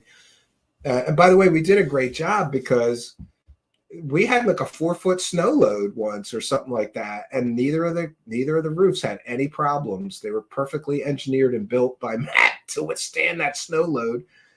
Yeah, Matt, I'm coming up tomorrow, I believe. To be honest, I didn't have you down as lumberjacking sort, Steve. Yeah, I got a off-grid. I have one cabin in the Poconos that I'm trying to finish. And then I have an off-grid cabin that I'm starting that's a few miles from the original cabin deeper in the woods. So, yeah, tools from Hazard Fraught. Yeah, my tools are shit. But, you know, he's a construction pro. Like, oh, by the way, he just got a new man mobile, like a big truck with those toolboxes on the side. Forget about disclosure boner. I just got, you know, like a man boner when I saw his truck. He's got this big, double cab pickup truck with all the tools inside and these huge tool chests on each side, and he's got every tool imaginable. So I always thought it was funny too that like God put in my heart this dream to build a cabin in the woods, and I never built anything. Like I had no idea what I was doing, but in his wisdom, I think God guided me to buy that land right across from this neighbor of mine, Matt, because he's got every tool imaginable and he knows how to build anything. He knows how to do plumbing. He knows how to do electrical. I always thought that was funny. Like, I just got sent into the woods, like, build that cabin of your dreams. I have no idea what the hell I'm doing. But every time I would get stuck or didn't know what to do next, I'd just ask Matt, like, come over and look at this shit. And we'd have a beer and we'd look at it. Yeah, it was one of those great synchronicities of my life that I was a bumbling idiot building things, had no idea how to do what I was trying to do. But right across the street, there's a guy that knows how to do everything. Plumbing, electrical. Yeah. Aliens are sus, says cabin life for me. Yeah. I'm hoping to retire in one. We'll see. The mall ETs are back eating people. Are you kidding me? Really? Mall ETs are eating people again? We're going to have to check into that. Yeah. Matt says some things just work out. Yeah. Yeah. I always feel like I owe Matt a bunch of favors, though, because every time. Oh, and just last week is a perfect example. We've been looking at this tree that's leaning, and it's super straight, though. It's leaning, but the stalk of it is perfectly straight, and I needed porch posts. So I've been looking at that thing for years going, I got to cut that down. But the last one that I cut down myself fell on the cabin. So Matt came over, and it took him longer to like hook up this winch thing than it did. He just chopped it down. Well, he cut it, and then I should have filmed it. And then he went over to this winch thing and started winching on it, and the tree just slowly went down. But then it crashed right next to him, and he didn't even flinch. The tree comes down, crashing down right next to him. Big, huge tree. He didn't even flinch. He knew exactly where the tree was going to go. I can't do that. I drop them on the house, on the cabin, or I drop it on the shed or the wood shed or the power lines, God forbid. So he's excellent at that kind of stuff too. Yeah, William Runner says, seems like a hell of a neighbor. Absolutely. I would have paid twice as much money for that shit land if I knew I would get an awesome friend like Matt out of the deal. You're right. Some things just work out. I just always thought it was funny that like I had no idea how to do any of this shit, and I bought the perfect place because right across the street there's a guy that can help you with anything. And by the way, just to be clear, I built most of the cabin. I think he'd acknowledge that. But every time I didn't know what to do, I would ask him, like, how the hell do I do this next part? And he would figure it out and tell me what to do, All right. Simon Fly says, we have beach huts in Dorset. You can sleep in yours for 450 pounds. Oh, that's pretty expensive. The mall ETs are raiding the big and tall at Victoria's Secret. Amy Collins says, I just had a 50-foot tree crash down in the backyard. Even the roots came up and left a 3 feet deep hole. Wow. Well, thank God. Thank God it didn't like land on your house. That's always my big fear when I got to cut these trees down. Like, honestly, some of the smaller ones I don't stress over and if they're off in the side where, if they're off in the woods to the side of the cabin and they're not going to fall on anything, I don't stress out too much. But this one that Matt just dropped, it was leaning right over the woodshed. And if it went the wrong way, it could also fall right on the cabin. He just dropped it. It was awesome. Now that tree becomes porch parts, right? 450,000 pounds. Seriously, Steve. Yeah. I don't know. I like cheap land, right? And just build your own cabin, wise monkey. Like, buy like an acre for 10 grand and pay it off quickly so that you don't have a mortgage or a payment on it. And then just everything you do there adds to the value of the property. That's what I did with my first cabin. First I built a tool shed, and workshop. Of course, it's just filled with shit now. I got to clean it out. Then I built a firewood shed. Then I started building onto the cabin, you know, and slowly now we've got quite a nice place there, and we paid for it all in cash over time. I don't owe anything on the cabin, and that's a wonderful feeling. I could maybe put a tent on my allotment. Yeah, I have this land that's further in the woods that I want to go, and I wanted to put a tent on, but the bears scare me. Like, I don't think I'd feel comfortable at night until there was like a permanent structure there. Yeah, that's another thing. William Runner says tree removal is expensive. Yeah, it's very expensive, right? It's crazy high. I remember we once paid like $3,000 to get rid of a tree at my house in the city. It was a big weeping willow tree, and it was making a mess. It got so big that all the shit would fall on the roof and clog the gutters, and I had to keep getting over there. And then it started leaning towards the house, and you know, we just started having kids, so the missus wanted that tree gone. $3,000 later, right? Most of them are owned by the council here. The ones in Mudford are the expensive one and a bit bigger, but essentially sheds. Oh, that's crazy. $450,000 for a shed. That's crazy. Well, listen, we have done our due diligence. I am going to be at the cabin and for several days. I haven't decided. Maybe I'll get some replays together, or maybe we'll just give the audience a break. You know, I learned a long time ago, always leave the audience wanting more. So let me know in the comments or in the live chat, do you want me to set up some replays for Friday and Saturday night? Or is it best to just go black for a little bit? I'm not sure. Some of those replays do great and some of them don't do well at all. I guess it depends on the subject matter, right? Yeah.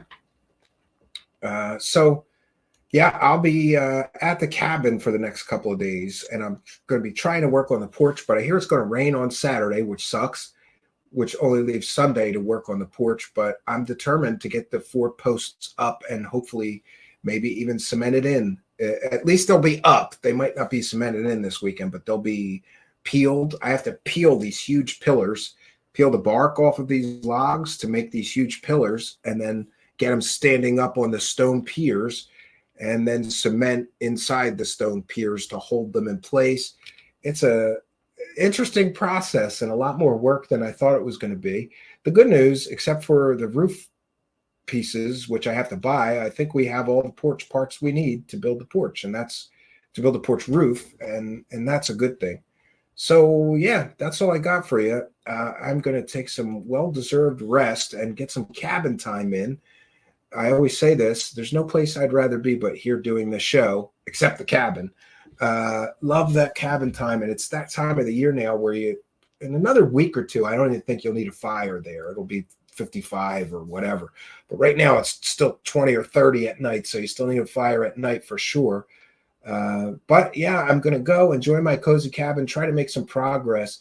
I think it's a great idea sometimes to step away from this digital world and get back to nature and do something else that doesn't involve a screen, right?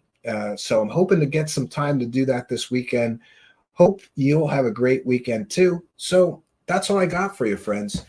Until next time, my name is Stephen Campion. Good night, and God bless all of you.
My boss got the email, he forwarded it to me, and he's like, do you want to do this? And I thought, well, I guess I was kind of the right guy that was chosen to do this thing, I guess. But maybe it was like a joke or something. Maybe it was like a psyop on me or something. I don't even know. Do you want a chocolate?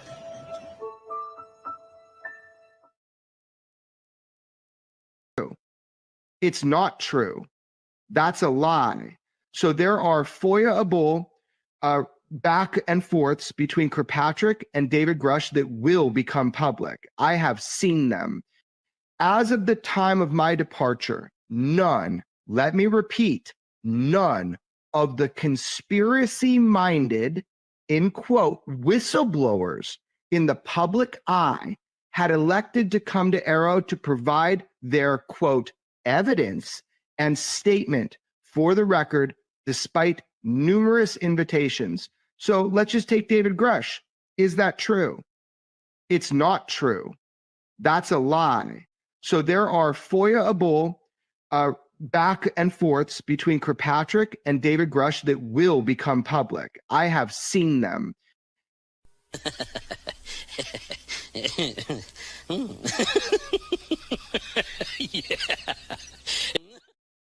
Greetings and salutations, friends, and welcome back.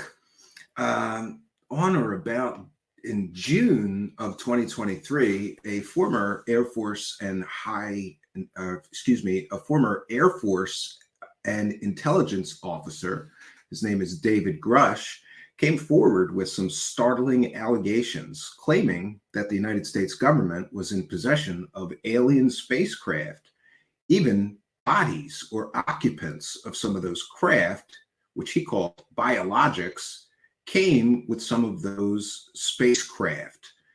And so we have been covering this story since it began.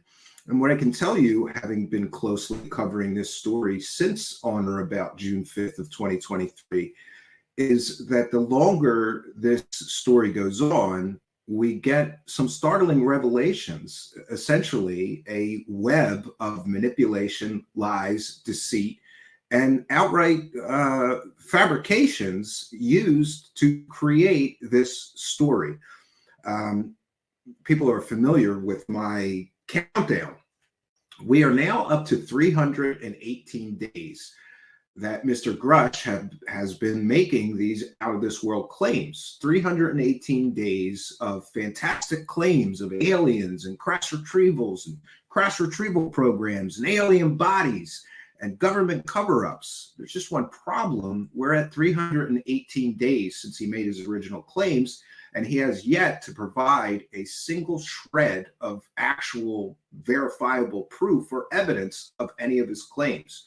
Now, early on when I began digging into this, I recognized that there were some red flags, and we even did a show titled Early Red Flags about Dave Grush. One of the huge red flags is that David Grush was very closely associated with people that I can only describe as less than credible promoters of alien and UFO stories. After all, the original person who brought us the Dave Grush story or big interview is a man named Ross Coulthart, who is a disgraced Australian journalist who has been caught selling numerous 100% provably fake stories before. And I get that people really want to believe Dave Grush. It's a compelling story. It's an amazing story if it were true. However, I just don't understand people that don't see that the people bringing us this story are all less than credible, disgraced journalists, clickbait merchants of garbage, fake disinformation, misinformation, and more. I mean, isn't it relevant that all the people selling this story have virtually all been involved or caught selling completely and totally provably fake alien and UFO stories before? But I suppose it was because of his impressive credentials that people were willing to give him the benefit of the doubt. But I ask you, how long do you give this man the benefit of the doubt? We're up to 318 days, and he's still shown zero evidence of his claims. But we do have some more red flags in the form of the Arrow historical report. Dave Grush himself, he claimed that he had, remember there's 40 whistleblowers that he talked to. So Grush himself admitted that Dr. Sean Kirkpatrick and the office at Arrow, the government's UFO program, had interviewed 30 of the 40 or so people that he had spoken to. But isn't it interesting then that the Arrow report systematically destroys, debunks, and obliterates 30 out of the 40 people's claims as being evidence-free, self-licking ice cream cone stories, secondhand hearsay, people mistaking things like somebody touching the shell of an F-117 Nighthawk stealth fighter somehow turns into he touched the shell of an alien vehicle in possession of the United States government. And certainly a red flag is that all of the same people who sold us 100% provably fake narratives about UFOs and aliens before, people like Lou Elizondo, the fake Pentagon UFO program director, were very closely associated with David Grush. And of course, Christopher Mellon, who was also involved with fake Pentagon program director Lou Elizondo in allegedly defrauding investors out of millions of dollars for the TTSA effort, which promised everybody a spaceship with a revolutionary power source that would change the world. All of that turned out to be lies. And in fact, the entire 2017 forward false narrative, UAP threat narrative, has been largely proven to be a completely and totally false narrative. So isn't it a red flag that David Grush is closely associated with all those people who pushed a completely and totally fake narrative on the public before in order, I suppose, to personally profit? After all, after lying to the New York Times, Lou Elizondo went on to get book deals and documentary film deals and speaking fees and television show deals, all based on fake facts and false information. This should be relevant and concerning to all of us. And the fact that Mr. Grush is so closely associated with all these people who have been provably caught selling all these fake stories should be a red flag to everyone involved. Now, I've said this before, and I'm going to say it again. Mr. Grush is not a whistleblower. Whistleblowers are people like Edward Snowden, or Chelsea Manning, people who drop their evidence regardless of NDAs or classified things. They drop their evidence, and they, unfortunately, real whistleblowers have consequences. The only consequences Dave Grush has apparently encountered is that all of his UFO grifting, alien promoting scumbag friends have collectively made hundreds and hundreds of thousands of dollars off of pushing this poor man into the spotlight. By the way, I'll put on the record again, I believe that Dave Grush is being manipulated by this same false narrative people who brought us the UAP threat narrative and the TTSA techno scam. It's all the same people. And of course, the Skinwalker scam people. They are all directly involved in this Grush story, either as sources for him or, talking him up. Christopher Mellon, of course, has been called the puppet master of the false UAP UFO threat narrative. And we can, it's on the record, we can confirm that Christopher Mellon is essentially David Grush's handler. Christopher Mellon, who was a part of the TTSA, what has been alleged to be a techno scam with fake Pentagon UFO program Lou Elizondo, apparently he controls who Dave Grush is allowed to speak to. He controls who Dave Grush is allowed to give interviews to. And we have at least one verifiable source of that in the form of Dark Journalist, who essentially Grush confirmed to Dark Journalist, I'd love to do your show, but I can't because Christopher Mellon will be mad at me.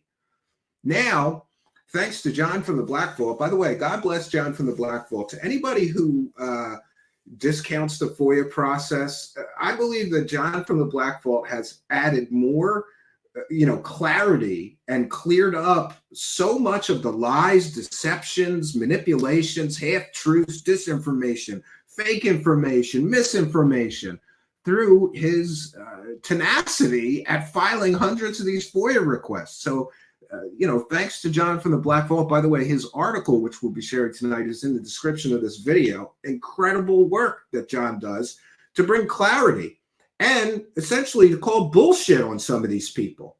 So for those unaware, there's been this false narrative within this other false narrative. There's been this false narrative that,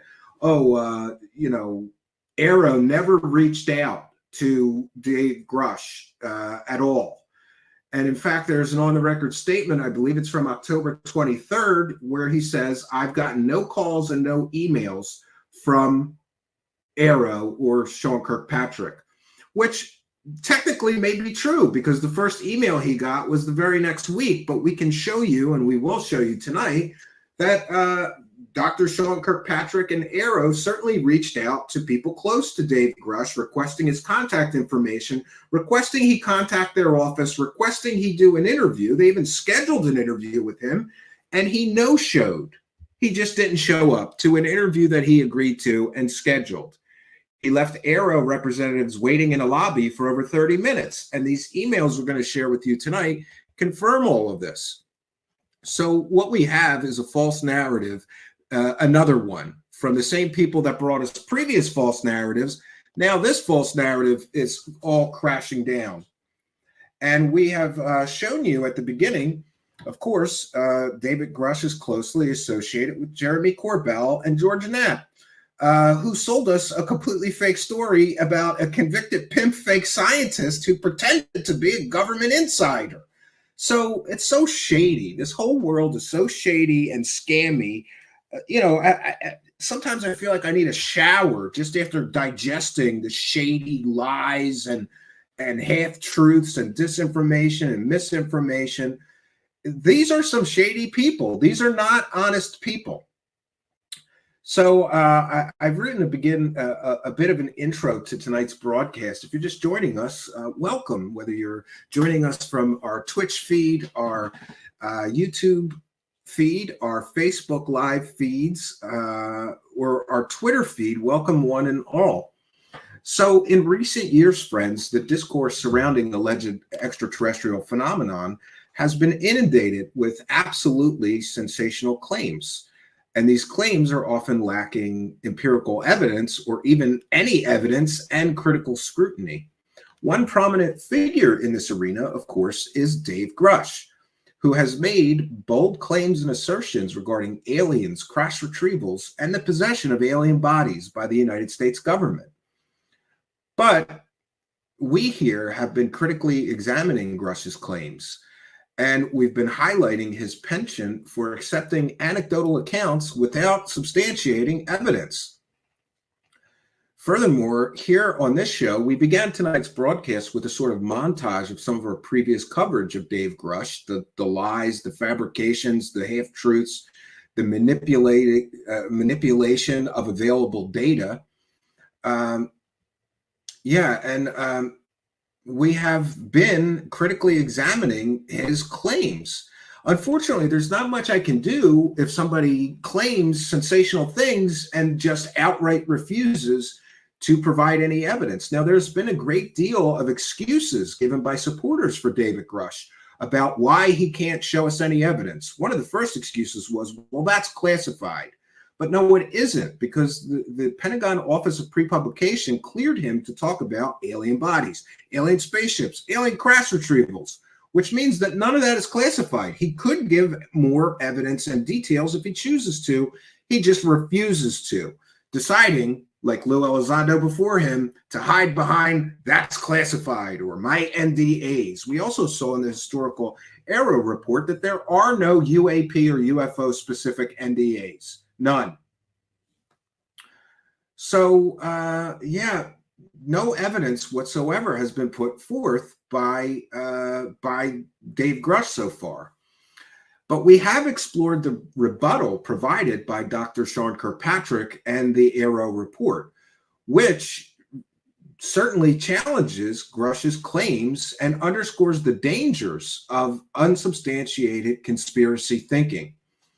Moreover, it emphasizes Grush's failure to provide credible evidence to support his claims, which raises questions about the integrity of all of his assertions. In the realm of ufology and extraterrestrial phenomena, claims often transcend the boundaries of empirical evidence and are faith-based, leading to a proliferation of conspiracy theories and unsubstantiated claims. David Grush, who has suddenly become a very prominent figure in this field, has garnered a great deal of attention for his bold claims regarding aliens, crash retrievals, and the possession of alien bodies by the United States government. However, upon closer examination, all of Grush's claims appear to be rooted more in speculative storytelling and secondhand stories he's heard than in actual empirical evidence. Since the beginning of this story, I have sought to critically evaluate Grush's claims, and we have, to the best of my ability, been highlighting the lack of evidence and the dangers of embracing conspiracy thinking without proper scrutiny. David Grush has purportedly made numerous claims regarding extraterrestrial phenomenon, and one of the cases that he put forth has been proven to be a complete and total fake story, which should be another red flag. His claims have included assertions about alien encounters, crash retrievals of UFOs, and, of course, the possession of alien bodies by the United States government. These claims, while captivating, lack substantive evidence to support them. Grush apparently has relied heavily on anecdotal accounts and hearsay, in other words, stories people told him, and he failed to provide any empirical evidence to substantiate his extraordinary claims or the claims of people influencing him. Interestingly, the Arrow report essentially destroyed and debunked many of the claims of the people that David Grush has spoken to and got his information from. And moreover, Grush's willingness to accept stories without critical scrutiny raises real questions about the reliability and the veracity of his claims. One of the most glaring deficiencies in Grush's claims is the absence of any real evidence. And despite making sensational claims about aliens and government cover-ups, Grush for 318 days now, has failed to provide tangible evidence to support his claims. Instead, he has relied on stories, accounts, and testimonies from individuals whose credibility remains extremely questionable. Remember that some of these people that he's talking to and getting this information from are people who have provably told some porkies, let's say. And, you know, we've got Eric Davis essentially claiming the very same things to the New York Times several years ago, never proving any of those claims. So this reliance on what I call whackados telling stories and on hearsay, it severely undermines the integrity of Grush's claims and highlights the danger of accepting extraordinary claims without proper evidence and investigation. Now, as far as Dr. Sean Kirkpatrick and the Arrow report, I get it. Many of you have sent me messages like, do you really believe the government, Stephen? No. I'm aware that the government lies to us. However, so far, I can't find a single instance in which anybody can prove that Dr. Sean Kirkpatrick or Arrow lied to the American public. But that hasn't stopped people from creating conspiracy theories claiming that Dr. Kirkpatrick and Arrow are all part of the cover-up, and that's why Dave Grush wouldn't go and give his evidence. But, you know, the more that we scrutinize this entire thing, the worse Grush and his supporters look. As far as Dr. Sean Kirkpatrick, in responses to Grush's extraordinary claims and the proliferation of unsubstantiated conspiracy theories, Dr. Kirkpatrick and Arrow released a comprehensive report challenging the validity of these assertions and challenging the validity of the stories that people were telling Dave Grush. The Arrow report meticulously, and I thought beautifully, scrutinizes Grush's claims and the testimonies provided by individuals who have allegedly encountered some form of extraterrestrial phenomenon, spaceships, or bodies. Through his rigorous analysis and investigation, Dr. Kirkpatrick and his team at Arrow debunk many of the myths perpetrated by Grush and prove that Grush is getting his evidence from people that we should not just trust because they say something. And this, of course, underscores the importance of evidence-based inquiry when evaluating extraordinary claims. And I believe there's some real dangers in this form of conspiracy thinking, because Grush's propensity for embracing conspiracy thinking without seeing actual evidence, remember, he hasn't seen any of this stuff himself, it truly underscores the dangers inherent in such faith-based, evidence-free belief systems. By perpetrating unsubstantiated and unprovable claims and fostering a culture of distrust in authoritative institutions, individuals like Grush are actually contributing to the erosion of rational discourse and critical thinking.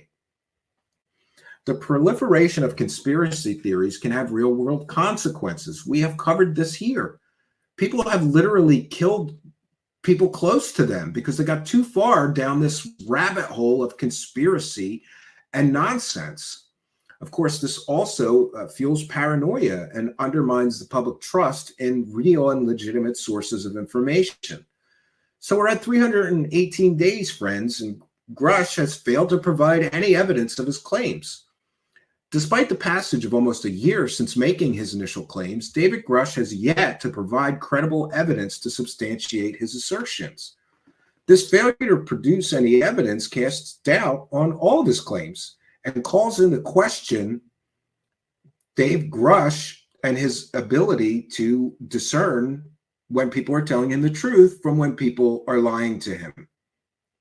In the absence of tangible or real evidence, Grush's assertions remain nothing more than speculation or mythology, devoid of any empirical support.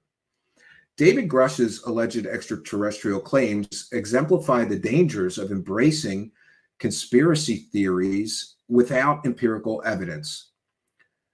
Grush, by relying on anecdotal accounts and secondhand stories and hearsay, Grush fails to meet any standard of evidence-based inquiry essential for rational discourse.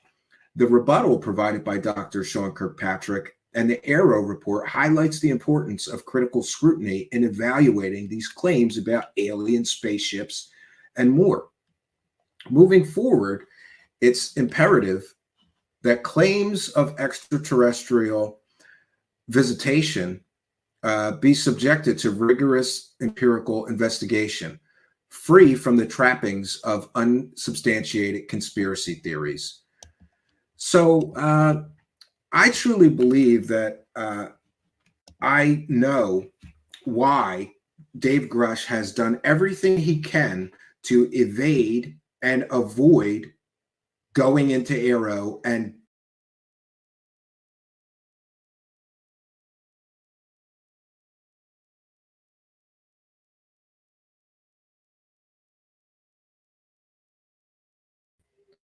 I apologize, friends. We're in a new studio here, and some bugs are still to be worked out. By the way, I just want to make a note. I got several pretty nasty messages because apparently, yeah, I'm human, and I made a mistake in last night's broadcast. For those unaware, you have to click end stream twice in order to end a stream. I clicked the end stream once. As I recall, I terribly had to go to the bathroom really bad. Didn't click it twice. And so there was a still image up for over an hour. I will fix that when I get a chance. I'm probably not going to fix it in the video that's already up from last night's broadcast, but I will fix it for the audio podcast because obviously an hour of silence is not good. And hey, listen, I apologize, but I do want to just say, you know, we're a live show. You get it, warts and all. Sometimes technical problems happen. This happens all the time to other shows as well. So I apologize for that. But if you were so offended, like, you should see some of the comments I got. Like, oh my God, how could you make such an amateur hour mistake? And I'm like, calm down. Okay, so back to Grush. I believe that I know exactly why David Grush has done everything he could to purposefully evade and avoid talking to Arrow. And that, my friends, is because remember that all these people are friends. All the people feeding Grush this information, Eric Davis, Hal Puthoff, many others, they're all friends. They all know each other. And so some of the same people that were telling Grush these stories decided to go and testify to Arrow. And Arrow essentially ripped their stories to shreds. Are we so naive that we don't believe or think that that got back to Grush? Why would he not avoid that office, who just destroyed all of the stories that he was told as being not true or not verifiable, right? I just don't, I don't understand why people, I get it, that people are making all kinds of excuses. Well, Grush didn't trust Arrow, or Arrow doesn't have the authority to view some of the classified information. We're going to get into all of that. Yes, they do.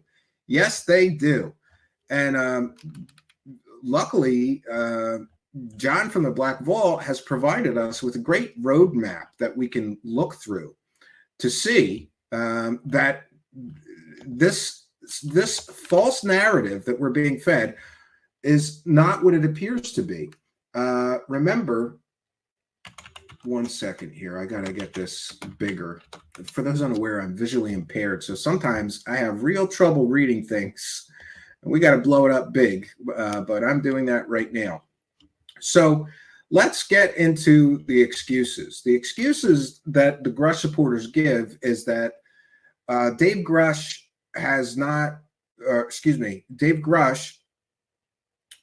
can't give us evidence because the evidence is classified.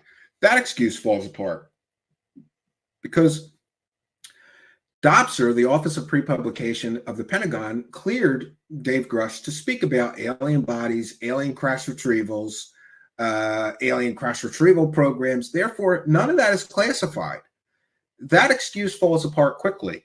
Then there was the urgent and credible lie.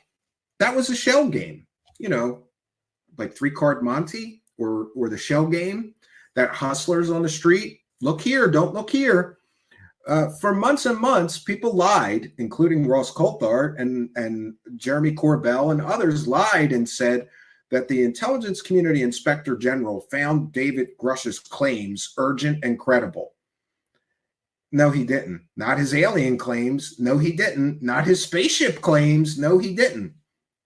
See, the Office of the Inspector General of the Intelligence Community deems all complaints of retaliation or reprisals to be urgent and credible and worthy of investigation. These people are playing games with words in order to convince you that David Grush's stories must be true because the Intelligence Community Inspector General found them urgent and credible. We detailed here, the Intelligence Community Inspector General is not now, nor did they ever, investigate his alien claims, UFO claims, alien body claims, or any of that. And in fact, there's a public statement from the Intelligence Community Inspector General asserting that. They're only investigating his claims of waste, fraud, and abuse and reprisals. That's it. Full stop. So that excuse falls apart. Now we get another excuse in the form of, why won't David Grush go to Arrow? Oh, Arrow doesn't have the appropriate ability to view or be given classified information. That is completely and totally false statement. And we have that here, courtesy of John from the Black Vault, because from the Office of the Secretary of Defense, there's a letter which blows that excuse to shit. That is just a complete and total lie. Oh, I shared the wrong thing. See? 1 second. We'll get it here. We will get it. I have to share it from my image viewer to make it big enough for my half-blind self to read.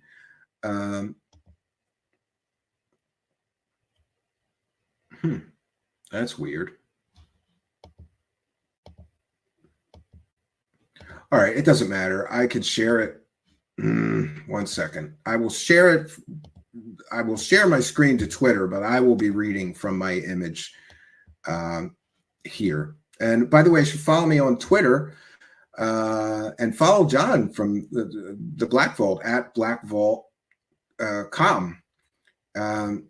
So this letter is interesting because this letter comes from David W. Abba, who is the Major General, United States Air Force, and he's the director of the Department of Defense Special Access Program Central Office.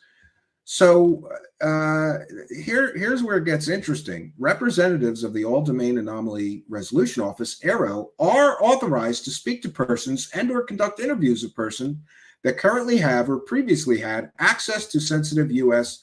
government information, activities, or materials.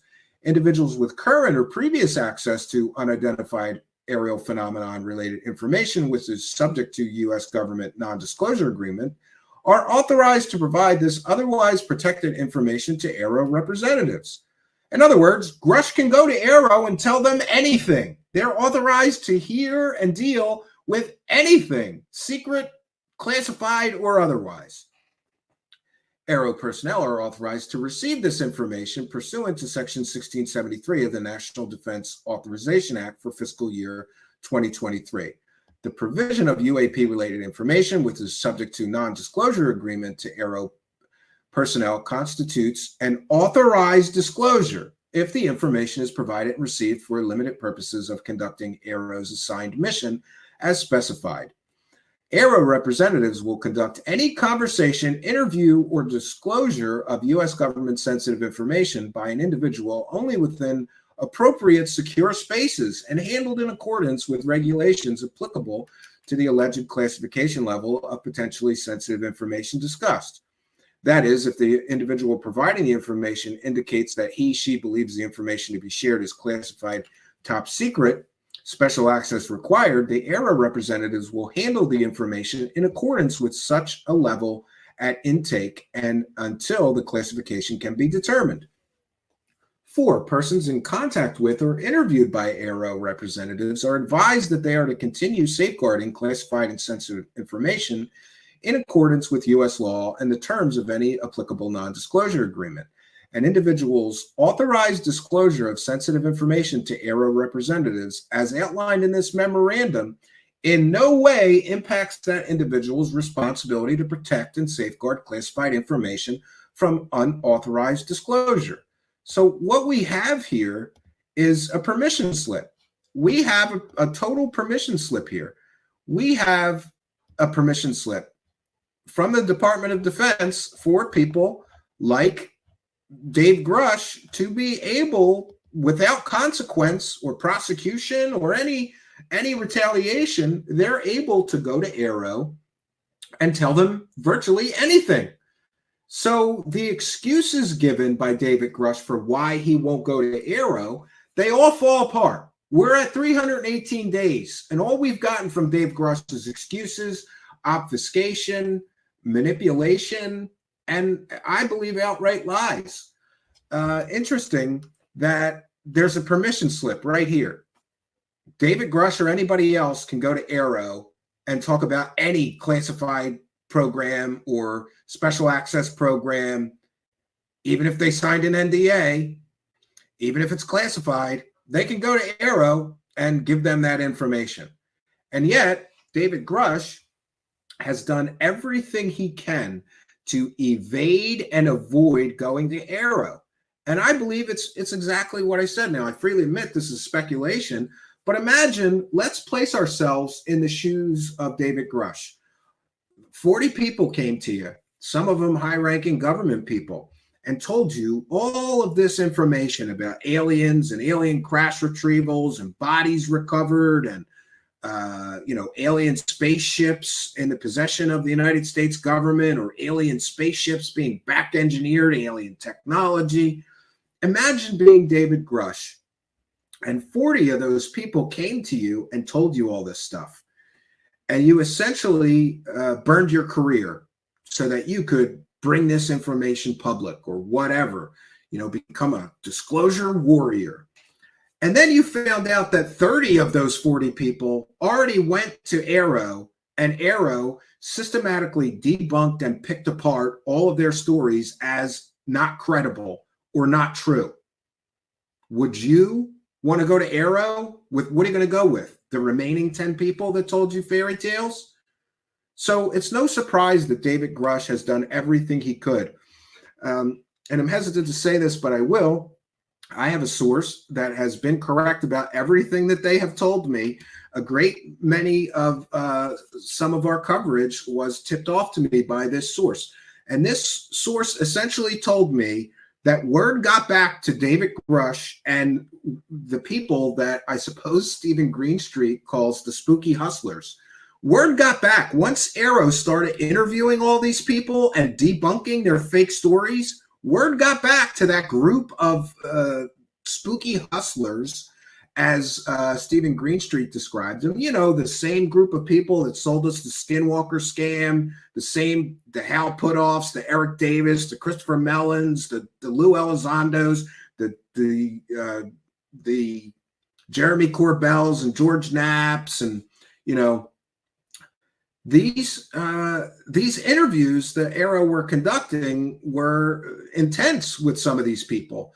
And they systematically went through their claims and proved most of them to be false or misidentifications, or they got it wrong. They misinterpreted it. Somebody, for example, like I said before, somebody touched the shell of an F-117 Nighthawk. Somehow that got turned into he touched the shell of an alien spaceship. So once Arrow started going through the claims of some of the very same people that made these claims to David Grush and destroying them, ripping them apart, word got back to the spooky hustlers that these guys at Arrow, if you go in there, they want evidence, right? And so it's no surprise to me that suddenly Arrow became vilified. Suddenly Arrow was the bad guy. Why? Because they want you to actually back up what you're claiming. They're the bad guy because they expect people making extraordinary claims to have some kind of proof. I don't think they're the bad guy here. I really don't. And by and large, yes, I don't trust the government and what they tell me to be truthful, but I've seen no reason to disbelieve. And in fact, we've seen more and more reasons to trust Kirkpatrick and Arrow. They've not been caught selling fake alien UFO stories, but yet all of these spooky hustlers have. And that is extremely problematic. It's not a good day to be in a UFO cult today. And by the way, I've said it before, I'm going to say it again. A lie requires your participation. The truth doesn't require you to participate. So what we have here in the form of some of these Grush supporters is just unhinged lunacy. We're at 318 days and there's no evidence.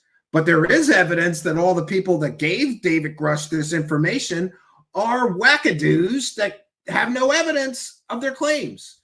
So, you know, I just don't know what to say. We're going to get into the Black Vault story, which I think really, really puts another nail in the coffin of this evidence-free, almost 1 year long story. Fantastical stories of aliens and crash retrievals and bodies. However, no evidence, right? Isn't that a problem that we're at almost a year?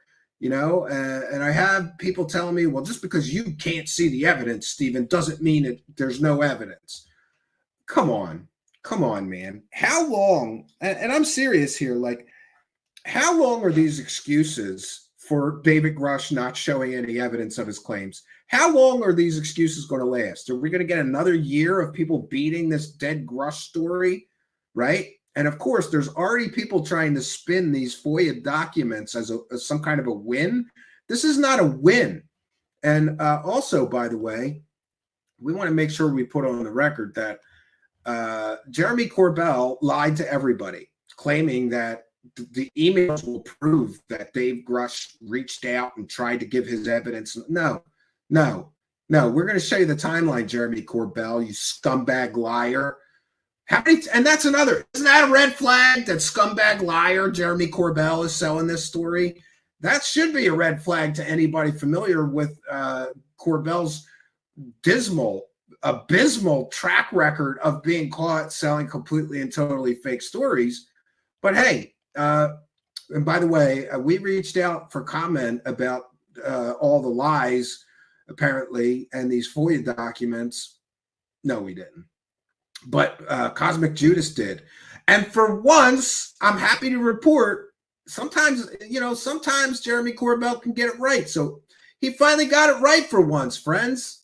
I think it's fair to say that we have entered a new era, a troubling new era. David Grush is a piece of dog shit. David Grush is a liar, and he's lying to the American public.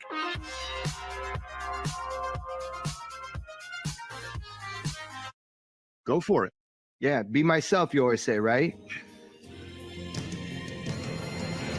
Total fucking horse shit. And David Grush is a piece of dog shit. There was literally nothing scientific about it, nor was it American. He finally got it right. So, for those unaware, there has been this false narrative that Grush and his supporters have put out that, you know, he wanted to give his evidence to Arrow and all this stuff. No, he's done everything he could to make excuses, evade, and avoid Arrow. Instead, claiming that he's giving his evidence to congressional staffers or to members of Congress. And yeah, he did give some kind of 11-hour testimony in which congressional staffers walked away saying that he was not a credible witness. So who knows? But the situation that Grush is in is that he's done everything he could to avoid the office whose job it is to investigate his claims. He's made excuses. Oh, you guys don't have the clearance. We've shown you that letter. They're cleared to hear anything. Grush refused to go to them, right?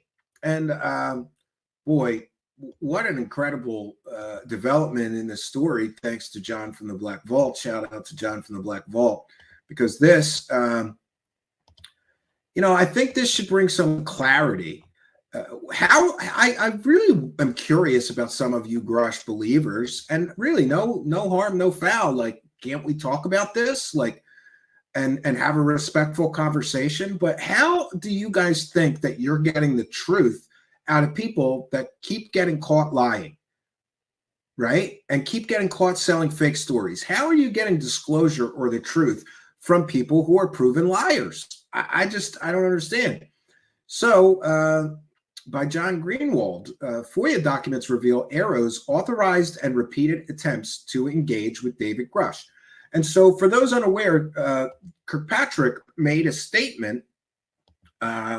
He made a statement that none of the so-called whistleblowers and he said he reached out to them, would come in and show their evidence to his office, and people called him a liar for that.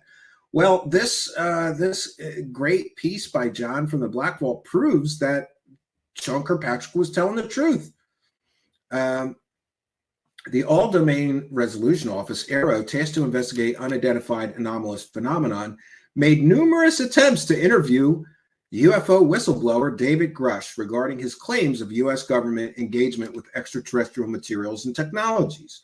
These new documents were just released to the Black Vault in FOIA case 24-F-0266, which was filed November 2nd, 2023. And they outline not only the timeline of events to contact Grush, but numerous text messages and emails. The following is an overview and brief timeline as explained in January 8th, 2024 Memorandum for Record, which was one of the documents released in the case. The All-Domain Resolution Office, ARROW, extended multiple invitations to Mr. David Grush for the purpose of conducting an oral history interview in support of the congressionally directed historical record report.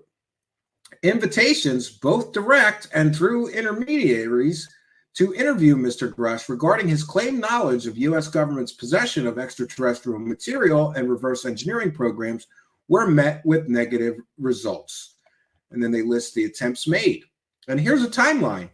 So this does not look good for David Grush or any of the supporters for David Grush. And like I said, all we get is excuses from the Grush camp. All of your excuses fall apart. He was invited several times here. He even scheduled a meeting to be interviewed, and then he no-showed like a coward, right? It's incredible to me. So June 8th, initial contact was made with known associates of Grush, including Christopher Mellon, who we know is basically the gatekeeper to Grush. If you want to speak to Grush, you have to go through Christopher Mellon of the Mellon banking family. Nothing suspicious about that at all, right? Urging them to have him speak with ARROW. These efforts were clarified during dialogues between ARROW's director and individuals close to Grush. June 26th, ARROW staff reached out directly for Grush's contact details and extended an interview invitation, which Grush declined. June 28th. Now remember, this is right after he came out with all of his claims. ARROW was right on top of it saying, give us your contact information. We'd like to interview you about your claims. What did Grush do? He ran from the office in the government who was tasked with investigating the very claims he was making. June 28th, 2023, after Grush's congressional testimony, ARROW sought any verifiable information he might have shared with Congress. June 27th, 2023, further attempts to arrange an interview through another associate of Grush who was meeting him the following day. October 6th, a secure call was made to encourage Grush to participate in a formal interview. November 10th, Grush agreed to be, now remember, this secure call was made to encourage Grush to participate in a formal interview. And October 23rd, he said he got no emails and no phone calls from ARROW or Kirkpatrick. Grush agreed to be interviewed on November 14th after congressional staff urged his cooperation. That was on November 10th. On November 14th, Grush failed to appear at the scheduled interview, expressing doubts about ARROW's authorization to handle classified information. There's another lie that falls apart. David Grush has continually ran away from any question he didn't want to answer, saying, oh, I could only answer that in a SCIF or, environment that's safe to release classified information. ARROW offered him a SCIF. He declined. November 19th, ARROW contacted Grush again, reiterating their authorization and inviting him to discuss his claims, which he declined. So who's the bad guy here? ARROW keeps contacting him, both through his handlers and intermediaries and directly once they got his contact information, and they keep asking him for an interview or for him to show them his so-called evidence. Maybe he has no evidence. Maybe that's why he's running from an office that is tasked with asking for evidence. November 8th, Arrow contacted Grush again, reiterating their authorization and inviting him to discuss his claims, which he declined. January 8th, Arrow provided additional documentation to address Grush's concerns about confidentiality and classification handling, maintaining a standing invitation for an interview. And here, there's an email sent by, I suppose, Kirkpatrick or one of the representatives of Arrow who was going to a meeting with David Grush. And it says, I've been waiting in the lobby for over 30 minutes. Are you showing up? As noted, John says in the above email, who released the records, there was a scheduled meeting with Grush after he finally agreed to meet. However, he never showed up and seemingly even left them waiting in the lobby at the agreed meeting time and location. He says, thank you. I apologize for the confusion this morning about my whereabouts. I should have been more clear in my email on Monday. Grush later apologized in an email, but alluded to his no-show being tied to what he felt were unanswered questions. So again, with the excuses, all we're getting from David Grush is excuses. This is a whistleblower. Here's his chance to blow the whistle. Hey, we've got a letter from the Department of Defense, essentially a permission slip. Plus, you're going through the whistleblower process and the NDAA. You've got all the protection in the world to blow that whistle, David Grush. What did he do? He evaded. He ran from this office that he should have been spilling the beans to. After the timeline was outlined, the memorandum ended with, during interactions between Arrow and Mr. Grush from November 2023 to January 2024, it became evident that Mr. Grush had no intention of providing Arrow with information regarding his claims. Why would you call yourself a whistleblower and then refuse to blow the whistle to the agency who is tasked with investigating the very claims that you are making? Could it be that you have no evidence? Maybe that's it. But the memorandum outlining the timeline of contact attempts was not the full extent of the release. Numerous emails and text message exchanges were provided to support the above timeline. One example of the later were text message exchanges between Christopher Mellon, a former Deputy Assistant Secretary of Defense for Intelligence, and Dr. Sean Kirkpatrick, the director of Arrow at the time they were written, on an encrypted text message system known as Signal. It's funny, these intelligence guys. I think it's interesting that they're communicating through Signal. And I also think it's interesting that Mellon probably never thought that these messages would ever get out. These messages reveal Mellon attempting to mediate between Grush and Arrow to clarify misunderstandings about Arrow's legal capacities. Mellon's texts are in gray, white, and Kirkpatrick is in blue, white.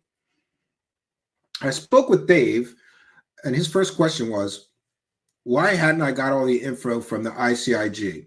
It's there and fully documented to include confirmation of the program is real and active, cleared insiders. And Kirkpatrick says the Department of Justice has to release it since it's part of a criminal investigation. They haven't yet. He needs to come tell us separate from his criminal complaint. And then Mellon says he obviously doesn't have to do that. And he even said, how do I know Sean is not the target of the ongoing criminal investigation? However, that being said, explained your request regarding having his attorney contact and suggested he do so to show full cooperation. He said that if you can provide OGC's contact info, he'll pass it on to his attorney. By the way, he also said his claim about contacting you dates to a conversation the two of you had many months ago on a Tandberg system, and that you didn't follow up after the call. I'm not trying to adjudicate that issue, just telling you what he said. Apparently, that is what his statement was relating to. So if you could provide OGC email or phone number, I'll get that to Dave right away, and hopefully his attorney will promptly contact OGC. And Kirkpatrick says all of that is both absurd and false. I have had a conversation with him for years. If he wants this brought out and investigated, then yes, obviously, he does have to. His continued refusal to speak to us only hurts his case. I've contacted Congressional OGC to reach out to him so they can explain the law. Haven't had a conversation for years. Through Mellon, writes John from the Black Vault, Grush was asking why Arrow just did not get all their information from the Inspector General's office. As Kirkpatrick then explained, due to the criminal investigation aspect of the material, they would not have access to it until the intelligence community decided to release it. However, Kirkpatrick explained that Grush still was able to give his testimony and evidence to Arrow directly outside of the criminal investigation. Kirkpatrick labels Grush's assertions in Mellon's response to him as absurd and false during the exchange. So this is really interesting. Another exchange showed how Kirkpatrick told Mellon he was defending and adjudicating, and Mellon was undermining the very organization he purported to help establish for this purpose. Mellon's response was that he never claimed Grush's claims were accurate. Isn't that interesting? Mellon never claimed that Grush's claims were accurate, but he felt Grush was sincere and credible. His full response is above. Note, the message appears to have been cut off. An appeal has been filed for the rest of it under read more link shown in this screenshot. Good for John. He's even going after. He's trying to get more on this. The exchange's release began on June 11th and lasted until June 13th. Another exchange was at an unknown date, relaying Arrow's position that, quote, by law, Arrow may receive all UAP-related information, including any classified national security information involving military, intelligence, and intelligence-related activities at all levels of classification, regardless of any restrictive access controls, special access programs, or compartmentalized access programs. So what we essentially have here is David Grush is making excuses for why he can't give his evidence to Arrow. And Arrow, to their credit, is calling his bluff, saying they have the legal authority to hear anything, regardless of the classified, top secret, special access program. We have permission to hear anything. You have a permission slip issued from the Department of Defense to tell us anything, classified or otherwise, and there'll be no, concerns over that. So, but what we get is excuses. That's what we get, excuses. Mellon agreed to pass that on to Grush's attorney. Then he stated he would seek to avoid further communication unless it is something that seems extraordinary, or if likely, Kirkpatrick initiate no further communication between Mellon and Kirkpatrick was released. And then John talks about the document, which we shared with you earlier. This is the document that is a complete and total permission slip. Yeah, isn't this interesting? Right? Here's another document. This is a document about his FOIA request, so I apologize. Yeah, and this is the memorandum that shows all of these attempts that Arrow made to get David Grush to come in and show them his evidence. Great. So what we have is a man that has no evidence. There can be no other explanation. The excuses fall apart. The Department of Defense literally gives him a permission slip, and he's still making excuses for why he can't talk to Arrow. Maybe he can't talk to Arrow because he knows that Arrow is going to call his bluff, and evidence-free stories may cut it on News Nation, but they're not going to cut it with real investigators. And Arrow was busting to shit all of Grush's so-called whistleblowers before him. Not a coincidence that Grush refused, evaded every attempt that Arrow made for him to show his evidence. This is not looking good. Not a good day to be a UFO cult member. You're going to have to do an awful lot of mental gymnastics, but don't worry, people are still making excuses, right? And I was just blocked by one of those people. Thanks, you asshole. I was going to share your tweet and everything. Somebody earlier was making all kinds of claims, and then now they blocked me on Twitter, right? You got to love it. Run. Debunkers beware. How about believers beware? We have facts and evidence on our side, and you have excuses and stories without any empirical evidence whatsoever. So no surprise to me that person blocked me. I wanted to share this as well because Christopher Mellon responded to John from the Black Vault's piece. He says, I don't give out people's contact info without their consent, but I told Sean I would be happy to convey his request to Dave. My recollection is that Dave was going to consult his attorney and proceed from there. Dave has an excellent attorney, so if he would, and here comes more excuses. Here comes more excuses, losers. So if he was advised by counsel not to meet with Arrow or others, I certainly don't blame him. So now you're going to blame the lawyer? I was not in a position to judge the legal arguments and issues involving conflicting intelligence community, Inspector General, Department of Justice, and Arrow jurisdiction and claims. I was simply trying to facilitate communications in the hopes of helping the congressionally mandated investigation. Yeah. People are still claiming they're not cleared to hear what he has to say. Look at this. This person just said, that's about what I thought. They probably are not cleared to hear what he has to say. No, you dummies. Arrow is cleared to hear everything and anything.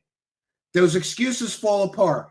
Now, Christopher Mellon, doesn't he have another techno scam to run or something? Didn't he have enough money from the Mellon banking family? Why was he involved in a techno scam promising people spaceships and standing up in front of balloons claiming they're alien spaceships, right? Oh, you got to love it. And it has been revealed that Christopher Mellon is essentially David Grush's handler. David Grush is not allowed to give an interview unless Christopher Mellon says so. So Arrow essentially goes to his handler and says, we want to talk to him. Oh, I can't give out his contact information. You can't ask Dave Grush if he can give it to Arrow? And wouldn't a whistleblower want his contact information to be given to the office in the government that is here to investigate it? Like, none of this makes any sense. It's just so childish and stupid, right? I always equate it to this. This is exactly like a child, a 5-year-old child on a playground going, I got a laser gun, guys. And the other children on the playground said, great, show us the laser gun. And then the 5-year-old makes up some ridiculous excuses for why he can't show the laser gun he claims to have. That's how childish and stupid all of this is. Now, earlier, I do want to clear up some confusion in fairness to Mr. Grush, because immediately when these documents were released, people started saying that David Grush lied in public statements. And I'm going to share my screen. We can see from the timeline that technically he didn't lie. Here's News Nation. But here's the thing. So on October 23rd, David Grush claims that he never got any emails or phone calls from Arrow, even though there's a secure call on October 6th. Okay. But see, this is where I think the manipulation comes in, right? Well, technically, he only went to my handler, Christopher Mellon, and reached out to other people close to me. Sean Kirkpatrick only went to my friends. I didn't get a direct call or email from him. So now I can call him a liar. When David Grush made this statement, he knew that Sean Kirkpatrick and the Arrow office were reaching out to his handlers and friends and people close to him, asking for his contact info, asking to have them tell him to contact their office, asking him to come in for an interview. We've seen the timeline, but now David Grush is going to call Kirkpatrick a liar for saying that he reached out to contact Dave Grush. There's sort of this sense among some whistleblowers, Grush included, that, you know, Arrow is trying to sort of cover up what happened. And this quote here is interesting. Basically, Dr. Kirkpatrick today said that he had tried reaching out to UFO whistleblower David Grush several times to talk to him recently and didn't get a response. David Grush sent me that text message and said, I have 0 emails or calls from them. That is a lie. So David Grush says, despite what the director said in the briefing, that has not happened. There's sort of this sense among some whistleblowers. Oh, sorry. So isn't that interesting? Dave Grush is aware that when Kirkpatrick makes a statement that he's trying to contact Dave Grush and have him come in for an interview, Dave Grush I think that's a lie. People can argue with me. Well, technically, he didn't get the first email from Kirkpatrick until after he made that statement. He knew that Arrow was contacting Christopher Mellon back in June, trying to get him to come in. And he's going to say, oh, let's figure out how we can call Kirkpatrick a liar and technically not be lying ourselves. All right, so he reached out to all my friends, right? And my handler, who decides who I'm allowed to talk to or not, Christopher Mellon, right? And they started calling my friends and asking for my contact info as far back as June, but it's October 23rd, and technically I haven't gotten an actual phone call from Kirkpatrick. Technically, since my handler wouldn't give my contact information to Kirkpatrick and Arrow, technically I haven't gotten an email. Technically, I haven't gotten a phone call. So I'll just call Kirkpatrick a liar when he says that he's been trying to contact me. What do we think? Did Grush lie here? Or is this a careful manipulation of available data in order to disparage one of your critics? Interestingly, also in these exchanges, these text messages, there's some mention that there is bad blood between Kirkpatrick and Grush that goes back to 2015. That's interesting. We're going to take a moment to thank some kind and generous benefactors here. We want to thank BB Phil for a kind and generous £2.49, who says, yeah, I think Grush isn't a passive pawn anymore. Well, I can't say that I disagree with you.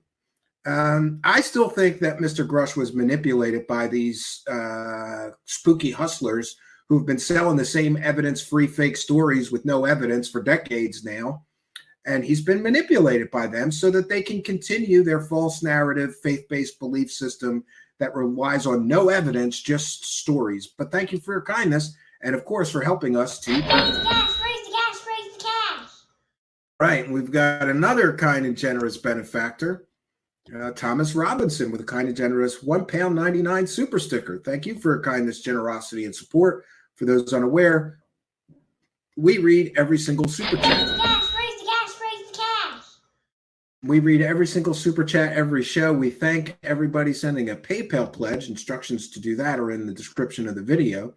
So I just am, sort of blown away by this. And, the situation with Dave Grush saying I have 0 emails or calls from them, that is a lie.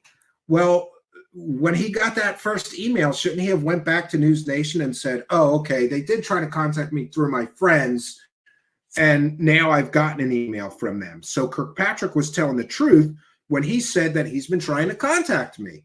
No, of course not, because these people never admit when they get caught in lies. Never admit it. That's the first rule of the UFO grift. Never admit it. When you get caught lying or selling a fake story, blame the men in black, right? So I believe that this David Grush story is the biggest bluff in UFO and alien history. This has been a year-long bluff. Oh, no, the government definitely has alien bodies. Great, show us the evidence. Well, I can't. All they've given us is excuses for almost a year now. It all falls apart. Yes, Swink McLeod says it's a careful manipulation of wording. I believe that is 100% true. Yes, Garaji says the same thing. This is how the UFO scam works. They carefully manipulate available data. Garaji, careful manipulation of available data. Yeah. Yeah, and Chuck Bam mentions a book and a movie deal, right? Of course. Look at how Travis Walton benefited from his UFO tales. When is Corbell going to make a Grush documentary? So we'll take comments and questions from the live chat.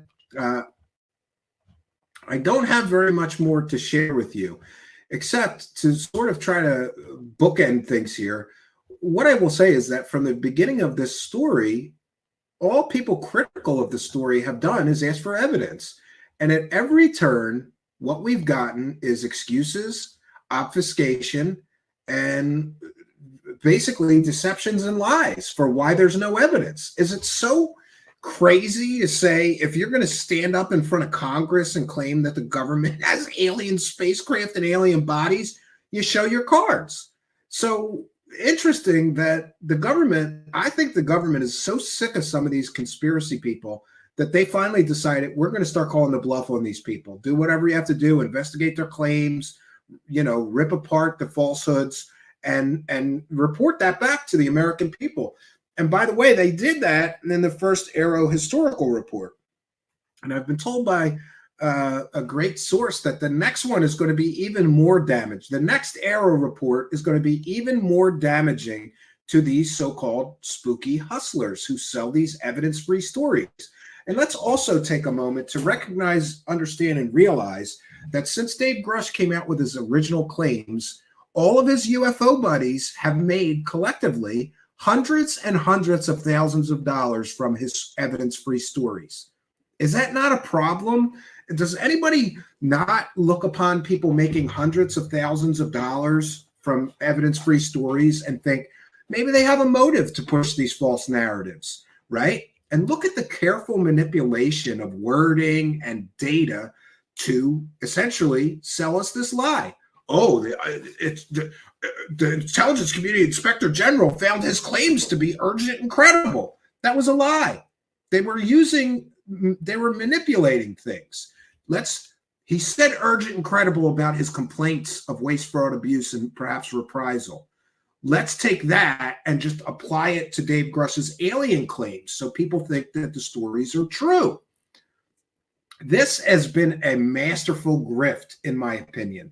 The fact that these clowns, these UFO clowns like Jeremy Corbell and George Knapp and Ross Coulthart, all of which have been caught selling completely and totally fake alien and UFO stories before, were able to get this idiot up onto the stage of Congress to tell these stories so that they could profit. It is one of the best UFO grifts I have ever seen. The fact that they were able to keep this shit show fake story with no evidence going for almost a year now, it's truly impressive. It's award worthy. We want to thank High Speed Chase. Which Teletubby do you think David Grush looks like? I think he looks like the one with the tree on his head. I think he looks like the baby, the son, because he's bald. Remember? I remember Teletubbies because I had children around the time that Teletubbies was very popular. But we thank you for your kindness, generosity, and support of the show, High Speed Chase, and thanks for being a member. Raise the cash, raise the cash, raise the cash. All right, we've got another kind and generous benefactor. Go Kick Rocks 88. You're killing it. Keep at it. Good discussion for your Space Monday. Let's see what the aftermath is over the weekend. Yeah, I would show a graphic, but I'm not allowed. You gotta love women, ladies and gentlemen. So, for those unaware, everybody's been asking me to do spaces, and because of my vision situation, I said yesterday, and I mean this, I have a hard enough time running this show on a big computer screen. I really tried, and I just couldn't. I can't work that tiny phone screen to run the spaces myself. So I knew that Jess knows a great deal about spaces. She's always in them. She's run some, So I reached out to her for help and said, how about you run the spaces and co-host it with me? And she said, great. So I said, great. Send me a picture so that I'll make a graphic for this. She sends me a picture. I said, okay, I'm going to use this picture. Okay. And she says, yes. I made the graphic, then she changed her mind. And I'm not allowed to show the graphic until I change her picture. Goddamn woman. Right? Yeah, that's a woman for you. How can I make this man's life harder? I'm just busting your balls. I'm looking forward to these spaces. So for those unaware, every Monday night at 9 p.m., I'm going to do a Twitter Spaces, and we're going to try to broadcast it here, even if it's janky. The only way that I have found to do that so far is to just put my phone right in front of the microphone and put it on speakerphone. I don't know if that's going to work, but we're going to try to kill two birds with one stone and both do a space, which will be co-hosted by Go Kick Rocks 88 here, Jess, and also we're going to broadcast it to our distribution platform and our audio podcast platform. But thank you for your kindness, generosity, and support. We appreciate you. Thanks for appreciating us, Jess. Raise the cash, raise the cash, raise the cash. Yeah, so, and I also think that, it'll be good to have additional co-hosts. I never had a co-host before. Jess is going to do that. And really, to be very honest, I couldn't do it without somebody like Jess pushing the buttons for me. I just can't work the tiny phone screen. And by the way, I have a big honking Android phone. It's one of the bigger Android screens. I still can't work this shit, So I think it'd be good if we, Jess will do the button pushing and focus, and I can just focus on the listening and responding to people in the spaces. Chuck Bam says, use this one. Yes, post it. Yeah. No, you can't. You can't use that one. This is a true statement. Garaji says, every single great man that has ever come along had a little woman always telling him he's wrong. Kinky Friedman. That's the truth. Stephanie from the Willows is here. Welcome. Haven't seen you in a while. I tried to sit on your space, but it was too woo for me. I had to get out of it. It was just a little too woo. Stephanie used to do, we used to have tarot card readings here once in a while from Stephanie. She's running spaces now. Johnny Depp is the first man ever to win an argument with a woman. Yeah. Well, I don't know. I think it was last night or maybe the night before. I don't know. One of those spaces. I was listening. William Runner, we need to all chip in and get Stephen a better Wi-Fi connection. Why? I don't think there's anything wrong with the Wi-Fi here. I just used a better Wi-Fi adapter on this PC. I'm getting 80 megabits per second download. Hold on, I'm running a speed test right now. 80 megabit a second download. Oh, wow, that's weird. Yeah, the upload speed is not very good tonight. Wow, yesterday it was like 50, now it's like 20. So I don't know what's going on with that. I apologize if there's any technical issues. Nolan looks like a Teletubby after being waxed. Well, that's pretty gross. Dime Bar says, Congress report on Grush. Grush is the equivalent of thrush at an orgy. Ooh. Yeah. Yeah, Garaji says, it's almost like all the grifters conspired and planned in advance. I believe that they... Oh, yeah, and there's another thing that I want to put on the record here. Does anybody remember before Grush even came out, we had people like Eric Davis and other whackadoos saying, oh, next year is going to be a big year because this whistleblower is coming forward and he's going to name the program names. He's going to give the locations where the alien spaceships are being stored and back engineered. He's going to name the people in the crash retrieval programs. Inevitably, these UFO con artists, grifter scammers always overpromise and underdeliver. What we were promised is that a whistleblower was going to come forward and again name names, name the program names, show the locations where the alien spaceships are being stored or whatever. That's what we were promised, right? What do we get? We get Grush making excuses for why he can't do those things that everybody said he was going to. The office at Arrow is authorized to hear all of that. If that information is real, he can go to them and tell them program names. He could go to them and tell them locations where the alien spaceships are. He could tell them where they got the bodies in the freezers. But he won't. Or he can't. What we get is excuses. He can, he won't. Isn't that interesting? That Mr. Grush touted as being the person to name all these programs and all this. No, what happened is that the UFO Con Squad, as is usually the case, they overpromised. And when you overpromise, you inevitably underdeliver. And that leads to the big letdown. So suck that nothing burger, true believers. And by the way, I have just let's put something else on the record here and let me be clear. I have no problem with people who disagree with me or believe that these things are all true and real.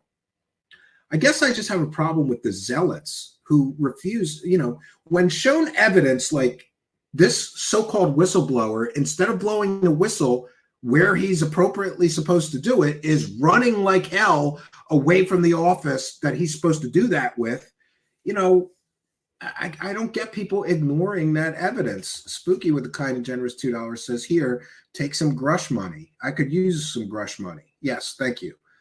It's like hush money, but different. Thank you, Spooky, for a kind and generous £2 and helping us to praise the cash. Praise the cash, praise the cash, praise the cash. But you shouldn't do that because I think I owe you $10 or something. Oh, the thumbnail. Yeah, good. Thanks for reminding me. So for those unaware, I have long been talking about the dangers of some of these stories and storytellers. People think it's all harmless fun. That is until somebody stabs their father to death on a Twitter live stream because they got too far down the alien and UFO rabbit hole. So we have this series of stories. It's a whole series now. It's called Murder in UFO Land. And I'm happy to say, first of all, let me just make sure that I say this. I love and hate this Murder in UFO Land series. It's so difficult. In order to get this story, I had to get the original interrogation tapes of the murderer because I wanted to broadcast them on our broadcast. Anyway, these stories take forever to put together, but I'm happy to say that episode 3, part 3 of Murder in UFO Land will be here. It's probably going to be the next show that we do, which is next week. Sherry Shriner and the Reptilian Apocalypse Cult. This is another one of those times, friends, when somebody got too far down the UFO and alien rabbit hole and ended up murdering someone. This, of course, is a problem. And this series, Murder in UFO Land, I think really we're doing a public service by highlighting there's real dangers in these. You know, people think, like I said, oh, it's just harmless fun, aliens, UFOs. No, it's not harmless. People have been murdered over people selling false conspiracy theories and evidence-free, fantasies about aliens and UFOs. So next week, and by the way, thanks, Spooky. I had Spooky do the thumbnail because we're going to have a playlist on our YouTube channel. And if I do a shoddy thumbnail after the first 2 were the good thumbnails from Spooky, it's going to look weird. So my thanks to Spooky who did that so that things will match. I guess and I'm producing 2 more episodes. We'll at least have 5 parts in this series. Very proud of this series because of the level of research and work that needs to be done to generate these. This is not just sharing a few things from Twitter or talking over somebody's video. I had to get the original interview tapes of this woman who murdered her boyfriend and the interrogation tapes. So we have to file for those with the police in Mount Pocono. And interestingly, this story took place just 10 miles from my cabin in the Pocono Mountains of Pennsylvania. This occurred in a place called Mount Pocono, which is the town right next to the town that my cabin is in. So interesting. And I did go there. I went to some local bars and sort of asked around if anybody knew this woman or could tell me anything about that murder. And I didn't get anywhere with that. But I don't regret putting boots on the ground and trying to get some of that. So next week, we will certainly be putting forth part 3 of our Murder in UFO Land series. We want to thank William Runner with a kind and generous $20 super chat. Very, very generous and kind of you. Thank you, longtime show supporter, William Runner, who says, thanks for your hard work and excellent content dealing with these grifters. Yeah, thank you for your kindness, generosity. William Runner has been a longtime show supporter. Thank you so much for appreciating us. We certainly appreciate you, especially when you're helping us too. Yes, my friends, we thank you all for your kindness, generosity, and support. Before I forget, I'm going to check in with the PayPal pledges. For those unaware, besides the super chats, which we read every single one, every single night, you can also send a PayPal pledge and give us some support that way. And I encourage people, especially if you're going to send a big, donation, like 50 or $100, send it through PayPal because they only take a couple %. And YouTube, unfortunately for the super chats, charges 30%. It's quite a Vic to be paying. We want to thank Maria for a kind and generous $100 PayPal pledge, who says, I have really enjoyed some of the latest shows. Can't wait to see more. Keep it up, Stephen. Well, thank you for your kindness, generosity, and support. It is much, much appreciated. Very kind. Maria is a longtime show supporter, always throwing a couple of bucks in our PayPal. We want to take a moment to thank you, kind and generous benefactors on Patreon or on that are YouTube channel members.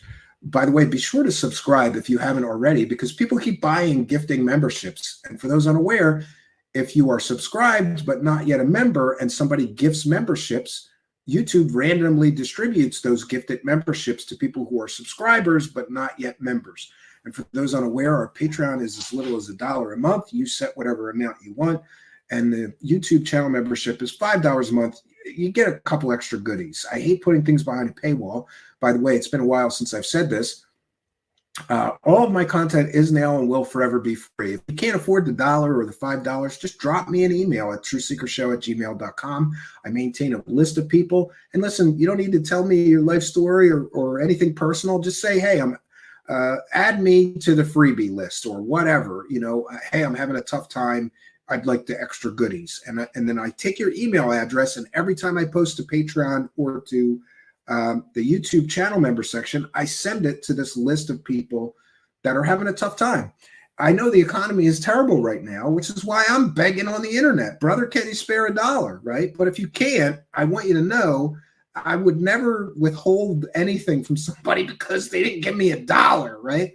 I feel like that. Everybody's ever see that movie Better Off Dead? It was one of my favorite movies growing up.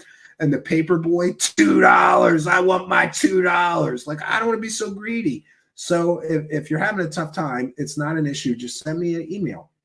And we have one final praise to cash thank you to all of our kind and generous benefactors, you super chatters, you Patreon supporters, you YouTube channel members, you PayPal pledgers, you Twitch subscribers, anybody supporting us. We appreciate you.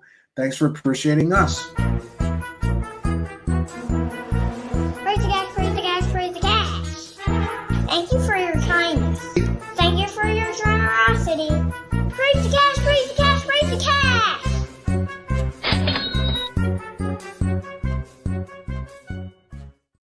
All right, I've got a little more time to share with you guys, so we'll take comments and questions. Comments and questions for me, please put them in all capital letters. It really, really does help. Wise Monkey, yes, I would tend to agree with you. That guy could spin anything.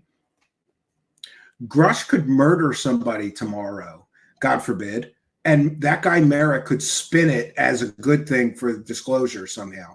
Wise Monkey says, who is annoying you the most at the moment, UFO land? Merrick is at the top of my leaderboard at the moment. Yeah, I got to say, he really is, right? He really, that the spin, for those unaware, the true believers are out there and Grush supporters are out there trying to spin these documents as somehow good news for David Grush and the disclosure narrative. That's false. No, it isn't good news. And Merrick is a garbage peddler. NCC is asking, how many latex masks do you own? Well, you better hope my wife's not watching this. Probably hundreds. I've got some chests full of some that I haven't used that I made a long time ago in my shed at the cabin. Like, that's where I hide my really, that's where I hide them. But I've got more than 100 here. I don't know. I've got boxes and boxes and boxes. I've got creature masks. I've got masks I've made to do some of these characters on the show. I don't know. I've always been interested in masks and making masks since I was a child and sort of special effects. But I'm so, old school. I really don't like CGI. You know what I liked back when they made monsters? They looked better. CGI looks like CGI. It looks like a cartoon to me. I'm sure it will improve and it's getting better, but I like practical effects like masks. But thank you for the question. So any more questions or comments for me, please put them in all capital letters. I had a really funny musical guest. And now, of course, I can't find. Oh, yeah, here. I forgot to. I want somebody to tell me the story behind this song. For those unaware, our musical guest tonight is a funny song from the Sticky Sweethearts called I Glued My Balls to My Butthole Again. And I tried, of course, I didn't, to be fair, I did not try very hard. But I tried to figure out, like, where did that song, is that really a real vinyl?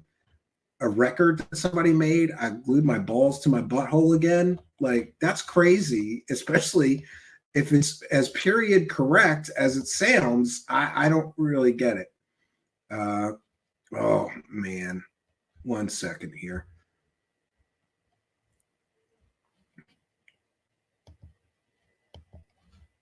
Let me load that up. I haven't added it to my stream deck here. So, yeah, I don't know. Maybe sometimes I find something weird on the internet that just amuses me way much more than it should, you know? And this is one of those times. And we used to have a musical guest for every show. And I would get like underground bands and stuff to give me permission to play their videos or play their music and make a video, quick video, so that I could share their songs. This one is a little different and bizarre. If anybody knows the story behind this song, and if this is just a spoof or if this is a real album, if this really was pressed to vinyl, I would be impressed. And again, it's called I Glued My Balls to My Butthole Again. So the show's not over. We're just going to do this musical guest so I can take a quick break. Then I'm going to take comments and questions from the live chat. I'll be right back, friends. Enjoy our musical guest. This one's truly bizarre. I got my balls. Well, that one's something else. I'm assuming that that is a spoof that somebody made in more modern times, because I doubt that the F-bomb would have been allowed to be pressed to vinyl back in the 50s or 60s. But what do you know? Stormcrow says, can't take a dump. It's quite catchy. Yeah. And somebody else said again, as if you do that once and you still do it again. Chuck Bam says parody song. Yeah, I'm sure that it is. But if anybody knows the story behind it, be sure to email me. JD with an interesting point. Greenwald article says on June 28th, 2023, Arrow tried contacting Grush about his testimony to Congress, yet he didn't testify until July 26th. Why this inaccuracy? Well, it was announced a month prior that he would be testifying before Congress, and they scheduled the hearing. So I've had several people ask me this, and I could be incorrect here. I'm just putting that out there. But my understanding is that as soon as it was announced that Grush would be testifying before Congress, that Arrow contacted Grush about his testimony to Congress. That's my understanding. Everybody is free to correct me if I am wrong. If I have a chance, maybe I'll send an email to John from the Black Vault and ask for his thoughts, because that is, yeah, that's definitely a problem, right? Did he say shame on glue? Says Talmud. Thanks for being a member. Yeah, I thought I heard shame on Lou. Maybe. Anyway, shame on glue. Yeah. Yes. So comments or questions for me, please put them in all capital letters. Talmud says instant classic. Yes, definitely. Wise Monkey says only one strike reported at an air base in Iran. Oh, that's interesting. Is the war drum still being beaten here? You know, every day I just pray for peace. I hope people will put their weapons down and try to negotiate some solution. Stormcrow says Iran's semi-official Fars news agency has reported explosions in Isfahan province. I think I said that correct, right? Yeah. So I guess the war rages on. You know, it's tit for tat. You know, apparently Israel attacked some Iranian generals and killed them in Damascus at their consulate. So then Iran fired back with all those missiles and drones strikes that was wildly ineffectual. And I suppose last I heard, Israel claimed that they would retaliate against Iran for that attack at a time of their choosing. Oh, geez, God. Yeah, so that the war in the Middle East is escalating. According to Spooky, Israel just bombed targets in 3 countries. Well, that's wild. Yeah, shame on Blue. Yeah, I don't know. I just pray for peace. Now this conflict is going to result in a wider conflict. It's not just Israel and Palestine. Now it's going to be Israel, Palestine, Syria, Iran. Unfortunately for the Israelis, they have enemies all surrounding them. I don't know. That's a complicated situation. And, people ask me what I think about it. The first thing I think is we don't talk about politics. People come here for escape from reality, not, to hear my political thoughts. I just pray for peace. That's my thoughts on the whole thing. I pray for peace. Chris Johansson says, at my sour age, I hope they press the button. God forbid, What a lot of people don't realize, too, is that Israel has I believe they have 100 nuclear weapons. So if these countries really get aggressive in attacking Israel, there could be a nuclear conflict. And that certainly wouldn't be very good. In my opinion, it wouldn't be very good for anyone, right? I just don't get it. Like I said, all I do is pray for peace. Every day when I say my prayers, I pray that people will put their weapons down and negotiate some peace settlement. I don't care if it's 1 state, 2 state, as long as there's peace. But this has been a battle that has been raging for a long, long time. No end in sight, apparently. Lucy Day, thanks for being a member, says, likewise here. I think the vast majority only want peace. Well, that's interesting, Lucy Day. Yeah, I tend to agree with you. And I also just want to put something else on the record. 1 second here.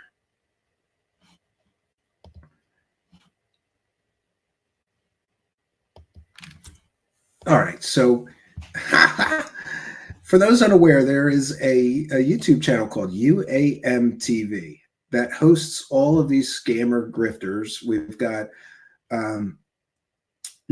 they're interviewing Linda Moulton Howe and David Adair and all of these people.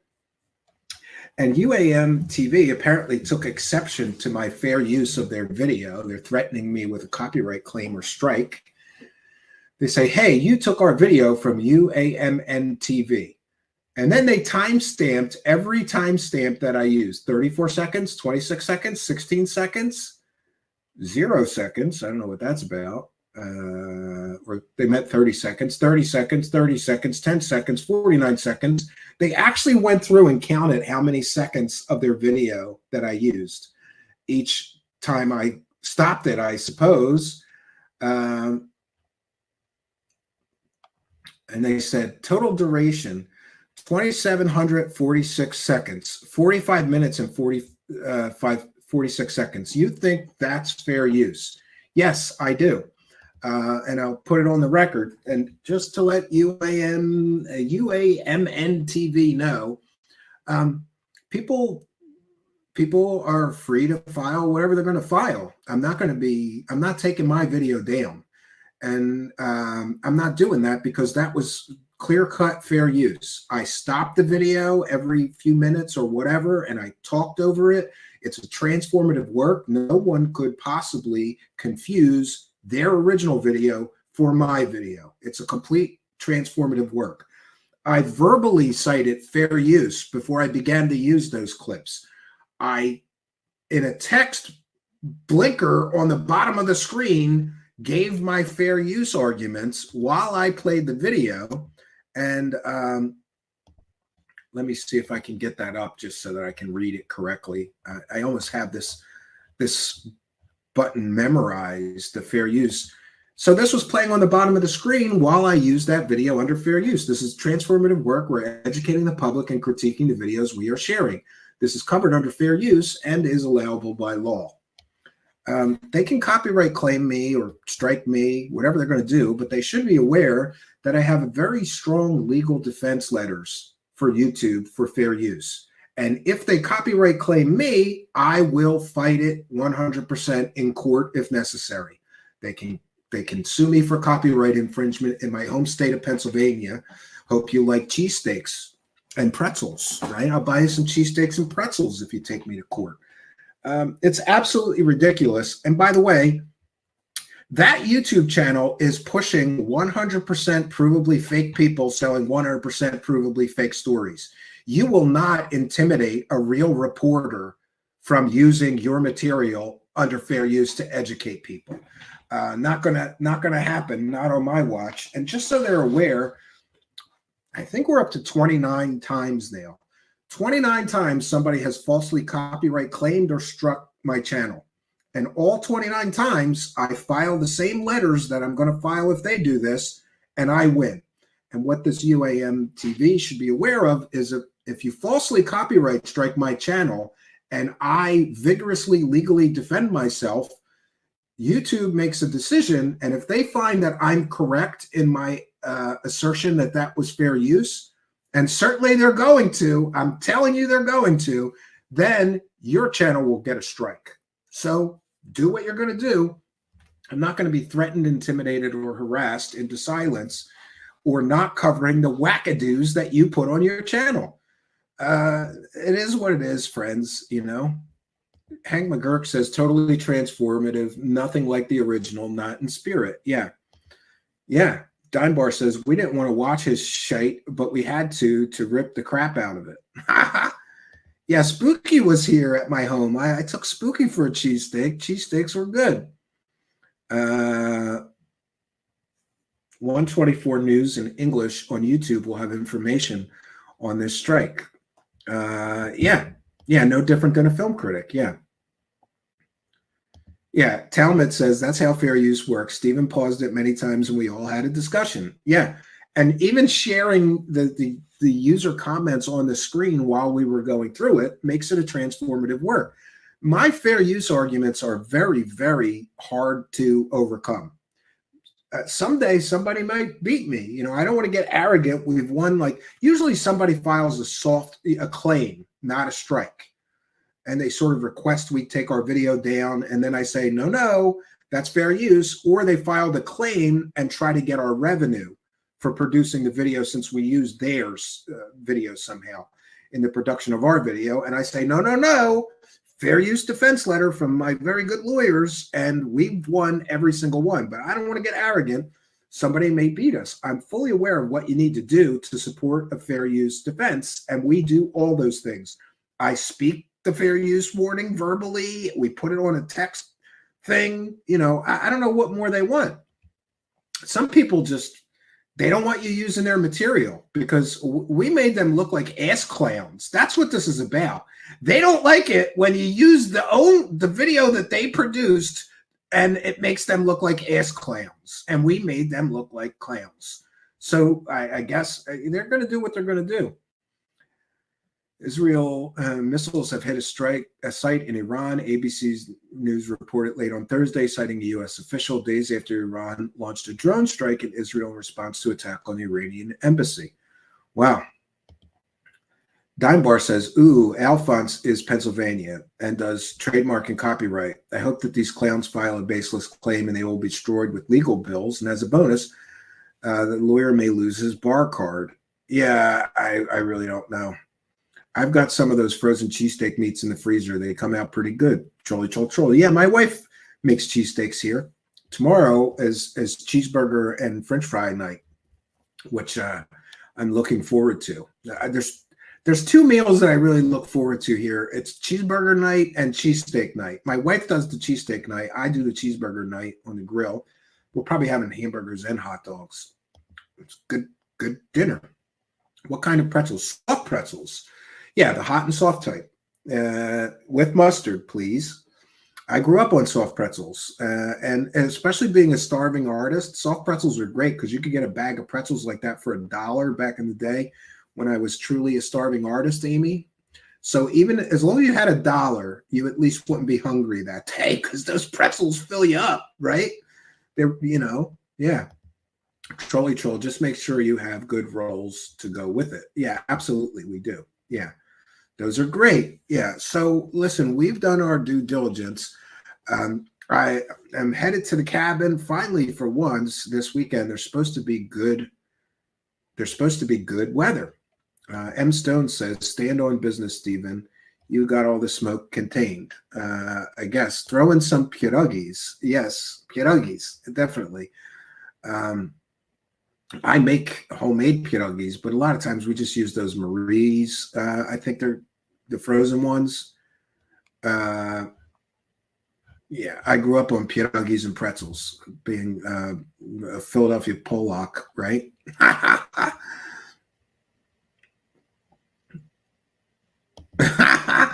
Elmer Boilerhouse says Wilcock has Philly cheese bison steaks. Yeah, maybe. Yeah. Yes, Patty says enjoy your time off. Yes, so I got my screws and my nails, and I got everything that I need for this weekend. For those unaware, I'm building a covered porch roof over the stone patio that I built last year. And soon the porch will have soon the cabin will have a front porch. Every good cabin needs a front porch and some rocking chairs, in my opinion. And we're going to have them soon. Fish paste in a tube. Not a fan of that. No. Wilcock puts Frumunda cheese in his steak sandwiches. I don't know. Yoshi says, wish I could do DIY. I don't know if you're talking about the cabin or making your own cheesesteaks. Both are within your capability. Sometimes you just got to reach for it, Yoshi. Should I write a comedy drama about a new age speaker called Richard Michael, who meets a new speaker called Barry Bood, who ruins his career? I think that's a carefully veiled, yeah, I think it should. I'm all for anybody doing artistic and creative things, regardless. And yeah, Patty mentioned enjoying my time off. So I'm going to the cabin, and we're finally going to have good weather there, I think. It's supposed to rain tomorrow night, but I don't care about rain when it's dark when I get there. Saturday and Sunday, it will be 55 and cloudy, I believe, or 52 and cloudy. It keeps changing. I'm looking forward to getting some progress done. I didn't go to the cabin last week, and when I go 2 weeks without getting there, I get antsy. Pathfinder asking, any Bigfoot sightings around near the cabin? Yes. I have a map of Bigfoot sightings all around the cabin. But most of me, being as skeptical as I am, though, most of me thinks that what people are seeing are black bears. There's a lot of black bears in that area. And so I don't want to discount people's experiences. I haven't seen any Bigfoots. And I've been hiking all around that area, even in some very remote, hard to access mountains. I haven't seen any Bigfoots, but I have seen an awful lot of black bears, and I am extremely careful around black bears. I had a bad encounter with one once.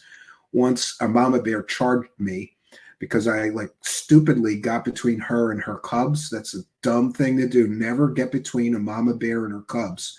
As soon as she got up on her hind legs and growled at me and came running at me, but I ran. And as soon as she got to where the cubs were and I was going away from her, she calmed down and just sort of walked off with her 3 cubs that I didn't see.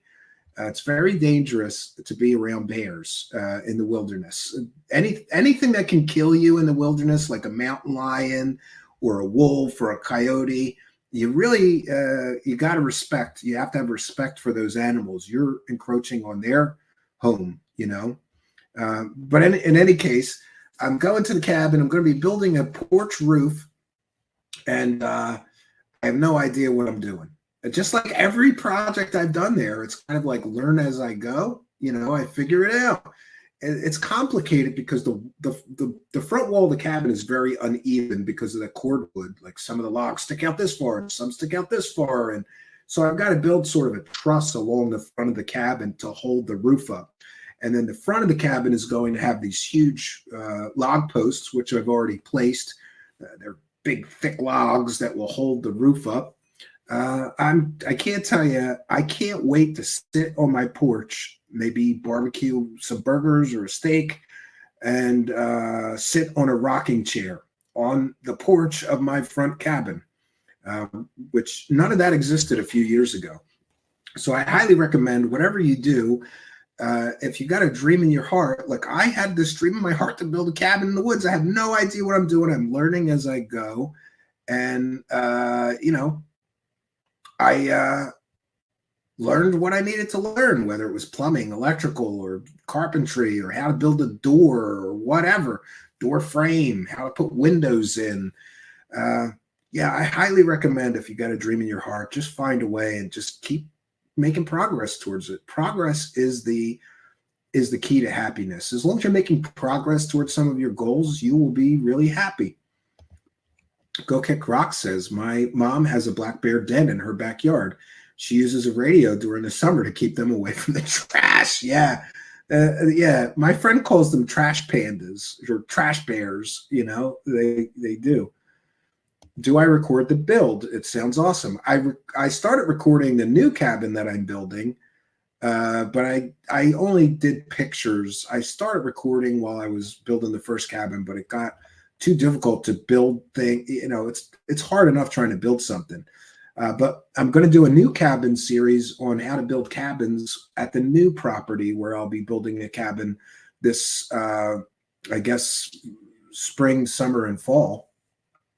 That's actually a great idea, using a radio to keep them away. Yeah, I have a 12-volt siren, and they don't like loud noise. So if they walk in my yard or something in the cabin, I just blow that siren, and they usually go away. But most of the time, I just go in the cabin and I watch them from inside the cabin. And usually, if a bear's on your property, first of all, yeah, they'll go after your trash cans or any trash, and don't, God forbid, leave any food out. But after that, they kind of, if you don't have food or trash cans out that they can get into, they just kind of saunder through your property and they roll on.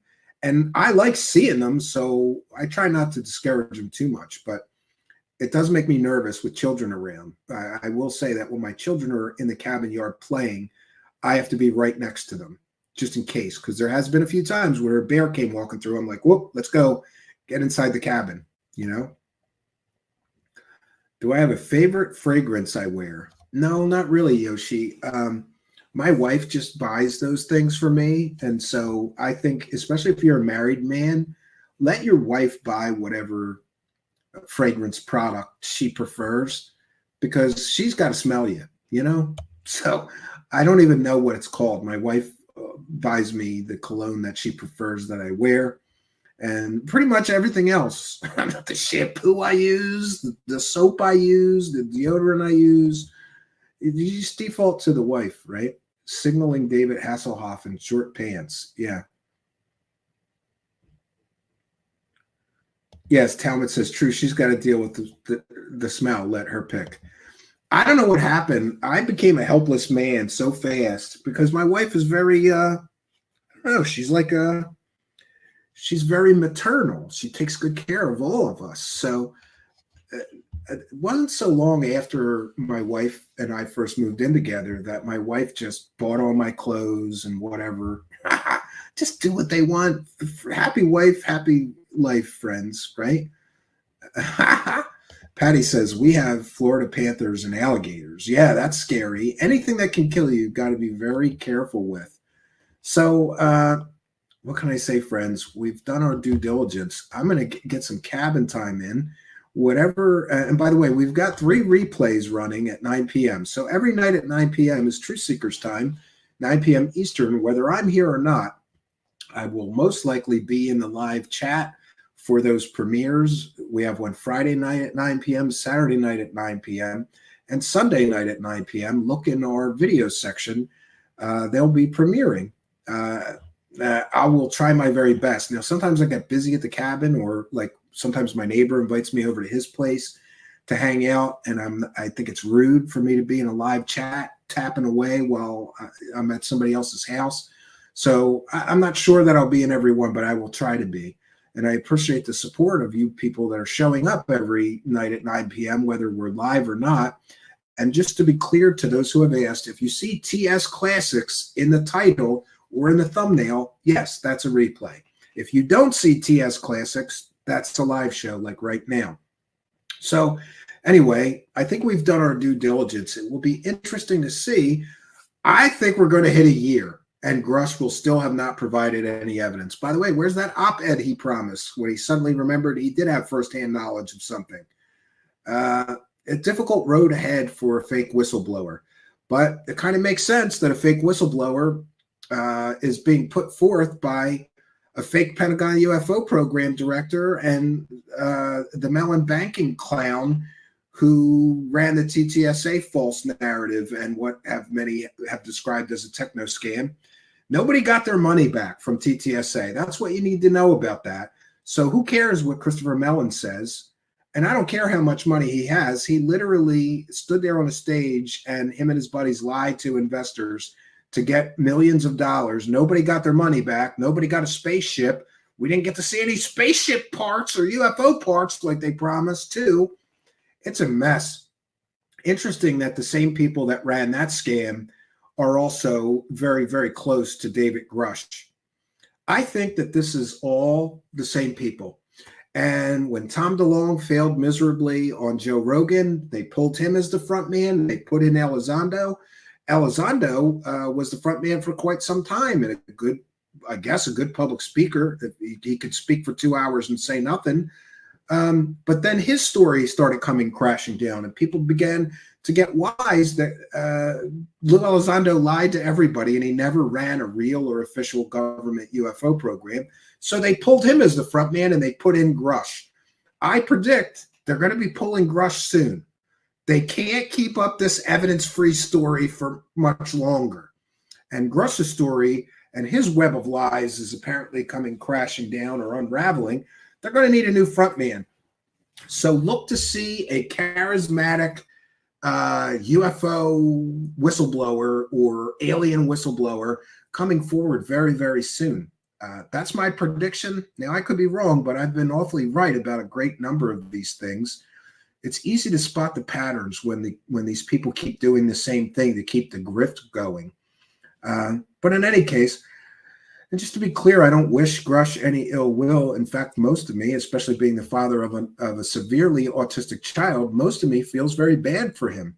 I have sympathy for him, and I think that he's been manipulated into this role by a bunch of UFO profiteering whore scumbags. And that's unfortunate. You know, I just hope that he, who knows? I wish a road to redemption. He may wake up and say, all these people lied to me and made me destroy my career over this shit. And none of them had any evidence, but they all convinced me that it was real and that they had evidence. I, for one, will keep Mr. Grush in my prayers, and you should too, especially if I'm correct in that he's being manipulated by a bunch of UFO profiteering whores. That's not a good position to be in. They have collectively made hundreds of thousands of dollars off of him. I wonder how much of that he got to keep. Something to think about. So that's all I got for you, friends. Until next time, my name is Stephen Campion.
spacecraft, if you will. Call it spacecraft, if you will. No kidding, non-human, exotic origin. Call it spacecraft, if you will. Call it spacecraft, if you will. Non-human. Non-human. Non-human. Non-human. Call it spacecraft, if you will. Call it spacecraft, if you will. Non-human. Non-human. Refresh.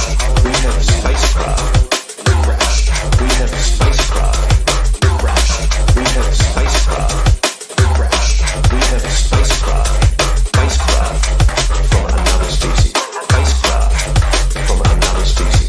Spacecraft from another species. Spacecraft from another species.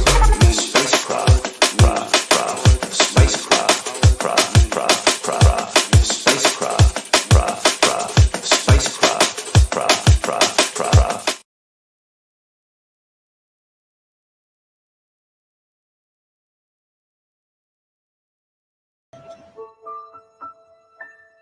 My boss got the email, he forwarded it to me, and he's like, do you want to do this? And I thought, well, I guess I was kind of the right guy that was chosen to do this thing, I guess. But maybe it was like a joke or something. Maybe it was like a psyop on me or something. I don't even know.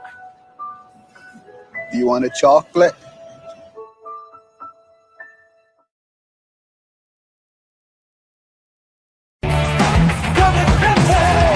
Truth seekers, seeking the truth. A truth so bold it's hard to hold. Truth seekers, yeah. Place the cash, place the cash.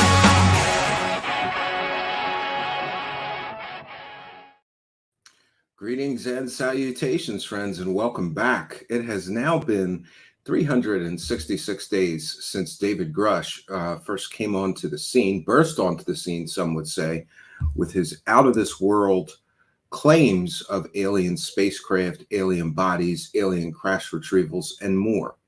But like many of the UFO messiahs of the past that we have detailed here, in our series, A Not So Brief History of UFO Whistleblowers, David Wilcock has an awful lot that would make people believe him, including impressive military and intelligence community credentials. However, he is sorely lacking in the one thing that most reasonable or rational people would need to believe that his out-of-this-world claims were actually true, and that would be evidence. There's no evidence. It has been over a year now since he first came onto the scene, and still no evidence. Now, there have been varying excuses from the true believer camp for why that is so, but all of those excuses fall apart. First of all, the intelligence community inspector general is not now, nor have they ever been investigating his alien and UFO claims.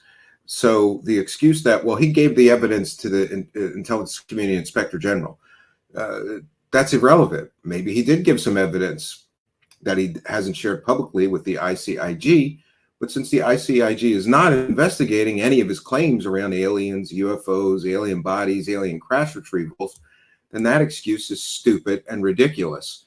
And really childish, illogical, and meaningless. But that's what we get in the UFO world when you really want to believe somebody, and somebody starts slapping facts at you like, well, where's the evidence? You make up excuses. You have to do mental gymnastics in order to still believe this man. Next, we get some stunning revelations that Dave Grush is directly connected to the same group of skinwalker scammers and paranormal pushers that have been pushing these very similar or same claims for years without providing evidence. Lou Elizondo, Gary Nolan, Eric Davis, George Knapp, Jeremy Corbell, Jay Stratton, and others. This should be a red flag to everybody, because those people have been saying these things for years and never providing evidence. And if he's closely associated with them or close friends with many of them, this is a problem, but it's a problem that many on the true believer side don't see as a problem, because the same people who make excuses for UFO profiteering scumbags like George Knapp and Jeremy Corbell constantly selling us fake stories, and Ross Coulthard constantly selling us fake stories, will make excuses for why the Grush story is somehow different.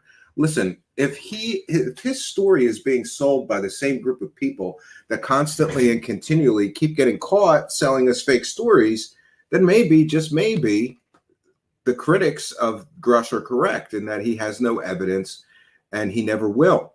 And since he's so closely associated with these UFO profiteering scumbags like Coulthard and George Knapp and Jeremy Corbell, we can rightfully assume that this is just another one of their fake stories that has no evidence and no corroborating information.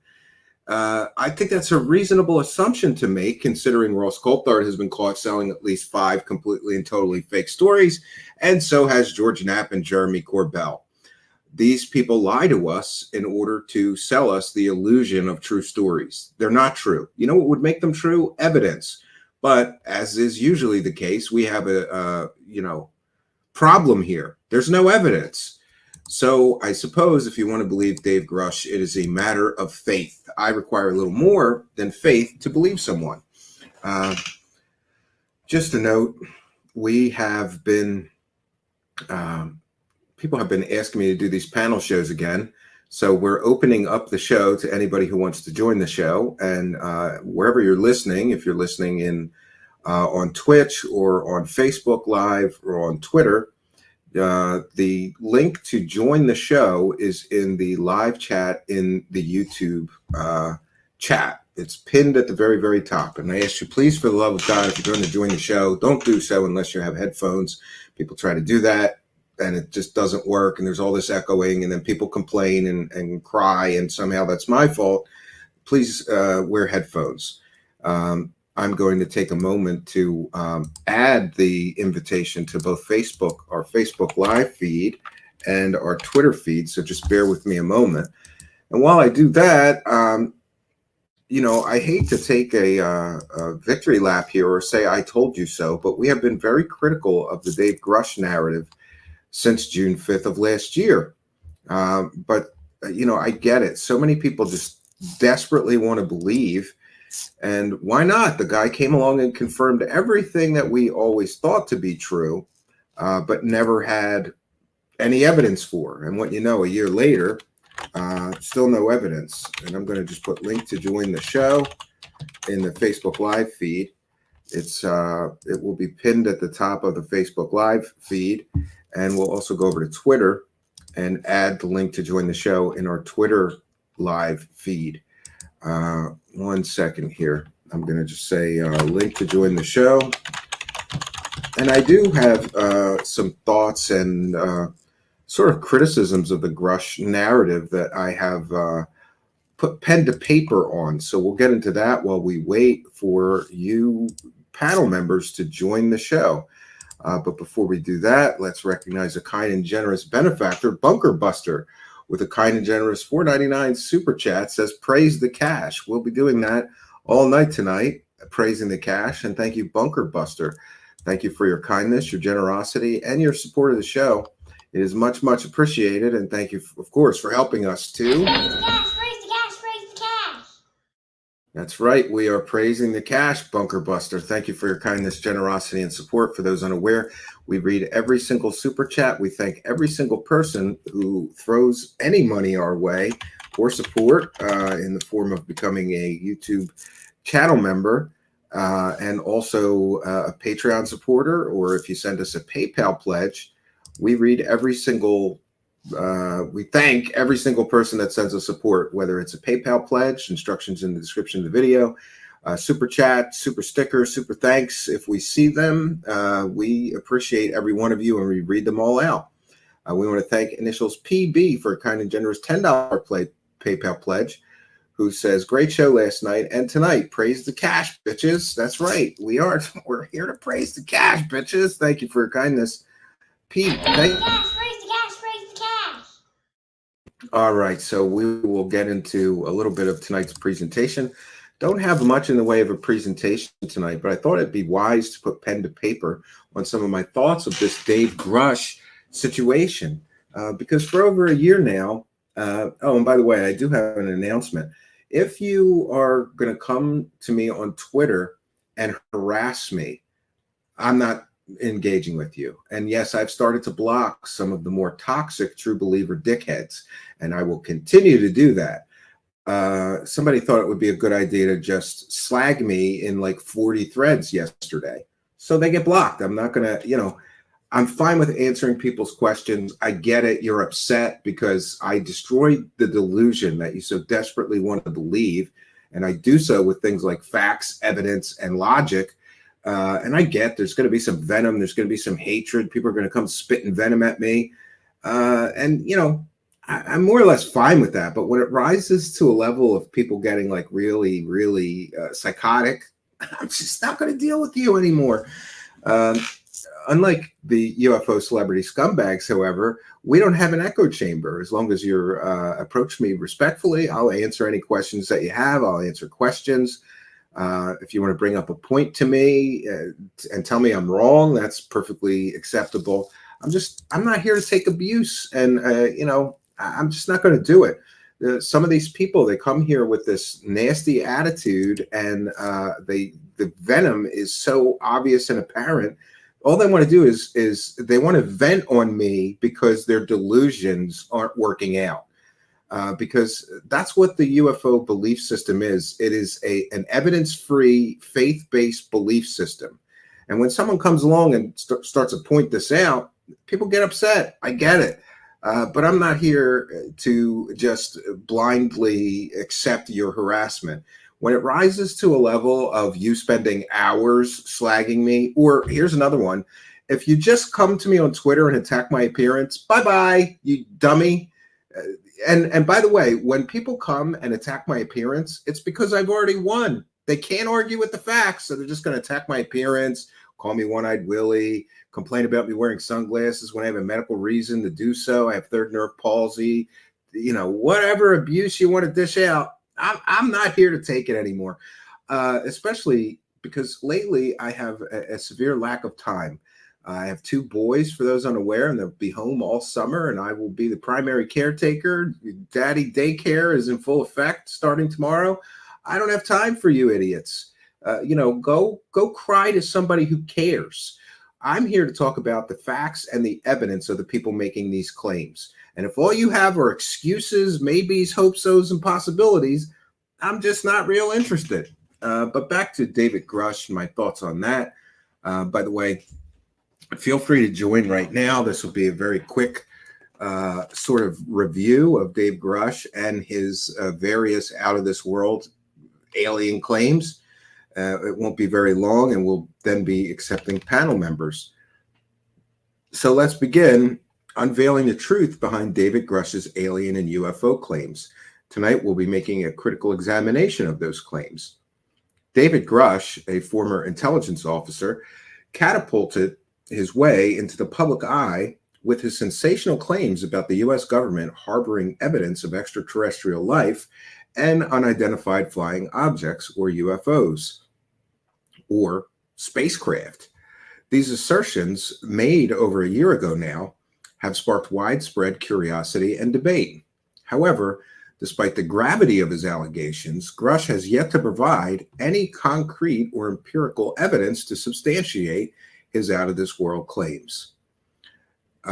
Tonight, we will be critically examining Grush's assertion, placing them within the broader context of historical UFO and alien stories and claims that have similarly failed to produce any verifiable evidence. Let's begin with the claims and their immediate impact. Grush's allegations were nothing short of extraordinary. After all, he asserted that the U.S. government possesses physical evidence of extraterrestrial technology and even bodies of non-human origin. These claims, which were detailed in interviews and public statements, suggested a massive cover-up of alien encounters by government entities. Grush's background in intelligence and in the military lent a veneer of credibility to his statements, leading to significant media coverage and public fascination. However, as the initial excitement over his statements waned, a glaring issue emerged: the complete and total lack of evidence. Grush's claims rested entirely on his purported insider knowledge, with no tangible proof provided to support his extraordinary assertions. In scientific and investigative communities, extraordinary claims require extraordinary evidence. Yet over the past year, Grush has failed to deliver any such evidence. In fact, he not only doesn't have extraordinary evidence, he has absolutely no evidence of his claims, casting significant doubt on the validity of his statements and allegations. Now, I thought it'd be important to take a little bit of a historical look into Grush and others who have a pattern of unsubstantiated claims. Grush's story is not an isolated phenomenon. The history of UFO and alien claims is replete with individuals who have made similar sensational assertions but failed to substantiate them with any evidence. Number one, Bob Lazar, perhaps one of the most famous figures in UFO lore. Lazar claimed to have worked on reverse engineering alien technology at a site called S4 near Area 51. Despite the sensational nature of his claims, Lazar has never provided any verifiable evidence to support his story. And in fact, a great deal of his story can be picked apart as fake, like his claims of being a real scientist, he isn't, and his education, which was completely and totally fake. Critics have pointed out inconsistencies in his educational and professional background, further undermining his credibility. But a final note, Bob Lazar and the people selling you his story. Remember, it's always important to point out that these people aren't just telling you a story, they're selling you a story. Bob Lazar and all the people that sold you his story have never, any of them, have ever provided any actual evidence or proof of his claims. None. And in fact, many of the claims can be ripped apart as childish, stupid, and ridiculous, like George Knapp claiming he knows where the mythical Element 115 flying saucer fuel is buried, and someday he's going to dig it up and prove the story is true. These claims are childish and ridiculous, and I would expect nothing more from George Knapp, who has spent a lifetime huckstering fake alien and UFO stories for money. Next, we get to Philip J. Corso. In his book, The Day After Roswell, Corso claimed to have handled alien artifacts recovered from the 1947 Roswell crash while serving in the U.S. Army. Like Grush, Corso's claims relied heavily on his personal testimony without any corroborative evidence. Despite the book's popularity, no verifiable proof ever emerged to support Corso's story. And in fact, history itself refutes Corso's story as completely and totally fake. And we have covered that here extensively.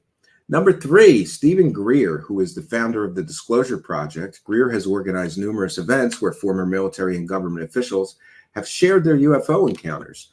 But despite the dramatic nature of these testimonies, no physical evidence has been produced to validate their claims. Greer's critics often point to his tendency to conflate credible sightings with dubious anecdotes, thereby diluting the overall credibility of his efforts. Stephen Greer has been making fantastic out-of-this-world claims about UFOs and aliens for 30 years now, but he has yet to provide any evidence. And in fact, much of the evidence he has put forth has been shown to be completely fake, like fake top-secret government documents. Stephen Greer has also been caught hoaxing alien and UFO encounters, such as the time that he claimed flares being dropped during military exercises were alien motherships, and the time that he claimed that a cactus that was filmed off in the distance at one of his CE5 events was actually an interdimensional alien being. Turns out that was not the case. One second.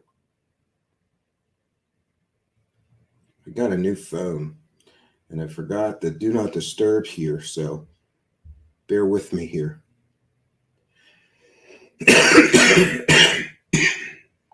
There we go. All right.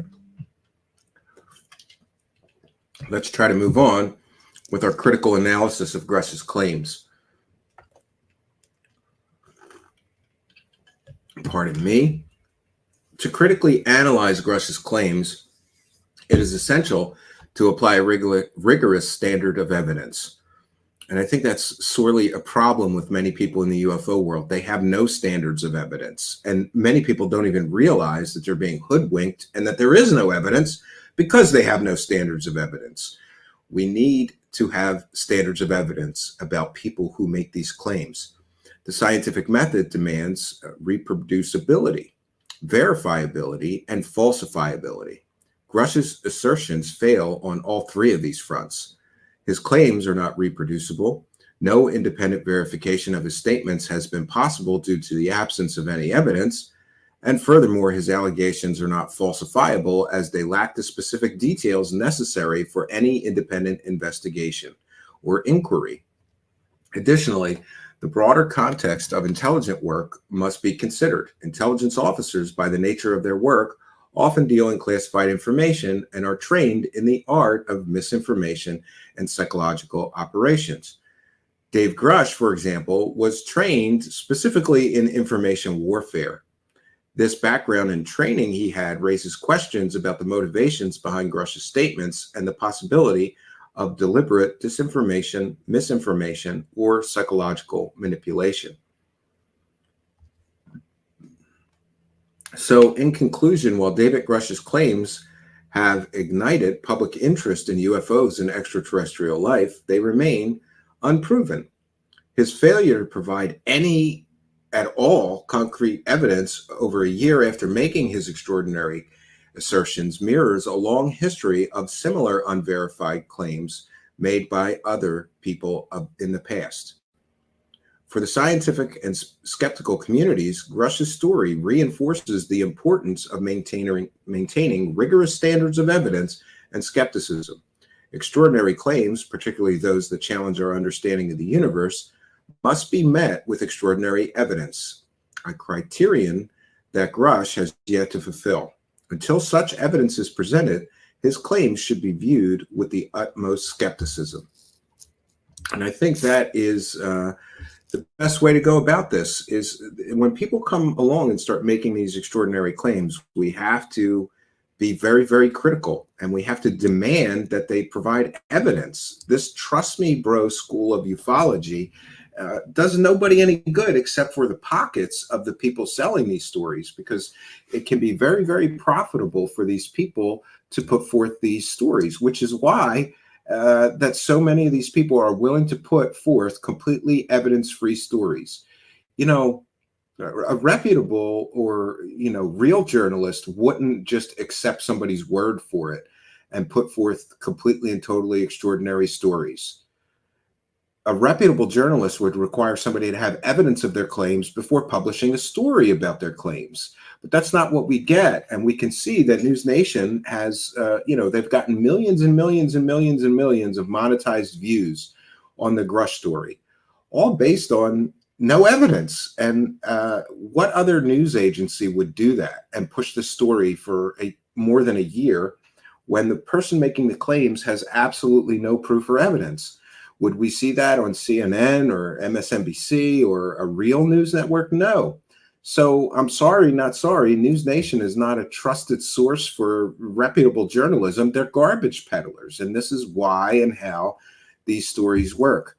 So we've done our due diligence. And really, just to kind of bookend things, I want to be sure that I put on the record that my personal belief, and I agree this is speculation, but I'm entitled to that. I'm entitled to my own beliefs, having observed the Grush story over the past year and covered it. We did many, many stories about Dave Grush every step of the way. My personal belief is that Dave Grush is a well-meaning person. He means well. And I truly believe that he believes what he's saying is true. But I also believe that he may have been manipulated by a group of UFO profiteering scumbags who knew that his story would generate great revenue. And we can see proof of that. And people love to argue with me when I make the statement that hundreds of thousands of dollars has been made off of David Grush. But the truth is that anybody that can do first grade math, just go add up all of the thousands and thousands and millions of monetized views. And remember, depending on a channel's CPM rate, it could be anywhere from $6 to $12 per 1,000 views. That's what YouTube will pay most YouTube channels. For example, ours is somewhere around 950 for every 1,000 views we get. In if they're monetized views, and most of David Grush coverage was monetized, but in our case, for every 1,000 views, we get like $9.50. So imagine the Yes Theories getting 1 million views, or Joe Rogan getting 3 million views, or News Nation getting millions of views. It's a factual statement to say that hundreds and hundreds of thousands of dollars has been generated through the promotion of Dave Grush's evidence-free stories. I think that's incredibly concerning, but it also speaks to a motive that some people may have to push his story, and the motive that some people may have had as far as my belief that he was manipulated into this role. And that's truly sad. And, you know, I wish a road to redemption for everybody. I have nothing against the man. I hope that he finds peace, especially if I'm correct in that he and his family were manipulated. Imagine if you and your family were manipulated into helping some scumbag grifters make hundreds and hundreds of thousands of dollars, and then you were paid very little out of all of those ill-gotten proceeds. So he's probably not in a very good place if he's realizing, and I believe that he may be realizing, that he may have been manipulated by some of these people. We'll take a few comments before we bounce out of here. Wes Snipes is here. Thanks for being a member. Says, too bad Grush's stories are secondhand stuff, so maybe he is telling the truth in what he's told. Could be, but evidence will determine that. And so far, we're over a year in, and no evidence to be found. Only Oscars is here. Thanks for being a member. Says the flies did swarm around Grush. Yes, sure. So that's all I got for you, friends. Until next time, my name is Stephen Canby, and good night, and God bless all of you. Arrow, Dr. Sean Kirkpatrick. Arrow, Dr. Sean Kirkpatrick. Arrow, dumpster fire. Arrow, Dr. Sean Kirkpatrick. David Grush, dumpster fire. Arrow, Dr. Sean Kirkpatrick. David Grush. For the masses. Yeah. Gary Nolan. Arrow, Gary Nolan.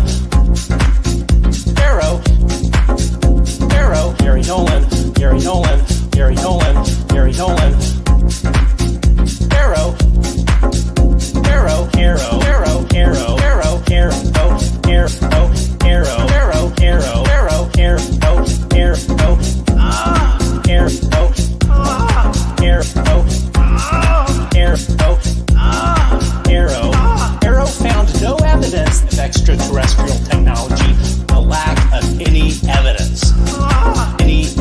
Arrow found no evidence of extraterrestrial technology, the lack of any evidence. Trust me, bro. Don't worry about the evidence. David Grush. Trust me, bro. Don't worry about the evidence. David Grush, with zero evidence. No credible evidence thus far. With zero evidence. No credible evidence thus far. Kirkpatrick's evidence. Where is Arrow's evidence? Kirkpatrick's evidence. Where is Arrow's evidence? If I call your mother a hooker, if I call your mother a hooker, if I call your mother a hooker, mother a hooker, if I call your mother a hooker, if I call your mother a hooker, if I call your mother a hooker, mother a hooker. Aliens and extraterrestrials. Trust me, bro. Trust me, bro. If I call your mother a hooker, mother a hooker. Aliens and extraterrestrials. Trust me, bro. Trust me, bro. Aliens and extraterrestrials. Trust me, bro. Trust me, bro. If I call your mother a hooker, mother a hooker. Aliens and extraterrestrials. Trust me,